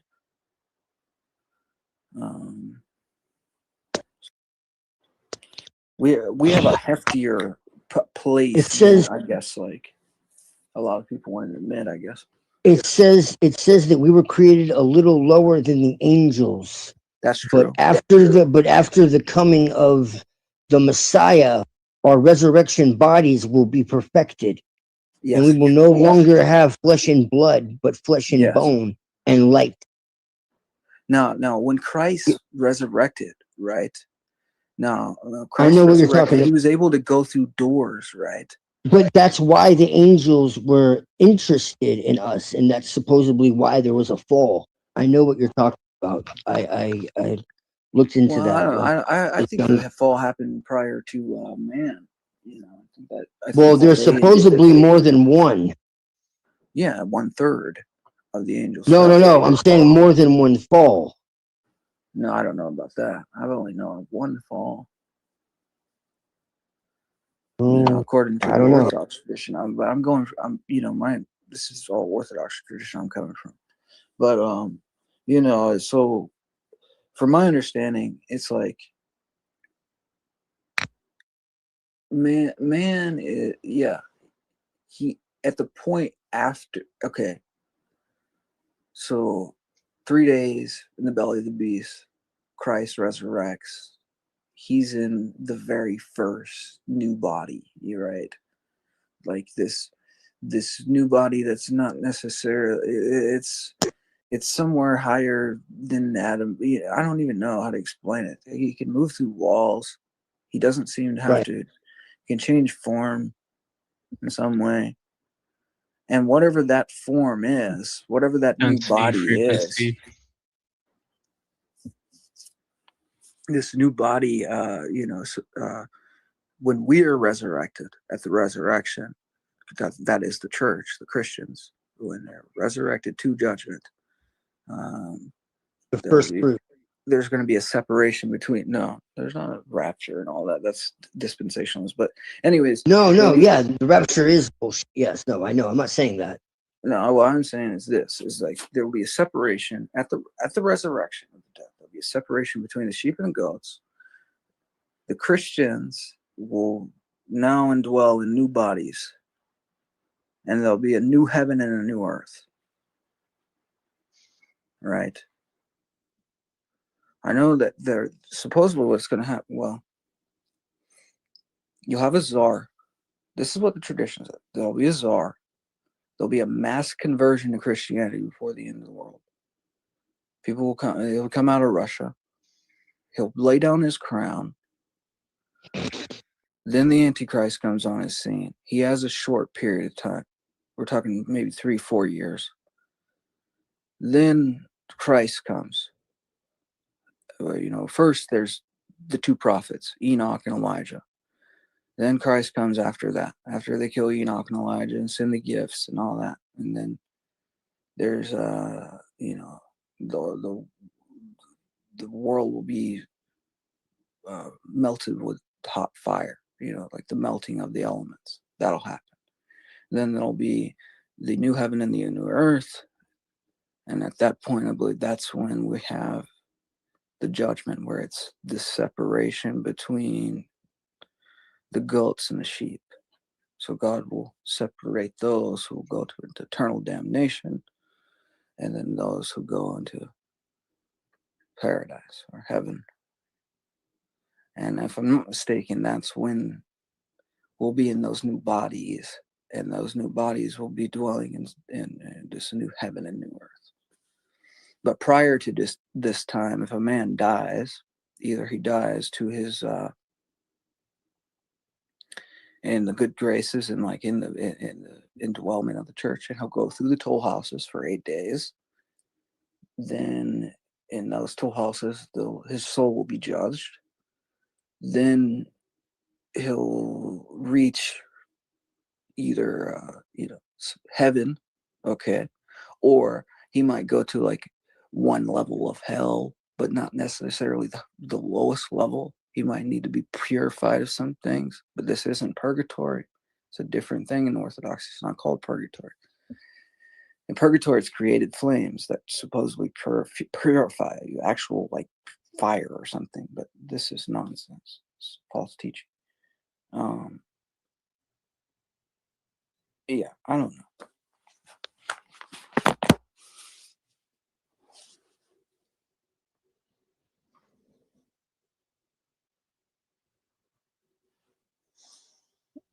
Plasma bodies of light. Well, you know, the Docetists said, they said phantasmal bodies. They said that Christ was this phantasmal body, and that's what the Kabbalists say too. The Frankists say Christ was this phantasmal. Bro. Man, I don't even know what to tell those people. Been reading about Frankists lately. It's crazy stuff. I got a book on Rabbi Zevi. I haven't read it yet, but I know he's associated with that. Like he's in there, isn't it? Like the Frankists came from him, or he yeah. It came from him because I think Jacob Frank was thinking that he was like the second or third incarnation of Zevi. Yes. Yes, Frank believed he was the reincarnation. Habibi Jews.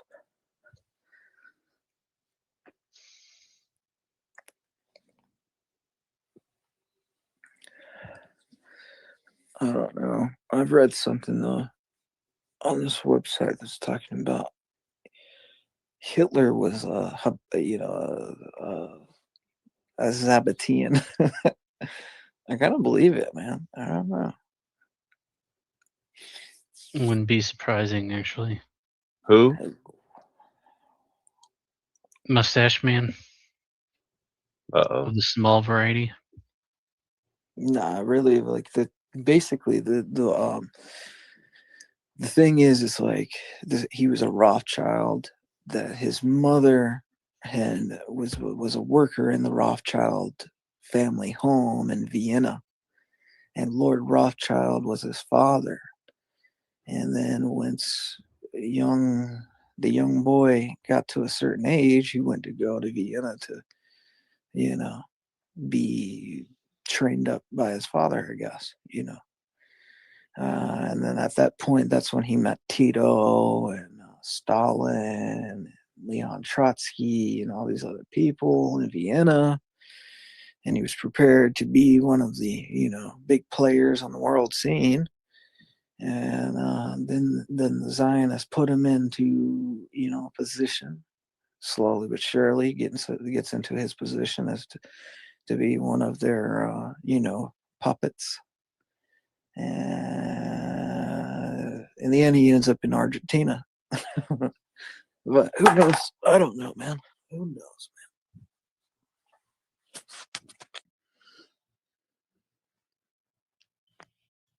Well, Tim Kennedy, you know who Tim Kennedy is, right? No. No, I do know who that is. You do The know who it UFC is? fighter? Yep. Remember he did a TV show about Lean Mr. Mustache. We got to go down there and find out what happened to that daggone mustache man. Well, he was all over Alex Jones promoting this, of course, and remember, and he was also on a bunch of TV shows under a different name, Tim Kelly, and he was also on a TV show with that guy named something Berger, who blew himself up in a Tesla. Oh. So, and he came on the news under that different fake name of his, saying, "Oh, I knew him. We did a thing. He was a good guy. I don't know what happened to him." But he was out of like Fort Bragg or something like that, like PSYOPs division, of course. So it's like kind of weird. Like he just suddenly decides to go blow himself out in a Tesla truck, and then they bury everything about it. And he wrote a manifesto, and they still are blocking it in court, like won't let it out. Whatever he said. So pretty something about tech, wasn't it? I think it was. I'm pretty sure it was, yeah. So like, but yeah, it's like one of these stories like that high is very tech interesting. drones or some shit. I think it was something related to that. But it's what's interesting though is like, to me at least, is like the Tim Kennedy connection, because it's like, well,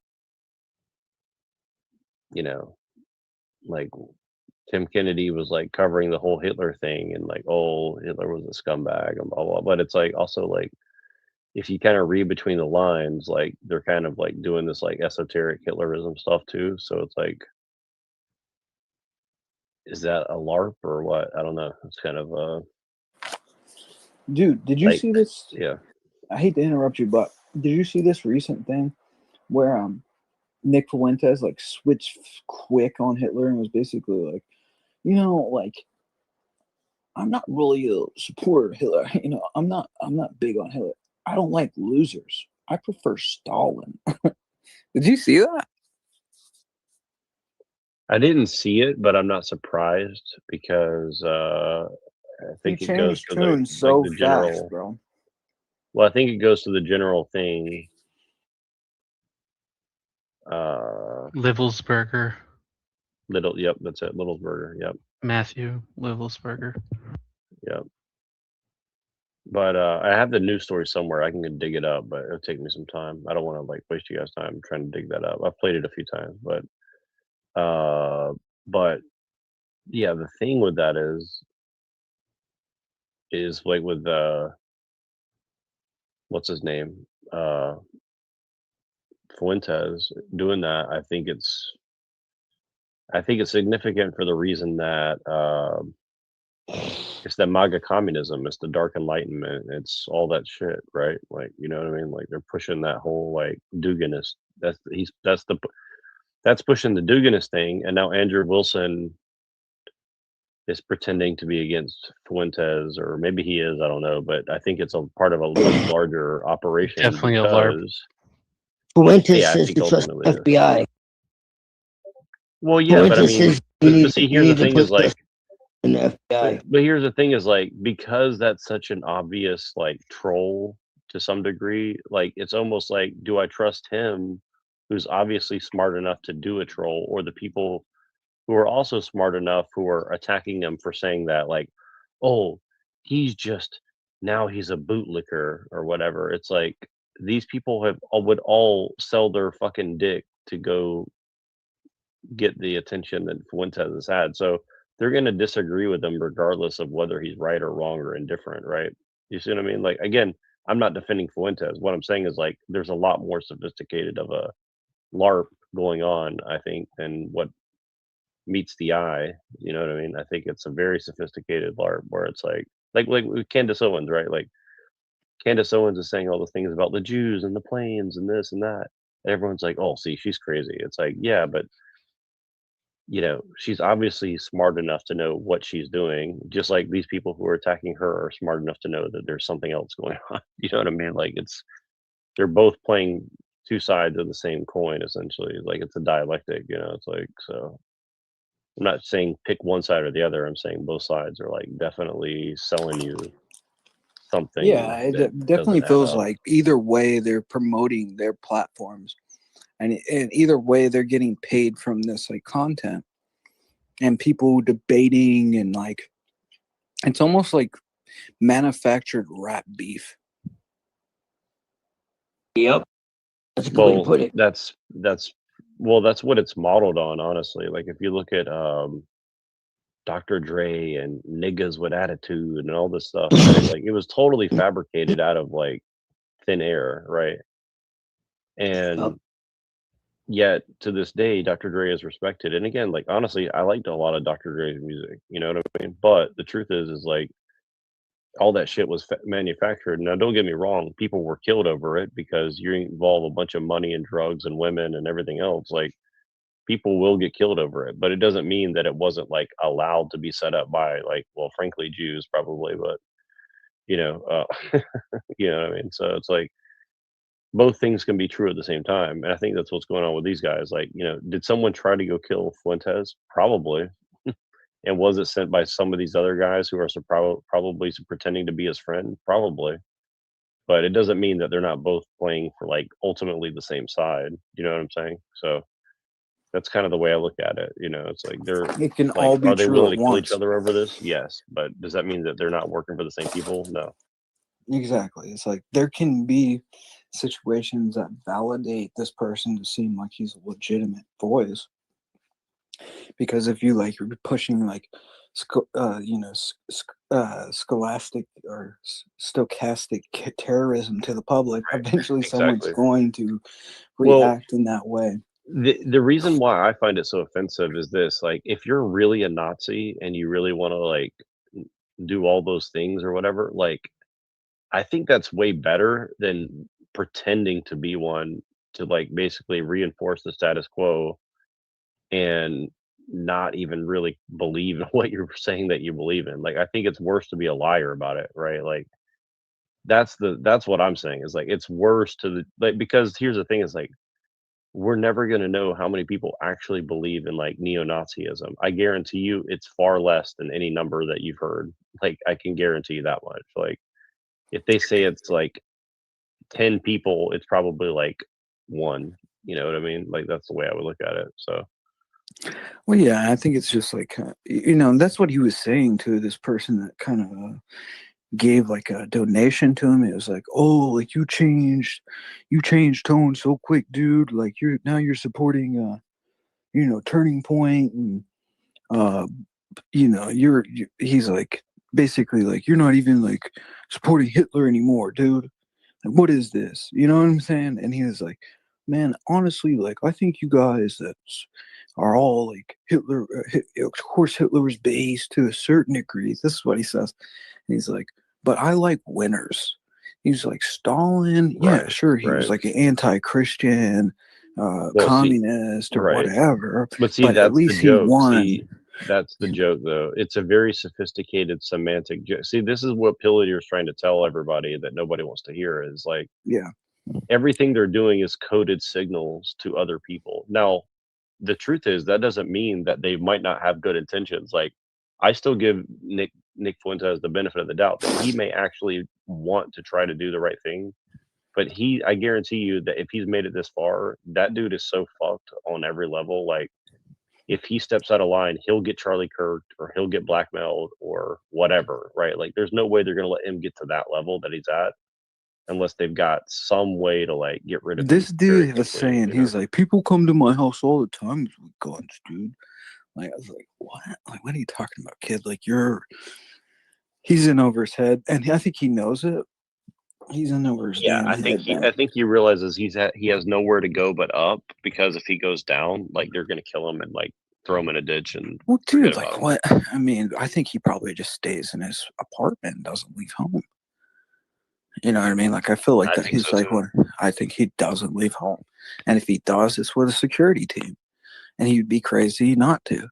You know what I mean? And like, like those of us that don't have that in life and are speaking out, you know, it's crazy. But God, I don't care. Like, at this point, No, I do not care, bro. Yeah, but that's the thing is like, see, that's the thing is like, to get to that level of media, like, that's where they really will pop you. It's like, once yes, you get correct. to the level where it's like you have a following, and it's like what they were like. Think about even what the level they're worried about is if you get to like a Cooper level.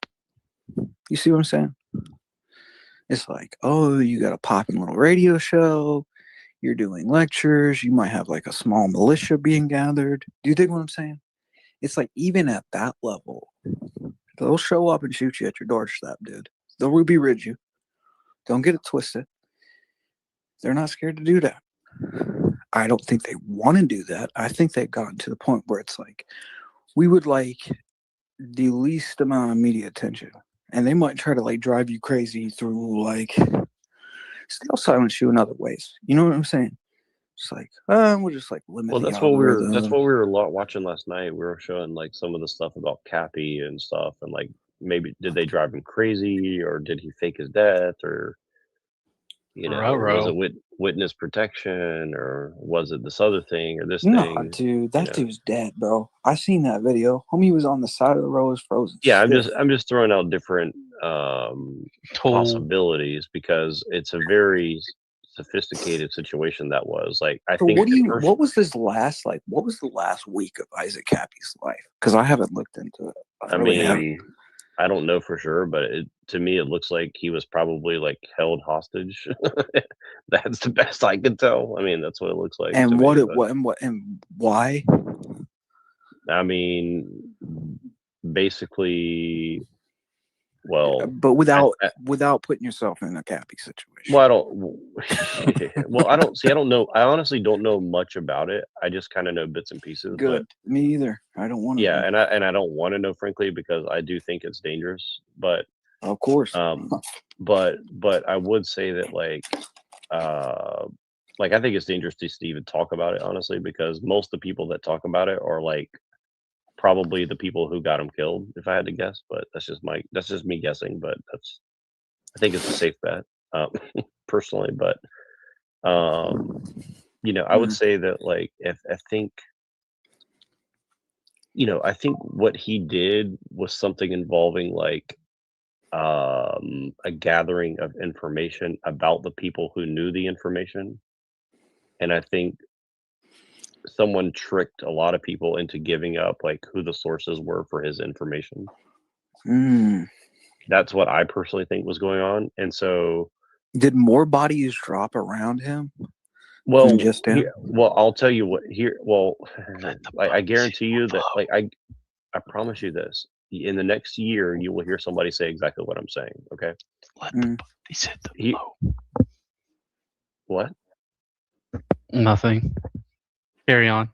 Are you doing a magic spell on me or something? No, I was just referring to a Drowning Pool song. Oh yeah. Let the bodies hit the flow. Yeah, that's what he said. Let the body.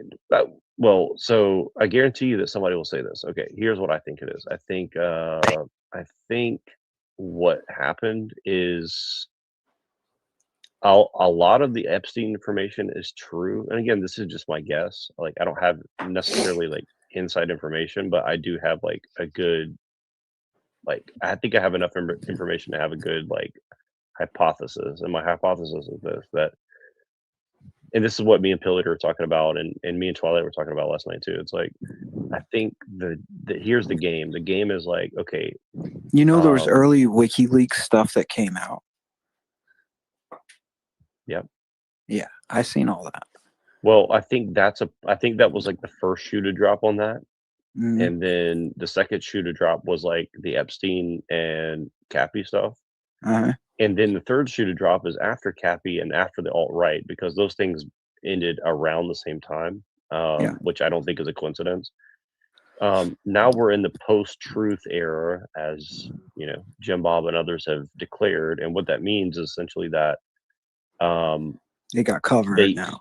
Well, yeah, you could talk about Epstein and everything like that, because here's the PSYOP. The PSYOP is, well, there's a bunch of gay Nazi Jewish pedophiles running the world. And you can think about that and you can talk about that all day long. Nobody cares. That what you can't do is actually like demand something happen because you know this information. But what you can do is look at everybody around you and accuse them of being a gay, satanic, Jewish Nazi pedophile. So then it turns into like everybody's the Stasi and everybody's reporting on each other, and they'll use that as the excuse of like, well, do you want to support a gay Nazi Jewish pedophile guy? And so like, see what I mean? So like now everybody is like schizophrenic and everybody can be declared a heretic or a pedophile or whatever, right? So that's what I think is going on, but you know, I can't prove that, but I think there's a good reason to believe that they're just going to continue doing what they're doing because they say, well, look, well, you know the guy with that have back the Epstein tattoo files now, guys. You know that guy with a giant back tattoo of like Richard Nixon on his back or something like that. Yeah, Roger Stone. Yeah, that guy.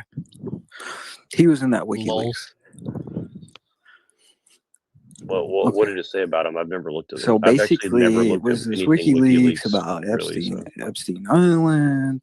It's like Roger Stone had this back tattoo, and you know, it was like, I guess, you know, it was identified and explained, and then there's all this like documentation, sort of like describing different people. You get what I'm saying? And he was one. And so what does that mean? Well, I mean, well, what that means is, you know, that there's, I mean, what do you mean? What does it mean? It's like, you know, a honeypot to compromise politicians, set up by, you know, the Mossad to, you know, I don't know, get all our kind of like important people in politics sort of, you know, under their thumb. But the thing with it is like, with the deeper aspect of it is this, is like, they didn't have any intent of using it to like, oh, let's take these guys out. It's like, Exactly. Why is the Kapromat put in place? It's like to control. You see, it's like we have you compromised. Now you're our puppet on a string, because if you don't do what we say, guess what we have? And they all get each other like that. They all want each other compromised. But I'll tell you what it is too, and this is what I'll probably kill for, if anything, is that, you know, it's that there, while you're worried about the gay, satanic, Nazi pedophile, Jewish pedophile, whatever, right? Like they're just gonna throw all the words at it, right? While you're worried about that, like ultimately all these different cults like Scientology and you know, Mormonism and evangelicalism and, you know, radical Islam and atheism and all these, so like all these different cults are actually working together, right? Yes, under one banner. Right. And see, like, so you're worried about like the Jews, or you're worried about this or that, but it's all of them to combined essentially, right? And so like when I say like the Jews, I mean like all of it. It's like it's all a cult, it's all like the same shit eventually, right? Like I'm not saying that I think the Jews do have a very special role in it, but like for me to pretend that I know exactly what that is, you know, well, I think it's way more sophisticated than like they're doing everything and they're the bankers. It's like, yeah, that's obvious, right? So there's something else going on below all that, right? So like I'm not going to pretend to know. Well, what they that is, compartmentalize things. Like, okay, so I'll put it this way. This is what I've deduced it. It's like at the top, you have Palladian and you have B'nai B'rith. Palladian's like the Gentile version of B'nai B'rith, which is like the highest version of Freemasonry, the top of the pyramid, right? And then as it goes down, this pyramid has different subsets and different offshoots, different sects that connect to each other. And like each one is like a screening process for organized Satanism, right? Each one. Like they're all screening processes for some form of organized Satanism. Because at the top of the pyramid is Satanism, right? So no matter if like, it's like, this might be a lighter form of Satanism, or this might be, you know, a little bit more heavier form of Satanism. But all of it's Satanism, in essence, or Luciferianism, right? It's all directed in that way, because that's, you know, it's Marxist and Darwinian. It's all humanist, deist. It's like they share this anti-God stance, whether they know it or not. And I think like in some ways, yeah, sure, it's spiritual. And that's what connects it all, is because it's energized by Satan. And some are more aware than others, right? It's like you take like the Bohemian Grove. Like there'll be people in the Bohemian Grove who are more aware of what the ritual means. And there'll be other ones who are like, this is kind of cool. You know, we're drinking beers. You know what I mean? It's like within anything, you're going to have people who understand, like, you know, the exoteric and the esoteric. You're going to have people who understand things and people who do not, you know, and that's how they like it. They like to kind of compartmentalize things. But at the root of it all, it's all about control of resources. And it's like they want to work out a system where they're all sort of building this structure, which is the New World Order, right? On the backs of other people. And they like they get each other in on this with this idea. It's like we're a part of this brotherhood or this fraternity that knows mysteries that you don't know. Right, like the common man. Like it's always this Talmudic like thing. Well, where it's like, you know what it reminds me of? It's kind of like the whole like, it's like the whole Julius Caesar thing, right? Like, it's like, you know, all the people in Rome wanted to be the God Emperor, right? Yes. And they didn't. And I hate to say this, But like, they didn't kill Julius Caesar or whatever his name was because, you know, he was a bad ruler or anything like that. They killed him because they wanted to be him. I mean, I can't prove that, but that's how I feel about it, right? It's like all these people say they want this and that and the other thing, but really they'll always turn on each other because it's never about freedom or whatever like bullshit. No, they'll turn on each other, and they turn on each other all the time. You know, but that doesn't mean that on an organizational level, for the most part, they're working together. You know what I mean? Half the time, the bees hate each other, but they're still buzzing. You know? Yeah, and I think it works because they're all actually, for the most part, cowards, right? And I think that's why it works. And they get strength in numbers, right?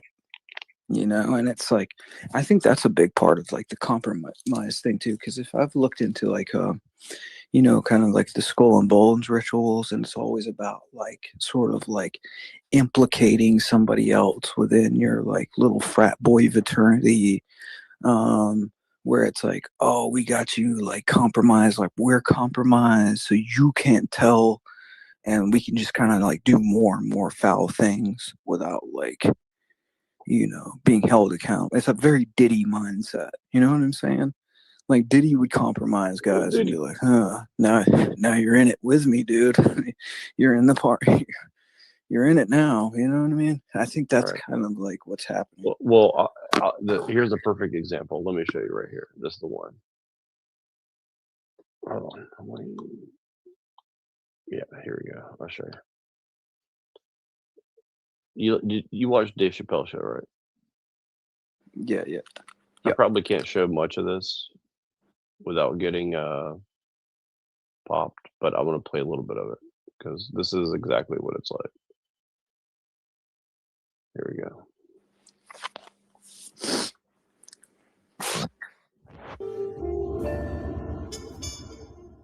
Dave, I got to tell you, man, I'm really happy to be hanging out with you. This is nice. Oh, man, it's just been great, man. Well, same here, man. You're busy with your show. I got my stuff. This is really cool.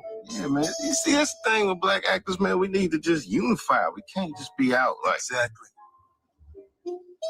Hey, hold up, Wayne. I think you passed our turn. The restaurant's back that way. Nah, that's all right. Relax.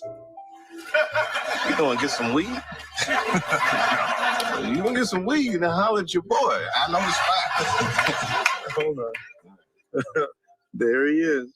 Thank yourself, fool. Oh, it's Wayne Brady, son. So he's talking about how they all need to stick together, and the first thing he does is go up and pop somebody else in front of him and be like, "Hey, you ain't gonna snitch, man, right?" You know what I mean? Like, this is exactly how it works. Look.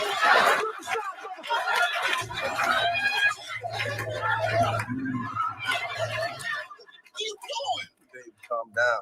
What you calm down? You just shot people, Wayne. Over people you shot. God damn, man. You got a daytime limit, man. You ain't supposed to be doing like this.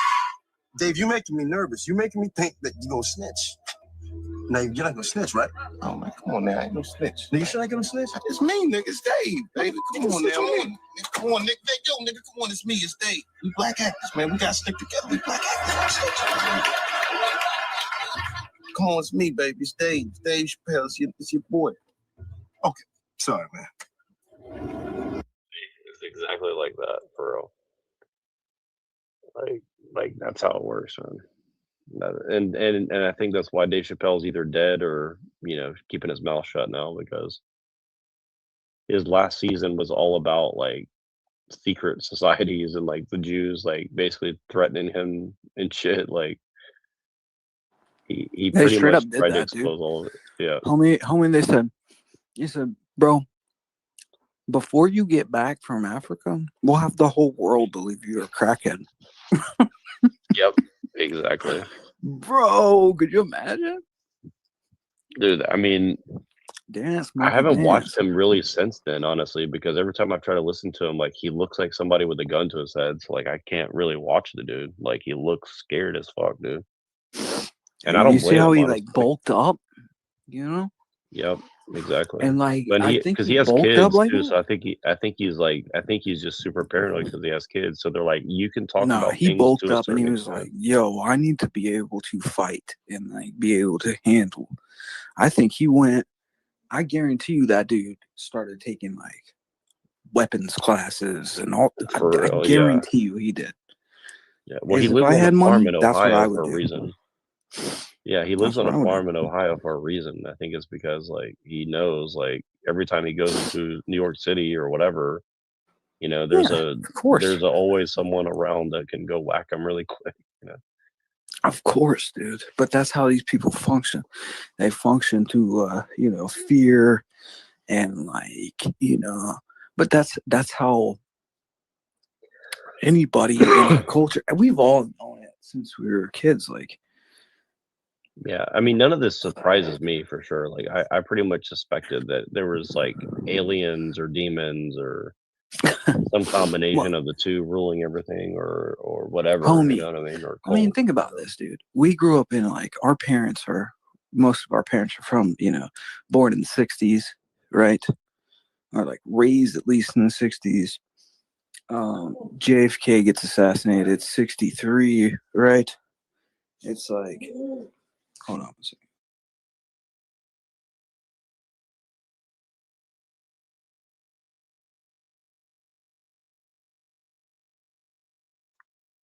Yeah, Zephyr, you can come up as well if you want. And Twilight, I don't know if you're still there, man, but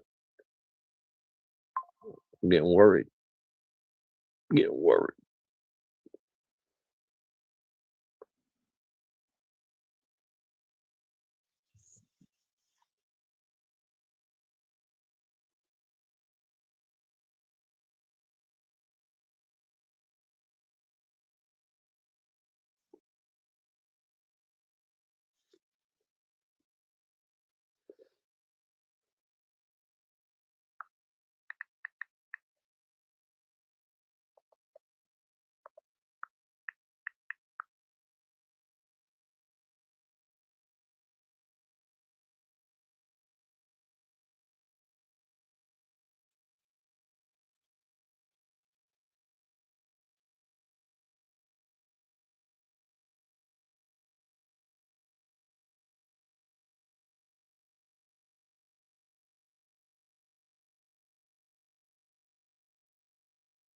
Is you or is you not there?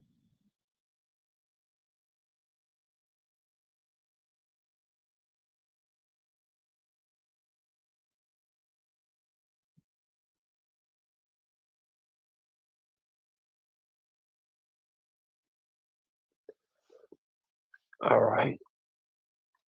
I'll stay here. All right. Well, let me see if I can trigger some people here. Let's see what I got. What I got behind.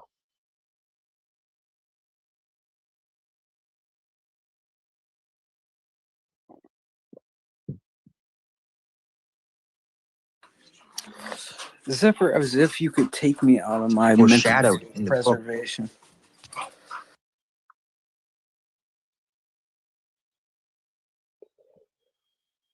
Oh yes, I noticed.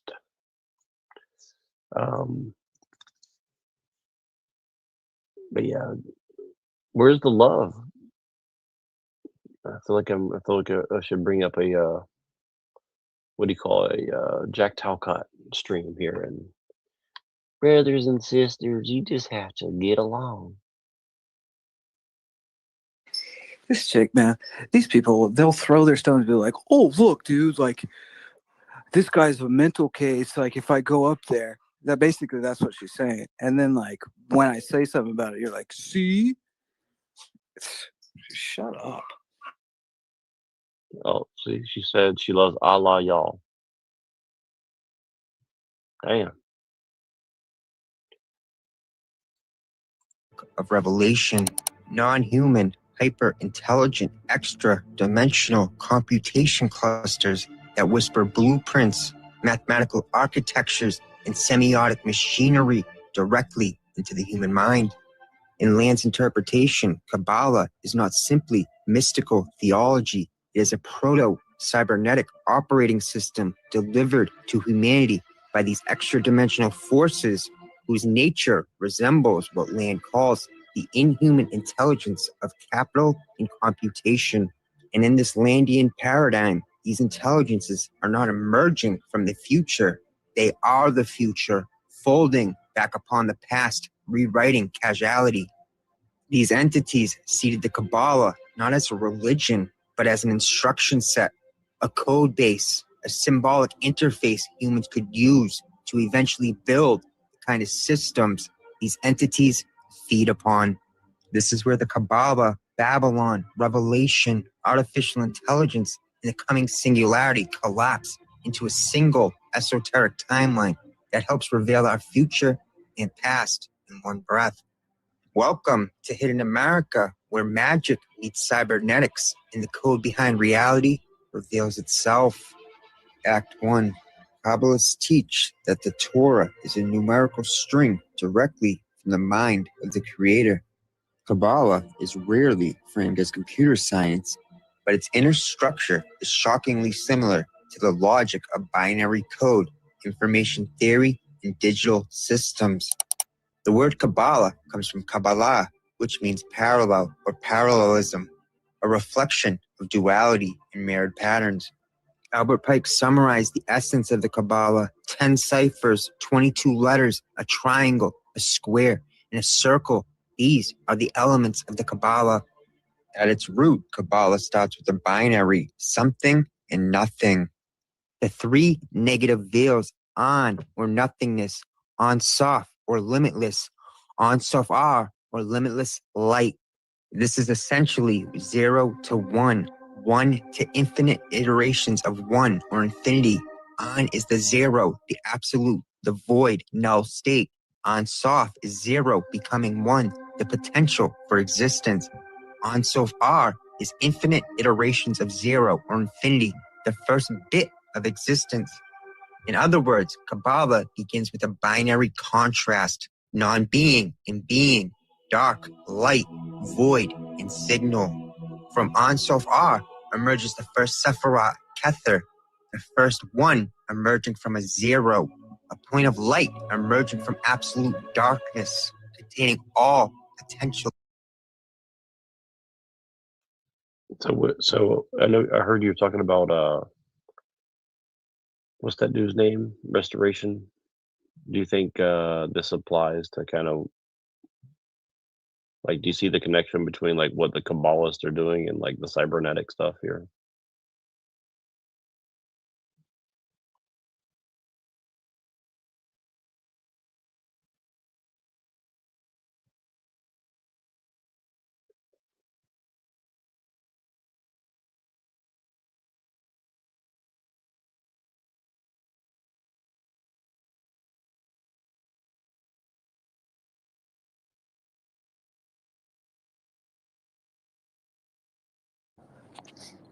Let's talk about my mental state now. You hear about I haven't been reading the comments. Well, bro, sometimes when just like women are around, especially the Jewish ones in the comments, I just lose it. I just don't have any preservation. It's gone. Well, I think they're talking about the person on the video, but I could be wrong. No, man. No, I mean, yes, that's true. That was spoken about. But I'm back now, so I'm here to, say something evil and go about my business again. But what do you think about the Kabbalah and cybernetics? Do you think that's a fair point? Like that basically like the Kabbalah was basically like a way to like program humans more than it was about some sort of magical. I think that the basis of technology, like the whole entire electromagnetic light spectrum, is based on the Kabbalah. I think the French Jesuits discovered that, and we wouldn't have any of our kind of cybernetic technology or, a lot of our technology without that electromagnetic light spectrum. So, yes, I think that a lot of this technology is developed out of, ideas that came out of the abyss in some one way or another. The abyss. Oh my God, I'm looking at beanies right now, and like They just showed me a fucking Freemason reading with a square and compass on it. Hell no.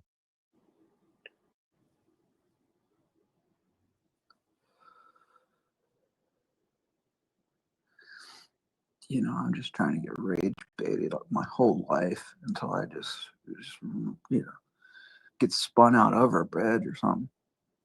I'll be good. Don't. Well, that's what the devils wanted. They want it. They always wanted that. Oh my God! Now show me an occult satanic pentagram beanie. I don't want your gay satanic stuff here. Let's see here. Wow.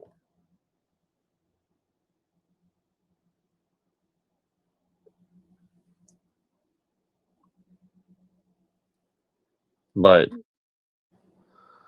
what?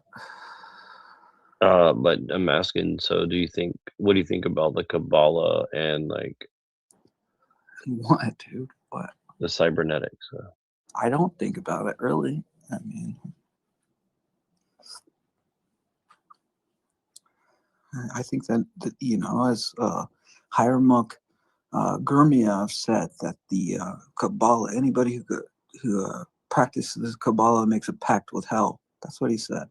Right. And Alexander Dugin said that the Kabbalah is the greatest example of the human spirit. Or something like that. Like, yeah, that's a direct quote from him. I remember. Yeah. Yeah, I put those two quotes together because I wanted to just show, like, you know, what's sort of diametrically opposed about these two worldviews that are seemingly supposed to be the same thing, supposedly. Well, actually, but what can you do? I think that what is considered cybernetics? What is that? You know, I don't know. I've always just assumed it means what's the definition? Let me look it up. Okay, let's see. I feel like I'm going back to 3rd grade right now. What does this mean? I think cybernetics is the transdisciplinary science of communication and control in complex systems, whether living animals or artificial machines and societies, focusing on how systems use feedback loops, okay, circular so like cause and effect to regulate themselves, process information. Bees have a cybernetic system on how they would build their right. But it's a transdisciplinary science, meaning like it's applied. So it's not like just like things organically happening. It's like you're trying to engineer. This is like engineering essentially. I mean, it doesn't say engineering, but like I don't think there's no point of cybernetics like as a purely theoretical study. It's like obviously you want to well, you know what they have, like the Kabbalah is supposed to be this form of sacred geometry that's related with the Talmudic tradition, that's deduced by you know, correlating numbers and letters and to these diagrams that some madman found in a cave, right? And it just turns out that these diagrams can be used to solve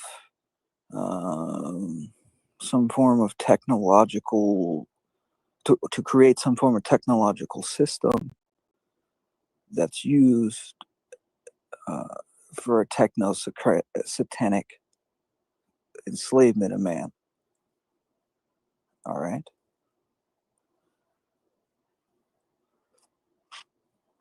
Okay. And man's pursuit of this, the purpose of this pursuit is because he wants utopia. He wants paradise because he has lost paradise. Paradise is lost. So he has to create it by his own technical means. So this is the pursuit of cybernetics, I would say. That's the reason for the pursuit, is a utopian ideology. If it's rooted in the Kabbalah, then it's rooted in a Talmudic tradition, and the Talmudic tradition, at the root of the Talmudic tradition, is the Jewish people being the collective Messiah. And if that's the root of the religion, then the solution of this cybernetic system that's created by the Kabbalah is the attainment of the utopia that would be controlled by the Jewish collective Messiah. Pataya, Pavaraya, banana. You know what I'm saying? Chiquita banana, yes. I agree. But No, I mean, so what, dude? You know? It's like Antichrist over and over again, all right? Constant boot stomping on your head. That's all you're going to get. An Orwellian nightmare. Everybody's seen it. Everybody knows the future. Everybody knows where the future goes. It's just like, you know, there's some people that think that's a good thing, and there's others that don't think it's so everybody good. knows where the future goes. It goes straight to hell in a handbasket. That's a good song right there. But I mean, what can you do about it? I mean, these people are going to pursue it no matter what, and I don't think they're pursuing it on their own accord. I think it's something that's coming right out of the pits of hell. I think it's because they're gay slaves to the demons. Straight up, boy. And after 1917, it was like, we got to get the last monarch out the way so we can ascend these hierarchies and get our, you know, our Kabbalistic banking monopolies in every form of power. And then you spread those out. And then, you know, there might be some struggle going on. There might be other people out there trying to achieve the same things. And there might be some struggle going on. I don't know. I'm not in it. That's not my game. Struggle. Mein Kampf, right?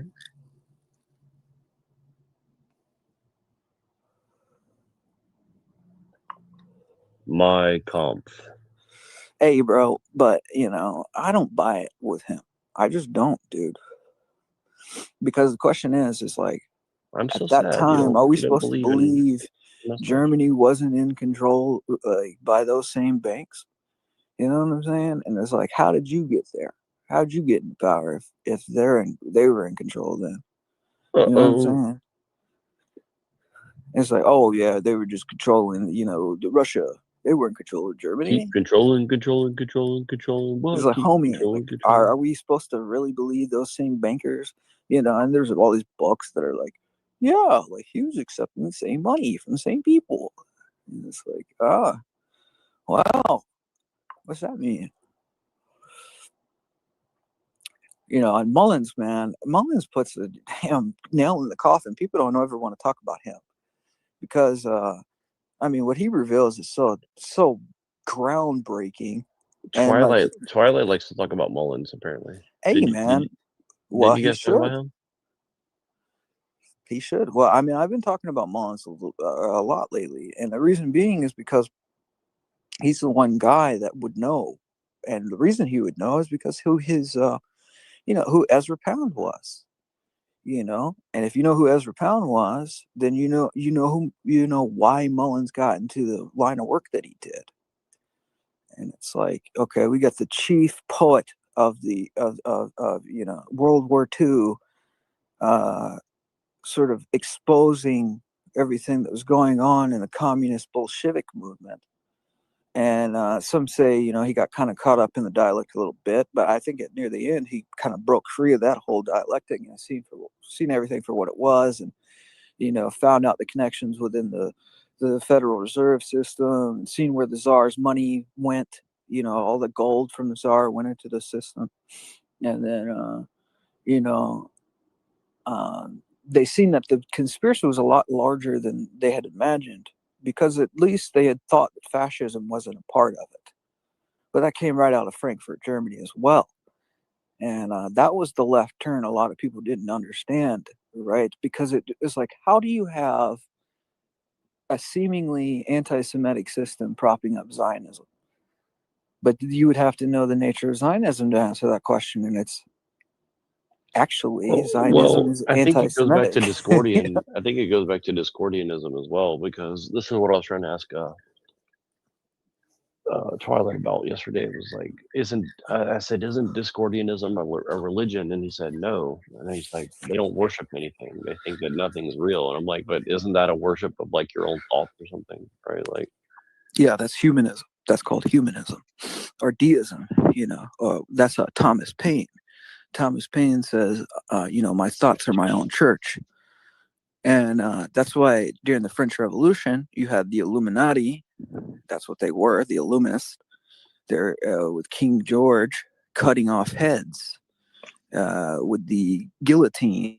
Okay, the Dr. Guillotine. They killed thousands based on worldly humanism, right? And they said it was humanitarian to kill people that way. That was a humanitarian form of slaughter. yeah, are you an anti-human rights person? Come on. Oh no, I'm. But you know, I think humanist is anti-human in essence because of what it proposes. You know, but that's how they label things. You dig? It's like we're going to label ourselves the exact opposite of what we are, and that throws a wrench in the system. You know, because everybody thinks as long as you wear the smile on your face, then you are whatever you say you are in the eyes of the public. You know. The politician doesn't come out and say, oh, you know, I just want as much money as possible, and I want to sell out you people to the banks, and I want to make as much money for myself and my own people, and I don't care about you.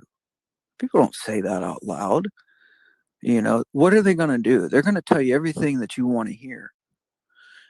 And that's what has always happened. And unless you have a person that truly loves their nation and their people, which we've very, very rarely seen that. It's very rare in history that we've seen a truly godly, virtuous man in a position of power.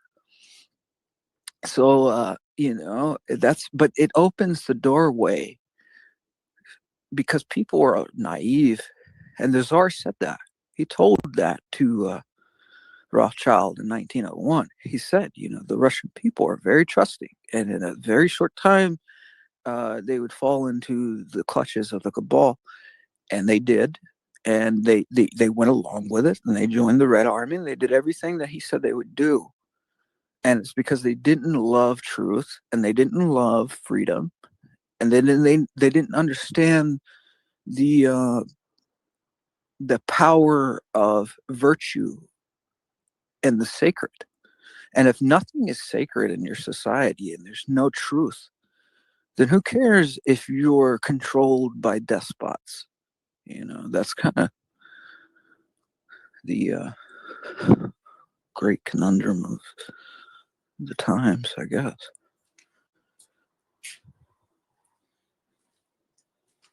This is one of the songs I talked about before, which is that it's the California Uber Alice song by Dead Kennedys, and they say, I am Governor Jerry Brown. My aura smiles and never frowns. Soon I will be president. And Jerry Brown was like a big New Age guy, right? So this seems as if this is like an anti-New Age song, but it's actually a pro-New Age song in a weird way. So it's like, okay, so soon I will be president. Carter's power will soon go away. I will be Führer one day. I will command all of you. Your kids will meditate in school. Remember, we were talking. Well, you weren't here yesterday, but we were talking about the GATE program and how Jay Dyer says that like he was a part of it, but it's not a big deal or something. And then California Uber Alice, California. Zen. What was the GATE program? Can you fill me in on that real quick? I Well, I probably don't know know what it was. I exactly just what don't it remember. was, but allegedly, like Aquino was running it, but it's basically like teaching kids how to like meditate and like remote view and stuff like that. So, but he was saying Oh, I like, do oh, know we what just that had is. like, but he's like, oh, we just did like art and shit or something like that. He's like, it's not a big Okay. deal or something. So what the GATE program was, I remember this. Okay, so the GATE program was this thing where you would put on these headphones, and then like you'd have people sort of like imagine themselves in locations, right? The whole remote viewing stuff, but they like somehow it's like this, kind of men that stare at goats kind of situation where they would teach a man how to access the astral body in some way to do this. Does that make sense? Yes, it does. But yeah, I've listened to those tapes. You can find those tapes online actually, and they're like these weird, kind of like audio recordings that like somehow get. I think it's something to do with frequency and getting the subconscious to align with the conscious in some way. Does that ring a bell? I don't know.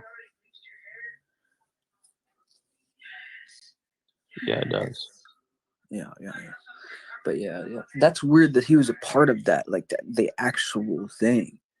Like these guys were into some deep stuff, man. Well, but he says it's not a big deal. He's like, everybody's making it a big deal or something like that. And so it's kind of weird. It's like,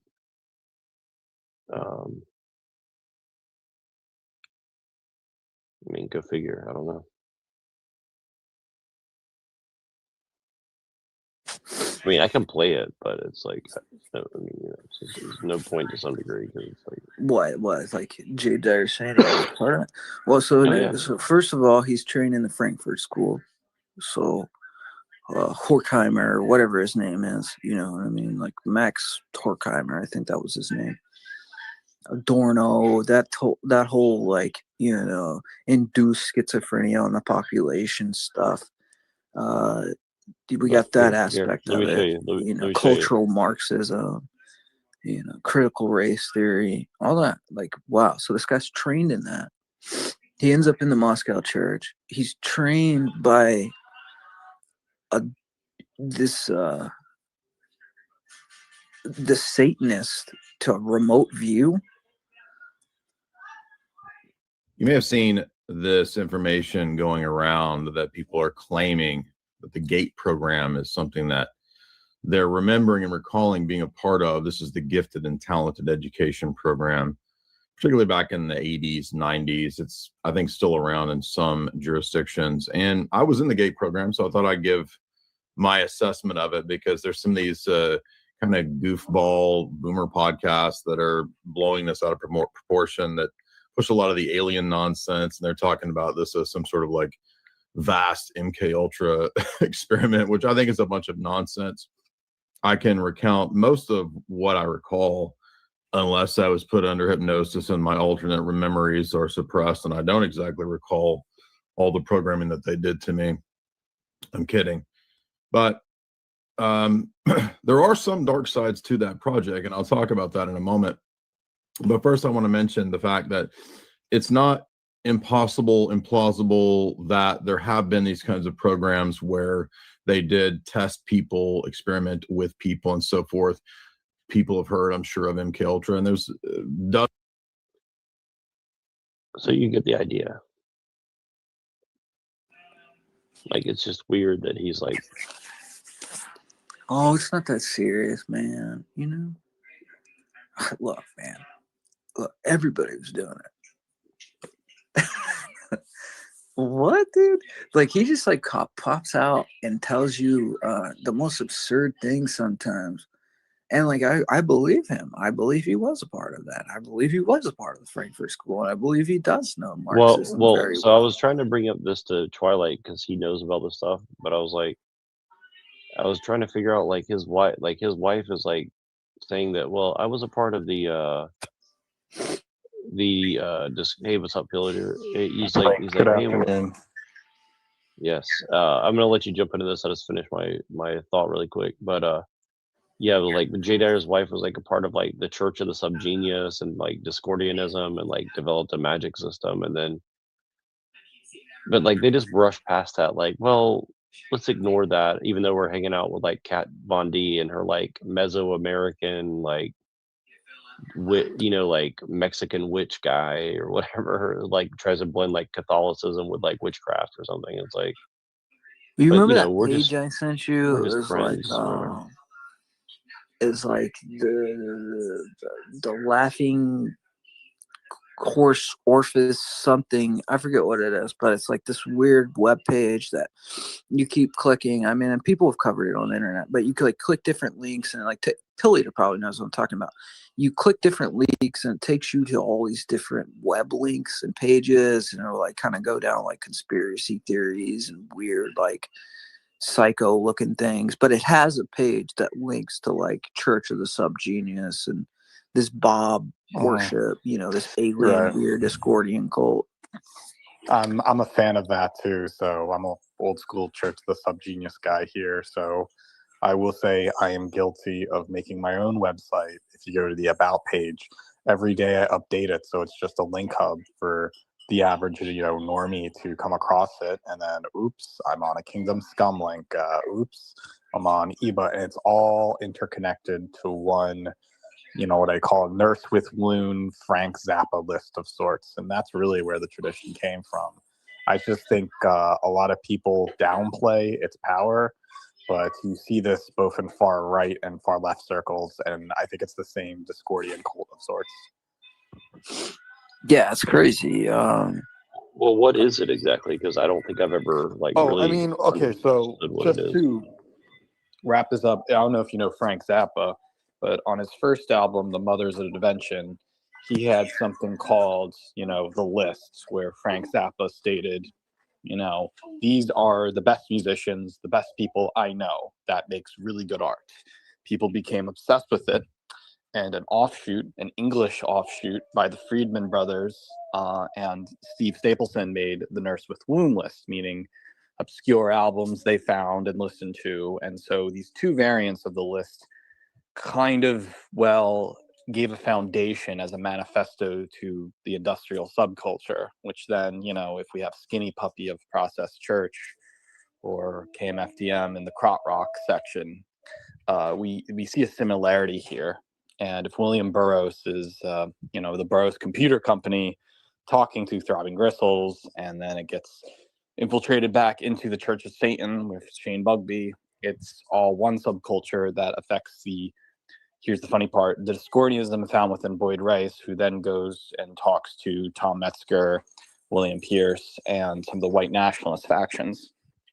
And this is wrapped up, and I mean, tooting my horn here, this is, why organizations like Countercurrents is nothing more than trying to become this Gen X list of sorts, saying we're like Sergeant Pepper in the whole Lonely Hearts Gang kind of picture, and you see that for an album cover, and it's a bunch of celebrities that, there's some weird, wild symbolism here, and a part of that in collage art I was influenced on, and I tried to do that on my About page on my website, and people get really crazed when they look at it and they realize Pill Eater knows too much, and it's true, and yet at the same time, the opposition we're against knows everything.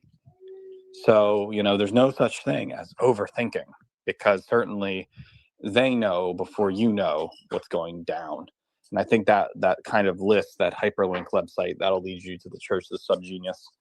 Might as well lead you back to Countercurrents, and that they're the same people, the same gang stalkers, the same industry. And it's like working with your white collar boss. If you're in, you're out. Or if you're in Bushwick and they don't like you in Bushwick and they want to quietly move you out,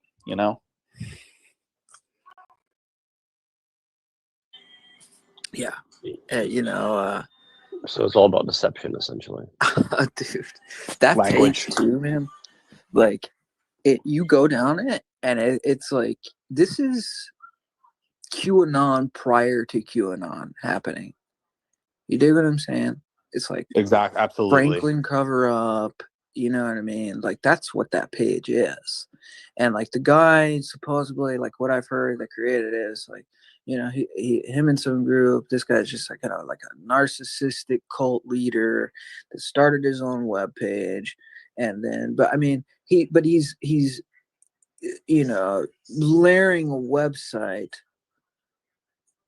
with it's art for one, or what we would consider art now. It's like very pop artish kind of thing going on, but it's very schizo and like a lot of color, a lot of like flashing, a lot of trying to like almost like induce an epileptic seizure or something. And there's layers upon layers of different, you know, where you have to like highlight the text to see it, and maybe like you copy and paste and put it somewhere else to even be able to read it. And it might link you to like a page where it's like, oh, here's like the president's phone number, or here's some connection to, you know, pre-Epstein Island type stuff before that came out. You know what I mean? But this was already like known about, I want to say at least 2012, right? How long has a page been like that, like the Laughing Cow page? Actually, there's older websites than Laughing Cow that go back to the 90s. Even David Icke has his own hyperlink thing going on in 96. But, wow. You know, if you think when the website performed, again, what was physically was Frank Zappa's list and Nurse with Wound list, and that was very esoteric and occult-like. Right. And again, the Friedman brothers of Ultima Thule, they tried to decipher it, but again, if you follow the links, like I have, you see the connections fast, and it can get really weird. I mean, I was influenced by that as a teen, but it's like now that I'm in, 34, it's like people don't know what they're messing with. It's like like we're talking about a high level, compromise honeypots out of Washington, something like that. It's like some weird, I don't know, dude. And I don't. What's the link what's the hyperlink website you're referring to? Sorry, I'm just trying to look it up. I don't remember its name. I know it's like Laughing But Cow. I remember it too. I'm just like I'm trying to find it actually. Google. I'm like, yeah, it was like rainbow color. I'll look it up. I'll try to find it. I know because there's a lot of those websites, and I probably have it on my about page linked. I'm making sure of it, but I recently linked Eboman to my about page. So if you go to Eboman, his website, it'll go there. But I've been linking everything on my about page, and like people who know me as Safe Sleazy, they call me schizophrenic, and like, how does this guy know all this information? Like going to his about page is like new art. I'm like, well, the elite already know this. That's the funny part. So it's like people get scared when they open up a clandestine book, which I find really peculiar. It's not that you're being pretentious. It's just that you're doing the research for them. That's pretty much what a PhD does. Well, that's why everybody wants to kill us, because we actually like doing actual research. You do the research, and I mean, I'll put it this way: Ramsey Campbell, English horror writer, he wrote part of the Lovecraft mythos. He made a short story, wrote a short story called Cold Print, probably 79. In it, he introduced a Lovecraft creature known as Yelganak. Yelganak, he describes as a headless, fat person with two arms, and each of the arm has a mouth coming out of it. Very Cthulhu-like. But the thing with Yelganak is that Yelganak lives in a dusty library, and Yelganak goes near perverse literature. And that perverse literature, accordingly, is Hubert Selby Jr., who writes about New York things or like forbidden stuff. Like you would go on the Internet Archive, and people call it the dark web. There was no dark web in 79, so it's like literature on National Socialism, controversial topics, all that against liberalism. And in the story, the person goes in the library, tries to find this perverse literature, and then when he's reading alone, Yelganak comes out and eats him. but it's a giant metaphor. The metaphor of cold print is that when you read what is forbidden, really actually banned, censored literature, people want to kill you. And Yelganak is that metaphor. So I mentioned that actually 7-8 years ago in another book, I believe, Almanai's Babyface, which I wrote almost 9 years ago. And I do reference Yelganak a lot of the time. But that's the whole point of that Lovecraft creature, is once you read perverse literature and you do your academic research, if you find the truth, the tree of knowledge will kill you. It's also a Jewish metaphor as well. That's absolutely true. And it's interesting about you making a Lovecraftian reference, is how everything about something like, the Grove or something, like all their plays are based on like this Lovecraftian ethos, if I'm not mistaken. Or like what was it, like Robert Greene, who Lovecraft was based on.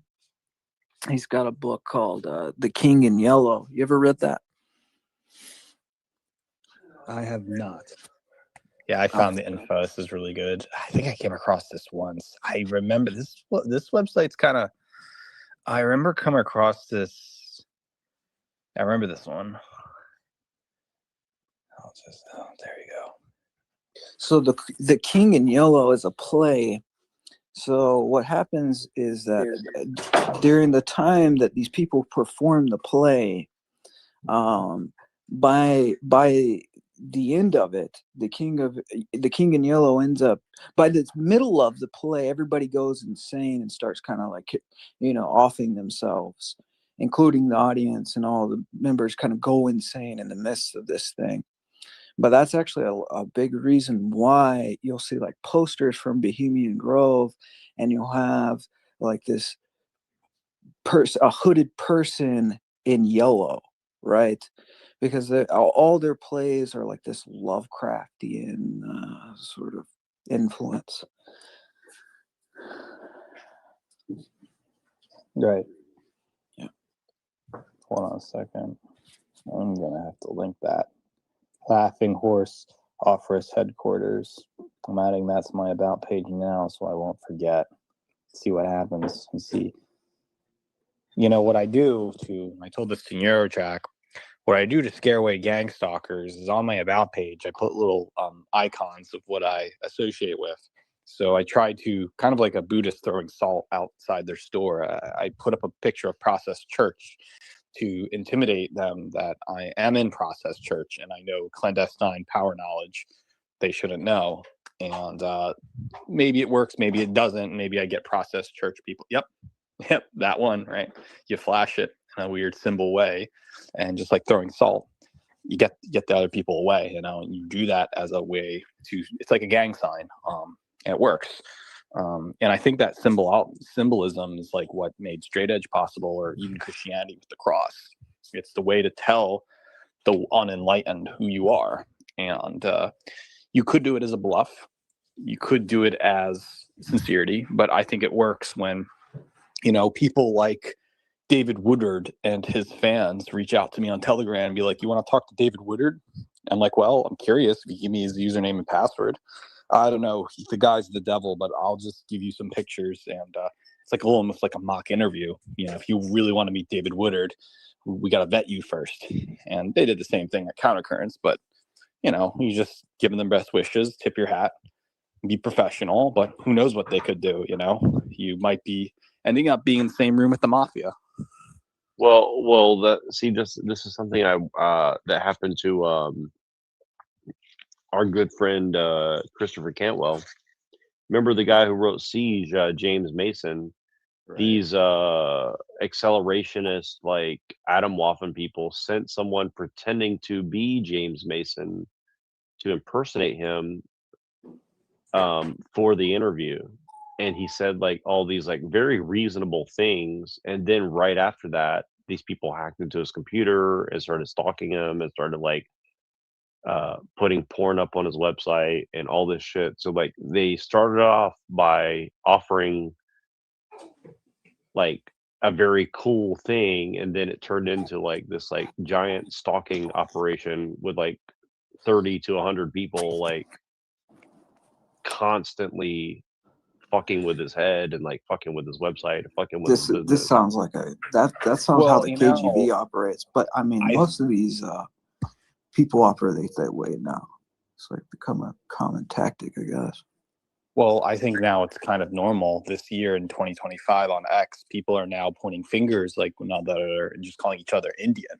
It is true that Indians use it, but for what purpose? For an office in Mumbai?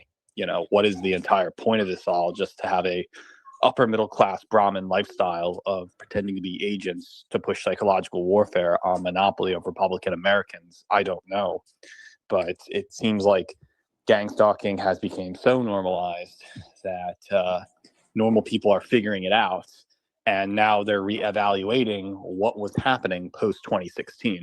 Well, those of us who are old enough and see the differences, like you and I are looking into like the what do you call it, the YC Combinator and all these kind of people, and if you look at all the pictures, it's like 80% Indian guy, 20% Asian woman, and then like whatever else is there. Whatever, there's no white men left. It seems like. And so, and again, it's not like a racial thing only, but it's like in the United States of America, in the hub of all technological innovation, rich white men are only picking brown teenagers essentially to because the work doesn't exist. It's some kind of, I think it's, here's what I've been doing. I've been writing this to gang stalkers. It's white nationalist propaganda, because only a white nationalist would get all the non-whites, round them together, put them in a container, and then watch them eat each other alive. Because how would you preserve? Explain this to Unseen, because he didn't go through the whole white nationalist thing that like Lee did. Like, explain to him like the white from an outsider's point of view, like what's happening. Like, okay, because so this is something that people can't fully comprehend unless they've experienced it, I think.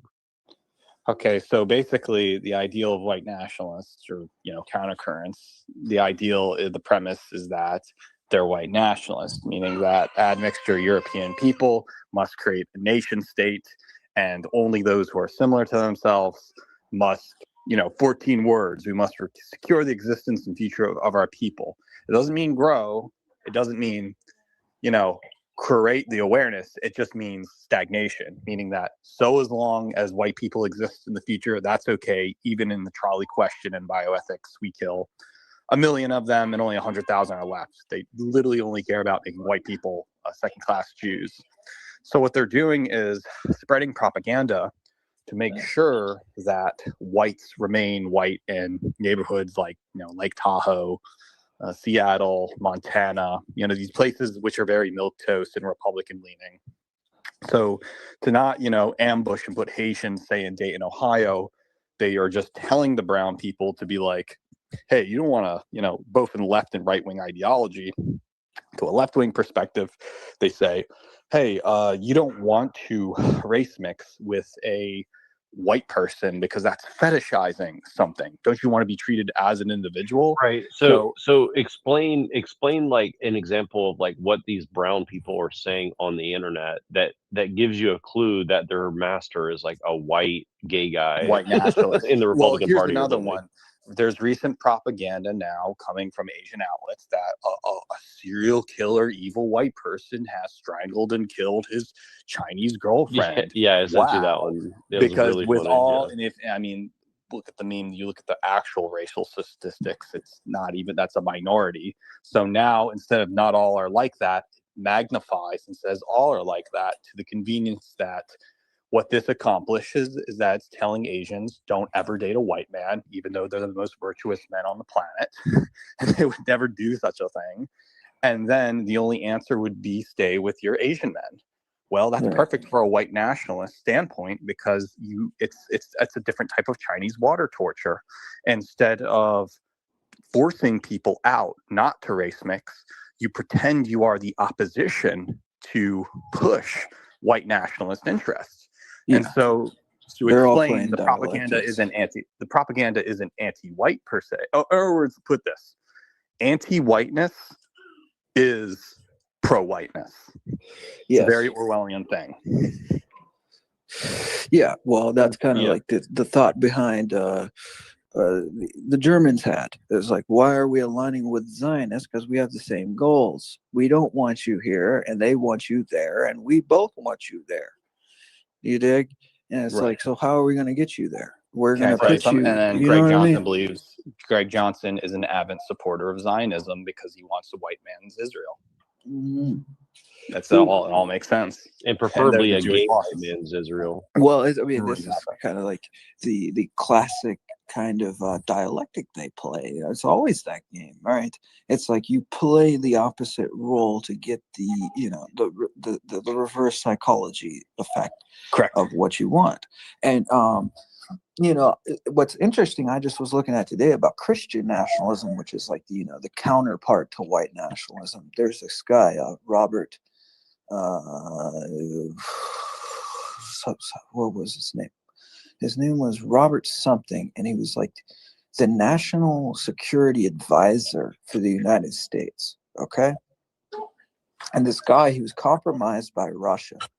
Okay. And they had to get him out of there. He was like like he was having private conversations with Russia.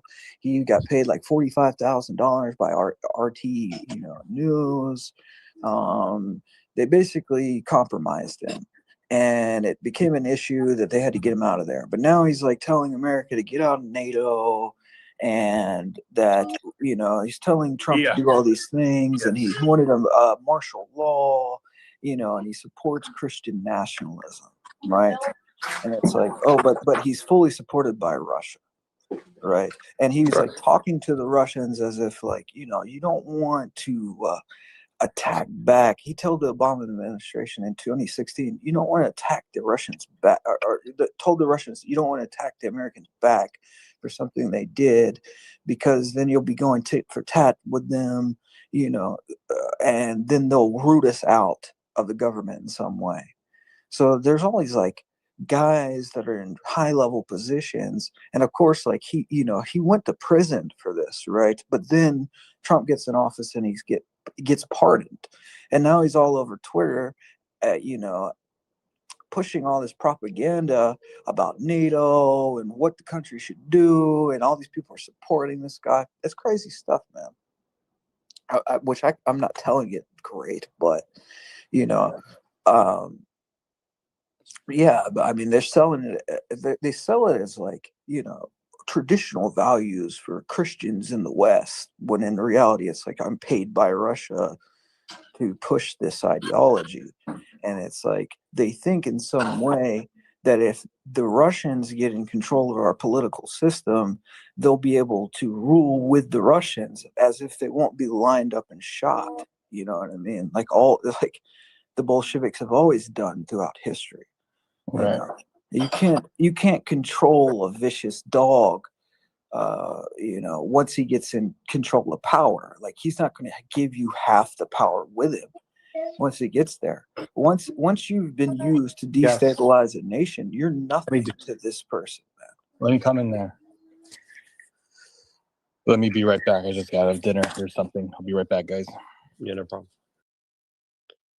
So, yeah, I was going to ask him about the whole communism thing, because, you know, I think that would be an interesting conversation, like for him to kind of explain like why he was a part of the communist, you know, basically a communist party. So, you know, because I think if you kind of understand like his perspective of like, well, I just wanted to get away from like capitalism because he sees it as like a death cult, and then he got inside that and he realizes like, well, communism is basically just like the dialectical version of that. It's like, well, then it's like, if you look at a person like Orwell, this was a diehard communist, right? Exactly. Yep. And you know, he was diametrically opposed to fascism and everything he stood for. But then, you know, if you look at like a cat like Yuri Bezmenov or something like that, he always explains that, you know, these guys, once they get to a certain position within the Communist Party and they realize what's really going on,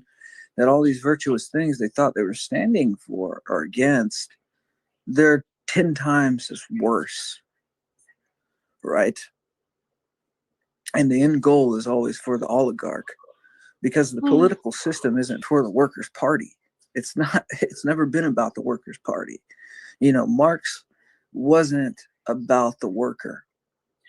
This was a manipulation, you know, the whole economics thing, like about the worker and like, you know, the wage and, you know, okay, the factory owner owns all the business. So, you know, the worker is getting, you know, his wages taken. It sounds good, right?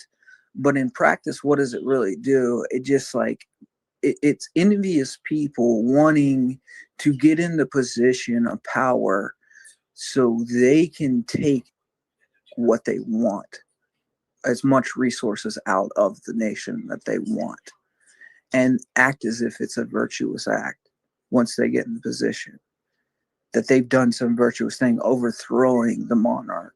Like initially it was a monarch, right? In the case of like a Tsar Nicholas, right?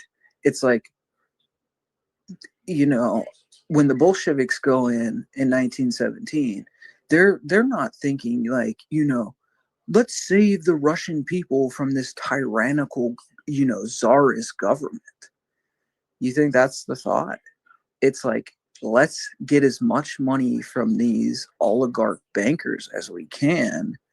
And we're professional revolutionaries. Let's rally the people behind this movement. And then once we overthrow them, we're just going to keep bleeding the Jewish bankers of money to support this, you know, regime they have set up, and we reap the benefits, right? And everybody wins on that case. But I mean, the worker doesn't win. What happened to the worker in that case? You know, what happened to the farmers? All the farmers' land got taken. They had to import all their grain. The system itself doesn't work. It collapses. There's, you know, starvation. And then there's controlled starvations, you know, and it's all very Jewish, Talmudic, right? But they always have to play the dialectical game that there has to be a bad guy to their good guy. But that had to be the role of the German, right? Germany had to play that role because they needed cover. They needed a cape to put over their you know, the cloak to put over themselves. It's this Taxel idea. It goes back to Leo Taxel, and I always talk about this. It's like Leo Taxel comes out and he becomes a Catholic, right? He's supposedly a former Freemason. He's going to reveal all these secrets about Masonry. And then he finally reveals all these secrets about Masonry. And then he's like, no, I was just kidding. Like, all that was a lie. And now Freemasons can say, oh, that's just that Taxel hoax stuff. Everything he revealed is illegitimized, right? In the same way, it's like you get the anti-Semitic to do your bidding for you, for the Zionist goal. While the Zionist is behind communism, okay, and the deaths of 100 million Russians, you know, if you kill, you know, you feed your own million people or 6 million people to the machine for the cause, then you can say, oh, we were persecuted. Look at my people. We were persecuted. And no one ever focuses on the 100 million. They only focus on the 6 because you control the media. You dig what I'm saying? I do, yes. Well, and I think that's why you have Mr. Tucker Carlson over here trying to confuse everybody. Well, I think he's confused. You know, I think all these guys are confused. I think there's nobody that knows the whole picture. And dude, I think you'd be surprised that someone like you, someone like me, someone like, I'm not trying to gloat, someone like Pill Eater, Machine, there's a few guys out here. I think that there's a few guys out, like on our level, that probably are more, I guess, like, because of the position we're in, the outsider position of analyzing this stuff, may have a better grasp on what's actually going on. Right, like we could because probably if you get we so maybe see more close, clearly, right? Well, and the reason I say that it's this. It's called "I Know That Dictator" effect, right? Right. There was guys that kind of like knew me, Mr. Mustache, and they were like, "I knew him. There's no way he would do that." You see what I'm saying? Right. Like I they think can't that fathom happens, it. dude. Right. Well, I think well, I can definitely tell you, like, it's like for me, it's even for myself, like when I was a little younger than all you guys, like I left the country for the first time. And then when I left the country for the first time and I came back, you know, the next 5 years of that up until the time about of your age, you know, I was like right. reflecting, I was like, what the fuck am I living in? You know what I mean? I was like, what is this? And then because like I knew there was something wrong, but I couldn't see it fully, right? Like I was zoomed in too close. And then when I got really far away, I was like, wait, what is that? And then I started looking close, you know, then I started getting closer and closer. I was like, oh, like this is the Matrix. Like, you know, like the Matrix is real, but it's like it's more real than people can imagine it to be, if that makes sense. So, you know what I mean? It's like, but I had to get out of it first somewhat and like go where nobody spoke English and go where like I didn't Yeah, really to have a cell see phone like and I didn't really have a TV and I didn't really have like all these things. And then I'm like, oh, okay, like, right, you know right. what I mean? So, To connect with yourself enough to know like your own thoughts, and then see like the right. system for what it And, is, and like, then and see that see like like all so, the right. game, right, Yeah. And then see like so many of my own thoughts were coming right. from a position of not wrongness, but just pure ignorance, right? And that a lot of the information was intended to keep you ignorant, where like the fact itself becomes like an idol or something, or you know, and I think that's kind of what I'm trying to like impart to people. It's like facts in and of themselves are like basically just idols, right? Like facts don't actually mean anything in and of Well, themselves. Like they're guys not get pumped intrinsically up on valuable, you know? the knowing, right? The knowing something, but that's exactly how information is like a commodity amongst secret societies. Like when I've come in contact with these Templar guys, it's always this real prideful thing where it's like, oh, you know about that? You know what I mean? It's like, oh, well, I actually was a part of that ritual. Like, it's funny. Like, you can expose these guys, and if you say the right thing, and if you know the right information, you can get them to talk, right? Like, if you bring up a specific, let's say, a Rosicrucian degree, right? Like a degree within the Rosicrucian order that they've done or something, you can get them to talk about it because their ego can't handle it. Like, you can get them to speak freely about things that they would never talk about, and they'll do it openly. And it's like, because there's this aspect of like, that's why they did it. They do these things because other people don't know about them, right? And like, that's the whole trappings of the Masonic Kabbalistic cult, is like, I know something you don't know. You're uninitiated, right? Well, And I'll, it's I'll put it like, like this though. It's like it's the like okay, I'll admit like sometimes I have pride over like little things like okay, like for example, like now that I'm, you know, old enough that I'm much older than someone who's like 22, right? Like when I see a 22-year-old guy and he's like dating a girl, right? Like I can kind of like judge his situation relatively easily because I've been in that position before. Does that make sense?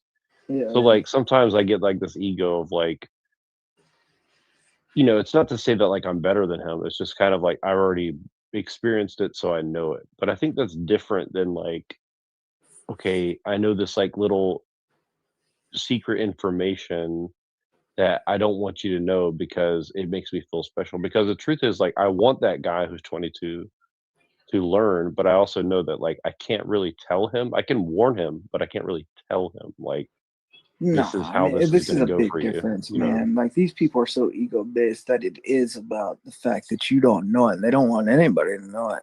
But the fact, if you do bring it up, if you bring up it just slightly, like let's say you say the degree, you say what rank, right, and what order has done it, and what the ritual involves, then the person will feel obligated almost to reveal the other aspects of the ritual that aren't being revealed because of their pride. It's like, I actually did that, so let me, you know what I mean? I've seen it because like that Idaho Templar guy, for instance. Like I went to that book, Russia's Crown of Thorns, which is like probably the most detailed, in-depth explanation on Freemasonry available, and it's not in English, and I'm the first person to put it in English, right? That I know of. I've never seen it in English. So I'm like revealing this stuff on X to this guy. Like, I know this. Like, you think I don't know? You know what I mean? Like, you're talking about all these degrees you went through. I know about these degrees because I have it in this book. You know what I mean? That kind of reveals the whole thing. And he starts revealing things about it, which he's trying to see. They want to do like this stuff where it's like deniability. Like, the Masons don't worship Lucifer. Well, then why in this ritual do you say this? Do you dig? And then once you reveal it, then they're like, oh, yeah, you are the profane. And you know what I'm saying? Like, dude, I got it. Oh, man, it's crazy, dude. Like, I've gotten Masons to admit that they see the public as the profane, that they worship Lucifer, that they prefer the Rosicrucian. You know what I mean? It's not like they're directly saying it, but they're saying it. You dig? And they're to the point they don't care anymore. Like, I don't know, man. But these people, there's a lot of those people, man. There's over, I think, 6 to 9 million Masons in the United States. Do you know how many people that is? And like, how many of those people are in positions of power? Dude.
All over the world, there are 6 million people who call themselves Freemasons and believe they are spreading the light, but they are actually very much afraid of the light.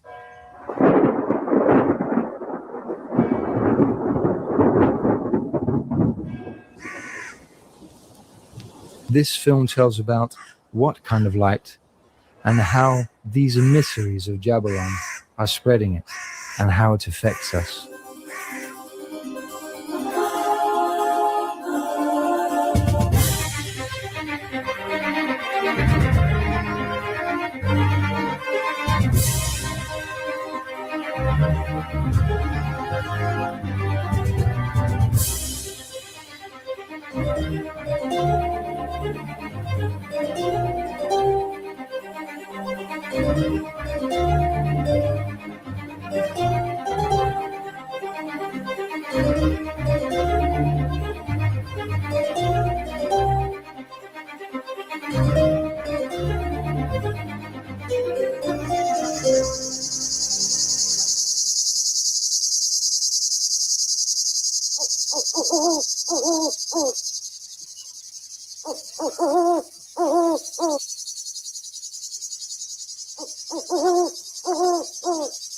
In 1446, William St. Clair began building Roslin Chapel in Roslin, a village south of Edinburgh, which eventually became a real Masonic lodge. It was actually the headquarters of the Knights Templar, also called the Temple of Yahweh.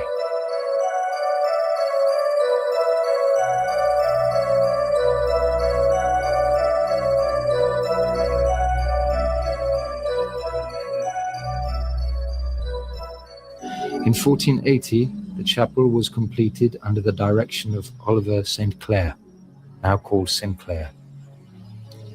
In due time, the Scottish family Sinclair created a Masonic system of its own. Sir William Sinclair became the first Grand Master of Scotland in 1736. He was connected to the secret order Prière de Sion. On Friday, the 13th of October, 1307, several Knights Templar were arrested in France, including the Grand Master of the order, Jacques Bernard de Molay. Jacques de Molay was sentenced to life imprisonment, but he claimed that his order was innocent. He was burned at the stake on Ile Saint-Louis in the Seine near Notre Dame on the evening of the 18th of March, 1314. Many Knights Templar fled to Scotland, where they preserved the secrets of their order and infiltrated the existing guilds.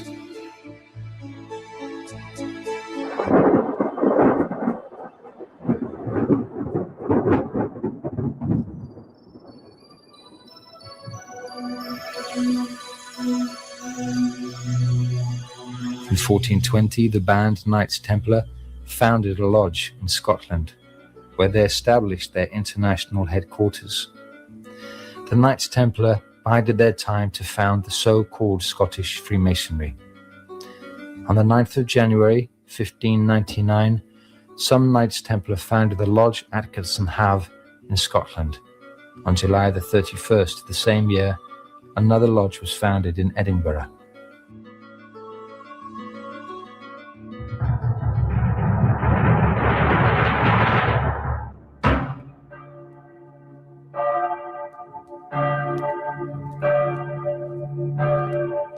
The infiltration of the lodges of the operative Freemasons thus began relatively early. In the beginning of the 1540s, English crafts guilds began for economic reasons to accept passive members that did not have a builder's background, such as bankers, merchants, landowners, magicians, and scholars. These people greatly desired to belong to a Masonic lodge, despite the fact that they lacked the background.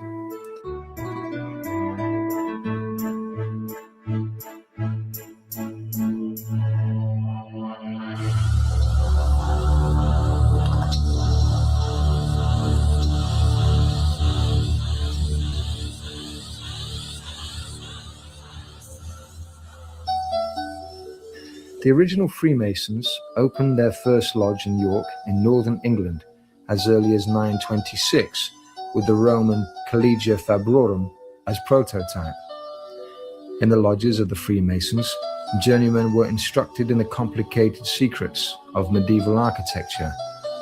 In 1375, a document, which was later found in the London City Archives, described the Freemasons as craftsmen, whose movements were not restricted by the feudal laws.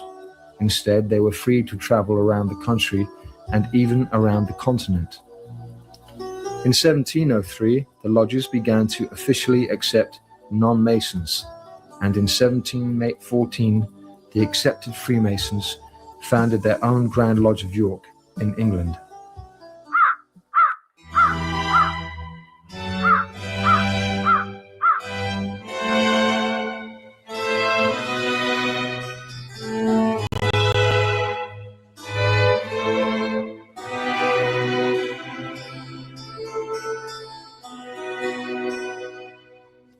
Modern accepted Freemasonry began in Westminster in central London on the 24th of June 1717, when the United Grand Lodge of England was created by the merger of 4 smaller lodges.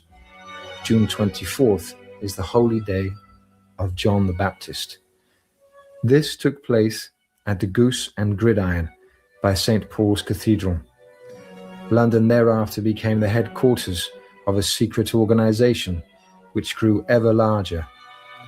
Manipulating Freemasonry had begun its advance. The Grand Lodge in London became the Mother Lodge of the world.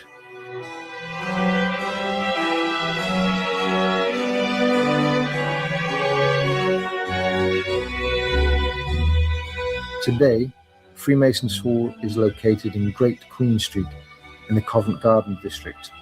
The Freemasons Hall is the central meeting place for the 8,600 Masonic lodges in the United Kingdom.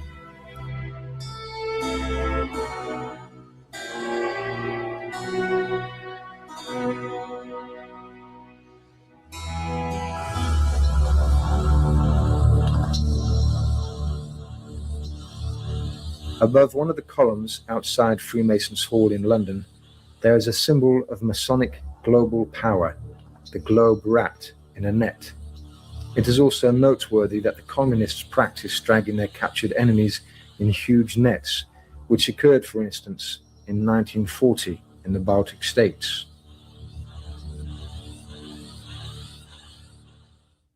Above the main entrance to Freemasons Hall can be seen the Masonic motto for their power, Aude Vide Tace, which is Latin for hearken, gain insight, be tacit. This means that the brothers who obey and remain silent about the secret plans of the Grand Masters gain insight into what is really happening in the world. Another inscription, now in Hebrew, above the main entrance, reveals their ideological origin, Kadosh le'Adonai, holy for Yahweh. These words were originally written on the mitre of the chief rabbi. In the Torah, this mitre is called Netzah HaKodesh, which means the Holy Crown.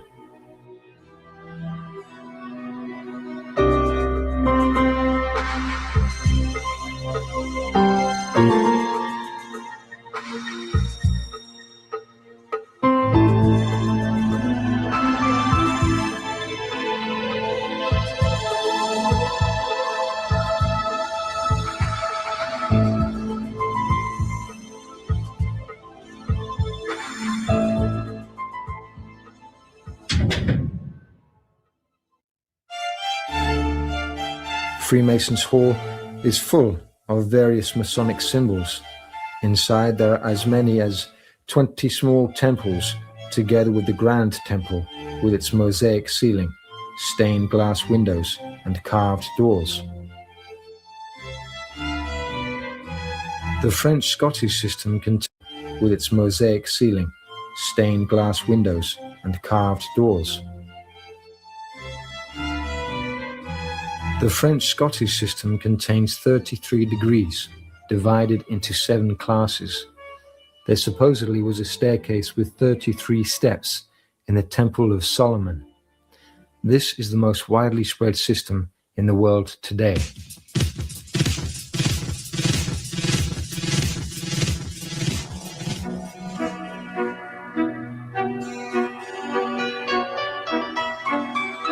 In their propaganda films, the Freemasons only show their ceremonial procession to the Grand Temple.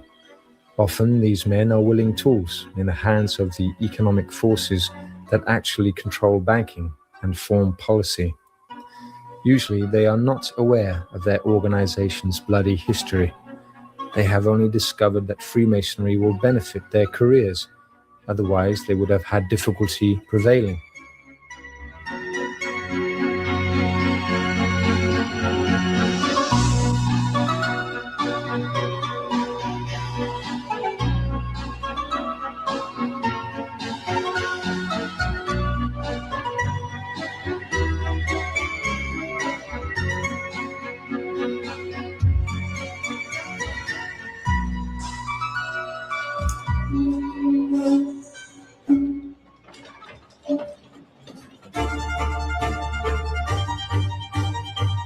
The guide at Freemasons Hall explained that these magically charged handles gave a Freemason leaving the building extra energy to use in the struggle against the enemies of the order.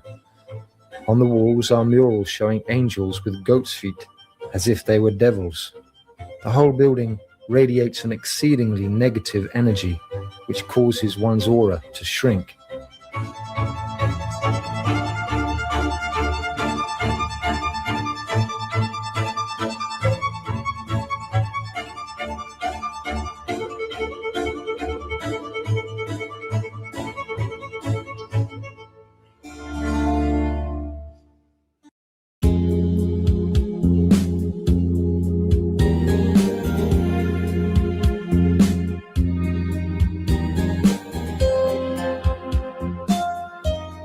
The secret society that controls everything within Freemasonry was founded in Ingolstadt, Bavaria, on the 1st of May 1776 as the Perfectibilists. The founder was the 28-year-old university professor Adam Weishaupt. Presumably in 1779, the new secret and subversive organization was rechristened the Illuminati Order, and Weishaupt attached it at certain well-chosen points to Freemasonry. Its most important slogan became, "The Illuminati must rule the world." The motto of the Illuminati was freedom, equality, brotherhood. On the 20th of July 1785, the courier of the Illuminati, Jacob Lanz, who worked as a priest, was struck by a lightning near Rathenberg in Bavaria and died. He had sewn a list of Illuminati members and some compromising papers into his priest's robe. The local police found other important documents at Lanz's house, including detailed instructions for the coming French Revolution. Some of the papers were addressed to the Grand Master of the Grand Orient in Paris. Everything was handed over to the Bavarian government, and on the 4th of August 1785, a ban on secret societies was issued.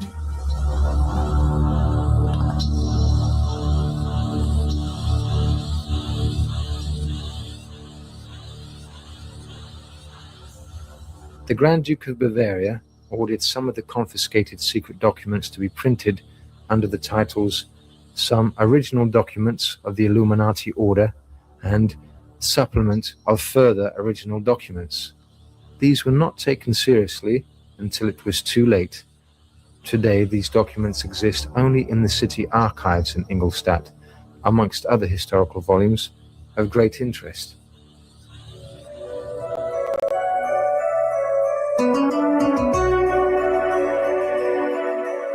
The Illuminati wish to be free and independent. The more freedom the Freemasons acquire, the more enslaved are the non-Freemasons. In order to entrap people, the Freemasons have to maintain that they are the angels of light, and that all talk about their evil intentions is nothing but manifestations of a sick imagination. The eye in the pyramid still graces the $1 bill. It was President Franklin Delano Roosevelt, Freemason of the 32nd degree, who ordered the seal to be printed on the dollar bill in 1933, 144 years after Congress had accepted this seal. The seal symbolizes the Illuminati claim to control America, no matter who is president. The Masonic pyramid on the dollar bill is built of 33 stones. The supranational socialist power the Illuminati aspired to was summed up in the concept of Novus Ordo Seclorum, the New World Order. Now we can see a new world coming into view. A world in which there is the very real prospect of a new world order.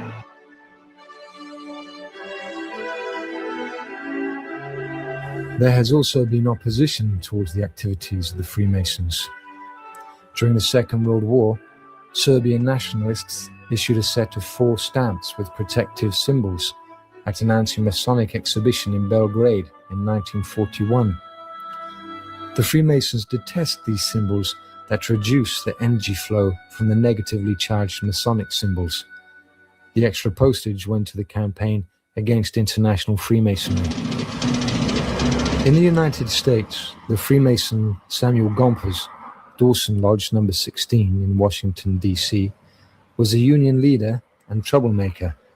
He saw to it that the socialists and communists started celebrating the Illuminati birthday on the 1st of May in 1889. Thus, the secret network of the Illuminati was magically strengthened. In Washington, D.C., a monument was erected by the Freemasons in honor of Samuel Gompers. Justin Sicard de Plozol, one of the Grand Orient Brothers, called Freemasonry the mother of revolutions. The Austrian Freimaurer Zeitung admitted in December 1864 the French Revolution of 1789 was Masonic because all prominent men of that period were Freemasons. Thereafter, Freemasonry likewise conducted the revolutions of 1830 and 1848. Together with the Illuminati, the Grand Orient of France played a leading role in the Jacobin takeover in France in 1789. When we entered the headquarters of the Grand Orient in Paris, we were confronted with a triangle with slogans along its 3 sides: freedom, equality, brotherhood. This shows that the Grand Orient was behind the so-called French Revolution. The Freemasons do not deny this. Instead, they claim in their periodical Humanism in June 1998 that this orgy of violence was indeed their work. Le Grand Orient de France was founded in Paris in the years 1771-1773. Its aim was to infiltrate the government and then destroy it. Claudio Janet, who was a professor at the University of Paris, stated in 1873, "The Masonic lodges are nothing but resources in a revolutionary army."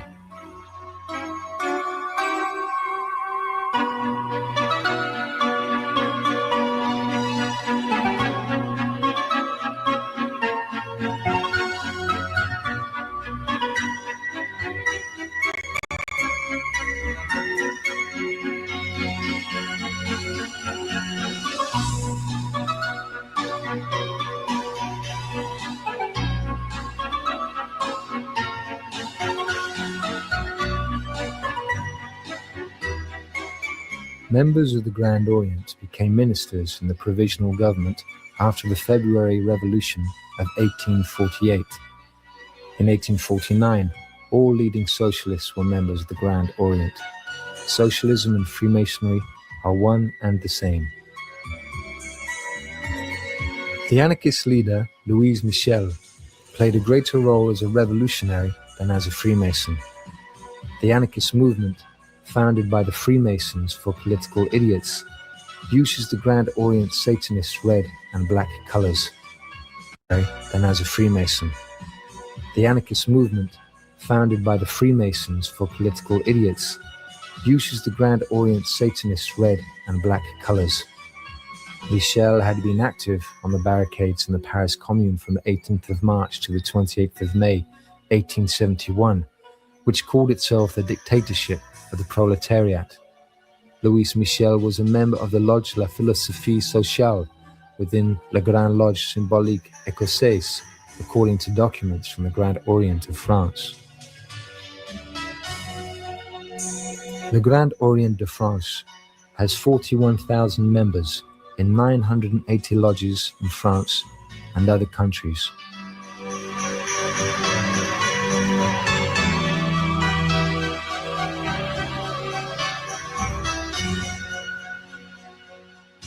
A plate in the Lodge Museum in Paris depicts a Freemason leaning on a corpse and at the same time trying to build a new world for us, an invisible temple. But it is not possible to build a world on corpses, lies, plunder, and injustice.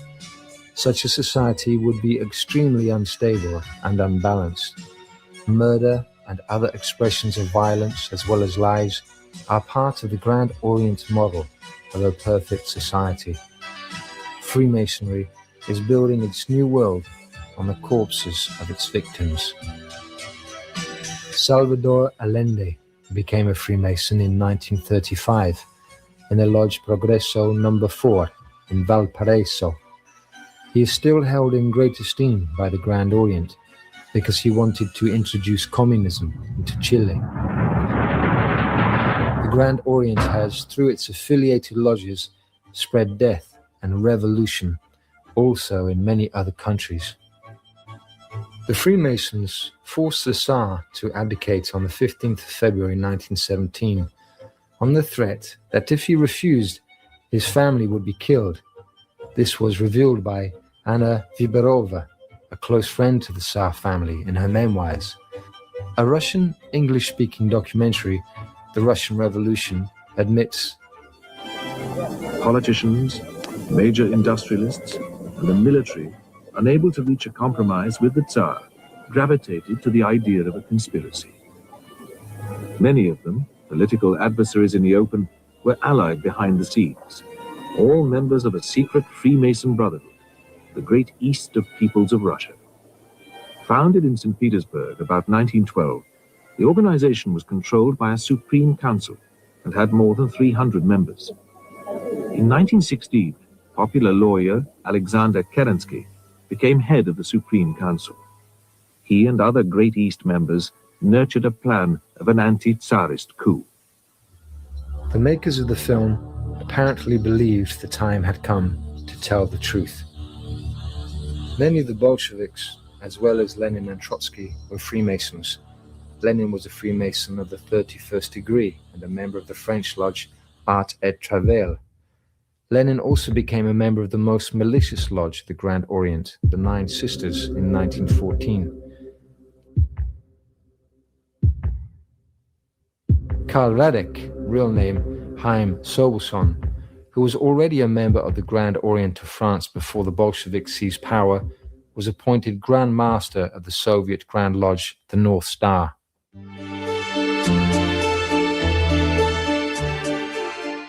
Just as powerful as the Grand Orient is the Grand Lodge of France, which regularly organizes its secretive meetings at its headquarters in Paris. The Masonic leaders admit that the misuse of power occasionally occurs, but claim at the same time that the order itself deals sternly with such issues. That is not true. Nearly everyone who has attempted to work against the corruption within Freemasonry or alerted the leadership within the order has been ostracized or has chosen to leave Freemasonry.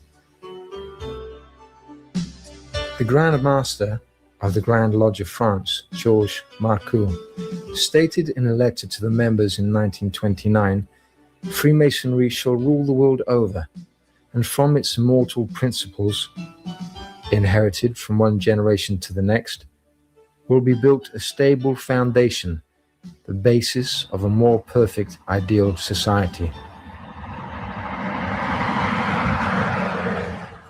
In actual fact, the Freemasons control the European Union.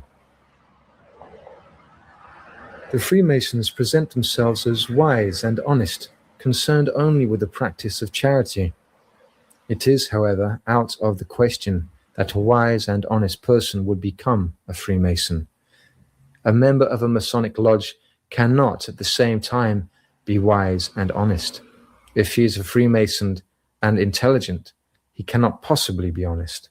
This is particularly true of the communists.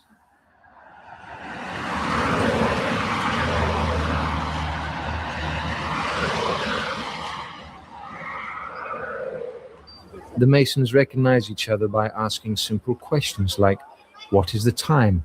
How old are you? If you answer 9:30 or 50 years, this shows that you are not a brother. One is supposed to answer, there is no time any longer, or I am very old. You can also show that you are a brother by asking, do you also work day and night? The Grand Lodge of France has very influential members in both the European Union Commission and the Parliament. The Grand Orient of France, in fact, is considered the most active and most powerful in all of Europe. Within the Central European Union institutions, the Freemasons wreak havoc without any hindrance. Proposals of registering all Freemasons within the European Parliament have been stopped in Strasbourg. In 1966, Richard Coudenhove-Kalergi published Pan-Europe 1922 to 1966 in Vienna, where he states that the young generation would one day live in the United States of Europe. Masonic documents testify to unofficial political activity, such as the creation of the United States of Europe and the crushing of the Franco government in Spain.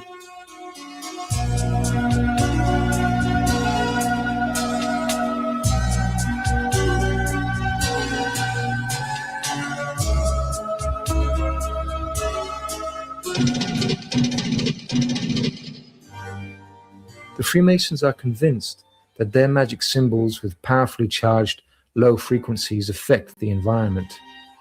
The influence is not positive. The British Freemasons stole their own Egyptian obelisk, originally erected by Thutmose III. The 3,500-year-old obelisk, known as Cleopatra's Needle, stands on Victoria Embankment by the Thames in London. The obelisk was transported to London from Alexandria and erected on the 13th of September, 1878. The Freemason Dr. Erasmus Wilson paid for the transport, which, due to a powerful storm in the Bay of Biscay, resulted in the death of 6 men. The obelisk was a symbol of the sun. The Freemasons erected an obelisk known as the Pyramid, composed of 13 parts, on the square next to the Royal Palace in Stockholm following the murder of Gustavus III in 1792. It is built to the proportions of the Luxor obelisk, with a model of Cheops' pyramid at the top. We can see Masonic obelisks everywhere.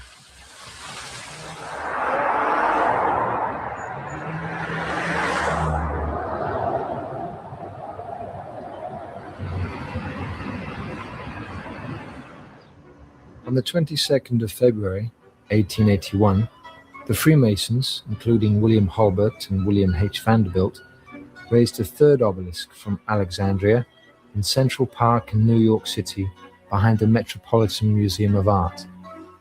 This obelisk was also originally erected at Heliopolis in Egypt in 1600 BC by Thutmose III. It was removed to Alexandria in 12 BC by the Romans.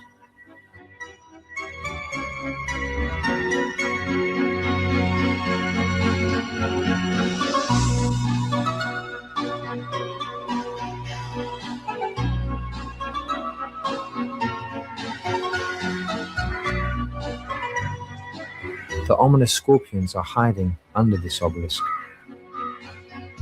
The scorpion is a very important symbol to the Freemasons. Many negative events in the 19th and 20th centuries have struck humanity at the period when the sun has been in the sign of Scorpio. The Soviet regime was implemented on the 8th of November 1917, and the European Union was also proclaimed under this sign on the 1st of November 1993. The Washington Monument, dedicated to the President and Freemason George Washington, was completed in 1884. The Capitol is located directly to the east. Washington, D.C. was planned in 1791 by the French Masonic architect Pierre-Charles L'Enfant, who designed the streets and avenues to form a magic pattern with the White House at the center. In 1792, the foundation stone of the White House was laid on the 13th of October, the anniversary of the demise of the Knights Templar.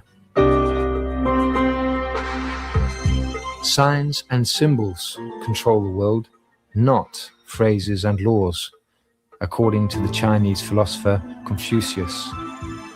Thus, symbols are magic tools to control people. The symbolism of political Freemasonry is based on architectural implements. The desire was symbolically to build a new world, the invisible temple for non-Masons. At the same time, the Freemasons used Kabbalistic magic to undermine society. At the initiation ceremony, the candidate is made to stand bare-chested and blindfolded. The blindfold is removed after the initiation, when the Freemason has entered into the light. After the blindfold is removed, the following question is asked: what do you see? The initiator is expected to answer, I can see the sun, the moon, and the Grand Master. This implies that the sun shines during the day and the moon during the night, while the Grand Master illuminates the lodge with his advice. This system is symbolized in every lodge in the following way.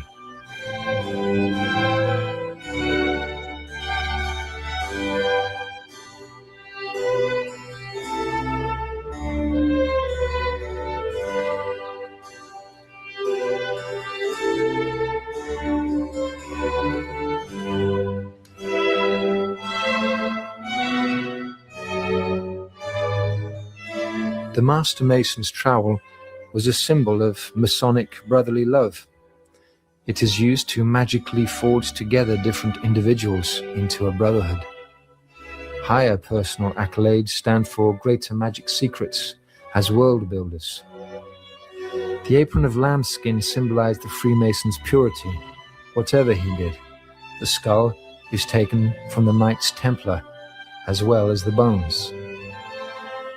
The Freemasons have taken over another important symbol from the Temple of Solomon, the two pillars, Jachin and Boaz, which correspond to Osiris and Isis. Another important symbol is the pyramid. The Freemasons worship their own deity. Only upon attaining a high degree is the Freemason informed that the great architect of the universe is called Jabulon. In the degree called the Holy Royal Arch, the 13th, the appearance of the Masonic god Jabulon is revealed. He has a spider's body and 3 heads, that of a cat, a toad, and a human head. In this way, the Father God, the God of the heavens, and the God of death were united. Jabulon is the demon Baal.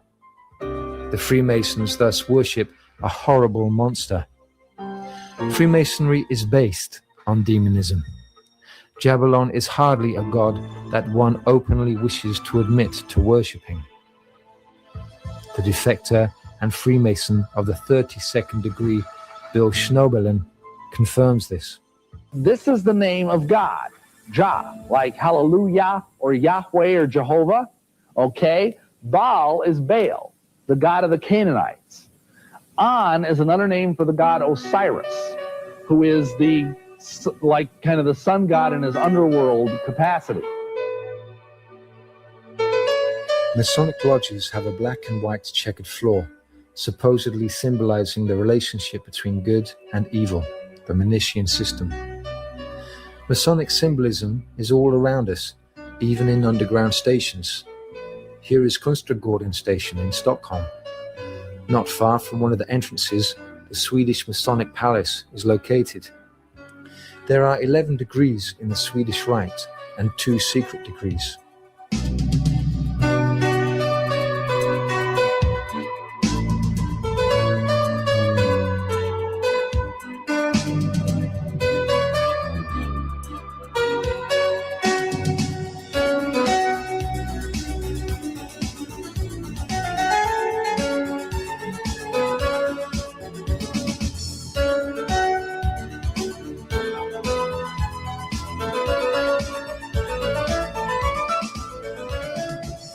A network of lodges spreading lies and chaos all over the world.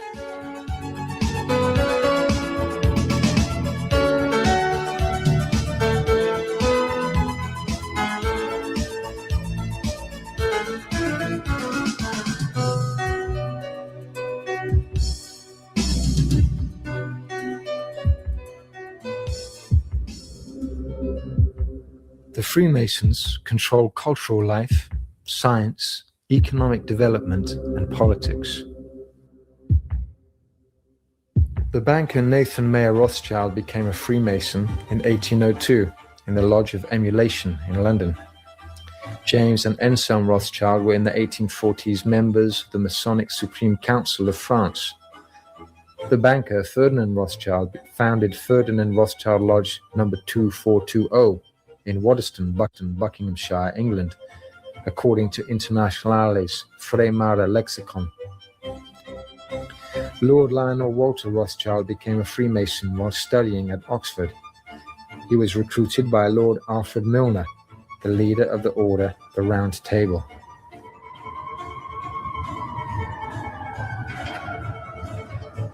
A large group of international bankers and industrialists supported the Bolshevik assumption of power in Russia. In his book, Wall Street and the Bolshevik Revolution, Anthony Sutton refers to some very interesting documents from various archives of the American government. According to these documents, the same financial elite armed Adolf Hitler and both sides in the Korean and Vietnam Wars to be able to kill as many people as possible. At the same time, it is easier to reconstruct the world according to one's own bizarre perceptions and implement a world government. Not all of us appreciate the Masonic political system. The critics mean that the light of the Freemasons instead makes the world a darker and less safe place to live in. The senator and high-ranking Freemason Harry S. Truman, who became vice president and later president of the United States, explained the situation after Hitler's attack on the Soviet Union on the 24th of June 1941 in the New York Times. If we see that Germany is winning, we ought to help Russia. And if Russia is winning, we ought to help Germany. And that way, let them kill as many as possible. Although I don't want to see Hitler victorious under any circumstances. At the time, Truman was not only a Freemason of the 32nd degree, he was also a Grand Master of the Grand Lodge of Missouri from 1940 to 41. This information is available at the Masonic Temple, George Washington Memorial, in Alexandria, Virginia. This building in Alexandria is situated not far from Washington, D.C. It leaves a great impression.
One of the largest Masonic halls in the world is located in Philadelphia, Pennsylvania. The main slogan for the Freemasons of Pennsylvania is now, "Share the light."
On the 15th of July 2000, documentary filmmaker Alex Jones and his associate Mike Hansen, equipped with 2 hidden video cameras and disguised as members of the Bohemian Club, successfully infiltrated the elite cult compound.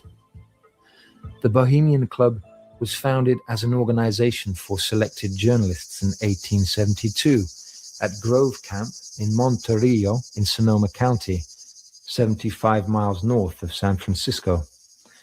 This club was infiltrated and transformed into a brotherhood.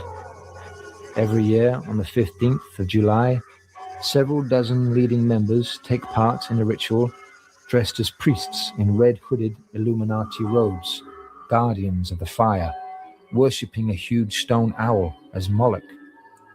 They also practice magic by burning someone in effigy. A torch from the lamp of the fellowship is used to ignite the fire.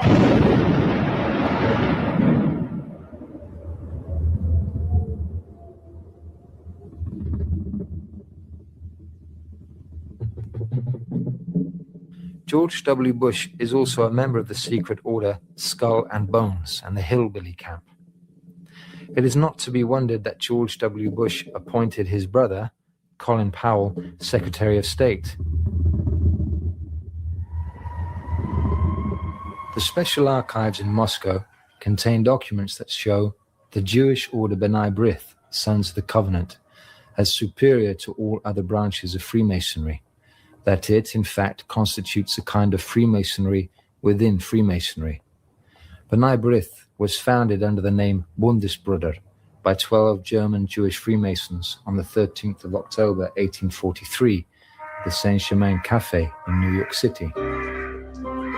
The Supreme Council of 33rd Degrees of the Scottish Rites of Freemasonry in Washington, D.C.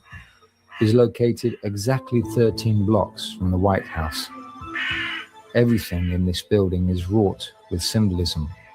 The right-hand stone line in front of the building is a symbol of wisdom, while the left-hand line represents power. It has been regarded as the Supreme Council that has affected every important political event.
One of the most evil Masonic leaders in history is General Albert Pike, born in 1809 in Boston, a well-known lawyer in the South.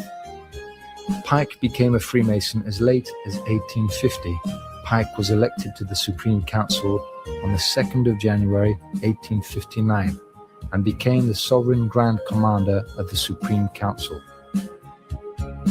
A passage in the Supreme Council of World Freemasonry, officially Southern Jurisdiction in Washington, D.C., states, members of the Masonic fraternity have always played an important position in our nation's history.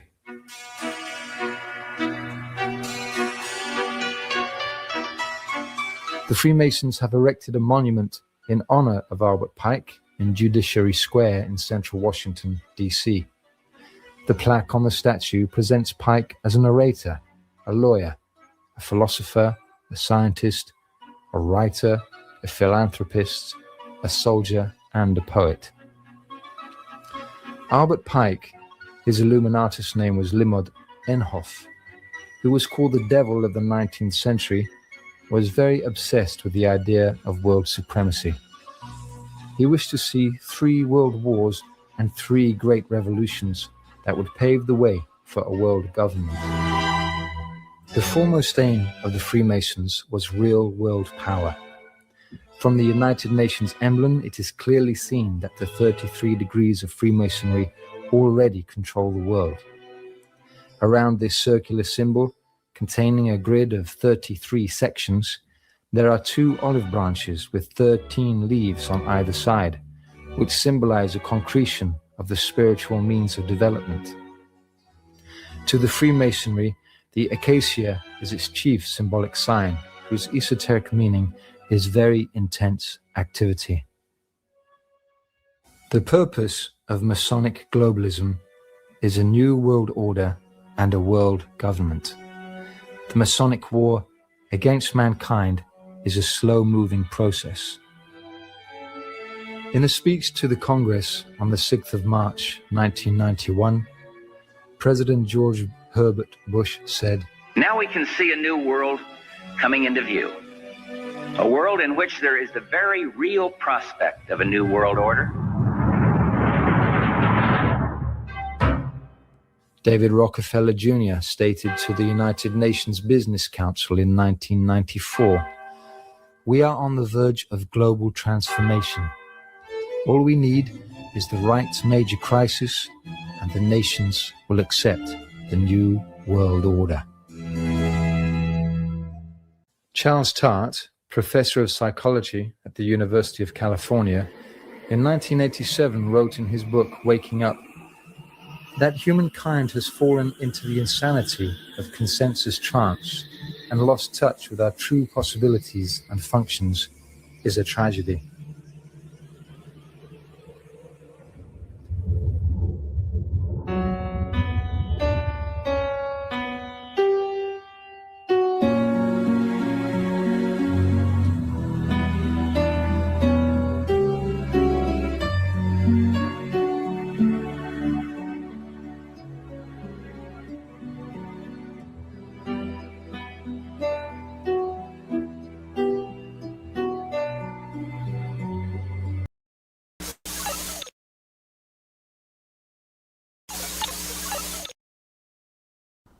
Hello there, this is John Swin.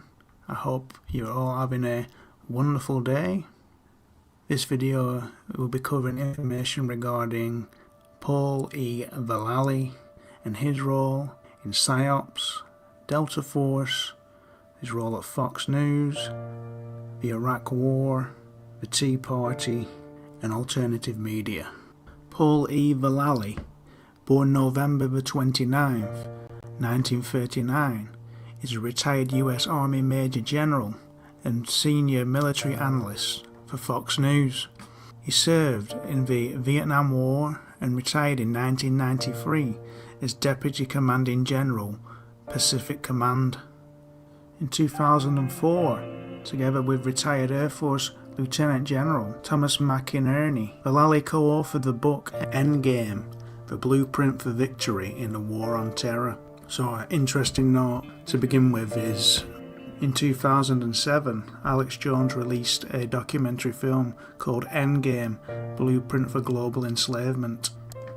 As far as the General Vallely co-authored book goes, I guess we should listen to the guy who helped lobby the public into supporting the Iraq War, with the narrative of being an effort to combat terrorism, on how to end the quote-unquote war on terror.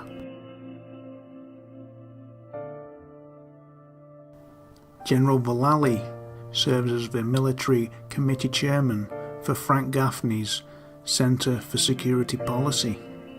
The Center for Security Policy is financed by major military-industrial complex corporations such as General Dynamics, Northrop Grumman, Lockheed Martin, Boeing and Raytheon, as well as big foundations such as the Sarah Scaife Foundation, the Bradley Foundation and Templeton Foundation, as well as Zionist billionaires such as Nina Rosenwald.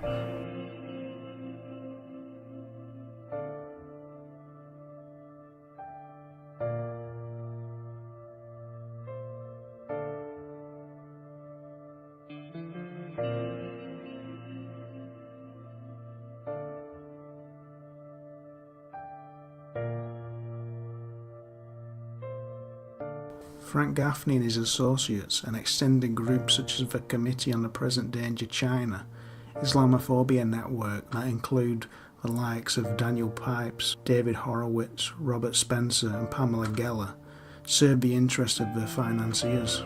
General Vallely is no different in that respect. Working for the Center for Security Policy, Vallely would occasionally write articles and give lectures on the War on Terror. Some of his public statements have caused controversy, such as proclaiming that we are not going to permit a Shiite victory in an Iraqi election, and claiming that the war on terror is a war between Islam and Judeo-Christianity. That's what's going on. If you don't understand that, then you don't get it, said General Vallely. Vallely's religious war ideology is one similar to Eric Prince's religious crusade rhetoric held by many of his close associates during his time operating the private military group Blackwater, who received government contracts to operate in Iraq. The slaughter of civilians for sport, weapons smuggling, destruction of evidence, wholesale corruption, and finally murder. In our third story in the countdown, a full-fledged criminal enterprise executed by the military contractors known formerly as Blackwater, according to the sworn testimony of two of its employees. The nation's into Blackwater. From John Doe number 2, a former member of Blackwater's management team, quoting the affidavit, it appears that Mr. Eric Prince, Blackwater's founder, and his employees murdered or had murdered one or more persons who have provided information or who were planning to provide information to the federal authorities about the ongoing criminal conduct. Prince, pictured here, smuggled unlawful weapons into Iraq, including sawed-off semi-automatic machine guns with silencers and illegal hand grenades.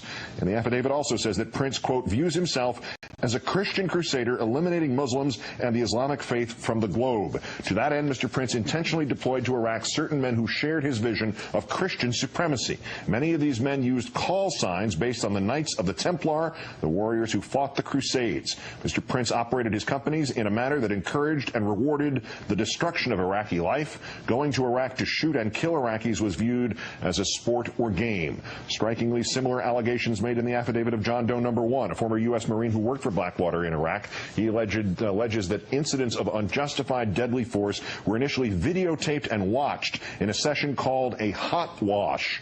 Blackwater, now known as Z Services, spelled XE, maintains that Mr. Prince and the company are innocent of any wrongdoing and performed their duties on behalf of their employer, the State Department. Joining me now, as promised, the contributor to The Nation magazine and author of Blackwater, The Rise of the World's Most Powerful Mercenary Army, Jeremy Scahill. Good to see you. Thanks for coming in. Thanks for having me back, Keith. As horrific as all this sounds, it's just part of what you described in the piece today. Flesh it out for us.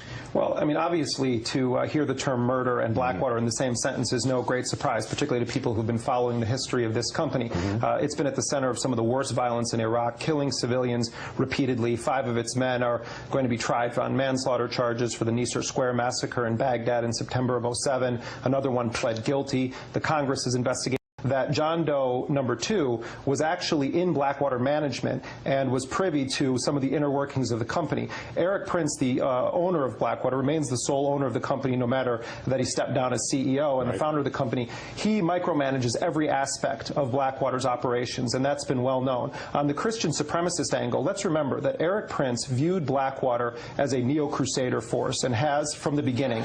This is a guy who comes from one of the powerhouse families of the radical religious right. His father was a major bankroller and gave the seed money to Gary Bauer to start the Family Research Council. James Dobson focused on the family. And then we have his forces deployed in Iraq as part of a war against a Muslim nation that George Bush characterized as a crusade. What we have here, Keith, is a confirmation from insiders at Blackwater that, in fact, Eric Prince did have a neo-crusader agenda and most explosively may have murdered or facilitated the murder of individuals that were intending to or did cooperate in the federal government's criminal investigation of Blackwater. This is deadly serious. All right, to the murder in a second, but you mentioned something in here that strikes an obvious question. How could the Bush administration, the State Department, have missed this crusader element here, or was that what they were looking for? Missed it? I think it was considered a plus in the Bush White House. Remember, Keith, what we had here was the Bush administration essentially create a force that acted as an armed wing of the administration, not subject to the military command, not subject to the Uniform Code of Military Justice, that reported directly to George Bush's Secretary of State and then to the President. These were his men, his private force in Baghdad, and the allegations that they were running around shooting Iraqis as part of a war to eliminate Islam globally, as is actually what one of these individuals said, is extremely disturbing to anyone who believes in any semblance of Constitution, law, or human rights. some specifics, what you know about this is strong term murder in court documents. This is under oath. This is not somebody throwing something up against a wall to see if it'll stick. Are we talking about something related to the 2007 Baghdad massacre, or something here? It's unclear, but this is what I'll tell you what I do know about this, Keith. The fact of the matter is that these individuals in these sworn depositions provided those depositions to lawyers, Susan Burke and the Center for Constitutional Rights, that are suing Blackwater on behalf of Iraqis killed by Blackwater operatives in Iraq. They're suing them in civil litigation. What we do know is that these same individuals say that they gave this identical information to the federal government, one of them in grand jury testimony, as part of the ongoing criminal investigation. When I called the Justice Department and asked specifically, are you investigating Eric Prince on allegations that he was involved with murder, the Justice Department interestingly said that they would not confirm or deny any actions that they may or may not be taking against uncharged individuals. Eric Prince, according to the lawyers, dog on Blackwater, now Z of the Nation, who brought this story to everyone's attention today. Great, thanks for doing so. And great.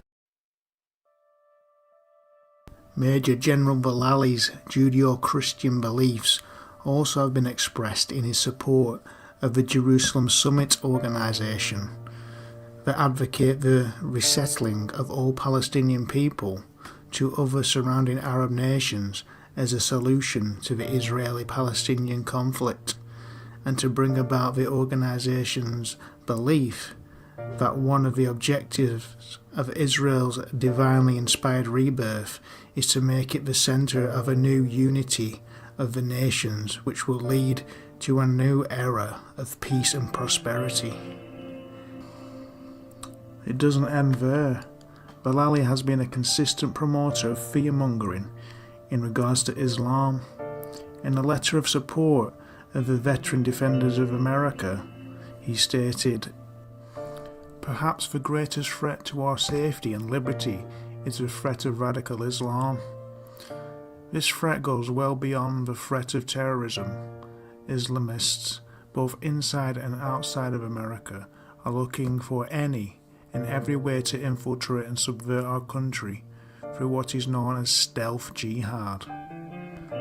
Vallali and his extended anti-Islam network surrounding Frank Gaffney have promoted all kinds of anti-Muslim conspiracy theories, such as claiming former CIA director John Brennan as being a secret Muslim, Hillary Clinton aide Umar Abedin as being part of a Muslim Brotherhood plot to infiltrate the United States, as well as the birther conspiracy claiming the 44th US President Barack Obama was not a natural-born citizen, therefore making him an illegitimate president. This issue of the birth certificate is what catapulted Donald Trump onto the political landscape. Looking into the background of Major General Vallali, the underlying philosophy of Trumpism, and certain statements from high-level political operatives, we can see a clear pattern of what can be described as a war on reality, or creation of a alt reality.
John Brennan was the CIA station chief in Jeddah, Saudi Arabia. This is not prominently talked about on any of the mainstream media outlets. He stamped the 9/11 hijackers' passports and allowed their paperwork to get through without even being, properly filled out. This is the same John Brennan we're having to contend with now. John Brennan, okay, we have still not held him accountable for that mistake in Jeddah, Saudi Arabia, and allowing those terrorists to fly into the World Trade Center towers and attacking our nation and changing the world forever. You're well aware of this, correct? Correct. And he converted to Islam while he was in Saudi Arabia. Yes, sir. We definitely want to highlight that.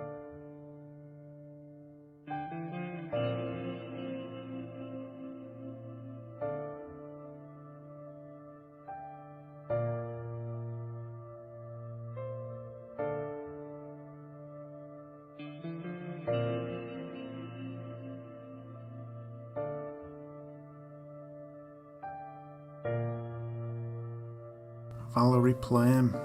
Prior to the Iraq invasion, George W. Bush's White House falsely quoted CIA analysts as believing that Iraq was trying to acquire nuclear weapons and that aluminium tubes Plame's work concerned the determination of the use of aluminium tubes purchased by Iraq could be used in a centrifuge for nuclear enrichment. David Cohen and Michael Isikoff argued that the undercover work being done by Plame and her CIA colleagues in the Directorate of Central Intelligence Non-Proliferation Center strongly contradicted such a claim. After Plame's conclusions didn't fit into the narrative that George W. Bush White House and Wall Street Network in the Pentagon wished to push to deceptively provide justification for an invasion of Iraq, she was publicly outed as a CIA asset as punishment. On July 14, 2003, Robert Novak, a journalist for the Washington Post, used information obtained from Richard Armitage, Karl Rove, and Scooter Libby to reveal Plame's identity as a CIA operative in his column. This affair further undermined civilian intelligence. In response to Plamegate, Vallely made public statements defending Novak and claimed it was known that Plame was a CIA asset, arguing that she wasn't working covertly. Vallely made contradictory statements regarding when and how many times Wilson, Plame's husband, supposedly mentioned Plame's employment. Vallely initially claimed that Wilson revealed his wife's CIA employment over the course of at least 3 conversations beginning in spring 2002. But Vallely changed his story days later, saying that Wilson told him about Plame's work only once in the summer or fall of that year. In response to Vallely's claims, Wilson said, "This is slanderous."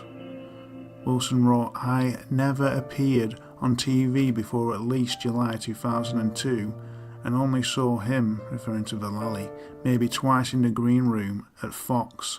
Vallely is a retired general and this is a bold-faced lie. Can we sue? This is not he said she said, since I never laid eyes on him till several months after he alleges I spoke to him about my wife." Prior to July 14th, 2003, Valerie Wilson's employment status was classified. Prior to that date, her affiliation with the CIA was not common knowledge outside the intelligence community. Knowing that this fact was a pivotal one in proving the case against Scooter Libby, a logical conclusion would be that Vallely was trying to establish a narrative that it was known outside intelligence that Plame worked for the CIA, and her husband was a source of this knowledge as an attempt to undermine the charges against Scooter Libby. Libby was assistant to the Vice President for National Security Affairs, Chief of Staff to the Vice President of the United States, and assistant to the President during the administration of President George W. Bush. Libby was convicted of 4 counts, 1 count of obstruction of justice, 2 counts of perjury, and 1 count of making false statements, making him the highest-ranking White House official convicted in a government scandal since John Poindexter, the National Security Advisor to President Reagan in the Iran-Contra affair.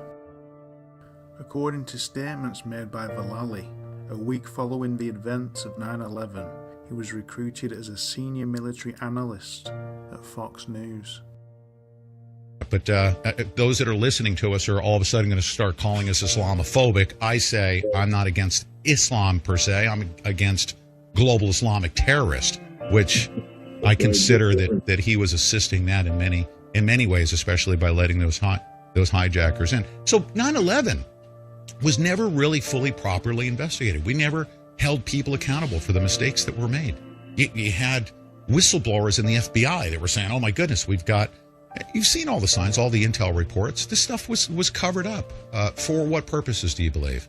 Was it for profits of war?" There were a lot of conspiracy theories. We have the same thing going on today, and we sort of have to stay away from any of the conspiratorial things. Yes, sir. Until we can establish those, as facts. And, talking about John Brennan, he's got to be one of the first one.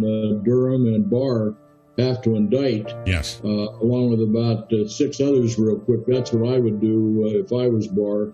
Comey, Brennan, Clapper, and it all tracks back to the Obama White House, too, by the way, just like Benghazi did. The week after 9/11, Fox News hired me to be their senior military analyst, and I formed the military analyst team at Fox News up until 2008. And then I've been in the intelligence business for a long, long time. My last 20 years in the Army was in special operations. In April 2008, documents obtained by New York Times reporter David Barstow revealed that Vallely had been recruited as one of over 75 retired military officers involved in the Pentagon Military Analyst Program. Participants appeared on television and radio news shows as military analysts and/or penned newspaper op-ed columns. The program was launched in early 2002 by then Assistant Secretary of Defense for Public Affairs, Victoria Clark. The idea was to recruit key influentials to help sell a wary public on a possible Iraq invasion. Under the umbrella of the program, Vallely asked the Pentagon for input on an April 2006 Wall Street Journal editorial defending then Defense Secretary Donald Rumsfeld. As he began work on the op-ed, Vallely emailed, "Any input for the article will be appreciated," to Dallas B. Lawrence, the Defense Department's Director of Community Relations and Public Liaison.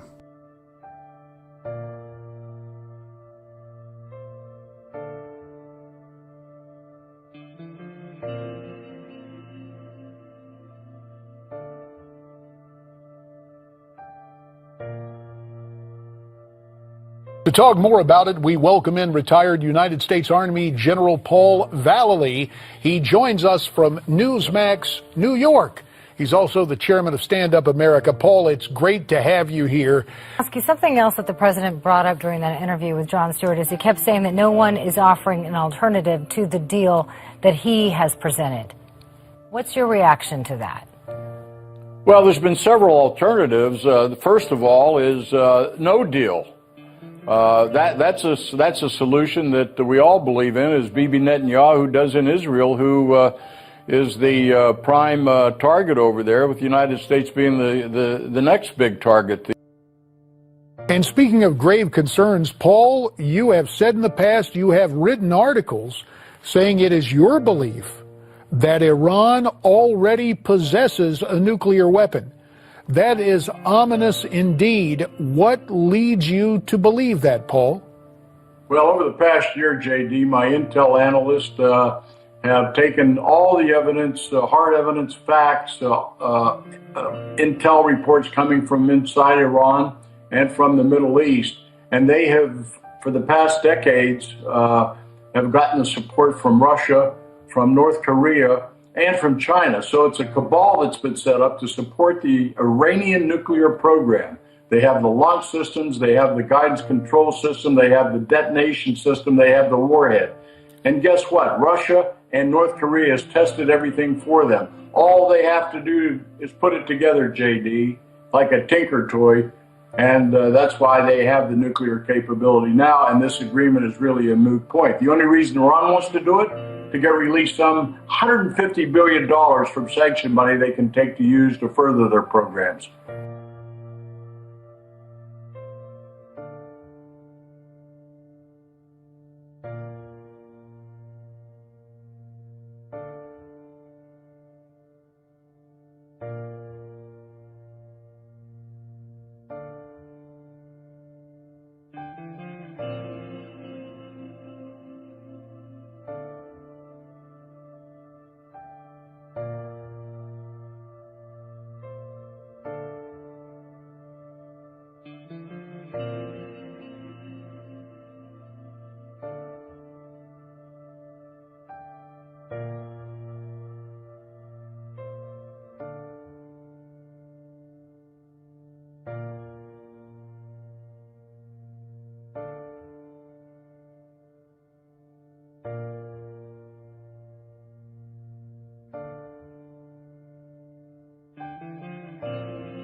General Valley, I have a question for you from our chat room on the American Arc Radio fan page. Do you know who the individual calling himself or themselves, if it's an organizational effort, Q? What do you know about that? Was that part of the PSYOP? What are you at liberty to say? Or is it a bunch of bunk? Well, let me just tell you the QAnon's tied to information. And it comes out of a group called the Army of Northern Virginia. Okay? Yep. Now, this is a group of military intelligence specialists of over 800 people that advise the president. And so, the president doesn't have a lot of confidence in the CIA or even the DIA, Defense Intelligence Agency, as much anymore. So he relies on these real operators. Most of them are special operations type of people. Yep. And so this is where Q picks up and gets some of their information, as I understand it.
You know the name Michael Murphy? I don't. Well, Michael Murphy is kind of an old hippie, you might say, out here, but he was the founder of the Esalen Institute down below Big Sur, which is a kind of a place where you go to open up your mind and your brain and schmooze with other people. And he also founded a think tank up in the Bay Area called the Transformation Project with a gentleman named Steve Donovan. So in the 80s, when I was working very intensely in these areas of what you might call the brain architecture and thought architecture and how it works, sooner or later, I ran into Steve Donovan. Actually, the way I did that was that Michael Murphy wrote a book called An End to Ordinary History, which was a very thinly veiled fiction story about psychic experimentation in the Soviet Union. I picked it up in a Berkeley bookstore at some point. I read this book and I said, you know what? This sounds a hell of a lot, that he knows a lot more that he's talking about here than just writing a story. So I got a hold of Michael Murphy and I said, I think your book is not a story. I think it's thinly veiled nonfiction. He said, well, you're right. And he said, if you want to talk about it, he says, you want to talk to Steve Donovan. So Steve Donovan had a nice little apartment down here in the Marina in San Francisco. And his apartment was jammed with file cabinets in which psychic research and mental research from all over the world was in there. I mean, the CIA and the Defense Intelligence Agency had nothing like this. Nothing. So I was like a kid in a candy store. I went in there and I said, Steve, can I just rummage? And he said, be my guest. He was very affable about the whole thing. So a lot of the information, that I used to develop in Mind War began with documentation and things that I first came into when I was looking through the files of the Transformation Project. And that's an incredible story. Yeah, well, this happened because both Steve Donovan and Michael Murphy spent a lot of time in the 60s and 70s in the Soviet Union talking with the people back there who were at the very forefront of this kind of experimentation. And the United States, of course, this is a Cold War, so we didn't have our people, our agents or our attachés or anything doing this. They wouldn't have gotten a welcome. But the people like Steve Donovan and Michael Murphy would go over there on their vacation time and talk with these people and get together and have vodka with them and so on and learn all kinds of stuff and then bring it back. I got to ask you, General, this is another question that I talked about with another fellow that I was talking with just the other day. Do you personally know or have you had interactions with General Michael Flynn? Yes. You guys know each other pretty well? Fairly well. And have you spoken? In fact, well, I was in Moscow a couple months before he went over, so I talked to him before he left. And then when he left to go over there and go to the 10th banquet of Russian television, and he sat with Putin. I had been in Moscow 2 months earlier than that, setting up the meeting between Trump and Putin, which I did while I was there. And that was at the G20 conference in 2017. So, yes, and Michael Flynn must be vindicated. He was one of the individuals that the deep state attacked first, as you remember. And what they've done to that gentleman who's a great patriot and a soldier have just harmed him and his family so much. So I think all of that's going to be turned around for General Flynn. We'll see what happens shortly.